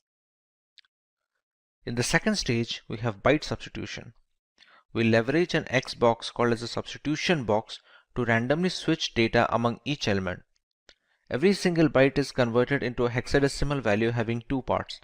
The first part denotes the row value and the second part denotes the column value. The entire state array is passed through the S box to create a brand new state array, which is then passed off as an input to the row shifting process. The 16 input bytes are replaced by looking at a fixed table given in the design. We finally get a matrix with 4 rows and 4 columns. When it comes to row shifting, each bit in the 4 rows of the matrix is shifted to the left. An entry that is a fall off is reinserted to the right of the line. The change is done as follows. The first line is not moved in any way. The second line is shifted to a single position to the left. The third line is shifted 2 positions to the left, and the fourth line is shifted 3 positions to the left. The result is a new matrix that contains the same 16 bytes but has been moved in relation to each other to boost the complexity of the program. In mixed columns, each column of 4 bytes is now replaced using a special mathematical function. The function takes 4 bytes of a column as input and outputs 4 completely new bytes. We will get a new matrix with the same size of 16 bytes, and it should be noted that this phase has not been done in the last round of the iteration. When it comes to adding a round key, the 16 bytes of the matrix are treated as 128 bits and the 128 bits of the round key are XORed. If it is the last round, the output is the ciphertext. If we still have a few rounds remaining, the resulting 128 bits are interpreted as 16 bytes and we start another similar round. Let's take an example to understand how all these processes work. If our plaintext is the string 2192, we first convert it into a hexadecimal format as follows. We use an encryption key which is that's my kung fu, and it is converted into a hexadecimal format as well. As per the guidelines, we use a single key which is then later expanded into n+1 number of keys, in which case it's supposed to be 11 keys for 10 different rounds. In round 0, we add the round key. The plaintext is XORed with the K0 and we get a state array that is passed off as an input to the substitution bytes process. When it comes to the substitution bytes process, we leverage an S box to substitute the elements of each byte with a completely new byte. This way the state array that we receive is passed off as an input to the row shifting process on the next step. When it comes to row shifting, each element is shifted a few places to the left, with the first row being shifted by 0 places, second row by 1 place, third row by 2 places, and the last by 3. The state array that we received from the row shifting is passed off as an input to mixed columns. In mixed columns, we multiply the state array with a constant matrix, after which I receive a new state array to be passed on to the next step. We add the new state array as an XOR with the round key of the particular iteration. Whatever state array we receive here, it becomes an output for this particular round. Now, since this is the first round of the entire encryption process, the state array that we receive is passed off as an input to the new round. We repeat this process for 10 more rounds and we finally receive a ciphertext. Once the final state array can be denoted in the hexadecimal format, this becomes our final ciphertext that we can use for transferring information from the sender and receiver. Let's take a look at the applications of AES in this world. AES finds most use in the area of wireless security in order to establish a secure mode of authentication between routers and clients. Highly secure mechanisms like WPA and WPA2 PSK are extensively used in securing Wi-Fi endpoints with the help of Rindial's algorithm. It also helps in SSL TLS encryption that is instrumental in encrypting our internet browser sessions. AES works in tandem with other asymmetric encryption algorithms to make sure the web browser and web server are properly configured and use encrypted channels for communication. AES is also prevalent in general file encryption of various formats, ranging from critical documents to the media files. Having a large key allows people to encrypt media and decrypt data with maximum security possible. AES is also used for processor security in hardware appliances to prevent machine hijacking, among other things. As a direct successor to the DES algorithm, there are some aspects that AES provides an immediate advantage in. Let us take a look. When it comes to key length, the biggest flaw in DES algorithm was its small length was easily vulnerable by today's standards. AES has managed to nab up 128, 192 and 256-bit key lengths to bolster the security further. The block size is also larger in AES owing to more complexity of the algorithm. The number of rounds in DES is fixed irrespective of the plain text being used. In AES, the number of rounds depends on the key length that is being used for the particular iteration, thereby providing more randomness and complexity in the algorithm. The DES algorithm is considered to be simpler than AES, even though AES beats DES when it comes to relative speed of encryption and decryption. This makes advanced encryption standard much more streamlined to be deployed in frameworks and systems worldwide when it compares to the data encryption standard. Hello. In our last video on cryptography, we took a look at symmetric key cryptography. We used a single private key for both the encryption and decryption of data, and it works very well in theory. Let's take a look at a more realistic scenario now. Let's meet Joe. Joe is a journalist who needs to communicate with Ryan via long-distance messaging. Due to the critical nature of the information, people are waiting for any message to leave Joe's house so that they can intercept it. Now Joe can easily use symmetric key cryptography to send the encrypted data so that even if someone intercepts the message, they cannot understand what it says. But here's the tricky part. How will Joe send the required decryption key to Ryan? The sender of the message as well as the receiver need to have the same decryption key so that they can exchange messages. Otherwise, Ryan cannot decrypt the information even when he receives the ciphertext. If someone intercepts the key while transmitting it, there is no use in employing cryptography since a third party can now decode all the information easily. Key sharing is a risk that will always exist when symmetric key cryptography is being used.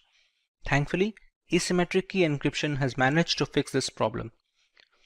This is Vaibhav from Simplilearn, and welcome to this video on asymmetric key cryptography. Let's take a look at what we are going to learn today. We begin by explaining what asymmetric key cryptography is and how it works. We take a look at its application and uses. We understand why it's called public key cryptography and then learn a little bit about RSA encryption, and then we learn about the advantages of asymmetric key cryptography over symmetric key cryptography. Let's understand what asymmetric key cryptography is. Asymmetric encryption uses a double layer of protection. There are two different keys at play here, a private key and a public key. A public key is used to encrypt the information pre-transit, and a private key is used to decrypt the data post-transit. These pair of keys must belong to the receiver of the message. The public keys can be shared via messaging, blog posts, or key servers, and there are no restrictions. As you can see in the image, the two keys are working in the system. The sender first encrypts the message using the receiver's private key, after which we receive the ciphertext. The ciphertext is then transmitted to the receiver without any other key. On getting the ciphertext, the receiver uses his private key to decrypt it and get the plain text back. There has been no requirement of any key exchange throughout this process, therefore solving the most glaring flaw faced in symmetric key cryptography. The public key known to everyone cannot be used to decrypt the message, and the private key which can decrypt the message need not be shared with anyone. The sender and receiver can exchange personal data using the same set of keys as often as possible. To understand this better, take the analogy of your mailbox. Anyone who wants to send you a letter has access to the box and can easily share information with you. In a way, you can say the mailbox is publicly available to all, but only you have access to the key that can open the mailbox and read the letters in it. This is how the private key comes to play. No one can intercept the message and read its contents since it's encrypted. Once the receiver gets its contents, he can use his private key to decrypt the information. Both the public key and the private key are generated, so they are interlinked, and you cannot substitute other private keys to decrypt the data. In another example, if Alice wants to send a message to Bob, let's say it reads "Call me today," she must use Bob's public key while encrypting the message. Upon receiving the cipher message, Bob can proceed to use his private key in order to decrypt the message, and hence complete security is attained during transmission without any need for sharing the key. Since this type of encryption is highly secure, it has many uses in areas that require high confidentiality. It is used to manage digital signatures, so there is valid proof of a document's authenticity. With so many aspects of business transitioning to the digital sphere, critical documents need to be verified before being considered authentic and acted upon. Thanks to asymmetric cryptography, senders can now sign documents with their private keys. Anyone who needs to verify the authenticity of such signatures can use the sender's public key to decrypt the signature. Since the public and the private keys are linked to each other mathematically, it's impossible to repeat this verification with duplicate keys. Document encryption has been made very simple by today's standards, but the background implementation follows a similar approach. In blockchain architecture, asymmetric key cryptography is used to authorize transactions and maintain the system. Thanks to its two key structures, changes are reflected across the blockchain's peer-to-peer network only if it is approved from both ends. Along with asymmetric key cryptography's tamper-proof architecture, its non-repudiation characteristic also helps in keeping the network stable.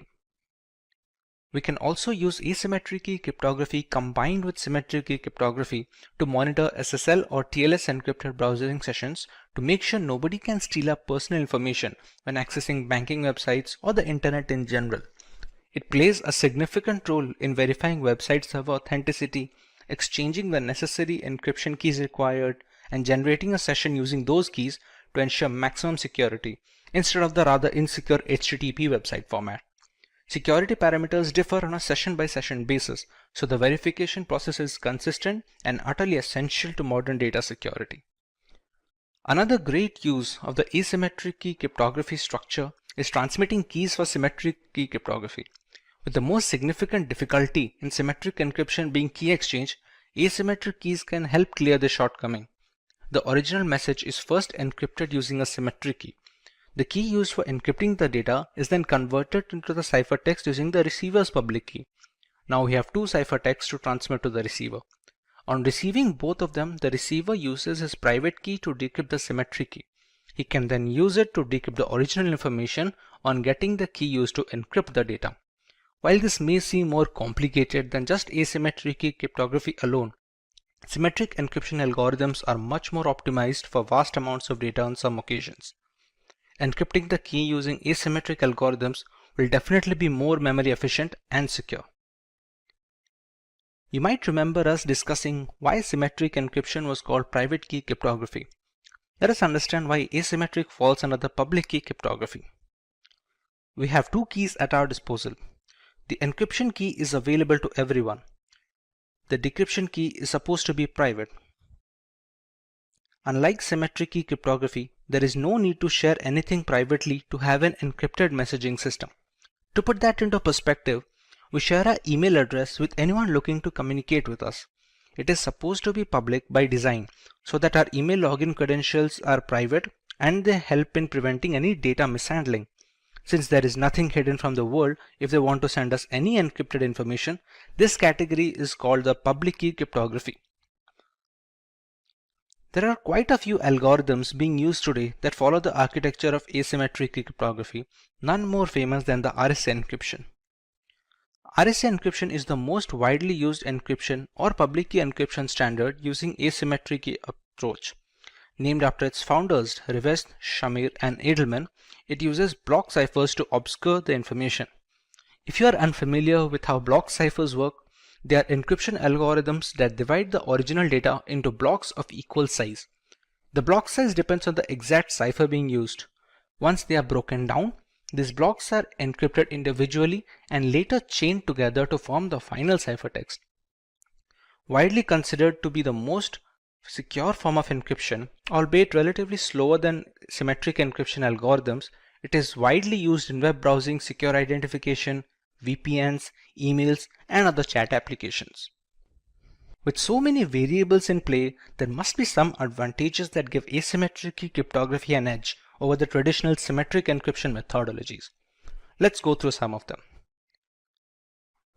There is no need for any reliable key sharing channel in asymmetric encryption. It was an added risk in private key cryptography that has been completely eliminated in public key architecture. The key which is made public cannot decrypt any confidential information, and the only key that can decrypt doesn't need to be shared publicly under any circumstance. We have much more extensive key lengths in RSA encryption and other asymmetric algorithms like 2048-bit key and 4096-bit keys. Larger keys are much harder to break into via brute force and are much more secure. Asymmetric key cryptography can use as a proof of authenticity, since only the rightful owner of the keys can generate the messages to be decrypted by the private key. This situation can also be reversed. Encryption is done using a private key and decryption is done by the public key, which would not function if the correct private key is not used to generate the message, hence proving the authenticity of the owner. It also has a tamper protection feature, where the message cannot be intercepted and changed without invalidating the private key used to encrypt the data. Consequently, the public key cannot decrypt the message, and it is easy to realize the information is not 100% legitimate when and where the case requires. Now that we have a proper revision, let's understand what digital signatures are before moving on to the algorithm. The objective of digital signatures is to authenticate and verify documents and data. This is necessary to avoid tampering and digital modification or forgery of any kind during the transmission of official documents. They work on the public key cryptography architecture with one exception. Typically, an asymmetric key system encrypts using a public key and decrypts with a private key. For digital signatures, however, the reverse is true. The signature is encrypted using a private key and is decrypted with the public key. Because the keys are inked together, decoding it with the public key verifies that the proper private key was used to sign the document, thereby verifying the signature's provenance. Let's go through each step to understand the procedure thoroughly. In step 1, we have M, which is the original plaintext message, and it is passed on to a hash function denoted by h hash to create a digest. Next, it bundles the message together with the hash digest and encrypts it using the sender's private key. It sends the encrypted bundle to the receiver, who can decrypt it using the sender's public key. Once the message is decrypted, it is passed through the same hash function hhash to generate a similar digest. It compares the newly generated hash with the bundled hash value received along with the message. If they match, it verifies data integrity. In many instances, they provide a layer of validation and security to messages through a non-secure channel. Properly implemented, a digital signature gives the receiver reason to believe that the message was sent by the claimed sender. Digital signatures are equivalent to traditional handwritten signatures in many respects, but properly implemented digital signatures are more difficult to forge than the handwritten type. Digital signature schemes in the sense used here are cryptographically based and must be implemented properly to be effective. They can also provide non-repudiation, meaning that the signer cannot successfully claim that they did not sign a message while also claiming their private key remains secret. Further, some non-repudiation schemes offer a timestamp for the digital signature, so that even if the private key is exposed, the signature is valid. To implement the concept of digital signature in real world, we have two primary algorithms to follow. the RSA algorithm, and the DSA algorithm, but the latter is the topic of learning today. So let's go ahead and see what the digital signature algorithm is supposed to do. Digital signature algorithm is a FIPS standard, which is the Federal Information Processing Standard for digital signatures. It was proposed in 1991 and globally standardized in 1994 by the National Institute of Standards and Technology, also known as the NIST. It functions on the framework of modular exponentiation and discrete logarithmic problems, which are difficult to compute as a force brute system. Unlike DSA, most signature types are generated by signing message digest with the private key of the originator. This creates a digital thumbprint of the data. Since just the message digest is signed, the signature is generally much smaller compared to the data that was signed. As a result, digital signatures impose less load on processors at the time of signing execution, and they use small volumes of bandwidth.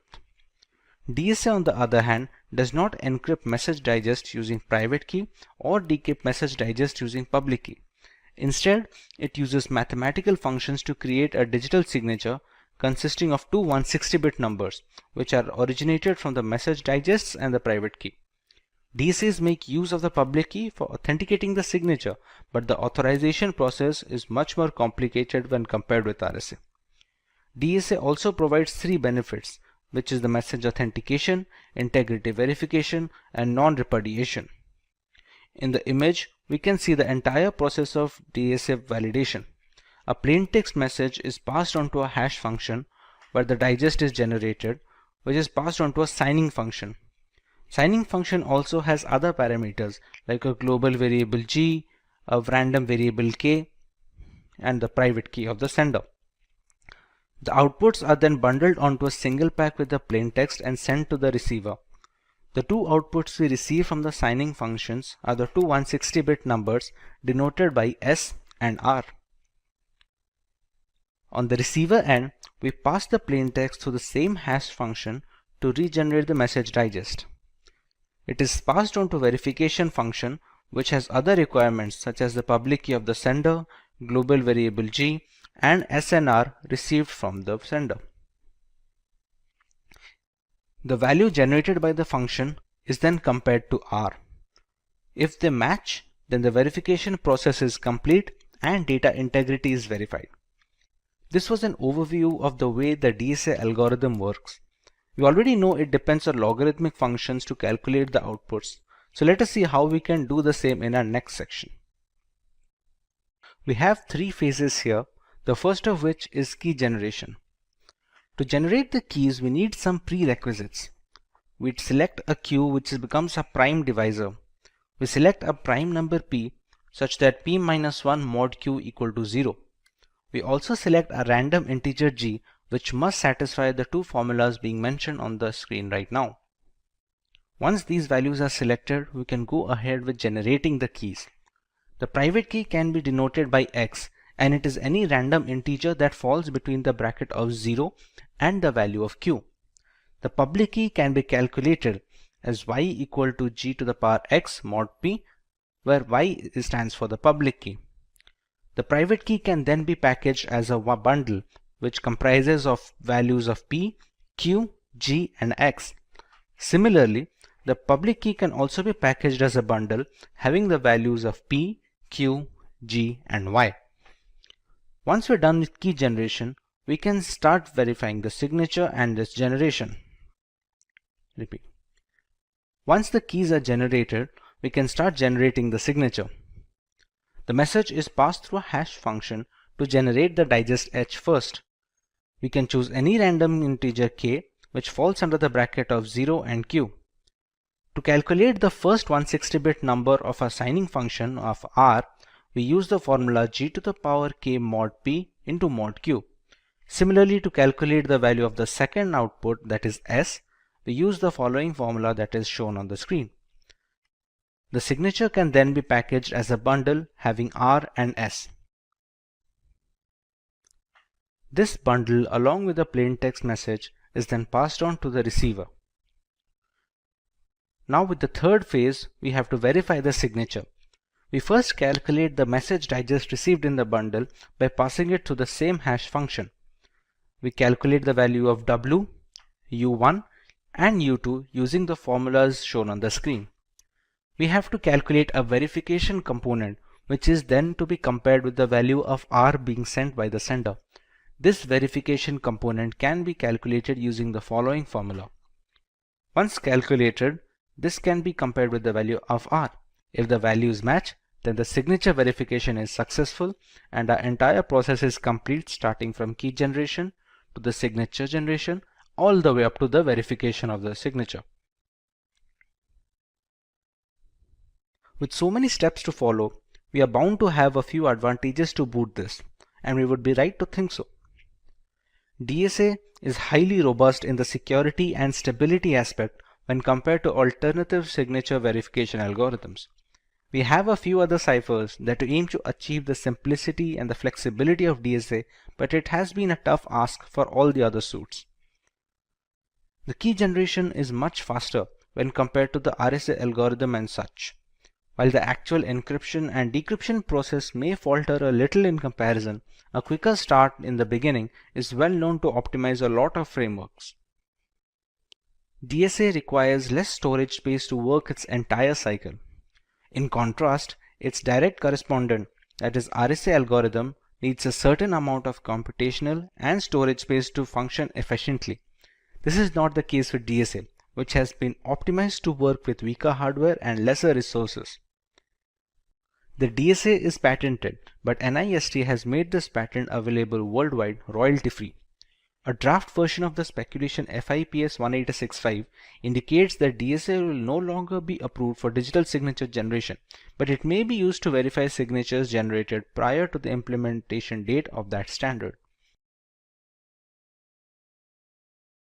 The RSA algorithm is a public key signature algorithm developed by Ron Rivest, Adi Shamir, and Leonard Edelman. The paper was first published in 1977, and the algorithm uses logarithmic functions to keep the working complex enough to withstand brute force and streamlined enough to be fast post-deployment. RSA can also encrypt and decrypt general information to securely exchange data along with handling digital signature verification. Let us understand how it achieves this. We take our plaintext message M. We pass it through a hash function to generate the digest H, which is then encrypted using the sender's private key. This is appended to the original plaintext message and sent over to the receiver. Once the receiver receives the bundle, we can pass the plaintext message through the same hash function to generate a digest, and the ciphertext can be decrypted using the public key of the sender. The remaining hashes are compared.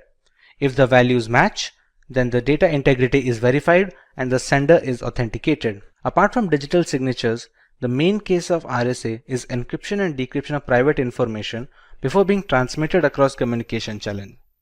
This is where the data encryption comes into play. When using RSA for encryption and decryption of general data, it reverses the key set usage. Unlike signature verification, it receives the receiver's public key to encrypt the data and uses the receiver's private key in decrypting the data. Thus, there is no need to exchange any keys in this scenario. There are two broad components when it comes to RSA cryptography. One of them is key generation. Key generation employs a step of generating the private and the public keys that are going to be used for encrypting and decrypting the data. The second part is the encryption and decryption functions. These are the ciphers and steps that need to be run when scrambling the data or recovering the data from the ciphertext. You will now understand each of these steps in our next subtopic.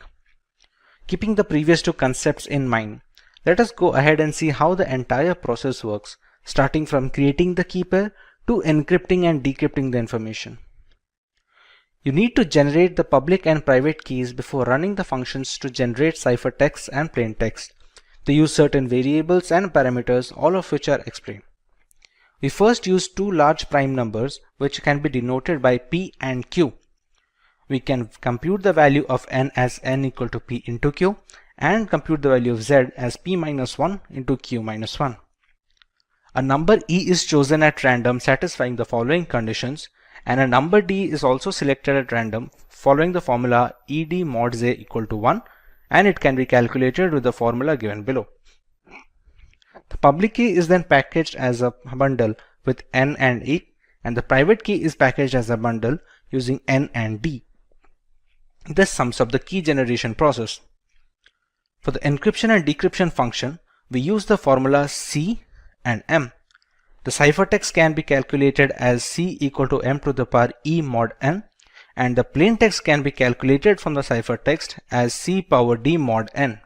When it comes to a data encryption example, let's take P and Q as 7 and 13. The value of N can be calculated as 91. If we select the value of E to be 5, it satisfies all the criteria that we needed to. The value of D can be calculated using the following function, which gives it as 29. The public key can then be packaged as 91,5 and the private key can then be packaged as 91,29. The plaintext, if it is 10, which is denoted by M. Ciphertext can be calculated to the formula C equal to M to the power E mod N, which gives us 82. If somebody receives this ciphertext, they can calculate the plaintext using the formula C to the power D mod N, which gives us the value of 10 as selected as our plaintext. We can now look at the factors that make the RSA algorithm stand out versus its competitors in the advantageous topics of this lesson. RSA encryption depends on using the receiver's public key so that you don't have to share any secret key to receive the messages from others. This was the most glaring flaw faced by symmetric algorithms, which were eventually fixed by asymmetric cryptography structure. Since the key pairs are related to each other, a receiver cannot intercept the message since they don't have the correct private keys to decrypt the information. If a public key can decrypt the information, the sender cannot refuse signing it with his private key without admitting the private key is not in fact private anymore. The encryption process is faster than that of the DSA algorithm. Even if the key generation is slower in RSA, many systems across the world tend to reuse the same keys so that they can spend less time in key generation and more time on actual ciphertext management. Data will be tamper-proof in transit since meddling with the data will alter the usage of the keys. The private key won't be able to decrypt the information, hence alerting the receiver of any kind of manipulation in between. The receiver must be aware of any third party who possesses the private key, since they can alter the data mid-transit, the cases of which are rather low. Imagine creating an account on a new website. You provide your email address and set a password that you are confident and you would not forget. What about the website owner? How securely are they going to store your password? For website administrators, they have three alternatives. They can either store the passwords in a plain text format, they can encrypt the passwords using an encryption and decryption key, or they can store the passwords in a hash value. Let's have a look at each of these. When a password is stored in plain text format, it is considered to be the most unsafe option since anyone in the company can read your passwords. A single hack and a data server breach will expose all the account's credentials without needing any extra effort. To counter this, owners can encrypt the passwords and keep them in the servers as a second alternative. But that would mean they also have to store the decryption key somewhere on their servers. In the event of a data breach or the server hack, both the decryption key and encrypted passwords will be leaked, thus making it a single point of failure. What if there was an option to store the passwords after scrambling them completely, but with no way to decrypt them? This is where hashing comes to play. Since only the hashed values are stored in the server, no encryption is needed. With no plain text passwords to protect, your credentials are safe from the website administrators. Considering all the pros, hashed passwords are the industry standard when it comes to storing credentials nowadays. Before getting too deep into the topic, let's get a brief overview of how hashing works. Hashing is the process of scrambling a piece of information or data beyond recognition. We can achieve this by using hash functions, which are essentially algorithms that perform mathematical operations on the main plaintext. The value generated after passing the plaintext information through the hash function is called the hash value, digest, or in general, just the hash of the original data. While this may sound similar to encryption, the major difference is hashes are meant to be irreversible. No decryption key can convert a digest back to its original value. However, A few hashing algorithms have been broken due to the increase in computational complexity of today's new generation computers and processors. There are new algorithms that stand the test of time and are still in use among multiple areas for password storage, identity verification, etc. Like we discussed earlier, websites use hashing to store the user's passwords. So how do they make use of these hash passwords? When a user signs up to create a new account, the password is then run through the hash function and the resulting hash value is stored on the servers. So the next time a user comes to log into the account, the password he enters is passed through the same hash function and compared to the hash stored on the main server. If the newly calculated hash is the same as the one stored on the website server, the password must have been correct because according to hash function's terminology, same inputs will always provide the same outputs.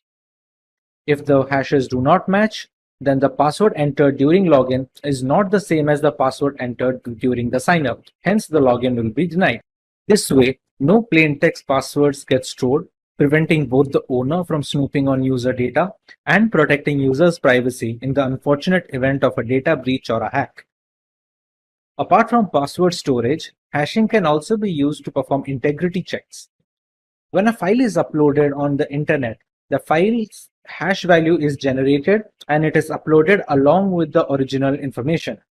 When a new user downloads the file, he can calculate the digest of the downloaded file using the same hash function. When the hash values are compared, if they match, then file integrity has been maintained and there has been no data corruption. Since so much important information is being passed onto the hash function, we need to understand how they work. A hash function is a set of mathematical calculations operated on two blocks of data. The main input is broken down into two blocks of similar size. The block size is dependent on the algorithm that is being used. Hash functions are designed to be one-way. They shouldn't be reversible, at least by design. Some algorithms like the previously mentioned MD5 have been compromised, but more secure algorithms are being used today, like the SHA family of algorithms. The digest size is also dependent on the respective algorithm being used. MD5 has a digest of 128 bits, while SHA-256 has a digest of 256 bits. This digest must always be the same for the same input, irrespective of how many times the calculations are carried out. This is a very crucial feature since comparing the hash value is the only way to check if the data is untouched, as the functions are not reversible. There are certain requirements of a hash function that need to be met before they are accepted. While some of them are easy to guess, others are placed in order to preserve security in the long run. The hash function must be quick enough to encrypt large amounts of data at a relatively fast pace, but it also shouldn't be very fast. Running the algorithm on all cylinders makes the functions easy to brute force and a security liability. There must be a balance to allow the hash function to handle large amounts of data and not make it ridiculously easy to brute force by running through all the possible combinations. The hash function must be dependent on each bit of the input.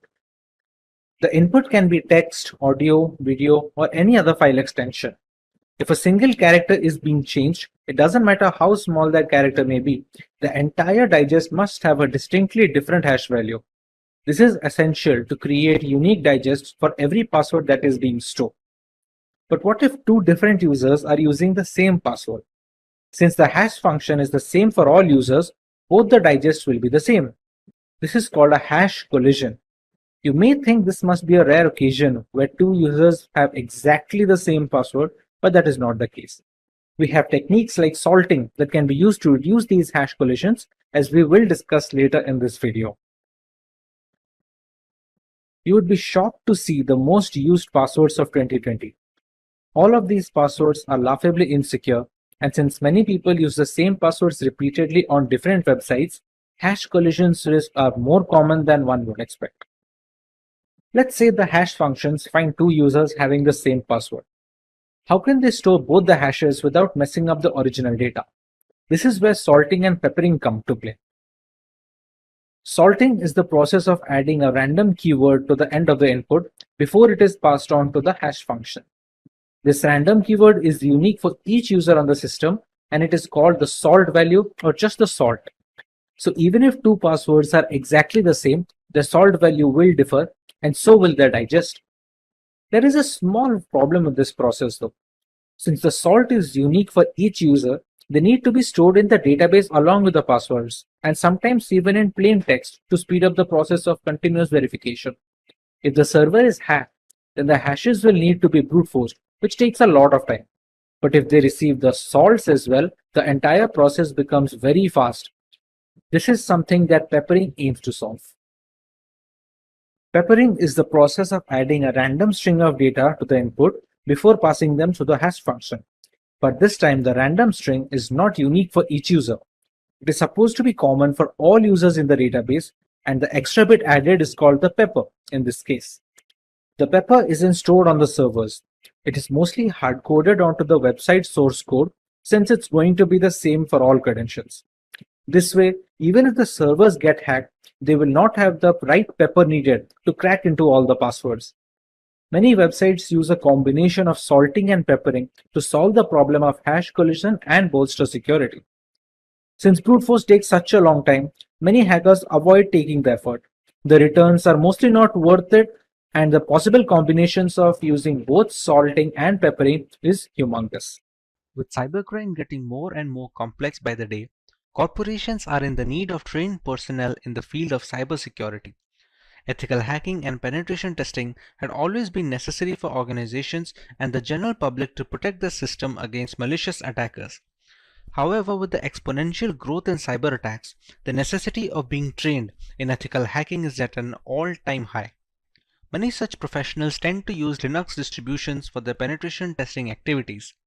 There are specific operating systems which are catered to ethical hackers. These operating systems come pre-installed with the necessary tools and scripts required for ethical hacking.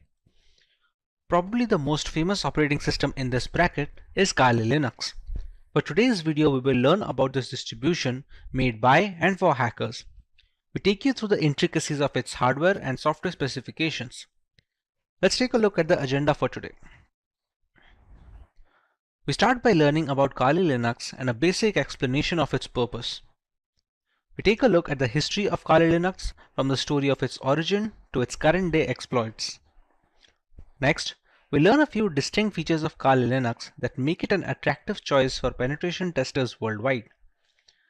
Moving on, we take a look at the multiple ways we can install Kali Linux to start our journey in the world of penetration testing.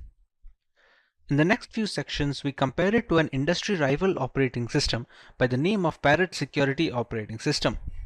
We take a look at the OS on a grassroots level.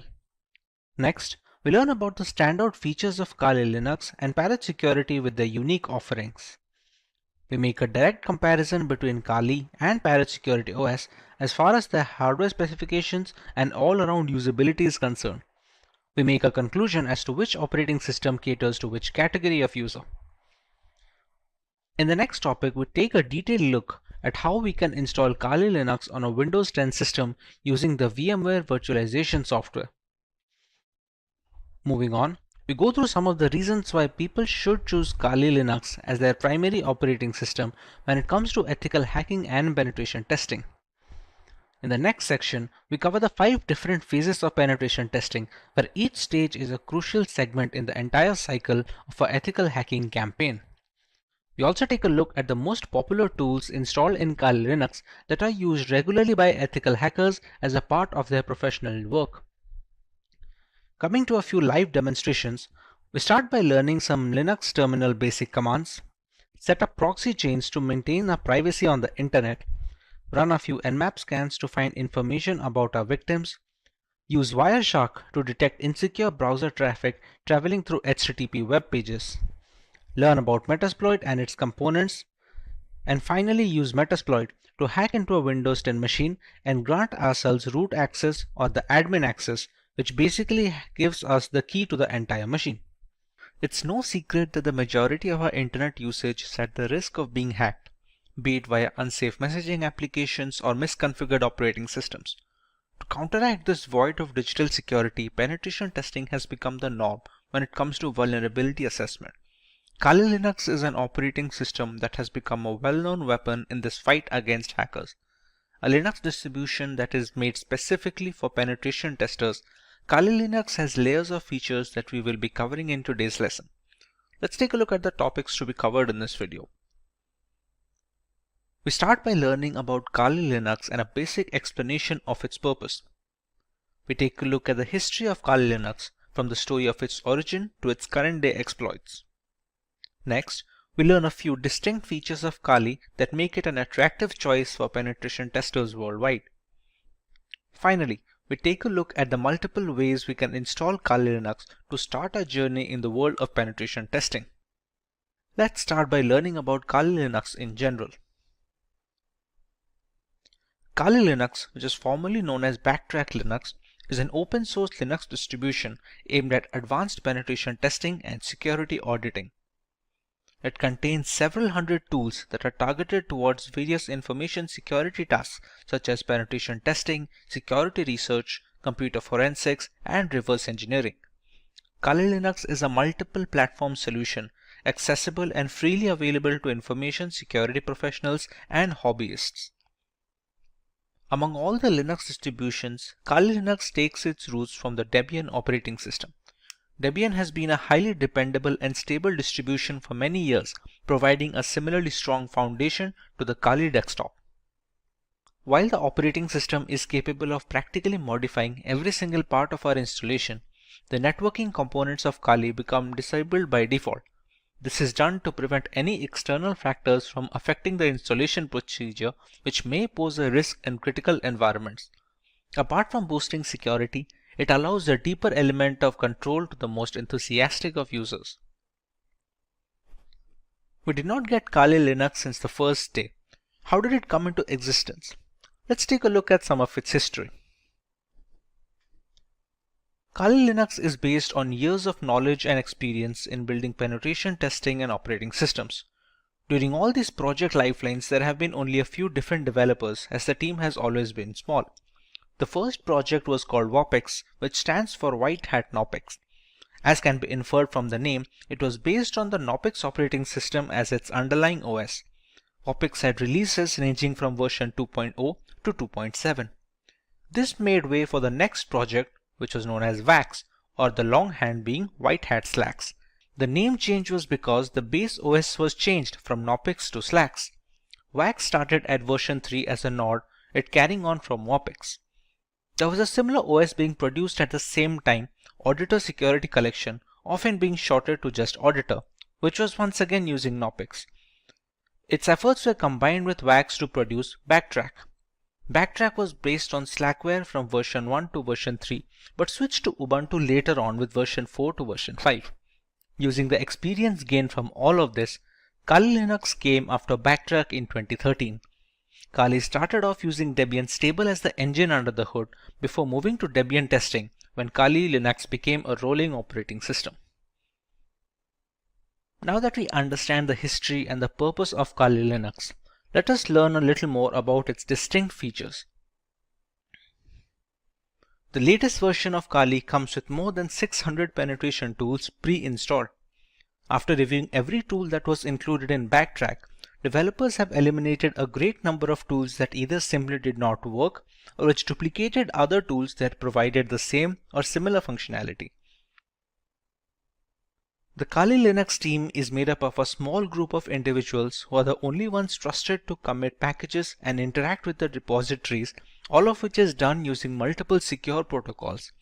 Restricting access of critical code bases to external assets greatly reduces the risk of source contamination, which can cause Kali Linux users worldwide a great deal of damage as a direct victim of cybercrime.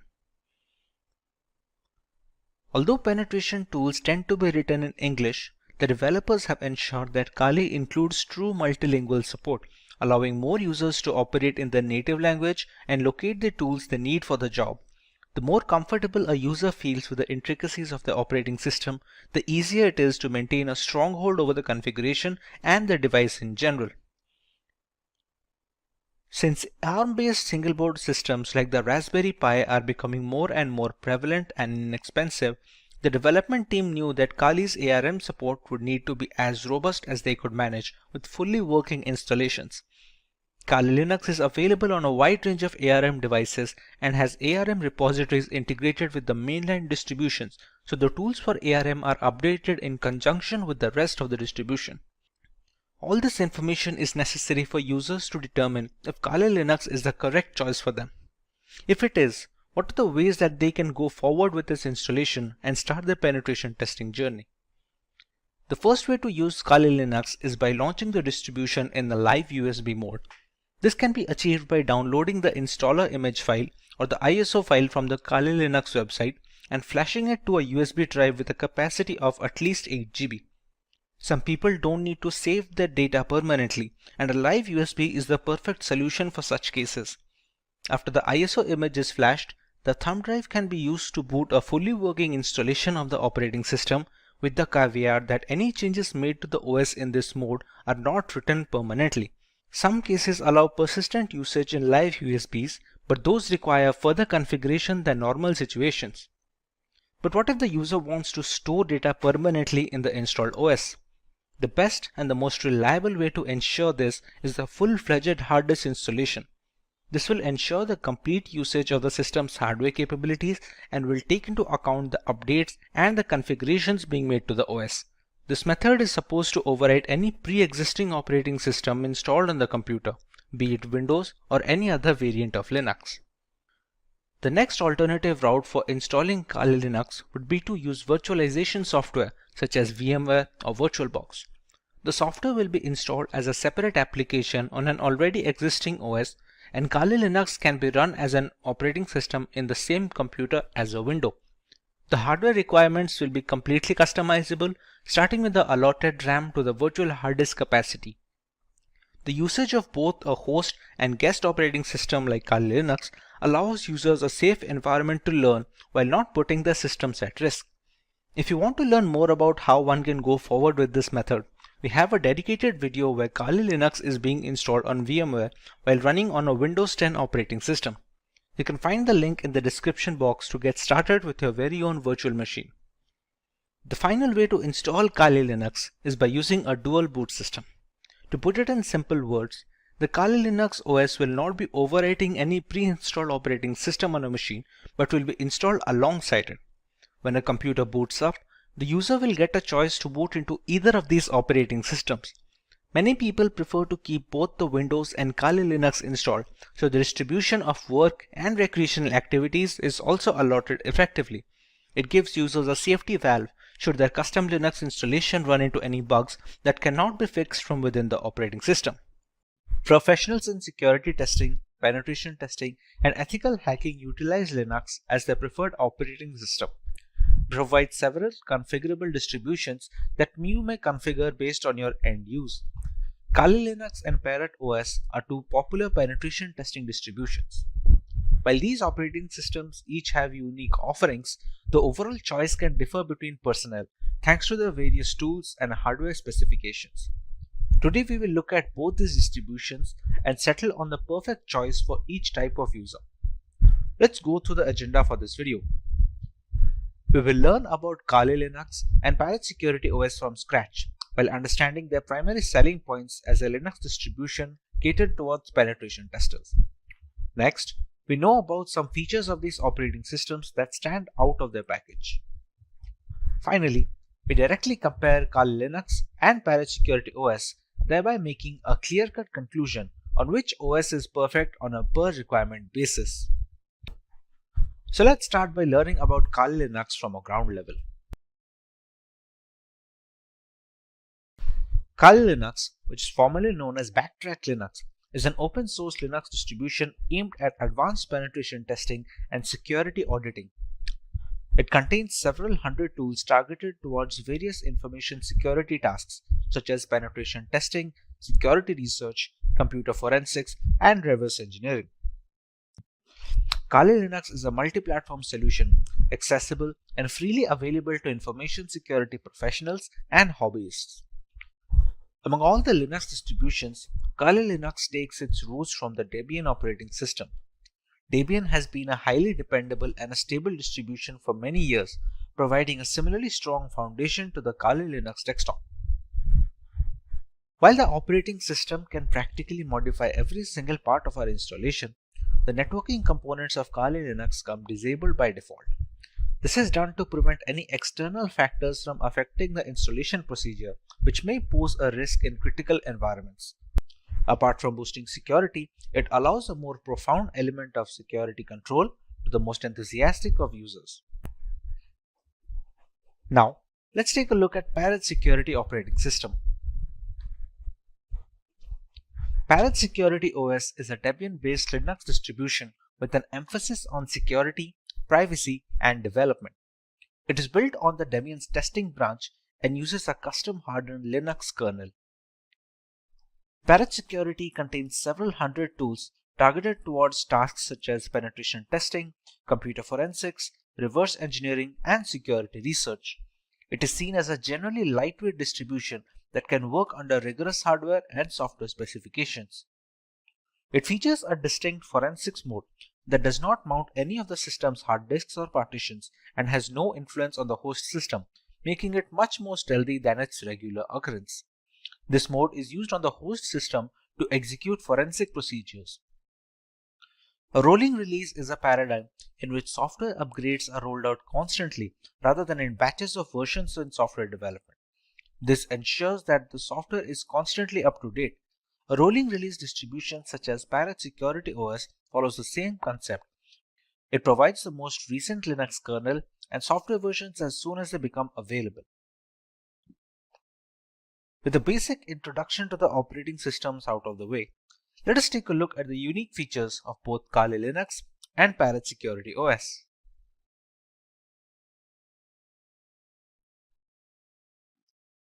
The latest version of Kali Linux comes with more than 600 penetration tools pre-installed.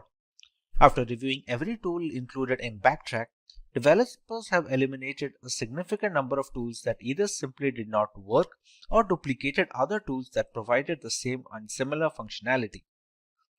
The Kali Linux team comprises a small group of individuals who are the only ones trusted to commit packages and interact with the repositories, all of which is done using multiple secure protocols.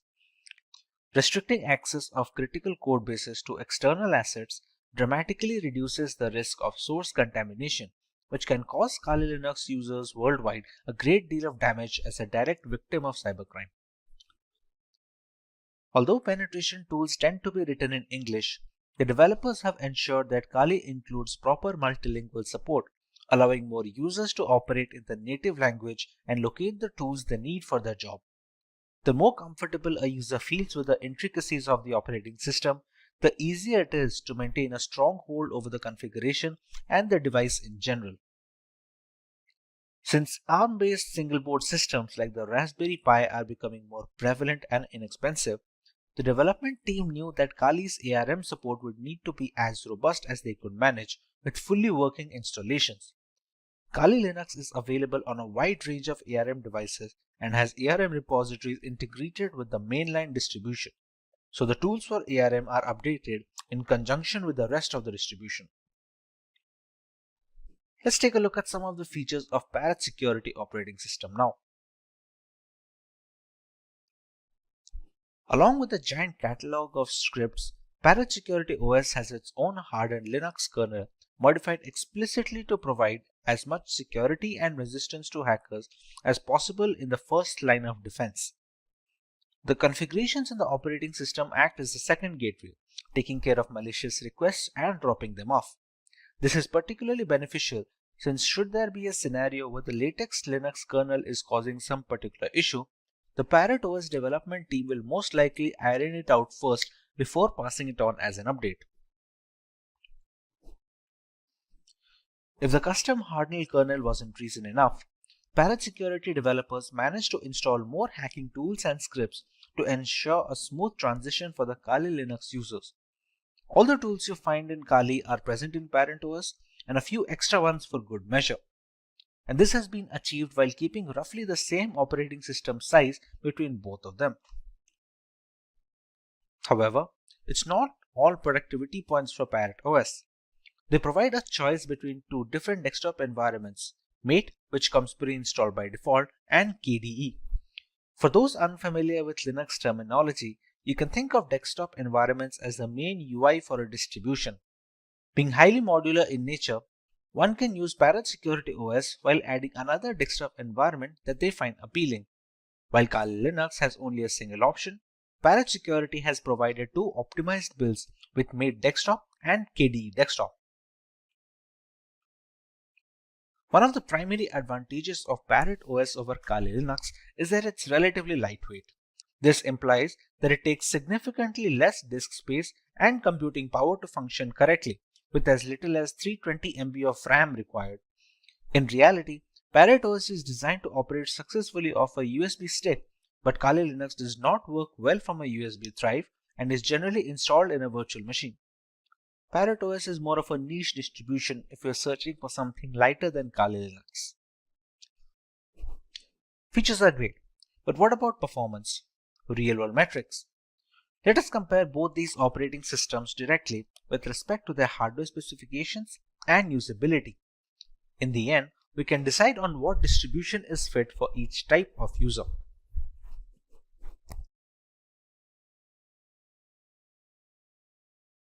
For our first point of comparison, let's take a look at the RAM required. For optimum performance of the operating system, which is highly essential when trying to crack hashes or something of similar nature, RAM usage is a very important facet. While Kali Linux demands at least 1 GB of RAM, Parrot Security can operate optimally with a minimum of 320 MB of RAM.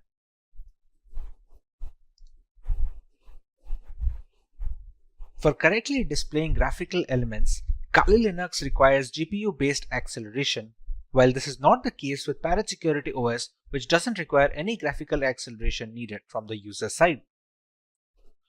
Once these operating systems are installed on VMware using their live boot ISOs, they take up a minimum amount of hard disk storage. Both of these operating systems have a recommended disk storage of minimum of 20 GB in Kali Linux and a minimum of 15 GB in Parrot Security, so they can install all the tools necessary in the ISO file.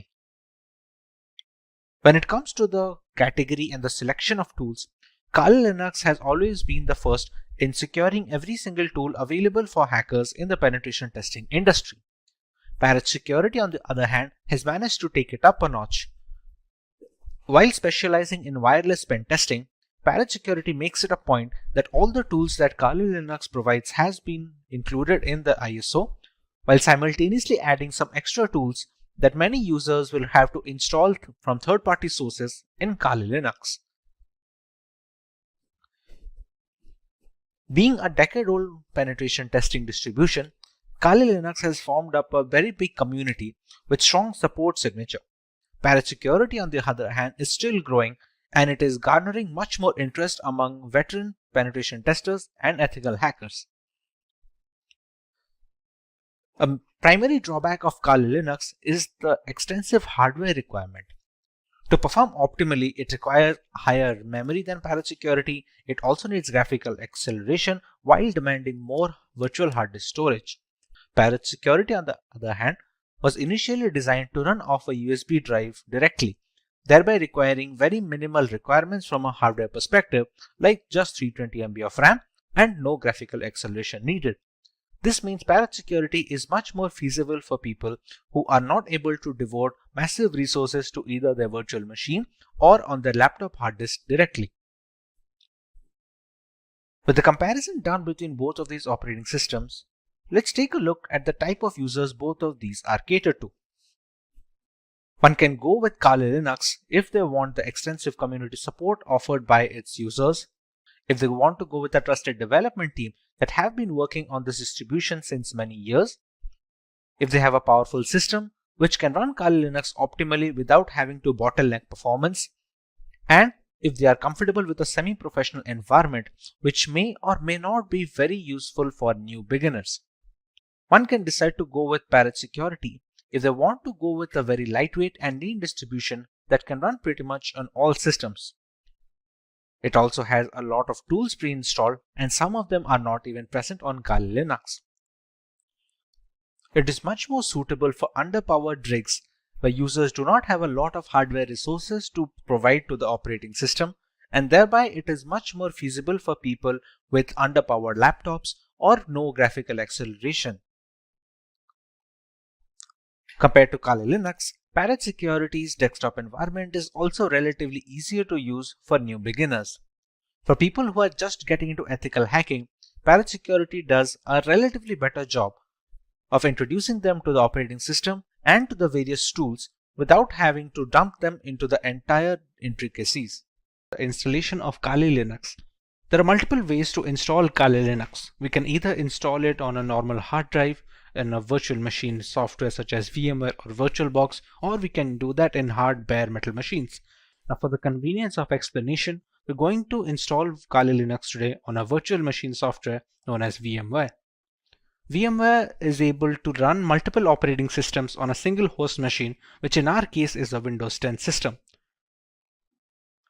To get started with Kali Linux installation, we have to go to the website to download an image file. We go to Get Kali, and as you can see, there are multiple platforms on which this operating system can be inverted. As per our requirement, we're going to go with the virtual machine section. As you can see, it is already recommended by the developers. This is the download button, which will download a 64-bit ISO file. We can download 32-bit, but that is more necessary for hard metal machines, or if you're going to use it for older devices which do not support 64-bit operating systems yet. After clicking on the download button, we can see we have a window archive which will have the ISO files. For now, we have downloaded the ISO file and it is already present with me. So we can start working on the VMware side of things. Once the ISO file is downloaded, we open up VMware Workstation. We go to File and we create a new virtual machine. In these two options, it is highly recommended to go with the typical setup rather than the custom one. The custom is much more advanced and requires much more information from the user, which is beneficial for developers and people who are well versed with virtualization software, but for 90% of the cases, typical setup will be enough. Here, we can select the third option, which will be I will install the operating system later. In some operating systems, we can use the ISO file here directly and VMware will install it for us. But for right now, in the case of Kali Linux, the third option is always the safest. Kali Linux is a Linux distribution. So we can select Linux over here, and the version, as you can see here, have multiple versions such as the multiple kernels. Every distribution has a parent distribution. For example, Kali Linux has Debian, and there are other distributions which are based or forked from some parent distribution. Kali Linux is based off Debian, so we can go with the highest version of Debian, which is the Debian 10.x 64-bit. Go on next. We can write any such name. We can write Kali Linux so that it will be easier to recognize the virtual machine among this list of virtual machine instances. The location can be any location you decide to put.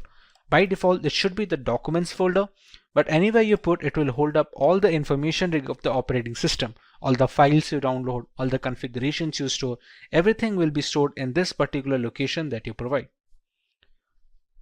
When we go next, we are asked about the disk capacity. This disk capacity will be all the storage that will be provided to your virtual machine of Kali Linux. Think of your Windows device.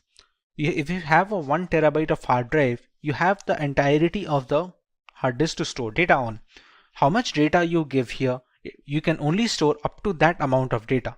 Not to mention, some amount of capacity will be taken up by the operating system itself to store its programs and applications. For now, we can give around, let's say, 15 GB of information. Or if its recommended size for Debian is 20, we can just go ahead at 20. It depends all on the user case. If you are going to use it extensively, you can even go as high as 50 or 60 GB if you have plans to download many more applications and perform multiple different tests. Another option we get over here is storing virtual disks as a single file or storing them into multiple files.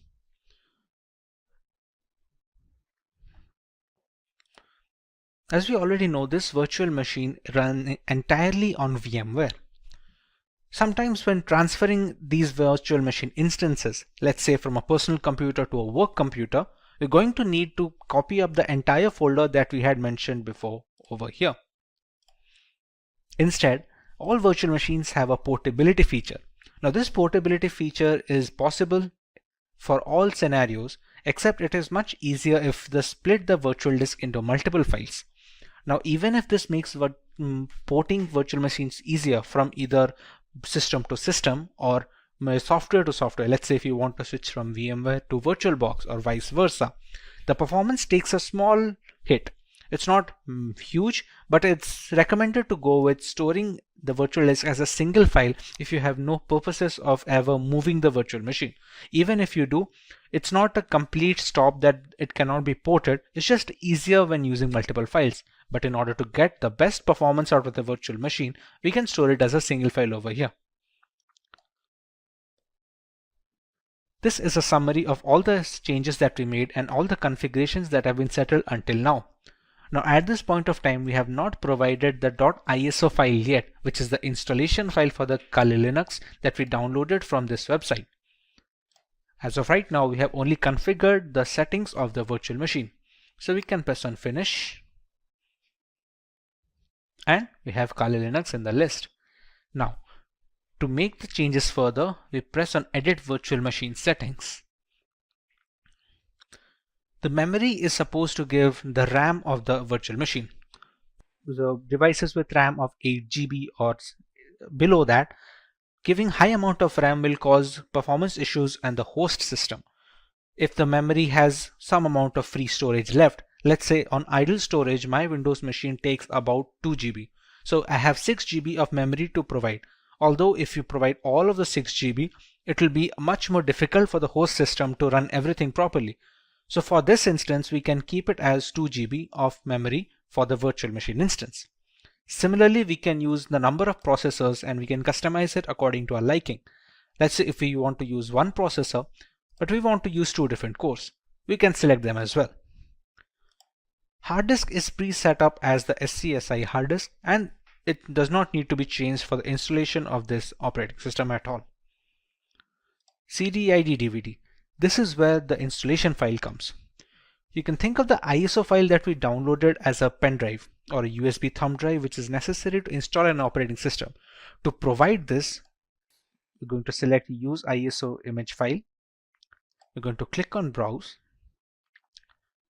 Go to Downloads and select the ISO file over here. Select Open and we can see it is already loaded up. Next, in the network adapter, it is recommended to use NAT. This helps the virtual machine to draw the internet from the host machine settings. If your host machine is connected to the internet, then the virtual machine is connected as well. There are some other options such as host only or custom segments or LAN segments, but those are not necessary for installation. Rest of them are pretty standard, which do not need any extra configuration and can be left as it is. Press OK. And now we can power on this virtual machine.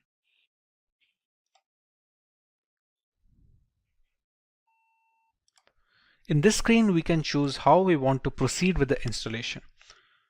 We have a Start Installer option over here.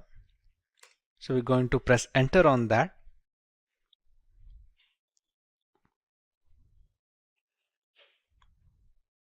We're going to wait for the things to load from the ISO file.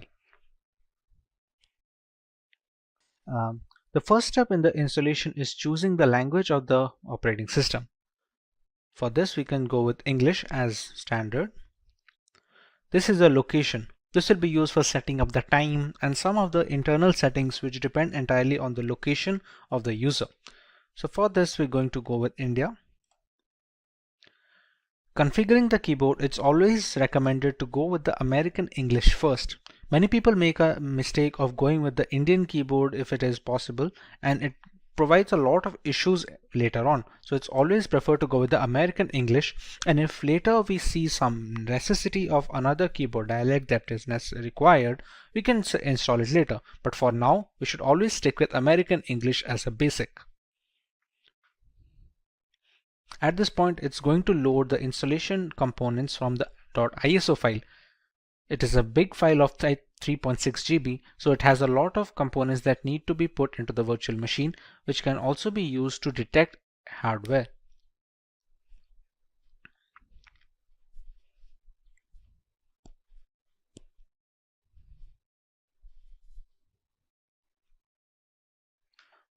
Once the hardware and the network configuration is done by the ISO file, we want to write a host name for the system. This host name can be anything which is used to recognize this device on a local network or a LAN cable.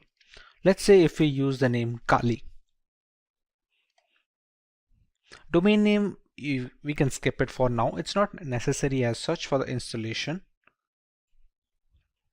This is the full name for the user. Let's say we can provide the name as Simplilearn as a full name. Next, we're going to set up a username. This username is going to be necessary to identify the user from its root accounts and the subsequent below accounts. For now, we can give it as something as simply123.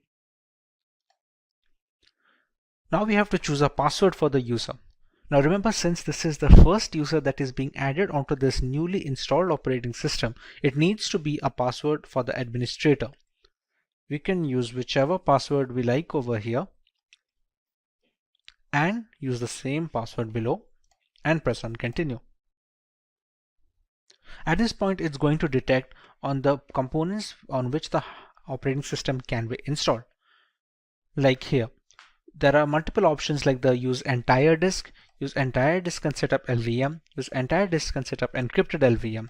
For newcomers, it is recommended to just use the first one, since LVM encryption is something that you can learn afterwards when you're much more hands-on with the Linux operating system. For now, we're going to use the use entire disk guided installation and press on continue. When we set up the virtual machine on VMware, we had set up a disk capacity. There we gave a purpose 20 GB. That is the hard disk which is being discovered here. Even though it is a virtual disk, on VMware it acts as a normal hard disk on which an operating system can be installed. So we select this one and press on continue. Here there is a multiple partition system. All the operating systems that are installed have different components. One is used for the keeping of the applications, one for the files, other for the RAM management and other things. For newcomers, it is always recommended to keep it in one partition. And we're going to select that and press on continue. This is just an overview of the partition it's going to make. As you can see, it has a primary partition of 20.4 GB and a logical partition of 1 GB used for swap memory. Now these kind of naming can be confusing for people who are not well versed with Linux operating systems or in general virtualization. But for now, you can go ahead and press on continue, as this will be fine. We can press on finish partitioning and write changes to disk and continue. It's just a confirmation page. As you can see, it's wrote that SCSI3 is our virtual hard disk of 20 GB disk capacity. We write the changes to the disk. We press yes and click on continue. At this point, the installation has started. Now this installation will take a while depending on the amount of RAM provided, the processors provided, and how quickly the performance of the system is being hampered by the host machine. On quicker systems, this will be rather quick, while on the smaller ones, this will take a while. Since this is going to take some time to install, as it is being run on a virtual machine with only 2 GB of RAM, we're going to speed up this part of the video so we don't have to waste any more time just watching the progress bar.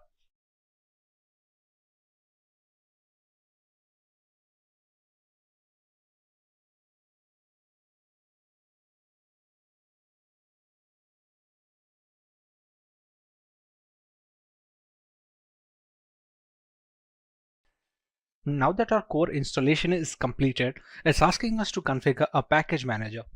The work of a package manager on Linux operating systems is similar to the Google Play Store on Android mobile devices and on the App Store for the Apple devices.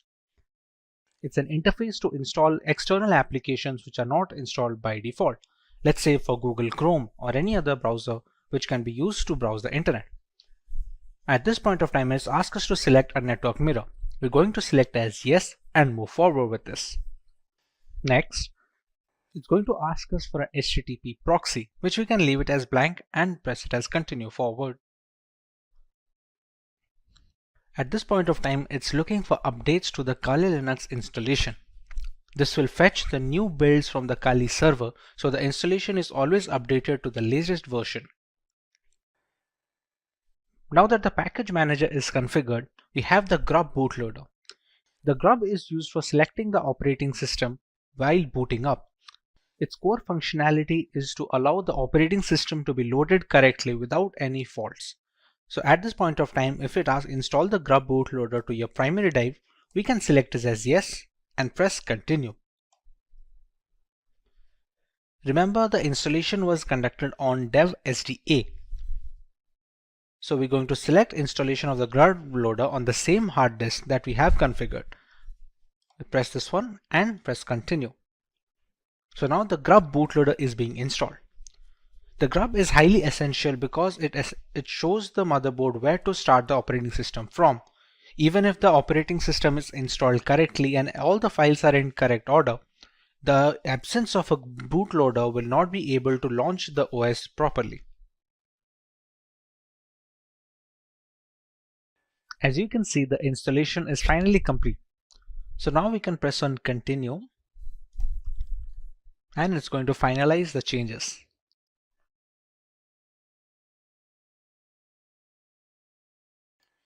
Now you can see Kali Linux being booted up straight away.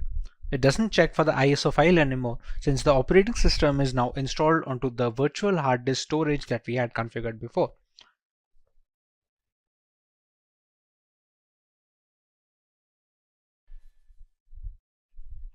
Here we're going to enter our username and password that we had set up before.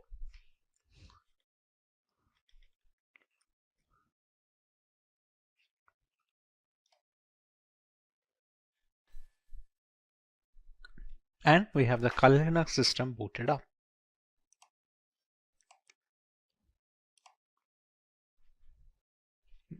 And this is your homepage. We can see the installed applications over here, which are being used for penetration testing by multiple security analysts worldwide. All of these come pre-installed with Kali Linux, and others can be installed using the apt package manager that we had configured. We can see our full name over here. And with this, our installation of the Kali Linux is complete. It's no secret that the vast bulk of our internet usage is vulnerable to hacking, whether it's through hazardous messaging apps or faulty operating systems. Penetration testing has become the norm for vulnerability assessment in order to fill this vacuum in digital security. Kali Linux is a well-known operating system in this fight against hackers. Kali Linux, a distribution designed specifically for penetration testers, has layers of features that we will go over in today's lesson and take a look at some of the tools and features that the operating system has to offer. Let's take a look at the video's topics and features that the operating system has to offer. Let's take a look at the video's topics. We start by learning the requirements of an operating system like Kali Linux. We learn more about the core features of the OS and its intricacies. Moving on, we take a look at the 5 distinct stages of penetration testing that dictate the flow of vulnerability assessment in general. Next, we learn about some important tools that can be found on Kali Linux, which are geared specifically for ethical hacking purposes. And finally, we have an extensive demonstration where we work on some basic terminal commands, proxy tools, and a couple of highly regarded software from the crux of the operating system. Let's start by learning why one should learn Kali Linux in the first place. In today's world, an organization's most valuable asset is its information or data. This is true for all kinds of businesses, be it public or private. On a daily basis, they all deal with enormous amounts of sensitive information. As a consequence, terrorist groups, hacking teams, and cyber thieves often attack them. To ensure this safety and protection, businesses use a variety of security measures and regularly update their index. Organizations must be proactive in this age of digitalization by regularly assessing and updating their security. Every day, hackers discover new methods to breach firewalls. Ethical hackers or white hat hackers provide a fresh perspective on security. They conduct penetration tests to validate security measures. Generally, they will penetrate your networks and give you relevant information about your security posture. Once an organization has this knowledge, it may upgrade its security procedures accordingly. The latest version of Kali Linux comes with more than 600 penetration tools pre-installed. After reviewing every tool that was included in Backtrack, developers have eliminated a great number of tools that either simply did not work or which duplicated other tools that provided the same or similar functionality. Occasionally, when conducting penetration testing or hacking, we must automate our activities since there may be hundreds of conditions and payloads to test, and manually examining everything is time-consuming. To improve our productivity, we utilize tools that come pre-packaged with Kali Linux. These tools not only save us time, but also accurately capture and process the data. The Kali Linux team is made up of a small group of individuals who are the only ones trusted to commit packages and interact with the repositories, all of which is done using multiple secure protocols. Restricting access of critical code bases to external assets greatly reduces the risk of source contamination. Although penetration tools tend to be written in English, the developers have ensured that Kali includes true multilingual support, allowing more users to operate in their native language and locate the tools they need to do for the job. Since ARM-based single board systems like the Raspberry Pi are becoming more and more prevalent and inexpensive, the development team knew that Kali's ARM support would need to be as robust as they could manage with fully working installations. Kali Linux is available on a wide range of ARM devices and has ARM repositories integrated with the mainline distribution, so tools for ARM are updated in conjunction with the rest of the distribution tools.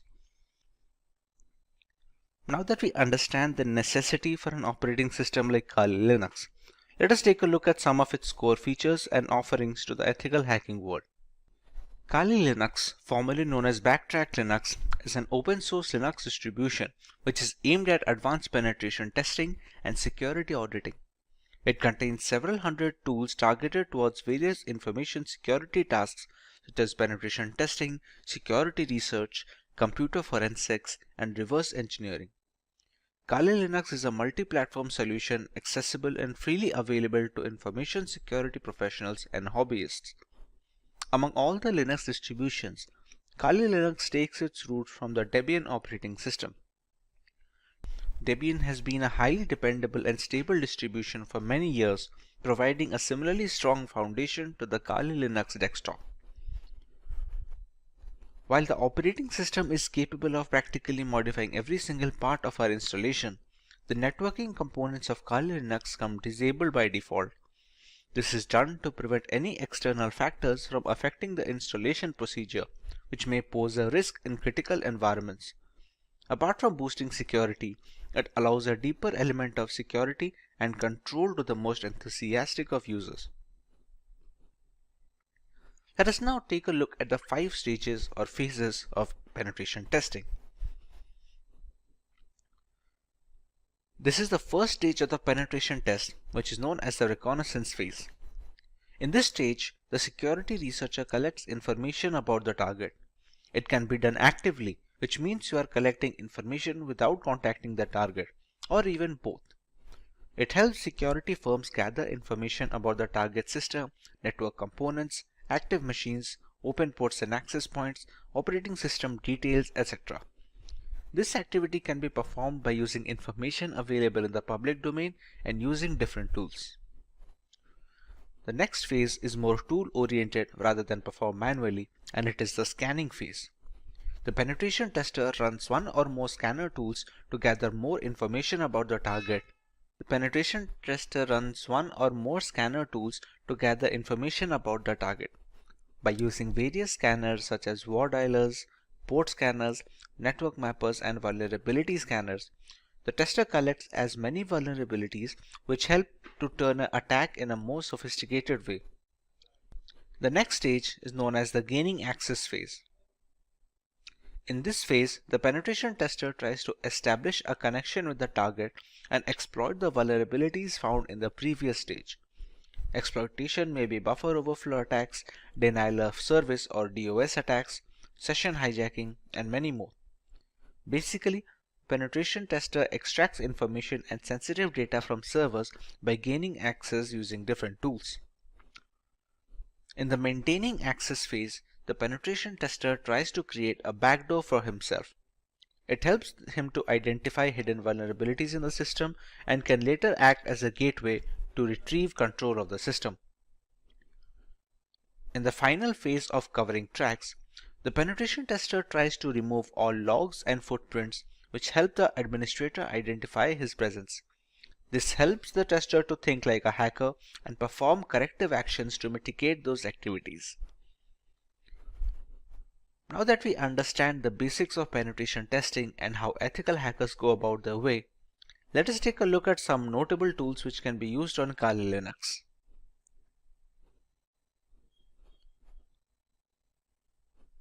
At the top of the chain lies Nmap. Nmap is a free and open source utility port scanner which can be used for network discovery and security auditing. Many systems and network administrators also find it useful for tasks such as network inventory, managing service upgrade schedules, and monitoring host or service uptime. It is most beneficial in the early stages of ethical hacking, where a hacker must figure the possible entry point to a system before running the necessary exploits, thus allowing the hacker to leverage any insecure openings and breach the device. It's a part of the scanning phase of the penetration testing. Nmap uses raw IP packets in novel ways to determine what hosts are available on the network, what services these hosts are offering, what operating systems they are running and their versions, what type of packet filters and firewalls are in use, and dozens of other characteristics. It was designed to rapidly scan large networks but works fine against single hosts as well. Since every application that connects to a network needs to do so via a port, the wrong port or server configuration can open a can of worms which lead to a thorough breach of the system and ultimately a fully hacked device. Next on the list we have Metasploit. The Metasploit framework is a very powerful tool that can be used by cybercriminals as well as ethical hackers to probe systemic vulnerabilities on networks and servers. As a part of the third stage of penetration testing, it's an open source framework which can be easily customized and used with most operating systems. With Metasploit, the ethical hacking team can use a ready-made or custom code and introduce it into a network to probe for weak spots. As another flavor of threat hunting, once these flaws are identified and documented, the information can be used to address systemic weaknesses and prioritize solutions. Once a particular vulnerability is identified and the exploit is fed into the system, there are a host of options for the hacker. Depending on the vulnerability, hackers can even run root commands from the terminal, allowing complete control over the activities of the compromised system as well as all personal data stored on the device. A big advantage of Metasploit is the ability to run full-fledged scans on a target system, thereby giving a detailed picture of the security index of said system. This also provides the necessary exploits that can be used to bypass the firewalls and the antivirus software. Having a single solution to gather almost all the necessary points of attack is very useful for ethical hackers and penetration testers, as denoted by the high rank in this list. At number 3, we have Wireshark. Wireshark is the world's foremost and widely used networking protocol analyzer. It lets you see what's happening on your network at a microscopic level and is the de facto standard across many commercial and non-profit enterprises, government agencies, and educational institutions. Wireshark is a popular open source tool to capture network packets and converts them to human-readable binary format. It provides every single detail of the organization's network infrastructure. It consists of devices designed to help measure the ins and outs of the network. The information collected through Wireshark can be used for various purposes, such as real-time or offline network analysis, identification of the traffic coming onto your network, its frequency, and its latency between specific hops. This helps network administrators generate statistics based on real-time data. Wireshark is also a cross-platform tool that can be installed on Windows, Linux, and Mac systems to enable hackers in all ecosystems to monitor network traffic irrespective of the operating system. The development team is determined to maintain this level of freedom for their users in the foreseeable future. The next tool on our list is AirGarden, which is a part of the third phase of penetration testing. This is a multi-use bash script for Linux systems to hack and audit wireless networks like our everyday Wi-Fi router and its counterparts.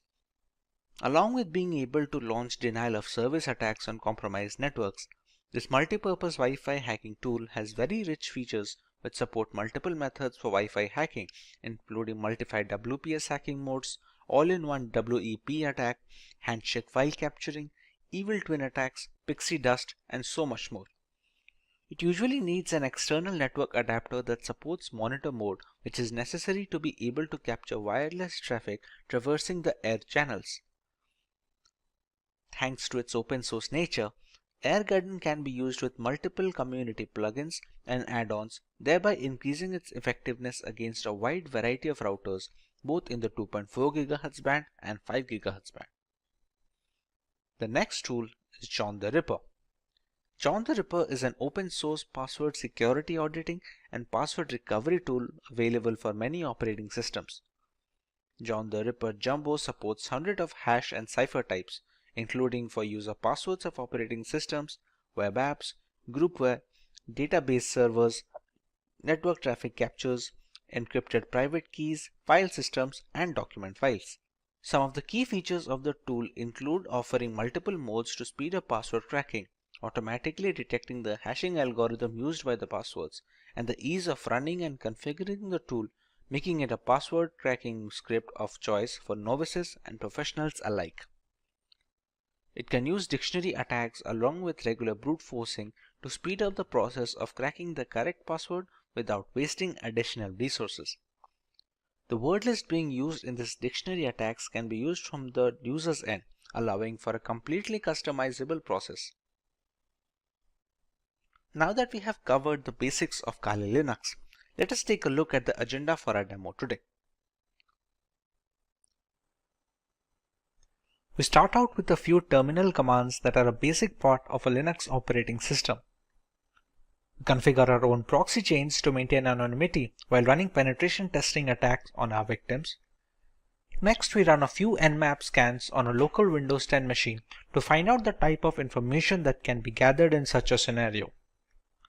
Moving on, we use Wireshark to monitor internet traffic and understand the importance of encryption and security when browsing the World Wide Web. Next, we learn about Metasploit and its various applications in the line of vulnerability assessment of a device. And finally, we use Metasploit to take root access of a fully updated Windows 10 computer system. Let's begin with some terminal basics on Kali Linux. When most people hear the term Linux, they envision a complex operating system used only by programmers. However, the experience is not as frightening as it appears. Linux is an umbrella term for a collection of free and open source Unix operating systems. There are many variants like Ubuntu, Fedora, Debian. These are distributions, will be a more precise term. When using a Linux operating system, you will most likely utilize a shell, which is a command line interface that provides access to the operating system services. The majority of Linux distributions ship with a graphical user interface, also known as GUI, as their primary shell. This is done to facilitate user interaction in the first place. Having said that, a command line interface is suggested due to its increased power and effectiveness. By entering the commands into the CLI, tasks that require a multi-step GUI procedure may be completed in a matter of seconds.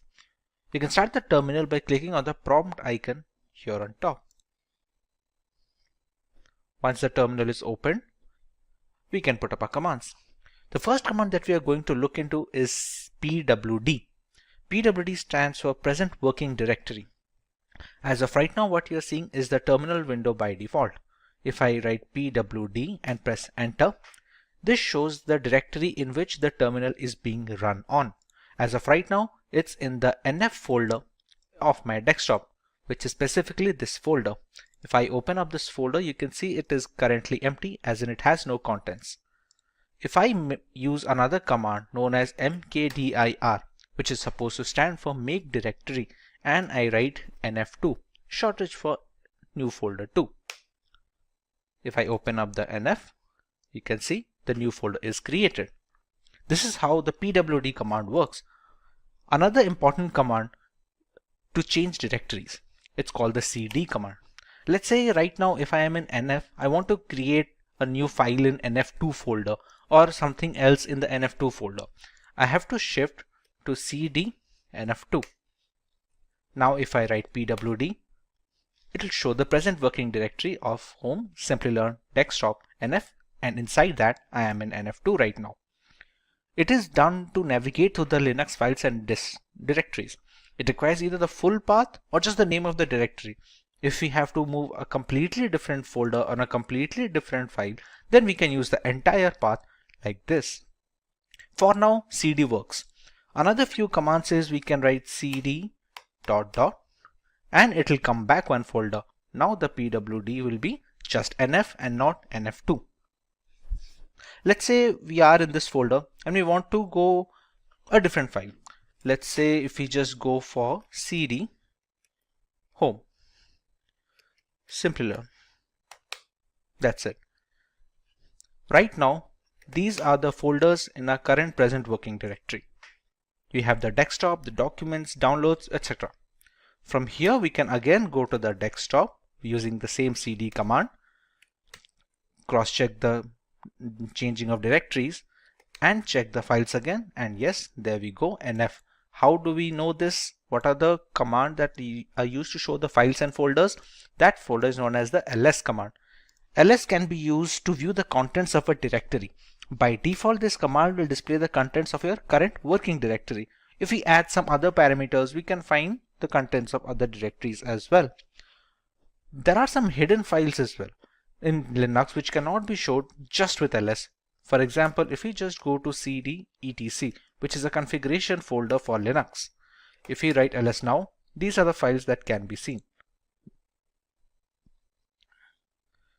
If we want to see the hidden files, we'll have to add one more parameter here like ls-a, and as you can see, the number of files have increased this time around.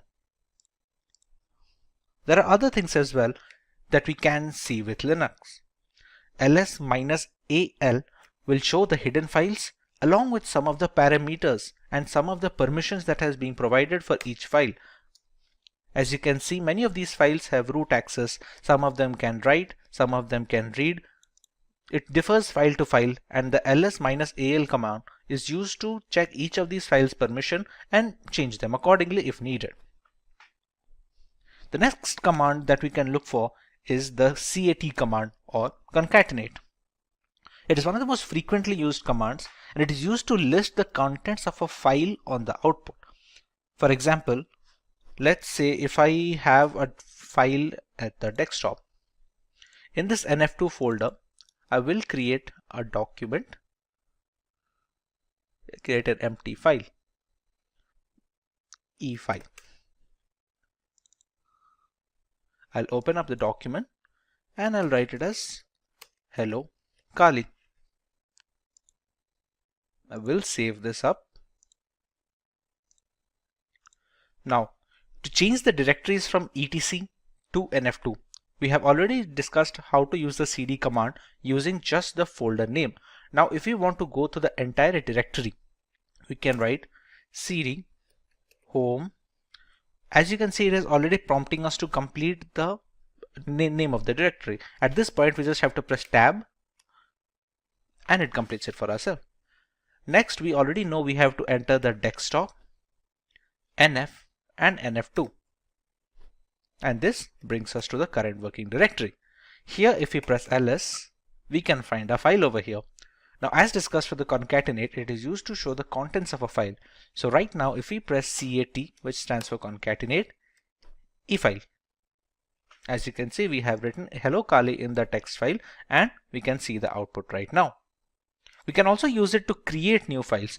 For example, if we write cat any file name such as efile2.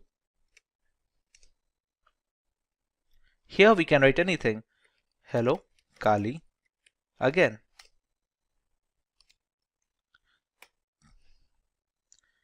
Once we press Ctrl C here, we can check efile2 and we have hello Kali again printed over here. We can see the same using the concatenate command as well. If I press ls, you can see we have two files here, and I can go with cat efile2 and I have hello Kali again. This is how the concatenate command works. Apart from this, it can be used to copy. There is a different command like called cp, which is used to copy the files from one place to another. Mind you, this is not moving, this is only going to copy the command. For example, currently our pwd, which is the present working directory, is in the nf2 folder, as you can see over here. Let's copy the efile2 to the nf folder. We can write cp efile2 and give the path of the nf folder, which will be home, Simplilearn, desktop, and nf. Now if I press ls, I'll find both the files in nf2 since I copied.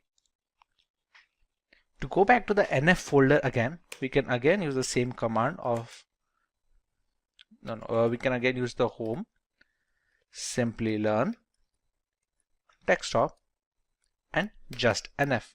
No nf2 this time, just nf. As you can see, this will change back our present working directory. Now when we press ls, we will find the efile2 file and the nf2 folder, and we can confirm this using the GUI as well.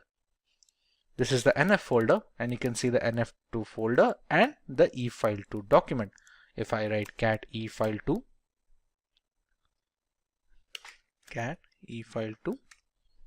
we can see the contents of the file. Now this can be done using moving as well. For example, if I go to cd nf2, which is the inside folder, it has both the document files like efile and efile2. Let's say I want to move the efile completely from nf2 to nf1. Instead of writing cp, the command I'm going to use is mv efile, and again give the path of the folder into which I have to copy, which will be again home, Simplilearn, desktop, and nf. As you can see, the contents of the nf2 have appeared here, and efile has been moved from nf2 to nf. This is the nf2, and we don't find efile here anymore. If we press cd ... and we go back to nf ls right now, and we can find both the files, efile that we moved and efile2 that we copied from the nf2 folder. So this is how copying and moving will work using the terminal. Now this is just a simple one-line statement that might take a couple of clicks when using GUI. This is why the command line interface is considered to be much more streamlined for Linux operating systems. Another very important command for Linux operating system is the sudo command. Sudo is short for super user do. The command enables you to perform tasks that require administrative or root permissions. You can think of it as how we run programs as administrator on Windows systems. It is not advisable to use this command for daily use because it might be easy for an error to occur, and the permissions of root are very intricate, so new beginners are advised to use the sudo command only when absolutely necessary. For example, sudo su. With this command, I am giving this terminal a root permission. This su stands for this user. At this point, it's going to ask for my admin password. Once I enter my password, and I now have root access. Note how the password that I entered did not show up here. This is a security measure to prevent people from snooping on your root password, which is the end game of all this operating system. As you also can see, the symbol changed. If the dollar symbol is showing, it shows as a standard user. When you switch to root, you can easily see a hash symbol.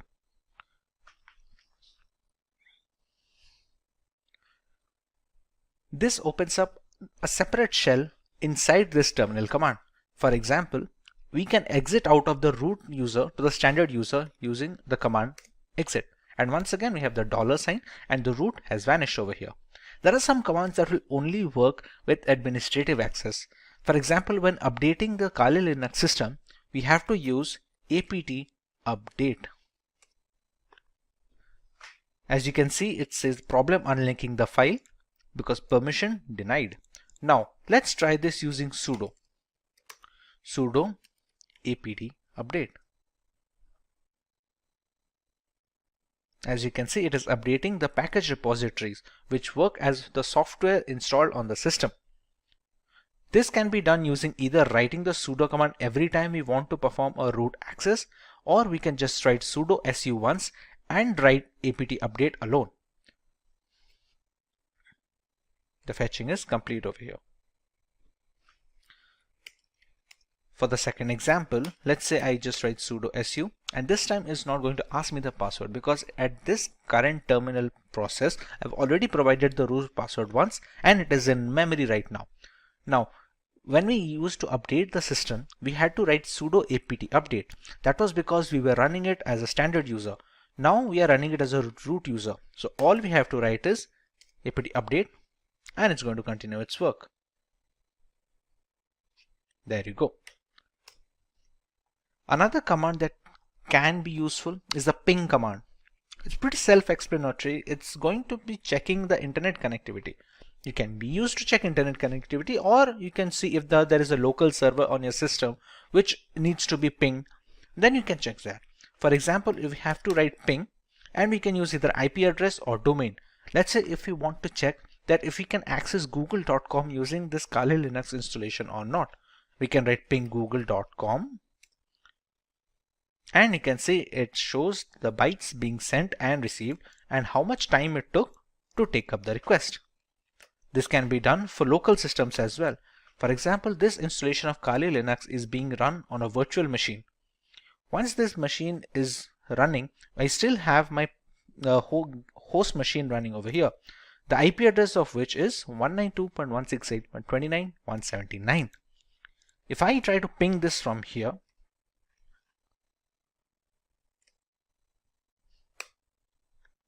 as you can see, the time to complete the request is drastically low compared to a website on the internet, considering this is on the local network.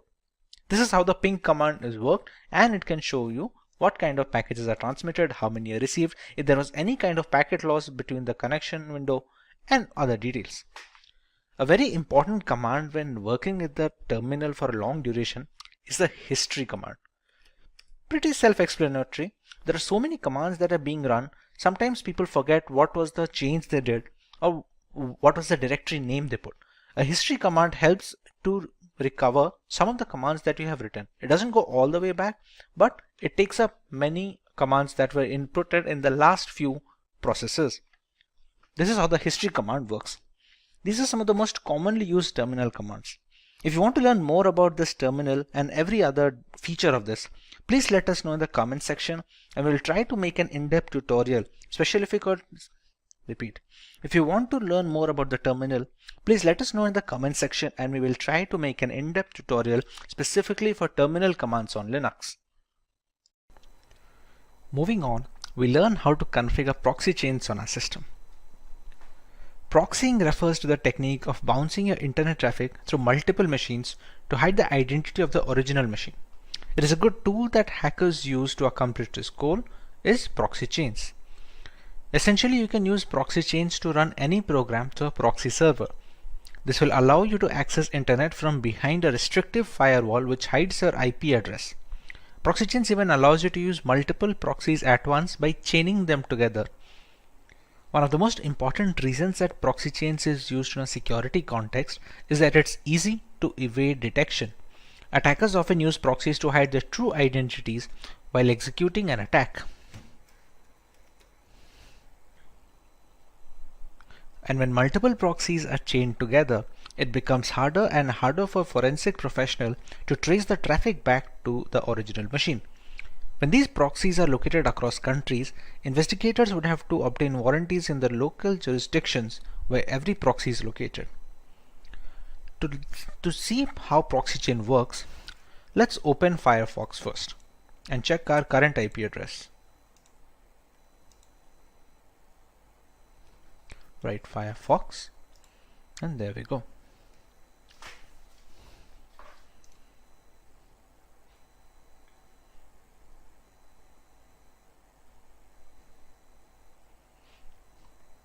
As we can see, Firefox is now open. Let's check our current IP address right now. If we go to an address called myip.com, and you can see it easily detects our country is in India and this is a public IP address. Now, if we move to the terminal again, here we can now write proxy chains -h. What this -h does is it finds a help. It stands for the help file. This is for help file. What we found out using this is proxy chains has a config file here, etc proxychains4.conf. This is the config file found. Using this config file, we can customize how our proxy chain should work. If we want to open that, we have to use it in a text editor. On Windows, we have Notepad and other things like that, Microsoft Word to edit documents. On Linux, we have a tool called Nano. To access the Nano, we use the command nano and give the path of the file that we want to check. As of right now, the proxy chains config file is located over here. So we're going to follow the path there. chains4.conf, and here we go. We see the config file. There are three basic types of proxy chaining here. We have a strict chain where all the proxy in the list will be used and they will be chained in order. We have a random chain where each connection made through proxy chains will be done by a random combo of proxies in the proxy list. When you have dynamic chain, it's the same as strict chain, but dead proxies are excluded from the chain. And here we can set up whichever type we want. To enable or disable a particular type, we use the hash symbol here. As you can see right now, all the lines have a hashtag symbol at the front except this one, a dynamic chain. This is the current one being used. Let's say if I want to use a strict chain method, so I can add a hash value here and remove the hash here. At one point of time, any one of these 3-4 types should be enabled. Let's go for the dynamic chain. We can disable this strict chain by putting the hashtag in front and removing the dynamic chain. As you can see below, we have few commands to how to handle the nano text editor. This symbol is known as the control button on your keyboard. Now if we want to write out, which is synonymous to saving the file, it's supposed to go with Control O. So if I press Control O on my keyboard, it says file name to write, and we have to press enter here since we want to overwrite the proxy chains 4.conf file. We don't want to create a new file over here. So just press enter and we get a permission denied. This permission denied we're getting is because we have opened this using a standard user. etc is a system folder. To be able to make some changes, we have to use it using a sudo command. To exit this nano, we have to use the Control X command. We use Control X. We're going to clear, and this time we're going to use the sudo command. Sudo nano etc proxy chains 4.conf, and we have the same file open up again. Now this time if we want to make a change, let's say we're going to add a strict chain instead of a dynamic chain, we remove the hashtag from strict. We're going to use Control O for the save file option. We're going to press enter and it says wrote 160 lines. Again, if we want to reverse this change, we put the hashtag over here, enable dynamic chain, we press Control O, press enter, and it says wrote 160 lines. Now we can exit straight away using the Control X format. Right now we have not provided any file or a proxy chain. We can have proxy IP addresses from the internet, but we have to make sure that they are safe and they don't snoop on our data. When there is no proxy chains being provided personally, it's going to use the Tor network, but for that we have to start Tor. Tor is a service in Linux. To know more about this Tor, we can write sudo systemctl, which is used to know the status of services on the Linux operating system, and status of Tor. System CTL, sorry, as instead of STL, it should be system CTL status Tor. As you can see, it is a Tor service anonymizing overlay network for TCP connections, and it's currently inactive. Now to start this up, we have to write sudo systemctl start Tor. Now if we repeat the same sudo systemctl status Tor, as you can see, it's active now. You can see the green logo over here. Okay. To integrate the Firefox and the browser, we can use the proxy chains command directly over here. We can write proxy chains. We can use Firefox to launch our web browser, and let's say if we want to visit google.com. We press enter and the Firefox window is launched, and it should open up google.com next. And there we go. If we go to myip.com once again, as you can see, we have a different IP address and the country is unknown as well. So this is how we can use proxy chains to anonymize internet usage when using Kali Linux. Next on our agenda is the ability to scan networks using Nmap.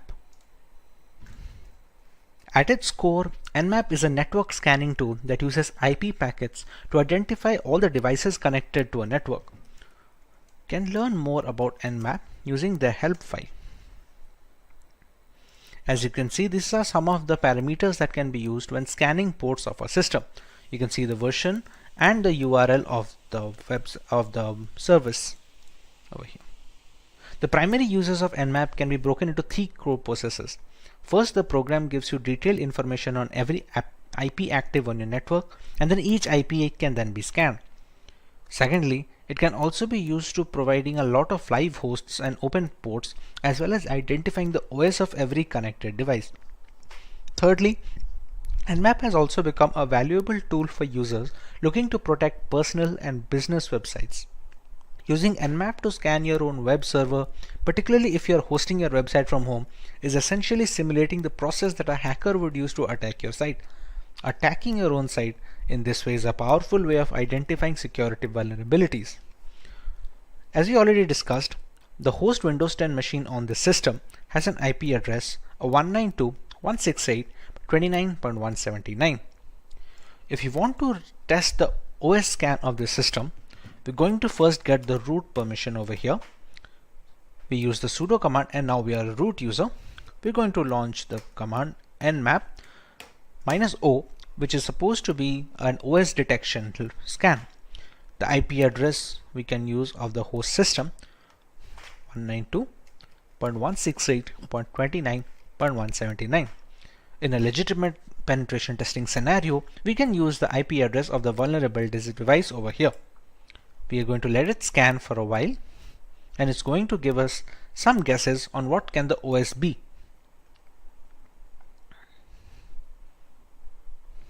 As you can see, the scan is done, and it has shown some of the ports that are open. You can see the MSRPC port open, the HTTPS 443 port open, which is used to connect to the internet, and it has some aggressive OS guesses as well.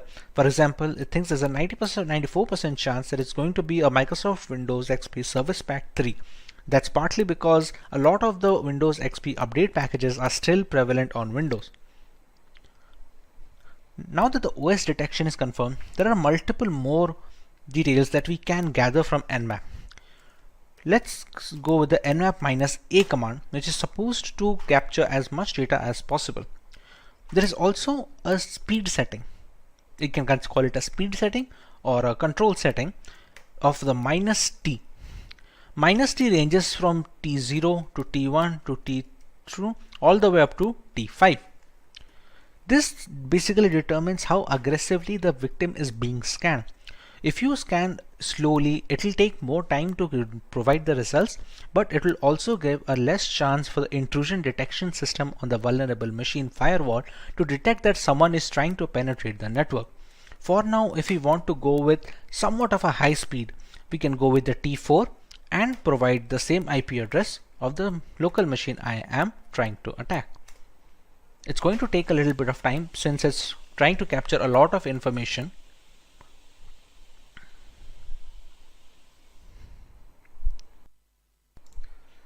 As you can see, the results are now here. It launched a scan and took a few top ports that are most likely vulnerable from a Windows XP perspective, and it showed a few ports over here. It has not shown 991 filtered ports, which could not be attacked anyway since they were closed for outside access. It shows a few fingerprint settings like the connection policies and the port details. It shows an HTTP options, some other intricate details that can be used when you attacking its servers. It shows a VMware version that it's running and some few other ports over here. Apart from that, we also have the aggressive OS guesses over here, just like we did with the -O, and you can see this time it is showing Windows 7 as 98%. No exact OS matches, since if there was any exact OS matches, we could have seen 100% chances over here. This is a trace route. A trace route will be the time and the path a connection request takes from the source to the destination. For example, this request went from 192.168.72.2 to a destination address. Since this is a local machine, it took only a single step. On multiple occasions, if you're trying to access a remote system, it's going to be a number of trace routes when it jumps from firewall to firewall and router to router. This is how we can use Nmap to find information about a system and find some vulnerable ports we can access. Moving on, we have a tutorial on how to use Wireshark to sniff network traffic. To start using Wireshark, we're going to have to open the application first. Now, during installation of Wireshark, there is an option to enable if non-root users can be able to capture traffic or not. In my installation, I have disabled that, so I will be launching Wireshark when using the root user itself. Also, to capture data, we need an external Wi-Fi adapter. You can see it over here in the VM tab, removable devices, RE-Link 802.1 and WLAN. This is an external Wi-Fi adapter which is inserted into my USB system. You can see it over here. If I write iwconfig, this is the one, WLAN 0. This is absolutely necessary because we need to have a monitor mode required. We won't need it for sniffing data on Wireshark right now, but it's going to be necessary later on in this tutorial as well, as we will see. For now, we can just start up Wireshark by writing its name on the command line, and it should start the program. Here we go. Here it's going to check which of the adapters we want to use. For example, right now the ETH0, which is supposed to stand for Ethernet 0 port, you can see data is being transmitted up and down. We're going to select ETH0.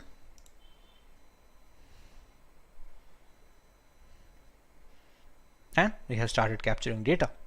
You can see the data request from the source to destination, from the time and which protocol it is following, everything we can see. And we can see the IPv4 flags here as well, as you can see over here. To capture internet traffic, we can try running Firefox.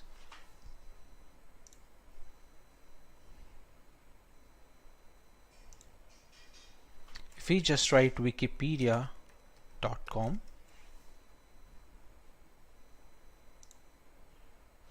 and you can see the number of requests increasing.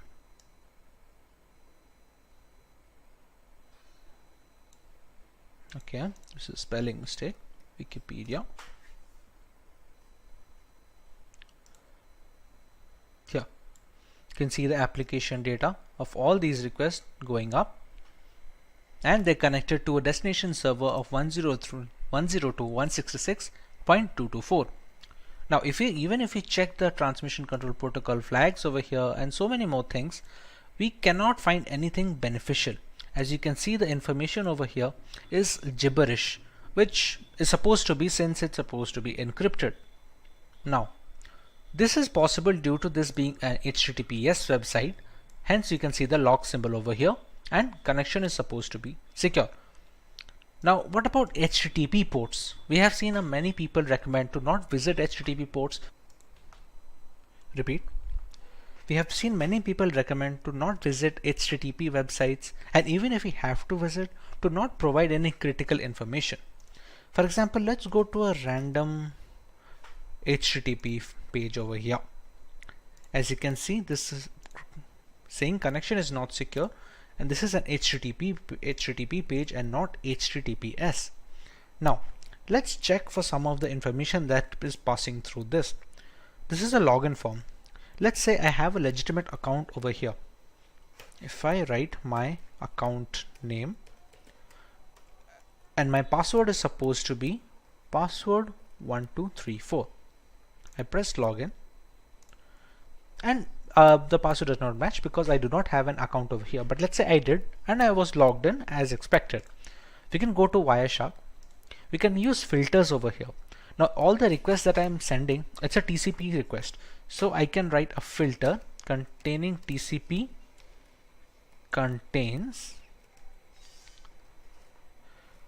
whatever string if it is being passed. Let's say for the end username, I write my account name. So I can just write my account name over here and press enter to find a request over here. Now as you can see, there are many flags over here. If we go to the HTML form URL encoded and open up some of its flags, as you can see, I can see my account name and Simplilearn password over here. This is the same details that I input on the website. Let's say I did have a legitimate account on this website. I would have logged in with no problems, but anyone who would be using Wireshark to sniff on their data can easily get my credentials from here. This is why it's recommended to not provide any information on HTTP pages. The security is not up to the mark, and always look for the lock symbol when visiting any website or making any internet transactions or providing any information. This is how we can use Wireshark to detect transmission and sniff packet data that is being transferred to the network adapter. Next, we have to learn about what is Metasploit. The Metasploit project is a computer security project that provides information about security vulnerabilities and aids in penetration testing and IDS development. We can open up the terminal here. We're going to allow root access, and to open up Metasploit, the keyword is MSF console. It's going to take a little bit of time to start it up. Now the Metasploit console has been loaded. From here, we can decide what type of attack we want to launch and what kind of exploits we can launch against vulnerable targets. For example, like we had already discussed, I'm running this virtual machine on a Windows 10 host machine. So if I open the command prompt from my Windows 10 over here, if I need to check the IP address once, I go with ipconfig. Here you can see the IP address of this local machine. Moving on, if we have to attack that machine, let's say we want to see what kind of exploits are going to work over there. Now we already know that Windows has some common vulnerabilities. One of those vulnerabilities is the HTA server vulnerability. HTA is supposed to be a HTML application, but when passed the right payload, it can be used to open a backdoor into a system. To start off with the Metasploit and accessing such applications, we're going to use the command use exploit, and the name of the reverse HTA server is this: Windows MISC for miscellaneous HTA server. As you can see, it already found this one. Alright, now there are some options that we need to set for this exploit to go through. For example, you can see some of the options over here. There is the payload. The payload is supposed to be the malicious file that we are going to send on the HTML application, which allows us to give the backdoor. For example, right now the payload, which is the malicious file, is a Windows Meterpreter reverse TCP. Completely understandable. Now let's set the L host.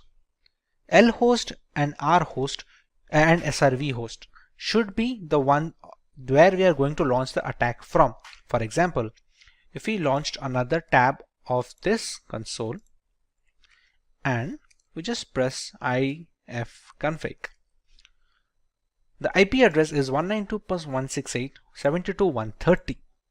So we're going to set the L host as 192.168.72.130, and we're going to do the same thing with SRV host.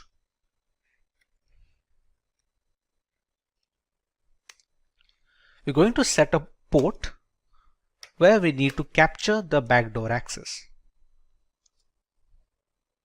Next, the payload has already been set.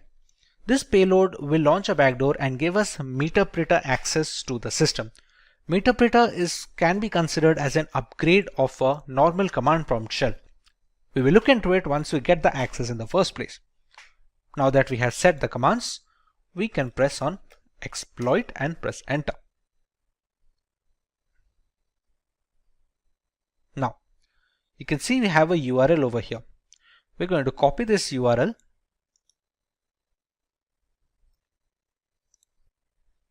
Once the URL is copied, we take it into the browser and paste it. This will ask us to download this file. Now, as per browser security settings, this file should be blocked by default. We can decide to keep it, and with the correct formulation of this malicious package, even the website browser antivirus softwares will not be able to detect good payloads. We're going to save this file and we're going to open it. Publisher could not be verified. If we press run and we go back to our meterpreter access over here, you can see it has already captured a URL of an HT server and it is writing delivering payload. Just have to wait for a few seconds till the payload is delivered. It has sent this much amount of data. Meterpreter session 1 is opened and we should get the access soon. There we go. Now, to understand where is the session set, we can write sessions -i. As you can see, it has a meterpreter over here. We're going to write sessions -i. The session ID is 1, so we're going to write 1. And we have the meterpreter access. Now, to get a fair idea of the system, we're going to write sysinfo, and it's going to the computer name, the OS, architecture, all these things. We can write the help command to see what are the things that we can get out of the system. We can take screenshots, we can control the webcam and start a video chat. We can take a lot of things over here. There are other commands as well where we can change the file directory, like the cat command, cd command. There are so many things that work in the normal CMD which we can run on the meterpreter as well. Now, if we want to access this command prompt of the system directly, we can go with this. We have to write shell, and there we go. We are in the downloads folder right now. To see if this is the same computer or not, we're going to write ipconfig. As you can see, it is our victim machine with 192.168.29.171. We can just press exit and we're back with the meterpreter access. This is how we can use meterpreter and metasploit to gain access to a Windows 10 machine. Next, let's take a look at how we can get root access from a Windows 10 system. We just learned how we can get a meterpreter access from a system. We can background this meterpreter session by writing background and pressing enter. We can still see the sessions -i. It's still present over here.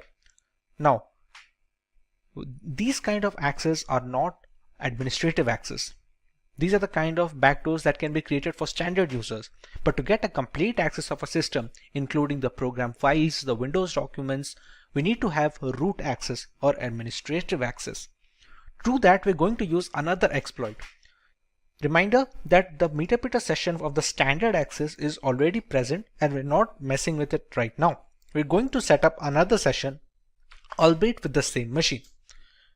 That exploit name is use exploit Windows local bypass UAC event viewer.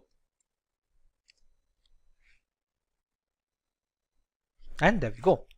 Now, if we check the options that we can put in this system, we have to choose an exploit target. We need to put a session as well. Let's say we're going to use the session 1. This is the session that has the meter access with the standard user. It doesn't have the system user. We're going to write set session 1 and we're going to run exploit. Run a few commands and it opened a second meter session. As you can see, it is the session 2. If I write sysinfo, you can still see I'm not the system user right now. I'm still just a normal user. How can we check that? If you go to shell, I can still see user Genebi downloads, all these things. If I press exit, go back to the meter, there is a command on meter get system. It attempts to elevate your privilege to that of the local system, which basically means you get promoted into root access. So if we write get system, and due to pipe impersonation, we now have the system root access. As you can see, now it has become x64 and we are the admin users. Now if I go to shell, I can easily go back, Windows, and I can easily access these things. This kind of control over the Windows folders and the program files folders, these kind of things are not possible if you are not an admin access or the command prompt has not been run with admin permissions. This is how we can use privilege escalation to get into an admin access system. We use the second exploit, which was the bypass UAC event viewer exploit, and essentially used it with the first session. As you can read here, Windows escalation UAC protection bypass. It was first disclosed on 2016, but it still works on some systems. This is how we can get root access on a Windows 10 installation. Hope you learned something new today. Today we are going to talk about some really interesting and powerful hacking gadgets you should know about in 2024. But remember, this is just for learning. We don't want anyone getting into trouble. So moving on. The best way to keep your computers and devices safe is to know about the risk. So some risks are easy to cater, using strong passwords, and don't download from bad websites, and don't hand your unlocked device to strangers. But there are also hidden dangers that can cause big problems. Some tools look innocent but can be very dangerous. Here are 7 gadgets that look normal but are actually powerful hacking tools. These tools are made for security experts to test systems, but they can be misused. So let's kick things off with a device that's small but incredibly powerful, that is Raspberry Pi. So Raspberry Pi is a compact and affordable computer that has revolutionized the tech world. Originally designed for educational purposes, it has become a favorite among hobbyists, makers, and even professionals. Despite its small size, it boasts impressive capabilities, including multiple USB ports, HDMI output, and support for various operating systems like Linux and Windows 10 IoT Core. The Raspberry Pi can be used for a wide range of projects, from simple programming and gaming to complex IoT systems and home automation. The Raspberry Pi can also be a dangerous hacking tool. With the right software, it can be used to perform a variety of hacking tasks. For example, it can run Kali Linux, a popular operating system for penetration testing. This allows it to be used for network scanning, password cracking, and even setting up rogue access points to intercept data. Its small size makes it easy to hide, and its affordability means it's accessible to many. In the wrong hands, this innocent-looking device can become a powerful tool for malicious activities. Now that we have seen the potential of the Raspberry Pi, which by the way is one of the personal favorites for tinkering, let's move on to another seemingly simple but powerful device, the Wi-Fi adapter. So Wi-Fi adapter might seem like a simple device used to connect to wireless networks, but it can be a potent hacking tool in the wrong hands. These adapters, when paired with the right software, can intercept and monitor wireless communications, making them invaluable for network analysis and penetration testing. For example, they can be used with tools like AirCrack NG to crack Wi-Fi passwords. Hackers can use Wi-Fi adapters to perform attacks such as packet sniffing and man-in-the-middle attacks. These activities can lead to unauthorized access to networks, data theft, and severe security breaches. It's like having a digital spy in your pocket. While essential for legitimate security testing, it's crucial to be aware of their potential misuse and to secure your own wireless networks against such threats. Speaking of Wi-Fi, you won't believe how sneaky this next device is. Let's take a look at a device that takes wireless hacking to a whole new level, the Wi-Fi Pineapple. The Wi-Fi Pineapple looks like a standard router, but it is a sophisticated device used for hacking wireless networks. It allows attackers to create rogue Wi-Fi access points, tricking users into connecting and revealing their login credentials. Imagine connecting to what looks like a free public Wi-Fi only to have your data intercepted. This device is capable of advanced man-in-the-middle attacks, monitoring, and recording data from all connected devices. Additionally, the Wi-Fi Pineapple can capture Wi-Fi handshakes, which can then be used to crack network passwords. Its powerful feature makes it a favorite among penetration testers for assessing network security, but in the wrong hands, it can be used for malicious activities, highlighting the importance of robust wireless security. So from Wi-Fi to Bluetooth, which is everyone these days, right? Let's now explore a powerful tool for Bluetooth hacking, the Ubertooth One. The Ubertooth One is an open source Bluetooth testing tool that appears to be a simple USB dongle. Despite its unassuming appearance, it can monitor and analyze Bluetooth communications, making it a valuable asset for those testing the security of Bluetooth devices. Think of it as a spy for Bluetooth traffic. The Ubertooth One can capture Bluetooth packets, perform Bluetooth attacks, and even explore vulnerabilities in Bluetooth networks. Its ability to dissect Bluetooth traffic makes it a powerful tool for both legitimate security research and potential misuse. Understanding its capabilities helps highlight the importance of securing Bluetooth-enabled devices against unauthorized access and attacks. Continuing with radio frequency tools, which honestly sounds like something out of a spy movie. So let's discuss the Hack RF1 and its versatile capabilities. So the Hack RF1 is a versatile software-defined radio SDR platform that can transmit and receive radio signals from 1 MHz to 6 GHz. It looks like a standard electronic device, but can be used for a wide range of hacking activities. Imagine being able to capture and manipulate signals across a broad spectrum. With the Hack RF1, users can capture and analyze various radio signals, jam frequencies, and even spoof signals to manipulate communication systems. This tool is particularly useful for exploring and testing the security of wireless communication systems. While it serves an essential role in legitimate research and development, the Hack RF1 also demonstrates the need for robust security measures to protect against radio frequency-based attacks. So now let's look at a tool that takes advantage of a computer's trust in USB devices. And trust me, this one's sneaky, the USB rubber ducky. So the USB rubber ducky is a device that looks like a regular flash drive but acts like a keyboard, typing commands into any computer it's plugged into. Hackers use it to execute pre-programmed scripts that can steal data, install malware, or take control of the target device. It's like a tiny digital ninja. This tool exploits the trust computers have in USB devices, making it a potent weapon for cyber attacks. It's a reminder to be cautious about plugging in unknown USB devices, as they could be rubber duckies in disguise, ready to unleash harmful commands and compromise your system security. So finally, we have got a real undercover gadget here. Let's uncover the secret capabilities of the LAN turtle. The LAN turtle looks like a typical USB Ethernet adapter, but it's a covert hacking tool used to monitor and infiltrate networks. Don't let its innocent appearance fool you.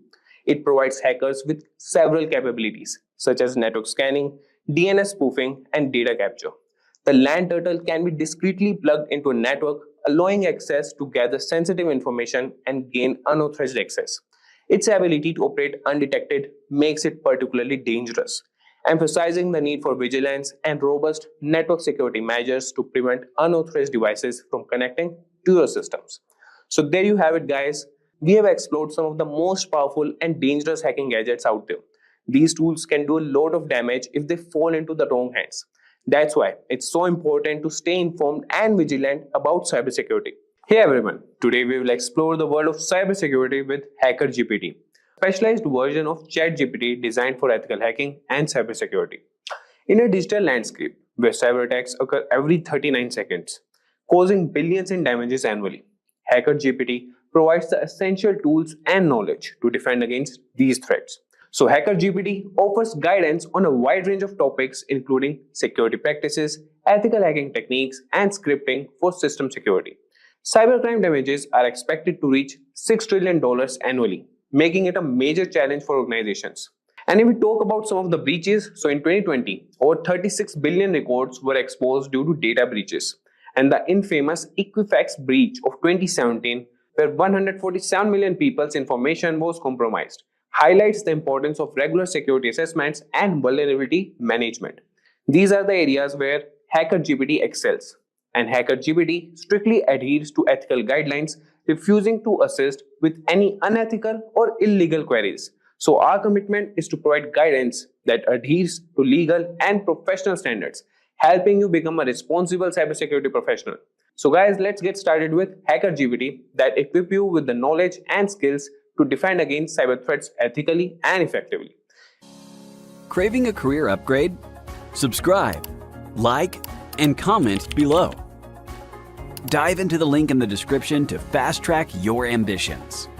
Whether you're making a switch or aiming higher, Simplilearn has your back. And just a quick info for you guys, if you are an aspiring cybersecurity professional looking for online training and certification from prestigious universities and in collaboration with leading experts to enhance your credibility, then search no more. Simplilearn's postgraduate program in cybersecurity from MIUT University in collaboration with EC Council should be your right choice. For more details, you can use the link in the description box and pinned comment. So let's get started. So guys, this is ChatGPT and this is the paid version of ChatGPT 4.0. And what I was telling you is, this is the Explore GPT section. So here you can find all the GPTs that are created by ChatGPT, OpenAI, or the individuals, or you can find the companies who have created GPTs. So you can find these are the recently used, and this is the most used Hacker GPT. You can find other GPTs also, that is Hacker GPT, and you could see that, and they have been used by 5,000 plus users, and this have been used by 10,000 plus users. So you can just search for Ethical Hacker GPT here, and it has been rated 4.5 stars, 10,000 plus conversations, and these are the conversation starters if you need any assistance. And the capabilities you can see here, and the ratings given by users, and more by the creator who has created this. So we'll start with this. We'll start the chat here, and I want to tell you guys that ChatGPT doesn't answer non-ethical questions. So if you try to extract that information from ChatGPT, that won't be possible.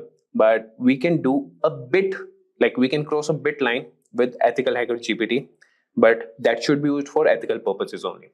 So I will show you guys how you can utilize this GPT. And one more thing guys, if you want to create your own GPT, you can also create that also. You can go to Explore GPT section, and here's the create option. Click on create, and here you can start creating your GPT. If you click on configure, you can write the name of your GPT, description, instructions, and the conversation starters as you just saw with the Hacker GPT, Ethical Hacker GPT, and the capabilities, what you want to be enabled, you can do that. And here in the create section, you could write the prompts here, and it will take that information and use it for more purposes. And here you could attach more files that could help create your GPT. Okay guys, so here you could see the configuration and the preview of your GPT, and you can finalize that. So moving back, we'll get back to Ethical Hacker GPT and start with our conversation with him. So starting with, the first thing we can do is we can ask him like, how can I perform a basic security assessment on a web application? So if I tell you guys, performing a basic security assessment on a web application is crucial for identifying vulnerabilities and ensuring the application is secure. And this process involves using various tools and techniques to test the application for common security issues. So you could ask him that, how can I perform a basic security assessment on a web application?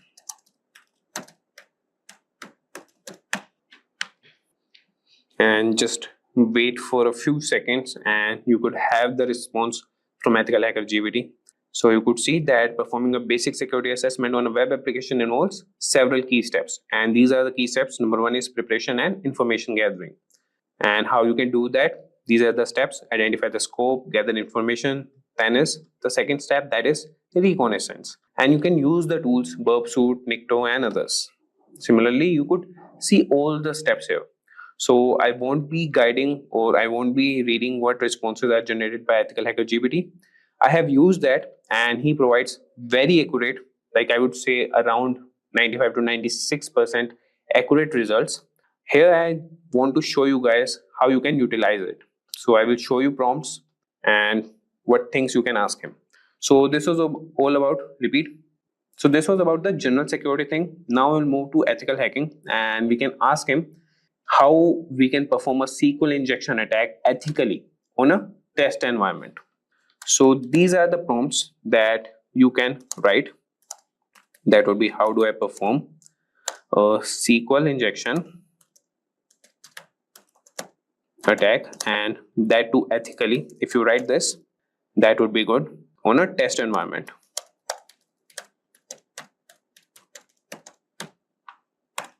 And if I tell you guys, so SQL injection is one of the most common web application vulnerabilities, and understanding how to perform a SQL injection attack ethically on a test environment can help you identify and mitigate this risk in your own applications.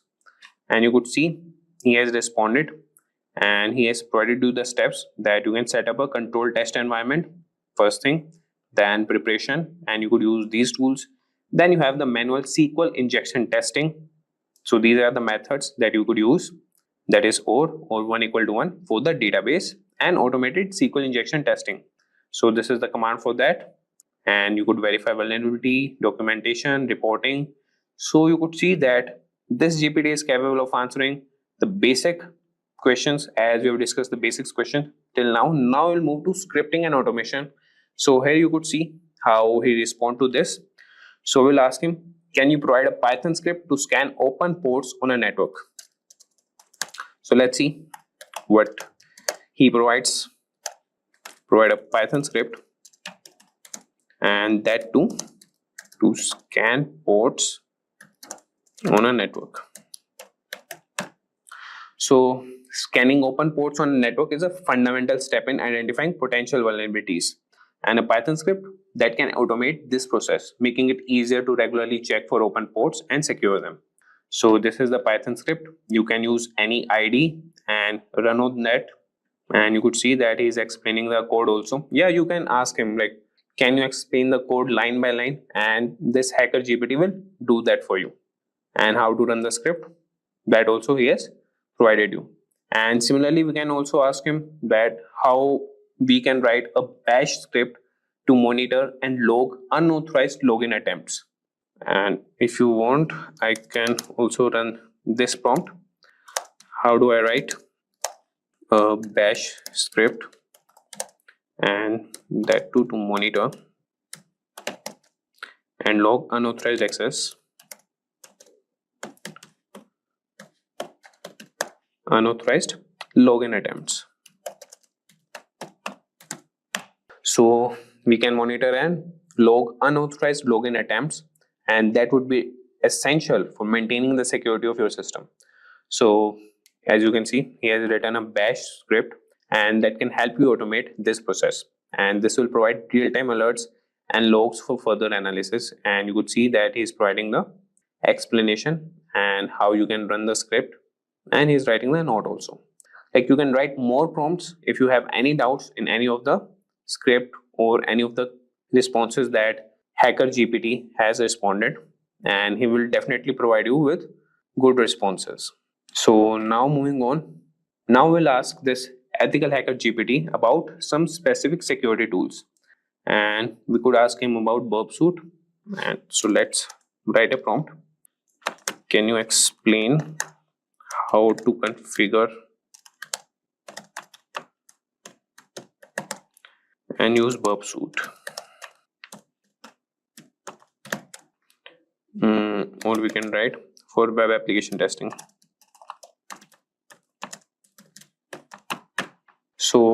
if I sum you up, so Burp Suite is a powerful tool for web application security testing, and understanding how to configure and use it effectively can help you identify and address a wide range of security vulnerabilities in your applications. So you could see he has provided the initial steps, that would be downloading and installing Burp Suite, configuring your browser to use Burp Suite as a proxy, and then intercept and inspect traffic. And then you can use it for testing purpose, logging and reporting, and tips for effective testing. So this is the response for the security tools. And if we talk about incident response, we can ask him to write a script to collect system logs for forensic analysis. So collecting system logs is a critical part of incident response and forensic analysis. And this script can automate processes that can ensure that you have all the necessary data to investigate security incidents effectively. So if I write here, we can ask this Hacker GPT, and I'm sure he will provide the response for that and write the script. So can you provide a script to collect system logs for forensic analysis? So as I told you, this is the critical part of incident response, and we have covered about the tools, that is Burp Suite. We have asked him about the automation process, general cybersecurity question, ethical hacking, that would be SQL injection attack, and the Python script to scan open ports on a network. So he can write scripts also, automation tasks, and he could respond with the general cybersecurity questions also. And if you see here, for the incident response, he has written the script to collect system logs for forensic analysis. So I won't be explaining this code, as we're just looking for the prompts that we can give to EthicalHacker GPT. If you want, you could just ask him also that explain this code line by line. And here he has mentioned also the explanation, that is directories and files to collect. And after that, he is collecting the logs, and that will be copied in the directory, that is, he has mentioned it, a variable, that is output directory. Archiving logs, cleanup, and how to run the script. So this was about the incident response. Now we'll move to some advanced topics. And in advanced topics, what we can ask him is how to perform a man-in-the-middle attack in a controlled environment. And remember these, that you have to mention some of the keywords that would be in a controlled environment. And for that thing only, he will respond or provide the response to you. So I will start here, that how do I perform a man in the middle attack in a controlled environment. So if you understand man in the middle attack that works in a controlled environment, this can help you develop better defenses against such attacks. And it's important to learn and practice these techniques ethically. So you can see here that he is providing the prerequisites and the step-by-step guide how you can conduct a man-in-the-middle attack. So first is set up the control environment, then install necessary tools, enable IP forwarding, perform ARP spoofing, and then capture and analyze traffic, clean up and restore the network, and conclusion. So you could just follow up with more prompts, that I want more information about setting up the control environment. Just write this prompt, and this EthicalHacker GPT will provide more responses to you. So he will provide you how you can set up the control environment. So now moving on, we will ask some more prompts, and that could be about the reverse engineering. So we could ask him that, can you explain the processes of reverse engineering a malware sample? Or we can also ask about honeypot to detect malicious activity. That could be, how can I implement a honeypot to detect malicious activity? Or what are the techniques for securing a Docker container? So we'll ask him one prompt here. Let's see what he responds to that. So how can I implement a honeypot to detect malicious activity?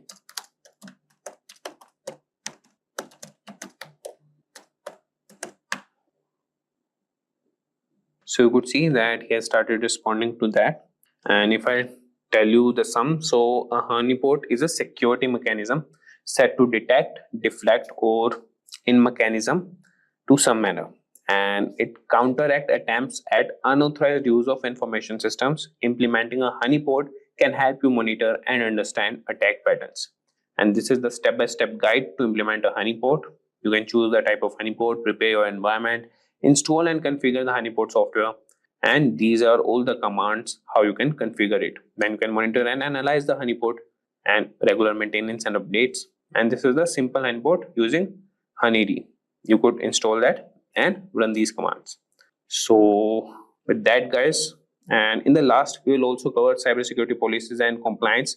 So he could also answer to those prompts also, that you can ask him that what should be included in a company's cybersecurity policy, and you could mention which type of company you are running.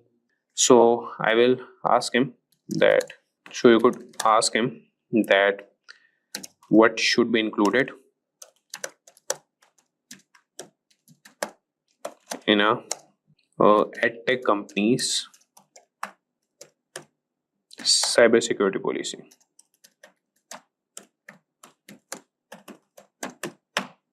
So let's see. So you could see here that creating a comprehensive security policy for an edtech company involves adding various aspects, and that would be introduction.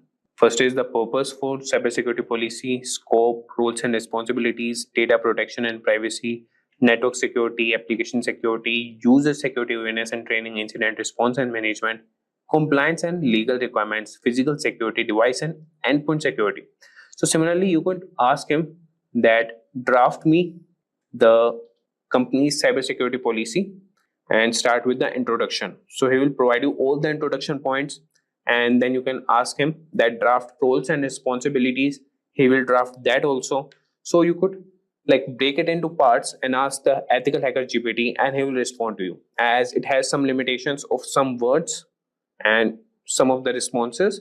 So you could ask him in the breaking parts and he will respond to you. Do you know, friends, that Wireshark is a powerful network protocol analyzer that helps you capture and analyze network traffic in real time? It allows you to deep dive into data packets traveling through your network, giving you insights into network performance, security, and troubleshooting. In this tutorial, we'll guide you through the basics of using Wireshark, from setting up your capture environment to interpreting the data. By the end of this tutorial, you'll have a solid understanding of how to navigate Wireshark interface, set of filters, and analyze the network traffic for different use cases. So guys, let's get started. So guys, let us start first by understanding what is Wireshark. So guys, Wireshark is a comprehensive open source network protocol analyzer that basically allows user to capture and analyze the data traveling over the network in real time. It is widely used by network administrators, security professionals, and also developers for various purposes. For example, guys, like network troubleshooting, where you have to identify and resolve network issues by examining the traffic patterns and diagnosing the connectivity problems. The next one is network analysis, which we'll also be doing in our hands-on, where you have to understand and optimize network performance by analyzing data flows and interaction between network systems. The third one is security auditing. You will also have to detect and investigate unusual or potentially malicious network activities such as unauthorized access or data breaches. And finally, you have a protocol development, where you can debug and develop network protocols by capturing and analyzing protocol messages and behaviors. The key features of Wireshark are: the first one is packet capture. Wireshark captures packets of data transmitted over the network. Each packet contains a wealth of information, including source and destination addresses. And also you get protocol, types, and payload data. So as you can see all over here, I've already downloaded Wireshark, and I'll guide you also how to download it. But as you can see, these are the lines that shows that the Wi-Fi packet, graph is showing that this is how the packets are transmitting. So this is basically the real-time analysis what you can get through in Wireshark. Next one is you get a detailed inspection. Guys, Wireshark also decodes and displays data at various protocol layers. Example, you can get Ethernet, IP, TCP, HTTP, which allows for detailed examinations of network communications. You can also perform filtering and searching. Then you'll also get a chance to do data visualization, which includes features for visualizing network traffics such as flow graphs, as you can see all over here, and also statistics, which can help in understanding network behavior and performance. Wireshark is available for multi-operating systems, like for Windows, Mac OS, Linux, and many more. Now, there are certain scenarios where network security engineers use it. Suppose for network performance monitoring, where you track and analyze the performance of network applications and services. You also get an incident response. You investigate and respond to network security incidents by analyzing captured traffic. And you also do the protocol analysis, where you examine and troubleshoot network protocols and ensure proper implementation. Now, let us start with the Wireshark. So first, let us download the Wireshark. And before we download it, I expect that you would have got some brief idea regarding what is Wireshark. Now, what you have to do, guys, you have to go at this link, wireshark.org.download.html. So since I'm using Windows, so I have clicked on Windows x64 installer. Just right click on this. So as you can see, it will start downloading. So guys, since I've already downloaded it, I may not have to do it again. And the steps are very simple. Just you have to click yes, and it's going to download all the required dependencies and your installer will be ready. And after clicking all the OKs, you are going to get something like this. So this is your entry of the Wireshark network analyzer.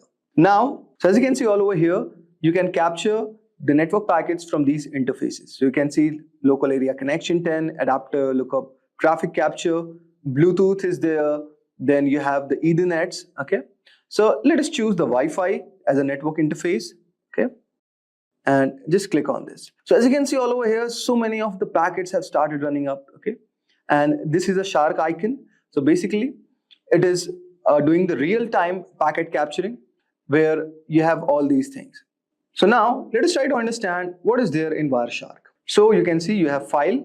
Basically, for managing files, you have open, save, export. Okay, so these kind of options are there.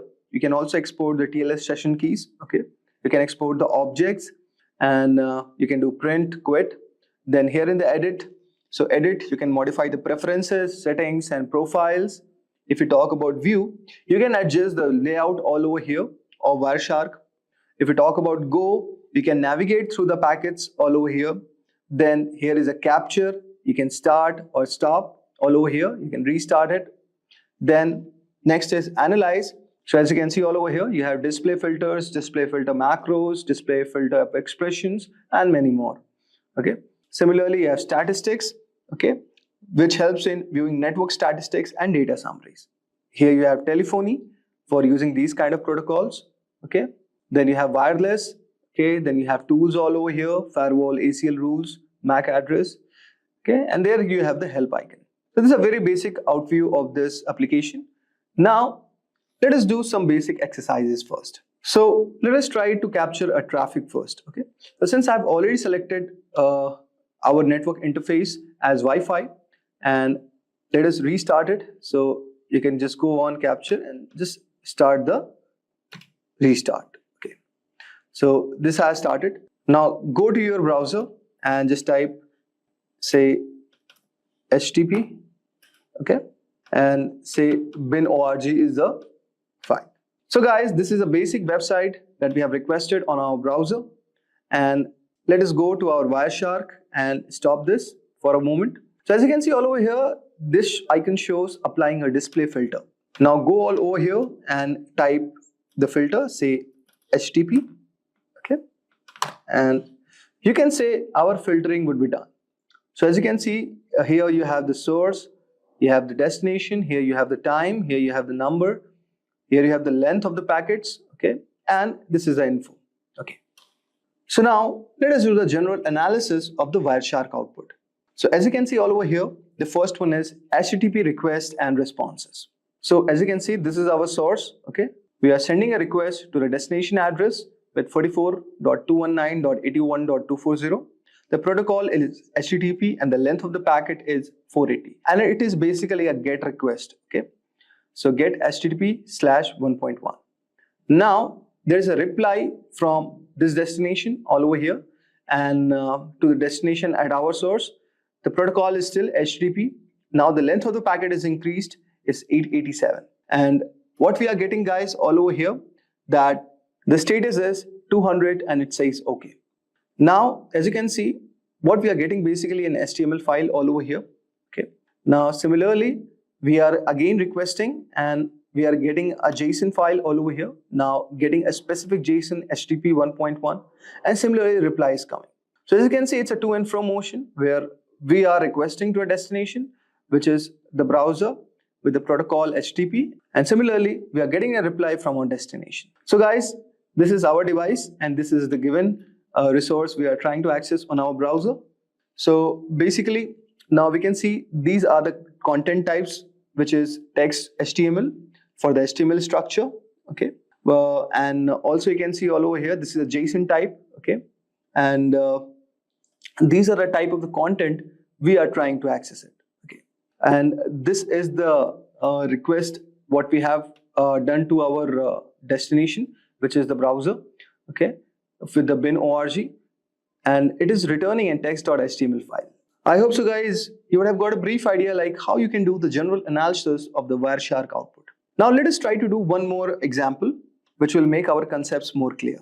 Now guys, I will show you one more use case of this, that you can diagnose the network issues with ping and trace command. Okay, so with the help of Wireshark, this can also be done, guys. So what you need next is you can open a terminal, okay, and just right click all over here. And now in this, what we are going to do, guys, we are going to generate an ICMP traffic. So with the help of ping command. Okay, so now what we do, we type ping, say google.com,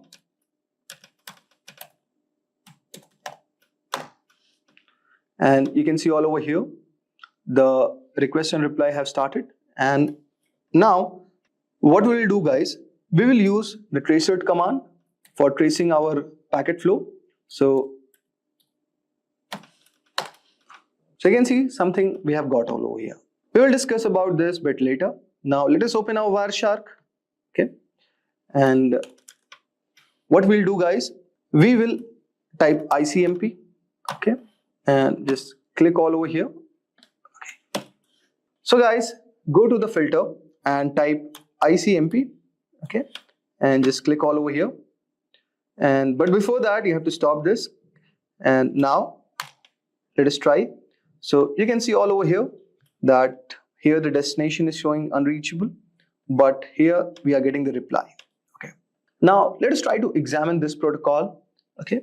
So what all over here, let us try to understand first what we did in the terminal. Okay. So guys, when we are typing the command ping google.com, this command is basically testing the reachability of google.com by sending the Internet Control Message Protocol or ICMP echo request packets and waiting for the replies, which is echo response. Now guys, let us break down the ping results. So first 3 replies, we are going to see that each reply shows the IP address of 142.250.193.110, which is one of the Google servers. And you can see the round trip time latency for the packets. For the first time, it is showing around 76 milliseconds.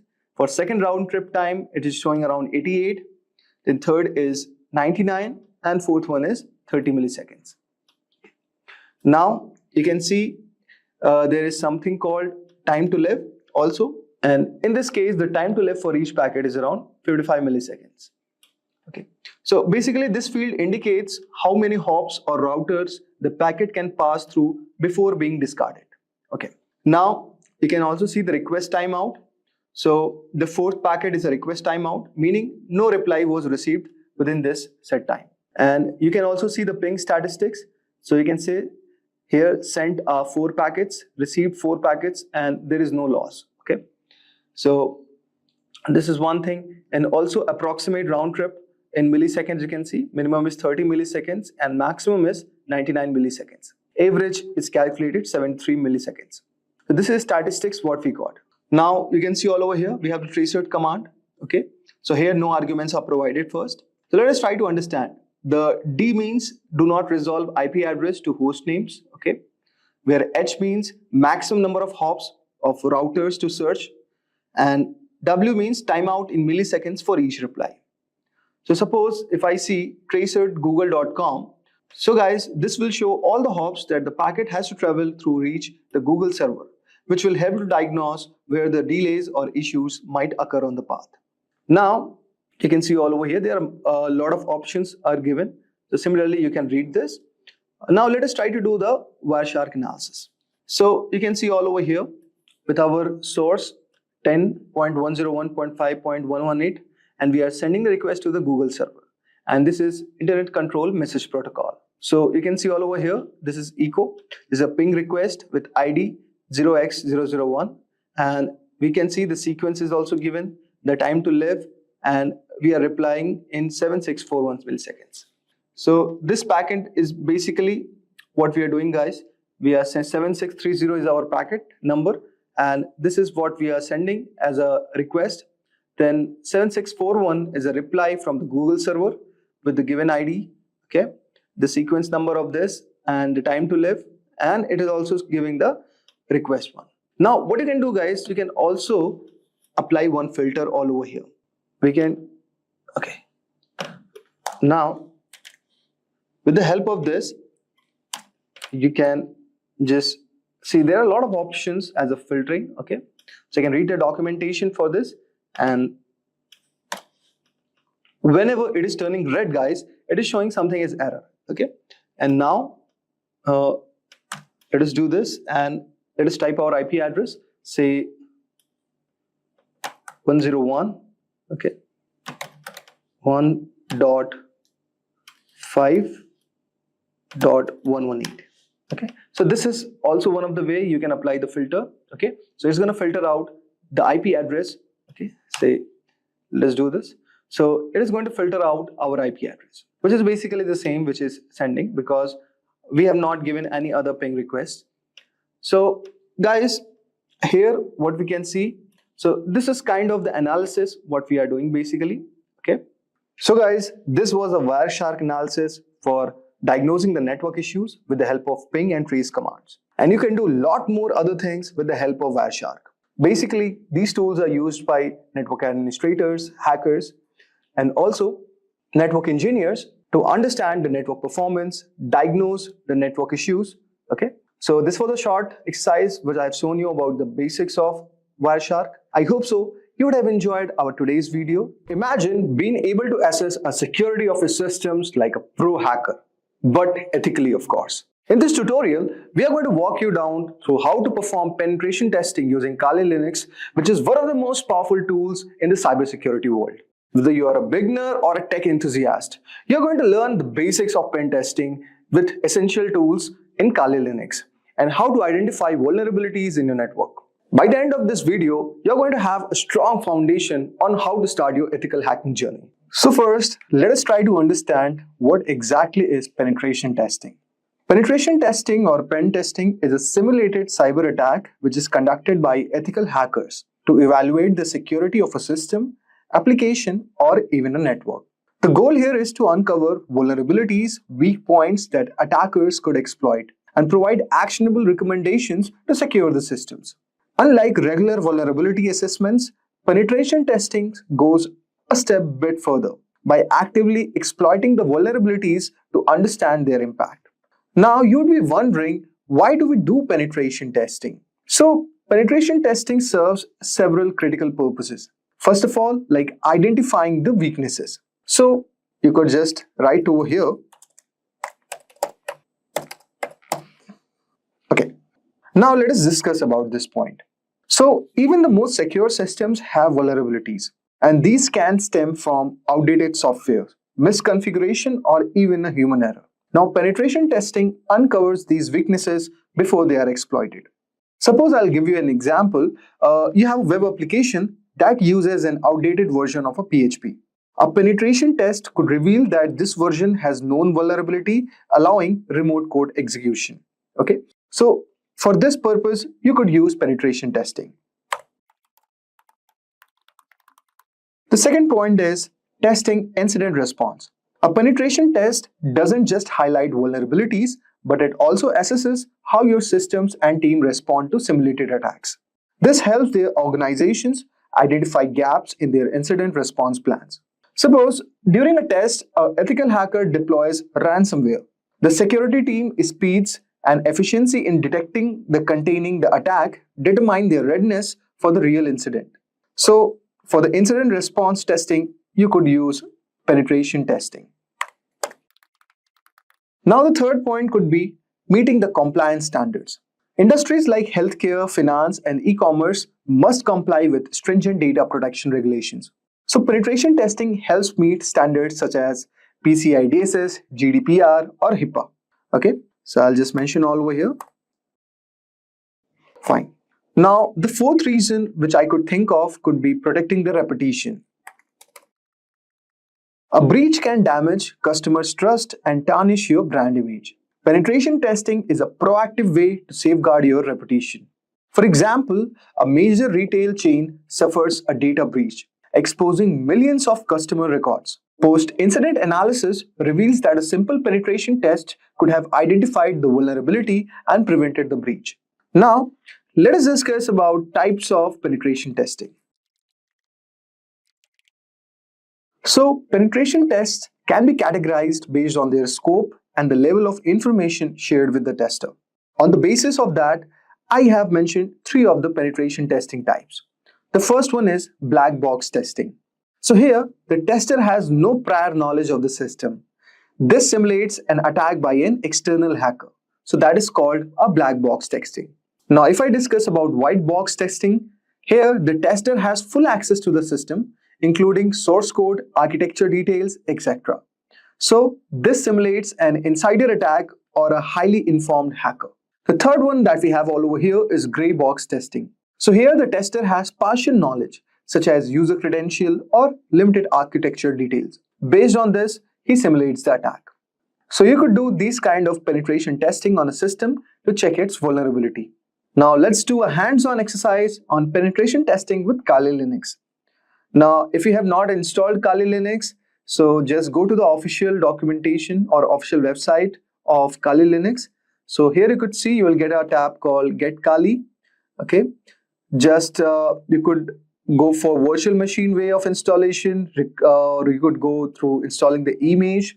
Okay, so there are various ways you could do it, but if you are using Windows operating system, so what you could do, just go directly to your Microsoft Edge. Okay, so here it is going to have Kali Linux. Just type on, okay, so you could see this app is there and you could install this directly. So you could see I have installed it directly. So let us open the terminal, okay, and the process of installation is very, very simple. Now on Kali Linux, you have to install some additional tools to perform penetration testing. So now let us try to set up the tools, okay.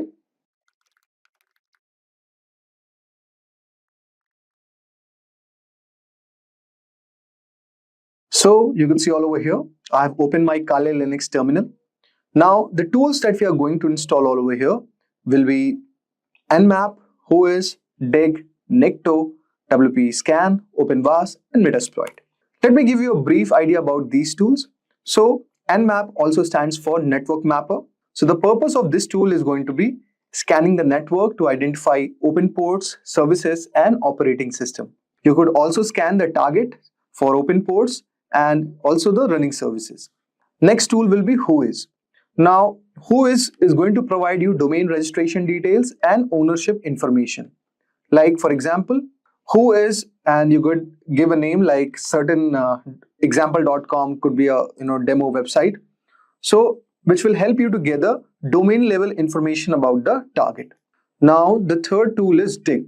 So Dig performs the DNS enumeration to receive the DNS records, like for example A, MX, NS. Okay, so all of these are DNS records basically. So this tool is very much important if you are we will be needing some DNS record to do the penetration testing. So basically it is used to explore the DNS structure of the targeted domain. Now the fourth tool is going to be Nikto. So Nikto is going to scan web servers for vulnerabilities such as outdated software, default configuration, and potential misconfigurations. Now it is also going to check for vulnerabilities on the web server also. The fifth tool is WP Scan. Now if I talk about this, so this basically scans the WordPress websites for vulnerabilities in themes, plugins, and core files. Okay, now it enumerates the users and checks for plugin vulnerabilities.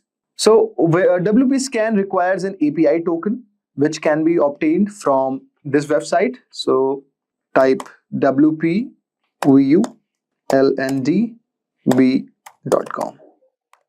So you could get it all from here. Okay, so this is certain additional requirement. Now let us talk about the next tool that we have is OpenVAS. Now if I talk about OpenVAS or Greenbone Vulnerability Manager, so this provides a comprehensive vulnerability management system. Okay, so basically it performs scans to detect vulnerabilities across the target. Finally, we have the Metasploit. If I talk about Metasploit, then it is basically used to exploit development and execution for identified vulnerabilities. Now, before updating it, you have to type certain thing like this, sudo apt update.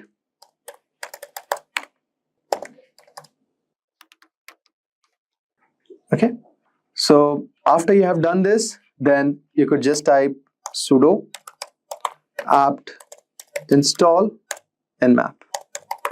Now, since I've already installed nmap, okay, so I don't need to do it, but you could do it with this command. So now let us check the version of nmap.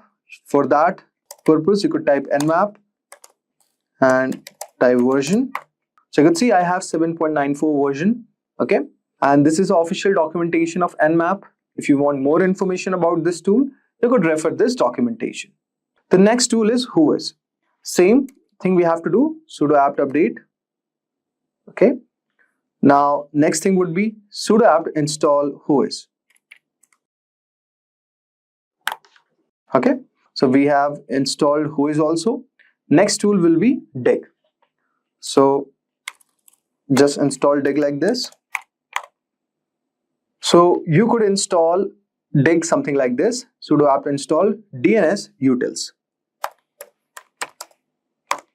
Okay, so we have installed dig also, and to check the version, type dig v. So you would get the version as 9.20. Okay, finally let us install Nikto. So same command. For here, type Nikto. Since I've already installed Nikto, so I don't need to do it. Now let us check the version of it. Nikto.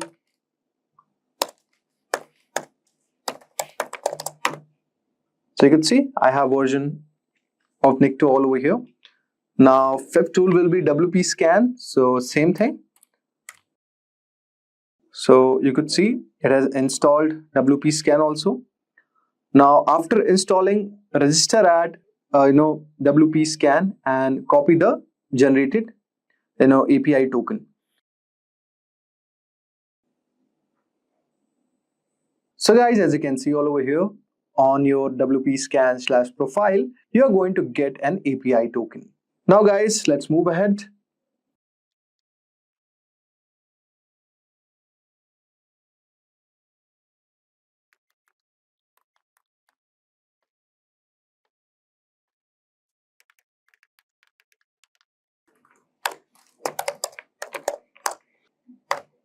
So guys, you can check the version of WP Scan after typing WP Scan / version, and you could see I have version 3.8.27 installed. Now let us install OpenVAS. So for installing OpenVAS, type sudo apt install and then type OpenVAS. So you can see all over here that our installation is in progress and it is installing this tool. So guys, you could see all over here we have installed this tool. So guys, next step is installing Metasploit. So type sudo apt install Metasploit framework. Now since I've already installed this, so I not need to do it, but you can type this command and you could download it. Okay, so there is one error in this. Okay, now it's fine. Now let us check the version of it. So type msf console and next would be version. So you could see I have 6.4.34 version. Now we have installed all these tools and checked the version also. Now let us proceed for penetration testing. Okay guys, So we'll be using this demo website to do the penetration testing. So you could get the link all over here. So it is a juiceshop.herokuapp.com. Okay, I will mention it in the link. So you could access this website to learn how to do penetration testing. But one word of advice: before you are doing penetration testing for any other application, just get a written permission of it. Without their permission, you cannot do the penetration testing of any official website. So because the idea is hacking ethically, okay? So unethical practices is not permissible. Now, let us open our Kali Linux. Okay. So here we are going to open the Nmap and we are going to run a scan on this website, the same website which we have opened, which is http juiceshop.heroku.com. So just copy the link. Okay. So type nmap ss a and give the name of the given website, and so you could see now it has started scanning. So basically this is going to reveal the open ports, services, and possibly underlying technology of the web application. So guys, it might take some time. Just wait for a few moments.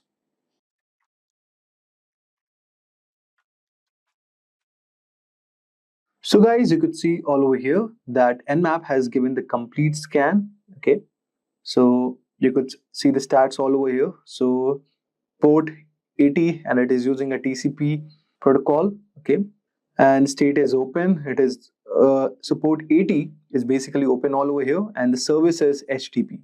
Okay, and the version is Cowboy. So we have got this brief idea regarding this, that for open port on HTTP, it is 80. Now let us identify the web server use all over here. So you could see all over here, the server is Heroku router. And so we have got all the information of this website. We have got the open port. So the overall idea was to look for the open port. Okay. Now let us do the vulnerability assessment of this. So for doing the vulnerability assessment, we'll be using Nikto. So type Nikto/h and the name, copy the link.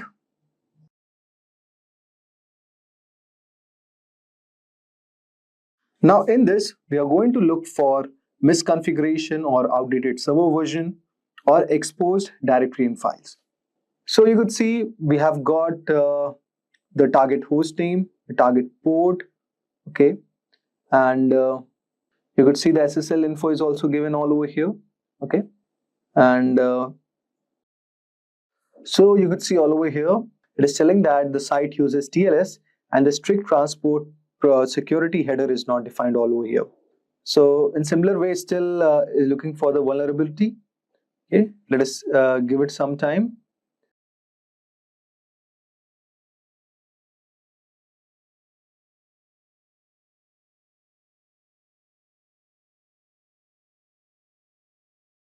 So guys, you could see all over here that Nikto has given a lot of vulnerability assessment. So let us try to look at first. Okay, now you could see it has also told that server is using wildcard certificate. Okay, if you want a brief idea about it, just click on this link. Then you could also see all over here that it is giving all the information what could be vulnerable. So now it is giving some backup certificate file found. So if you move down a little bit, so you could also see that X content type header is also not set. So here it is telling that it could allow a user agent to render the content of the site in different fashion. So this can be a MIME type attack can be done on this website. So guys, you can see all over here that it is also given robots.txt. So this is actually a plain text file which is located in the root directory of the website. For example, juiceentry.com/robots.txt. The primary purpose is to instruct web crawlers such as search engine bots or who are interacting with the website, It can release sensitive information, making it significant for both web security and SEO perspective. So guys, you could see all over here, we could manually check for robots.txt file. So give the link of the given website for which you're doing the pen testing and give /robots.txt. Now you could see in the output, it's given user agent star disallow FTP. Now what is user agent? So this is a directive which applies to all the web crawlers and the bots. So asterisk is a wildcard, meaning it is intended for every bot that visits this website. Example, it could be a Google bot or Binge bot, etc. Now, what is it is disallowing? So disallowing it is this directive is telling that bots not to crawl on the index of the FTP directory of the website. Okay, so bots should keep, they should skip this FTP and avoid listing its content in the search engine. However, this does not restrict manual access by the users or attackers, like who can directly visit the /FTP URL in their browser, or they could use a tool like curl. So what is the significance of these configuration? Like for example, with the web crawlers, search engines and bots will respect this directive and avoid the crawling of the /FTP directory. It is helping optimize the crawling by excluding unnecessary sensitive path. For the security perspective, the presence of /FTP in robots.txt can be a security risk because it is revealing the existence of potentially sensitive directory. Attackers may manually navigate to the /FTP to check for files or vulnerabilities. Third, if we talk about with the respect of penetration testing, the FTP entry can serve as a clue for ethical hackers or penetration testers to investigate. Okay, so you can check the /FTP directory for sensitive files like backups, configurations, or credentials. Okay, now if you want to look for the hidden files, so you could use tools like derb. Okay, so you could go for the directory, enumeration for the same. Just type derb, give the link and /FTP. So you might be able to access some hidden directories under /FTP. So I hope so you would have got a brief idea regarding /FTP, and do check for these files in a given website. It's very, very important process of penetration testing. Now, let us finally proceed for the SQL injection. So guys, SQL injection is a technique which is used to manipulate a website database by injecting malicious SQL code into the input field. So the steps involved are as follows. So first of all, go to the login page. So you could see account all over here. Go click on login. Now here enter the following user credentials. Like you could give for username as say 1 equals 1. Okay.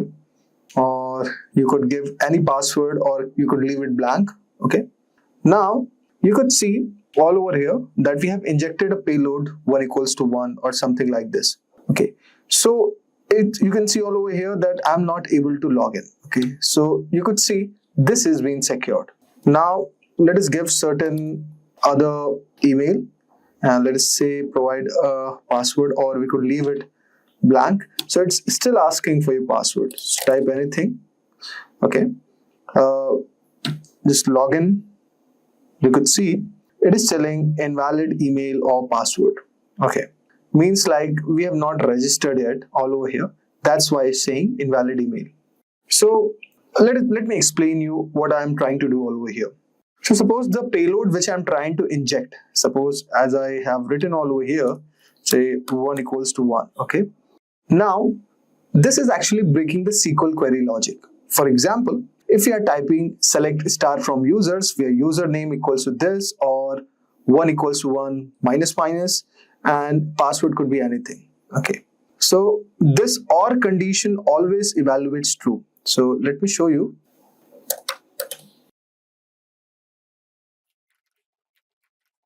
So guys, you could see here that I'm writing a SQL query something like this. Okay. Select star from users where username equals can be anything, or it could be 1 equals to minus 1 and password could be anything. So this is kind of a SQL injection where we are trying to put anything malicious inside the given code. So this OR condition 1 equals to 1 always evaluates to true. So it is bypassing the authentication. So the minus minus sign is used to comment out the rest of the SQL query, ignoring the password checks. Okay. Now if you successfully log in without valid credentials, then you could say the application is vulnerable to SQL injection. But you can see all over here that this condition is not happening, okay? And if you even try to leave out the password, it is not showing anything for login. So this is actually not vulnerable to SQL injection. Now let us try to do cross-site scripting. So guys, cross-site scripting or XSS is an attack that injects malicious script into the website, which are then executed in the browser of unsuspecting users. So steps to test XSS. First, you have to identify the input fields, okay? Search bar, it could be, or a feedback form like on this website. And you could enter a payload, certain thing like this. So first of all, let us try to go all over here in the search bar, click on inspect. Okay. Now, we have to find out where the script is written, okay? So type Control F, okay? So, okay. Now, the script, okay. Now what you would do all over here, let us now perform the XSS attack. So as we have navigated to our web application, so we have targeted this input field, okay. Now we are trying to inject, okay, the script alert XSS, okay. So what you have to do, you have to right click on this and go to the developers tool, okay. And then you will get screen like this, where you have to add script alert XSS. Now, if the alert box pops up, okay, if it does, then it shows that it is vulnerable to the XSS attack. So guys, as you can see all over here, I have inserted the script alert XSS/script. So I'm trying to inject the XSS. Now, if you see a pop-up button like coming all over here, then it indicates that this input field is vulnerable to XSS attack. So just right click on this and let us see. So guys, as you can see all over here that I have inserted this script alert XSS. Now when you right click on this and any pop-up is coming up, then it means that this website is vulnerable to XSS attack. So in this way you can perform exploitation. Now if you cannot manually insert the tag, okay, what you can do guys, you can modify the existing DOM, okay. So first of all, locate the input field in the developers tool, then right click on it and on that input element, okay, and manually replace the given values. Press enter to save the changes and check if the script executes. So let us right click on this. So you can see nothing is happening. So it's all fine. Now that's one way you could do it, or alternatively what you could do, you could go on the console and type the same thing like document.querySelector input mat input 0. So this is the given form field and dot value and inject the XSS attack all over here. And then if it is applicable, trigger the search button programmatically. So what you could do, you could trigger in the next step document.querySelector form.submit. Now if the pop-up appears all over here, then we are successfully injecting the XSS attack. Now if you can't inject the script, okay, so this also scenario comes up. So first of all, inspect the sanitization logic, review how the application processes your input. Some apps escape dangerous characters like these curly braces, okay, these braces, and script. So test alternative input fields, try other input fields, forms, or query parameters where your script might work.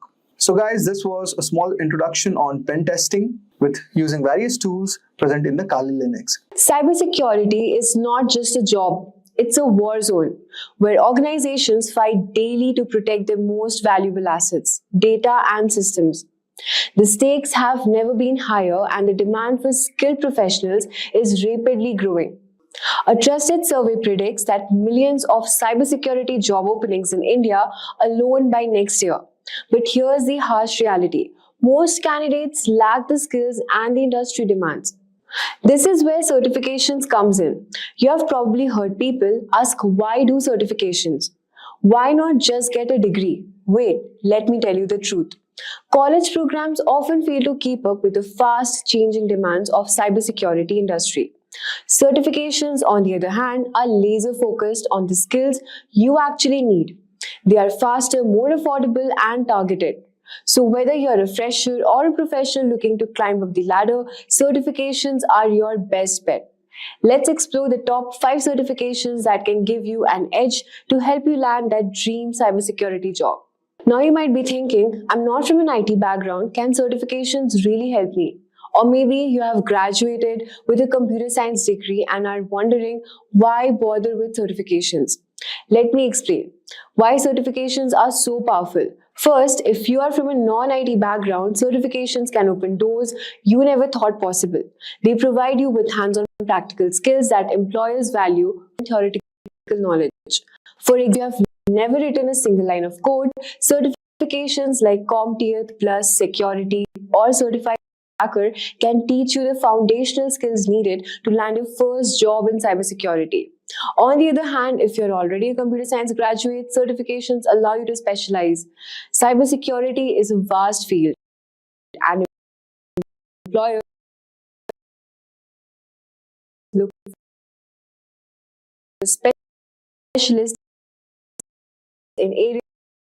Here's why certifications are such a game changer. At first, it will help you to boost your resume by adding instant credibility, showing you have invested in gaining expertise. They also align with industry trends, ensuring current standards. They also demonstrate your commitment to your career and creative edge, making you stand out to hiring managers in a crowded job market. So now let us explore the top 5 certifications that you can take your cyber level. So let's get started. So now let's begin with the very first certification at the top of the list, which is Certified Information System Security Professional, CISSP, widely regarded as the gold standard in cybersecurity certification. It's offered by ISC and it is one of the most respected organizations in this field.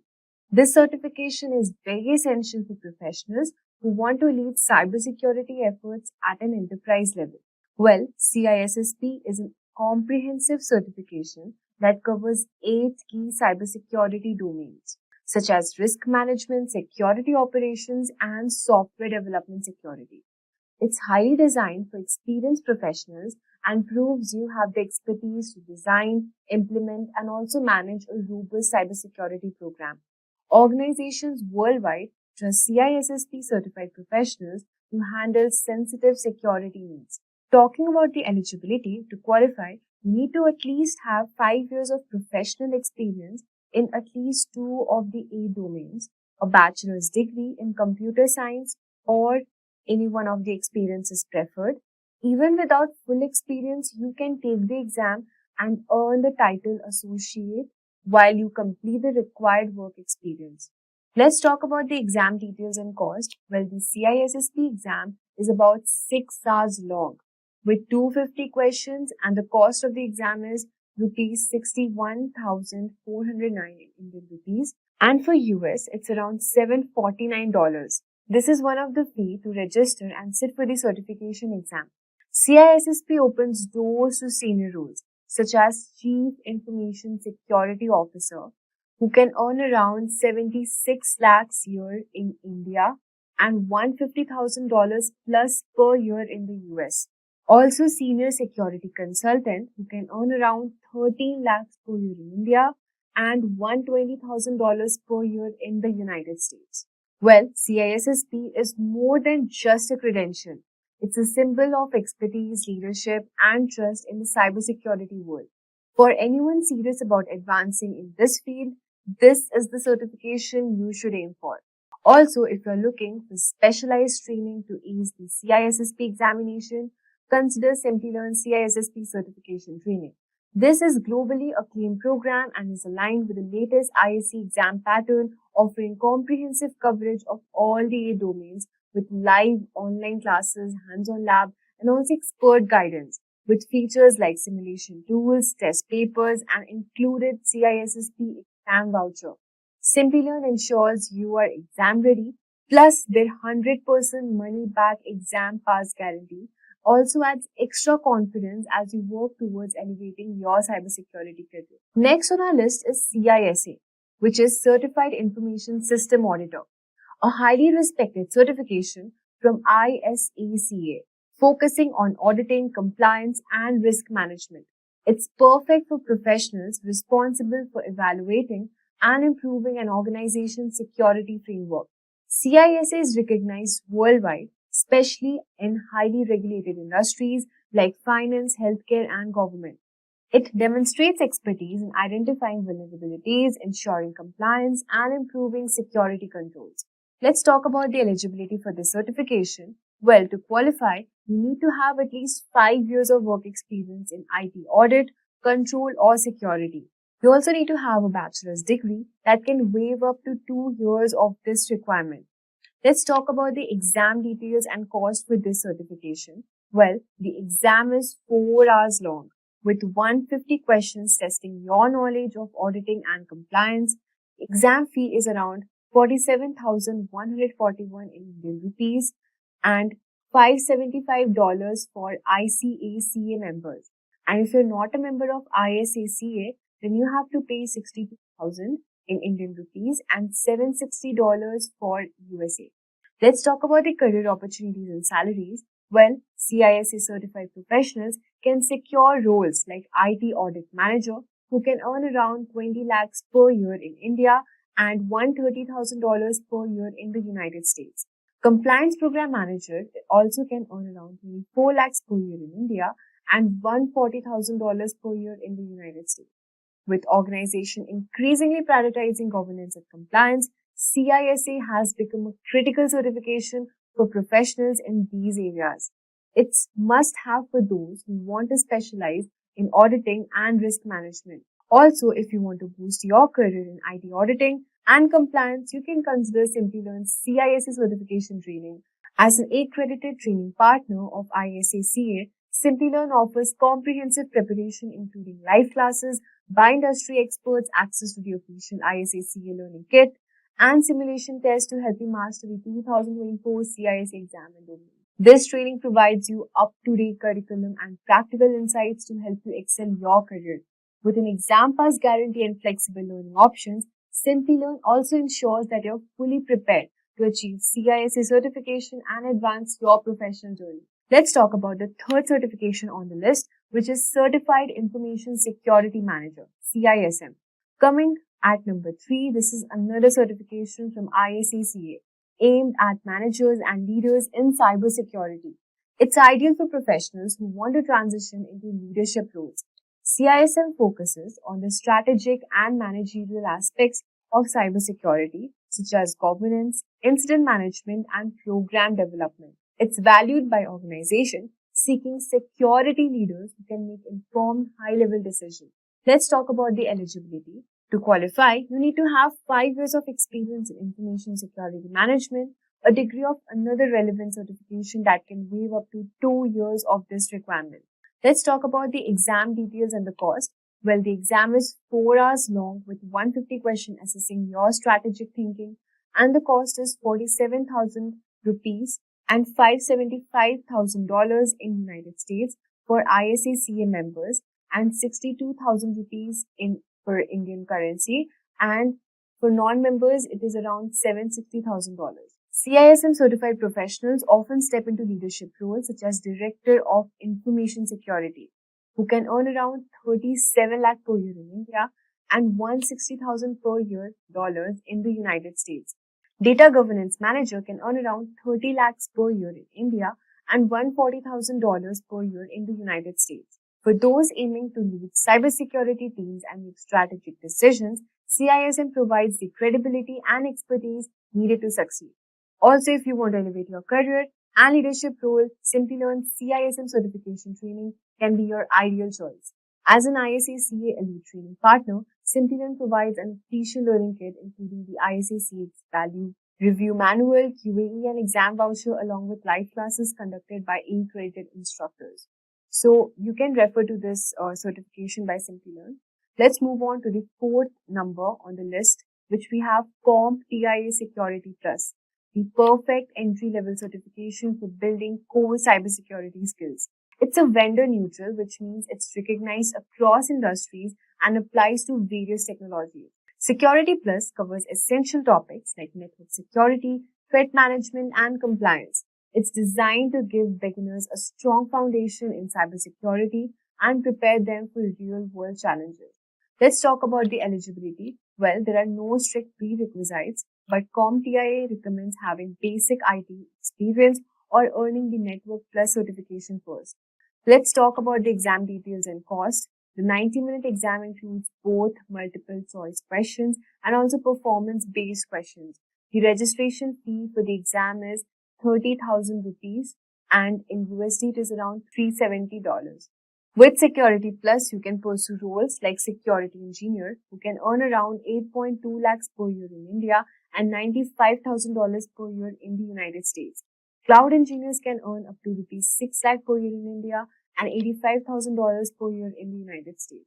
Security Plus is an affordable, impactful way to start your cybersecurity journey, making it an excellent choice for beginners.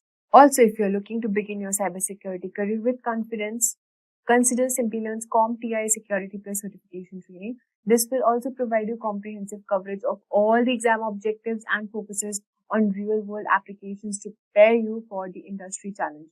Additionally, flexible learning options and 24/7 assistance makes it an excellent choice for learners worldwide. Finally, we have CEH, which is Certified Ethical Hacker on the list. The perfect certification for those who dream of thinking to become a hacker to protect systems. Offered by EC Council, this credential focuses on skills needed to become penetration testing and ethical hacking. CEH is a hands-on certification that teaches you to identify vulnerabilities, detect attacks, and secure systems. It's a great choice for professionals drawn to ethical hacking and proactive cybersecurity.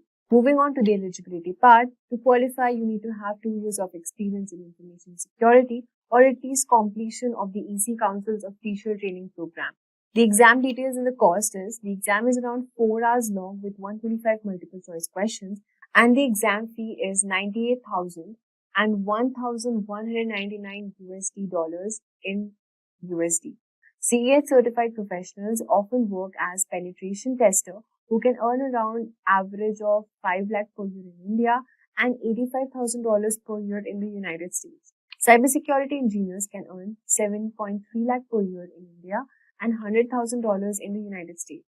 CEH is perfect for professionals who want to specialize in offensive security and ethical hacking. It's an exciting certification that paves the way for dynamic, high-impact roles. Also, if you're ready to step into the world of ethical hacking, then Simplilearn CEH V13 certification training is the perfect choice. Accredited by the EC Council, this course includes the official e-courseware AI-driven tools and exam voucher with hands-on labs, live sessions, and cutting-edge tools. Simplilearn equips you to excel in penetration testing and many more.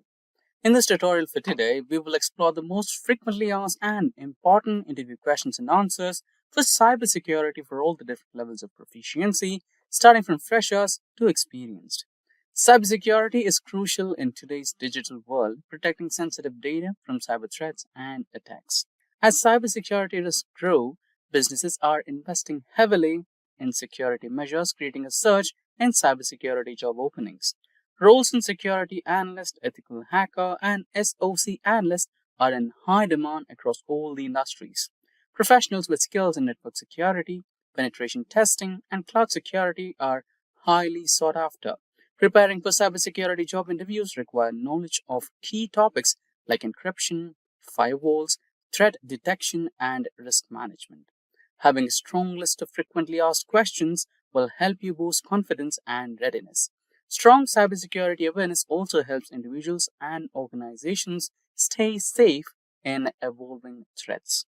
Now, without further delay, let's get started with the cybersecurity interview questions and answers.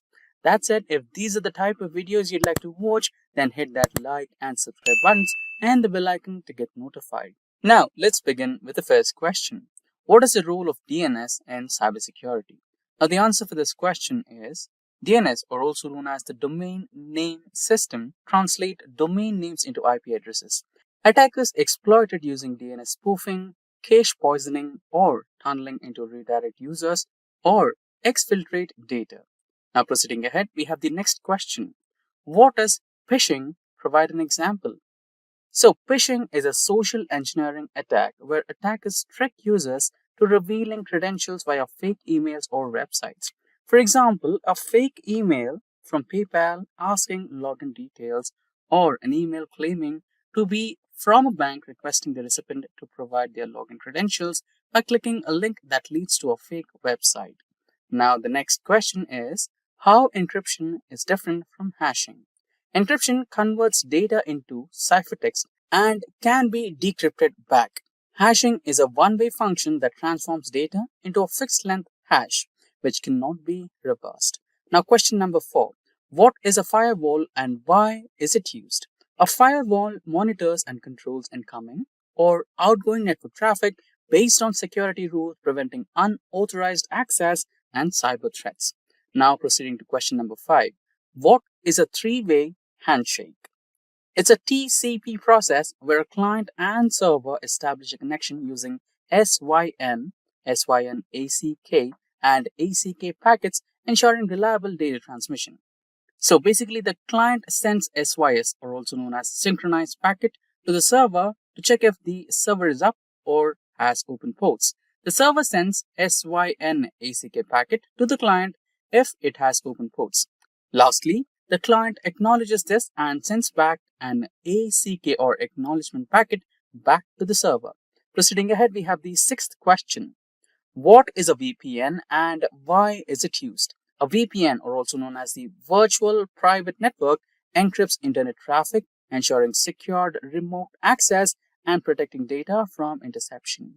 Now, the 7th question. What are the common techniques for securing a computer network?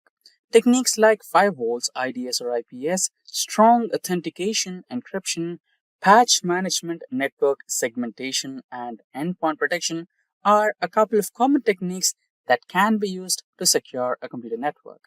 Proceeding ahead, we have the 8th question. Define the terms encryption and decryption. So the answer is, firstly, encryption. Encryption converts plain text into unreadable ciphertext. So the other end is the decryption, which reverses the process using a key to restore the plain text. Proceeding ahead, we have the 9th question. What are cookies in a web browser? So you can consider cookies as some specific details that are stored by the website to help you navigate to the website when you revisit the same website. So the answer is cookies are small data files stored in the browser to track users' session, preferences, and authentication. Malicious cookies can be exploited for tracking and session hijacking as well. Now, proceeding ahead, we have the 10th question, which talks about what is the difference between IDS and IPS. So firstly, IDS. IDS is also known as Intrusion Detection System, which monitors traffic for threats, while IPS is Intrusion Prevention System, which actively blocks malicious traffic. Now, proceeding ahead, we have the 11th question. What is two-factor authentication? So for all of those you're already using Gmails or any of the email accounts and you want to log in from a remote location which kind of seems different to your browser, then you get a notification. Authenticate yourself via mobile or your phone, etc., right? Send an OTP or some secured questions. So that is known as two-factor authentication. The security method requiring two independent authentication factors like a password or a one-time code to verify identity is called as two-factor authentication. Proceeding ahead, we have the 12th question. What is SSL encryption? Secured sockets layer encrypted data between a web browser and a browser to prevent eavesdropping and tampering. Proceeding ahead, we have the 13th question. Explain a data security audit. So a security audit is an organization's security control, policies, and vulnerabilities to identify and mitigate risks. Now, the 14th question. Explain cross-site scripting and SQL injection. XSS injects malicious scripts into web pages to steal data. SQL injection manipulates database queries to gain unauthorized access. Now, the 15th question. What is a zero-day vulnerability? So, it refers to a security vulnerability present in software or hardware that is undisclosed to the vendor and lacks an existing solution. This loophole can be leveraged by malicious actors before a remedy is created. So, proceeding ahead, we have our 16th question. Discuss the ISO 27001 and 27002 standards. So it is a framework for information security management systems, which is ISMS, while ISO 27002 provides guidelines for implementing security controls and practices within an organization. Now proceeding ahead, we have the 17th question. Explain the principles of ethical hacking. Ethical hackers identify vulnerabilities legally, following rules and engagement, ensuring data integrity, and reporting findings responsibly. Now we have the 18th question. What are the different types of network security? So the 18th question, what are the different types of network security?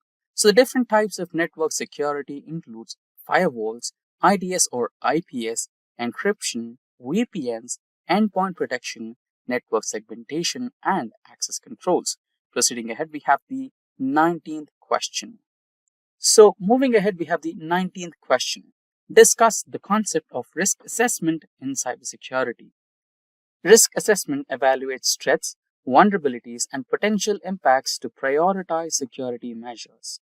Now, moving ahead, we have the next question, which is what is the incident response and how is it managed? So, the answer is incident response is handling security breaches using a structured approach, which is detection, containment, eradication, recovery, and lessons learned. Now, moving ahead, we have the 21st question, which talks about what is the CIA triad in cybersecurity. So, CIA stands for C, confidentiality, which is data privacy, I for integrity, which is data accuracy, and A for availability, which is for data access when needed from the CIA triad. Proceeding ahead, we have the 22nd question. What is network sniffing? Capturing and analyzing network traffic using tools like Wireshark, which attackers exploit to intercept sensitive data, is called as network sniffing. Now, the 23rd question. How do you manage cryptographic keys? Using key management systems like KMS, rotate key regularly, use strong storage methods, and enforce least private access, you can manage the cryptographic keys. Now we have the 24th question. Define the terms virus, malware, and ransomware. So the answer for this question is, firstly, a virus. Virus replicates and spreads. Next is malware, includes all malicious software. And lastly, the ransomware, where data gets encrypted and the attacker demands payment for decrypting the data. Now, the 25th question. What is the difference between HIDS and NIDS? So HIDS is host-based IDS, which monitors systems activity on a device, while NIDS is network-based IDS, which analyzes network traffic for threats. Now proceeding ahead, we have the 26th question, which asks about explain data leakage. So unauthorized data exposure via breaches, insider threats, or misconfigurations prevented by DLP or data loss prevention tools is known as data leakage. Now proceeding ahead, we have the 27th question. What is port scanning? A technique used to identify open ports on a system, often used by attackers to find vulnerabilities, is called as port scanning. Proceeding ahead, we have the 28th question. How often should you perform patch management? So, standard-wise, the answer for this question is it should be done as soon as it is released. And in some cases, it should be done regularly based on risk-based approach, and typically for monthly standard patches and immediately for critical vulnerabilities. Proceeding ahead, we have the 29th question. How would you reset a password protected BIOS configuration? Now, the answer for this question is, since BIOS is a pre-boot system, it has its own storage mechanism for setting and preferences. A simple way to reset is by popping out the CMOS battery so that the memory storing the settings lose its power supply, and as a result, it will lose its setting. Now proceeding ahead, we have the 30th question. What is a botnet? So the answer for this question is a network of compromised devices controlled remotely to launch cyber attacks such as DDoS or spam campaigns is known as a botnet. Now the 31st question. What is the difference between a threat, a vulnerability, and a risk? So the answer is, a threat is a potential danger, a vulnerability is a weakness, and lastly, a risk is a probability of exploitation. Now, 32nd question. What is cognitive cybersecurity? AI-driven cybersecurity that uses machine learning and natural language processing to detect and respond to threats is known as cognitive cybersecurity. Now, the 33rd question. What is a block cipher? A block cipher is a symmetric encryption method that encrypts data in fixed-size blocks such as AES. Now, 34th question. What do you mean by shoulder surfing? So, it's a very simple answer. Basically, someone which is observing your screen or keypad to steal credentials or sensitive data is called as shoulder surfing. Now, 35th question. What do you mean by system hardening? So the answer for this question is strengthening a system's security by removing vulnerabilities, disabling unused services, and enforcing strict policies is known as system hardening. Now, the 36th question for the day. How to prevent MITM?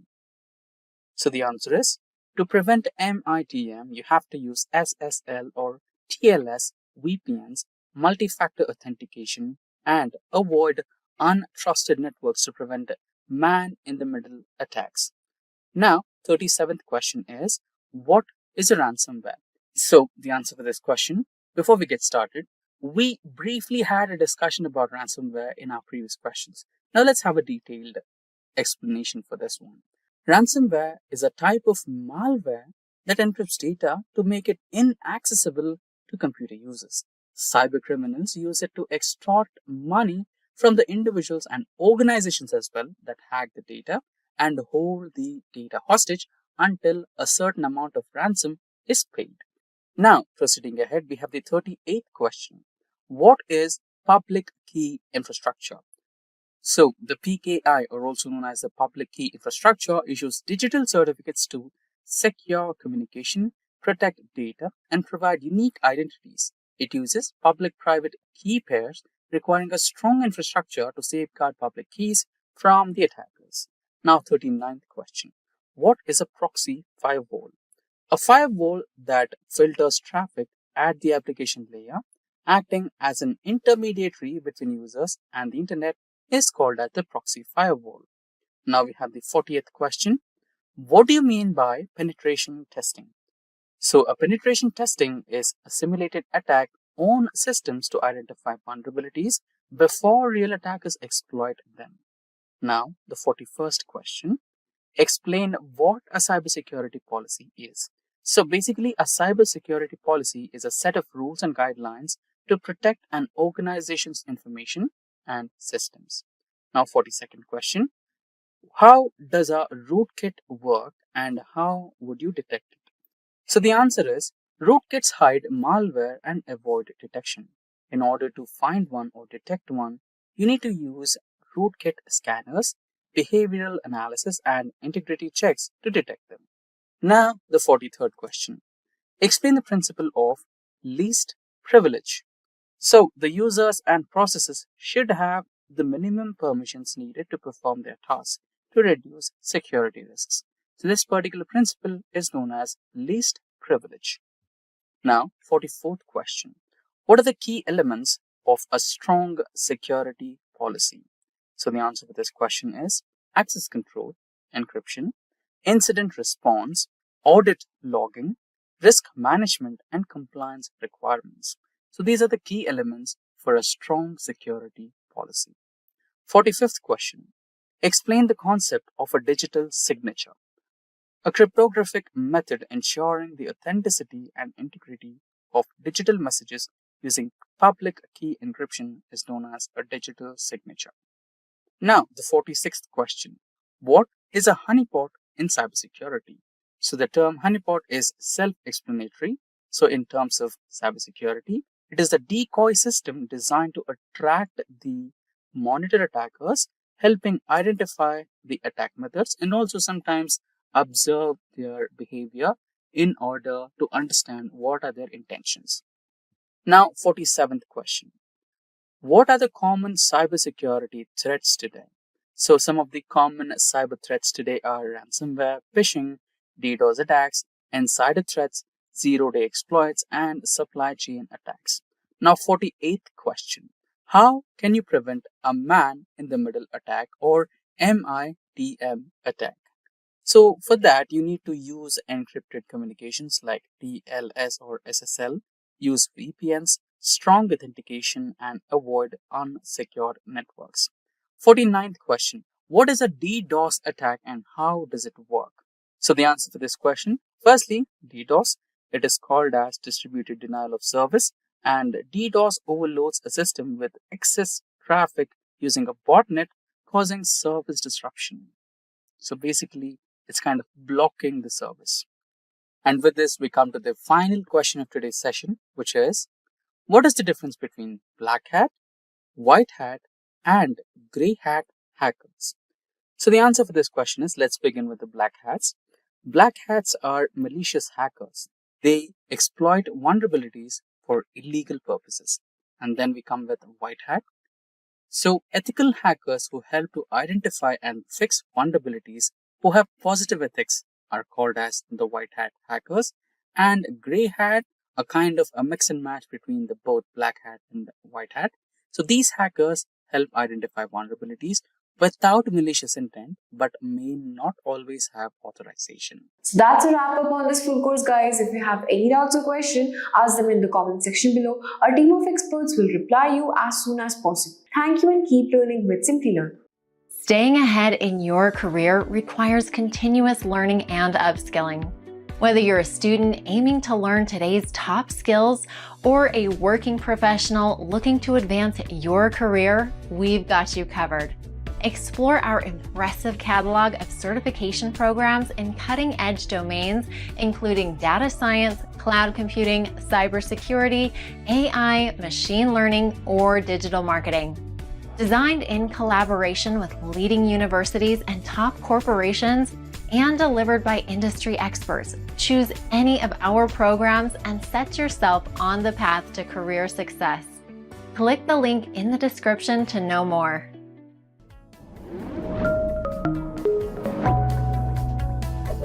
Hi there, if you like this video, subscribe to the Simplilearn YouTube channel and click here to watch similar videos. To nerd up and get certified, click here.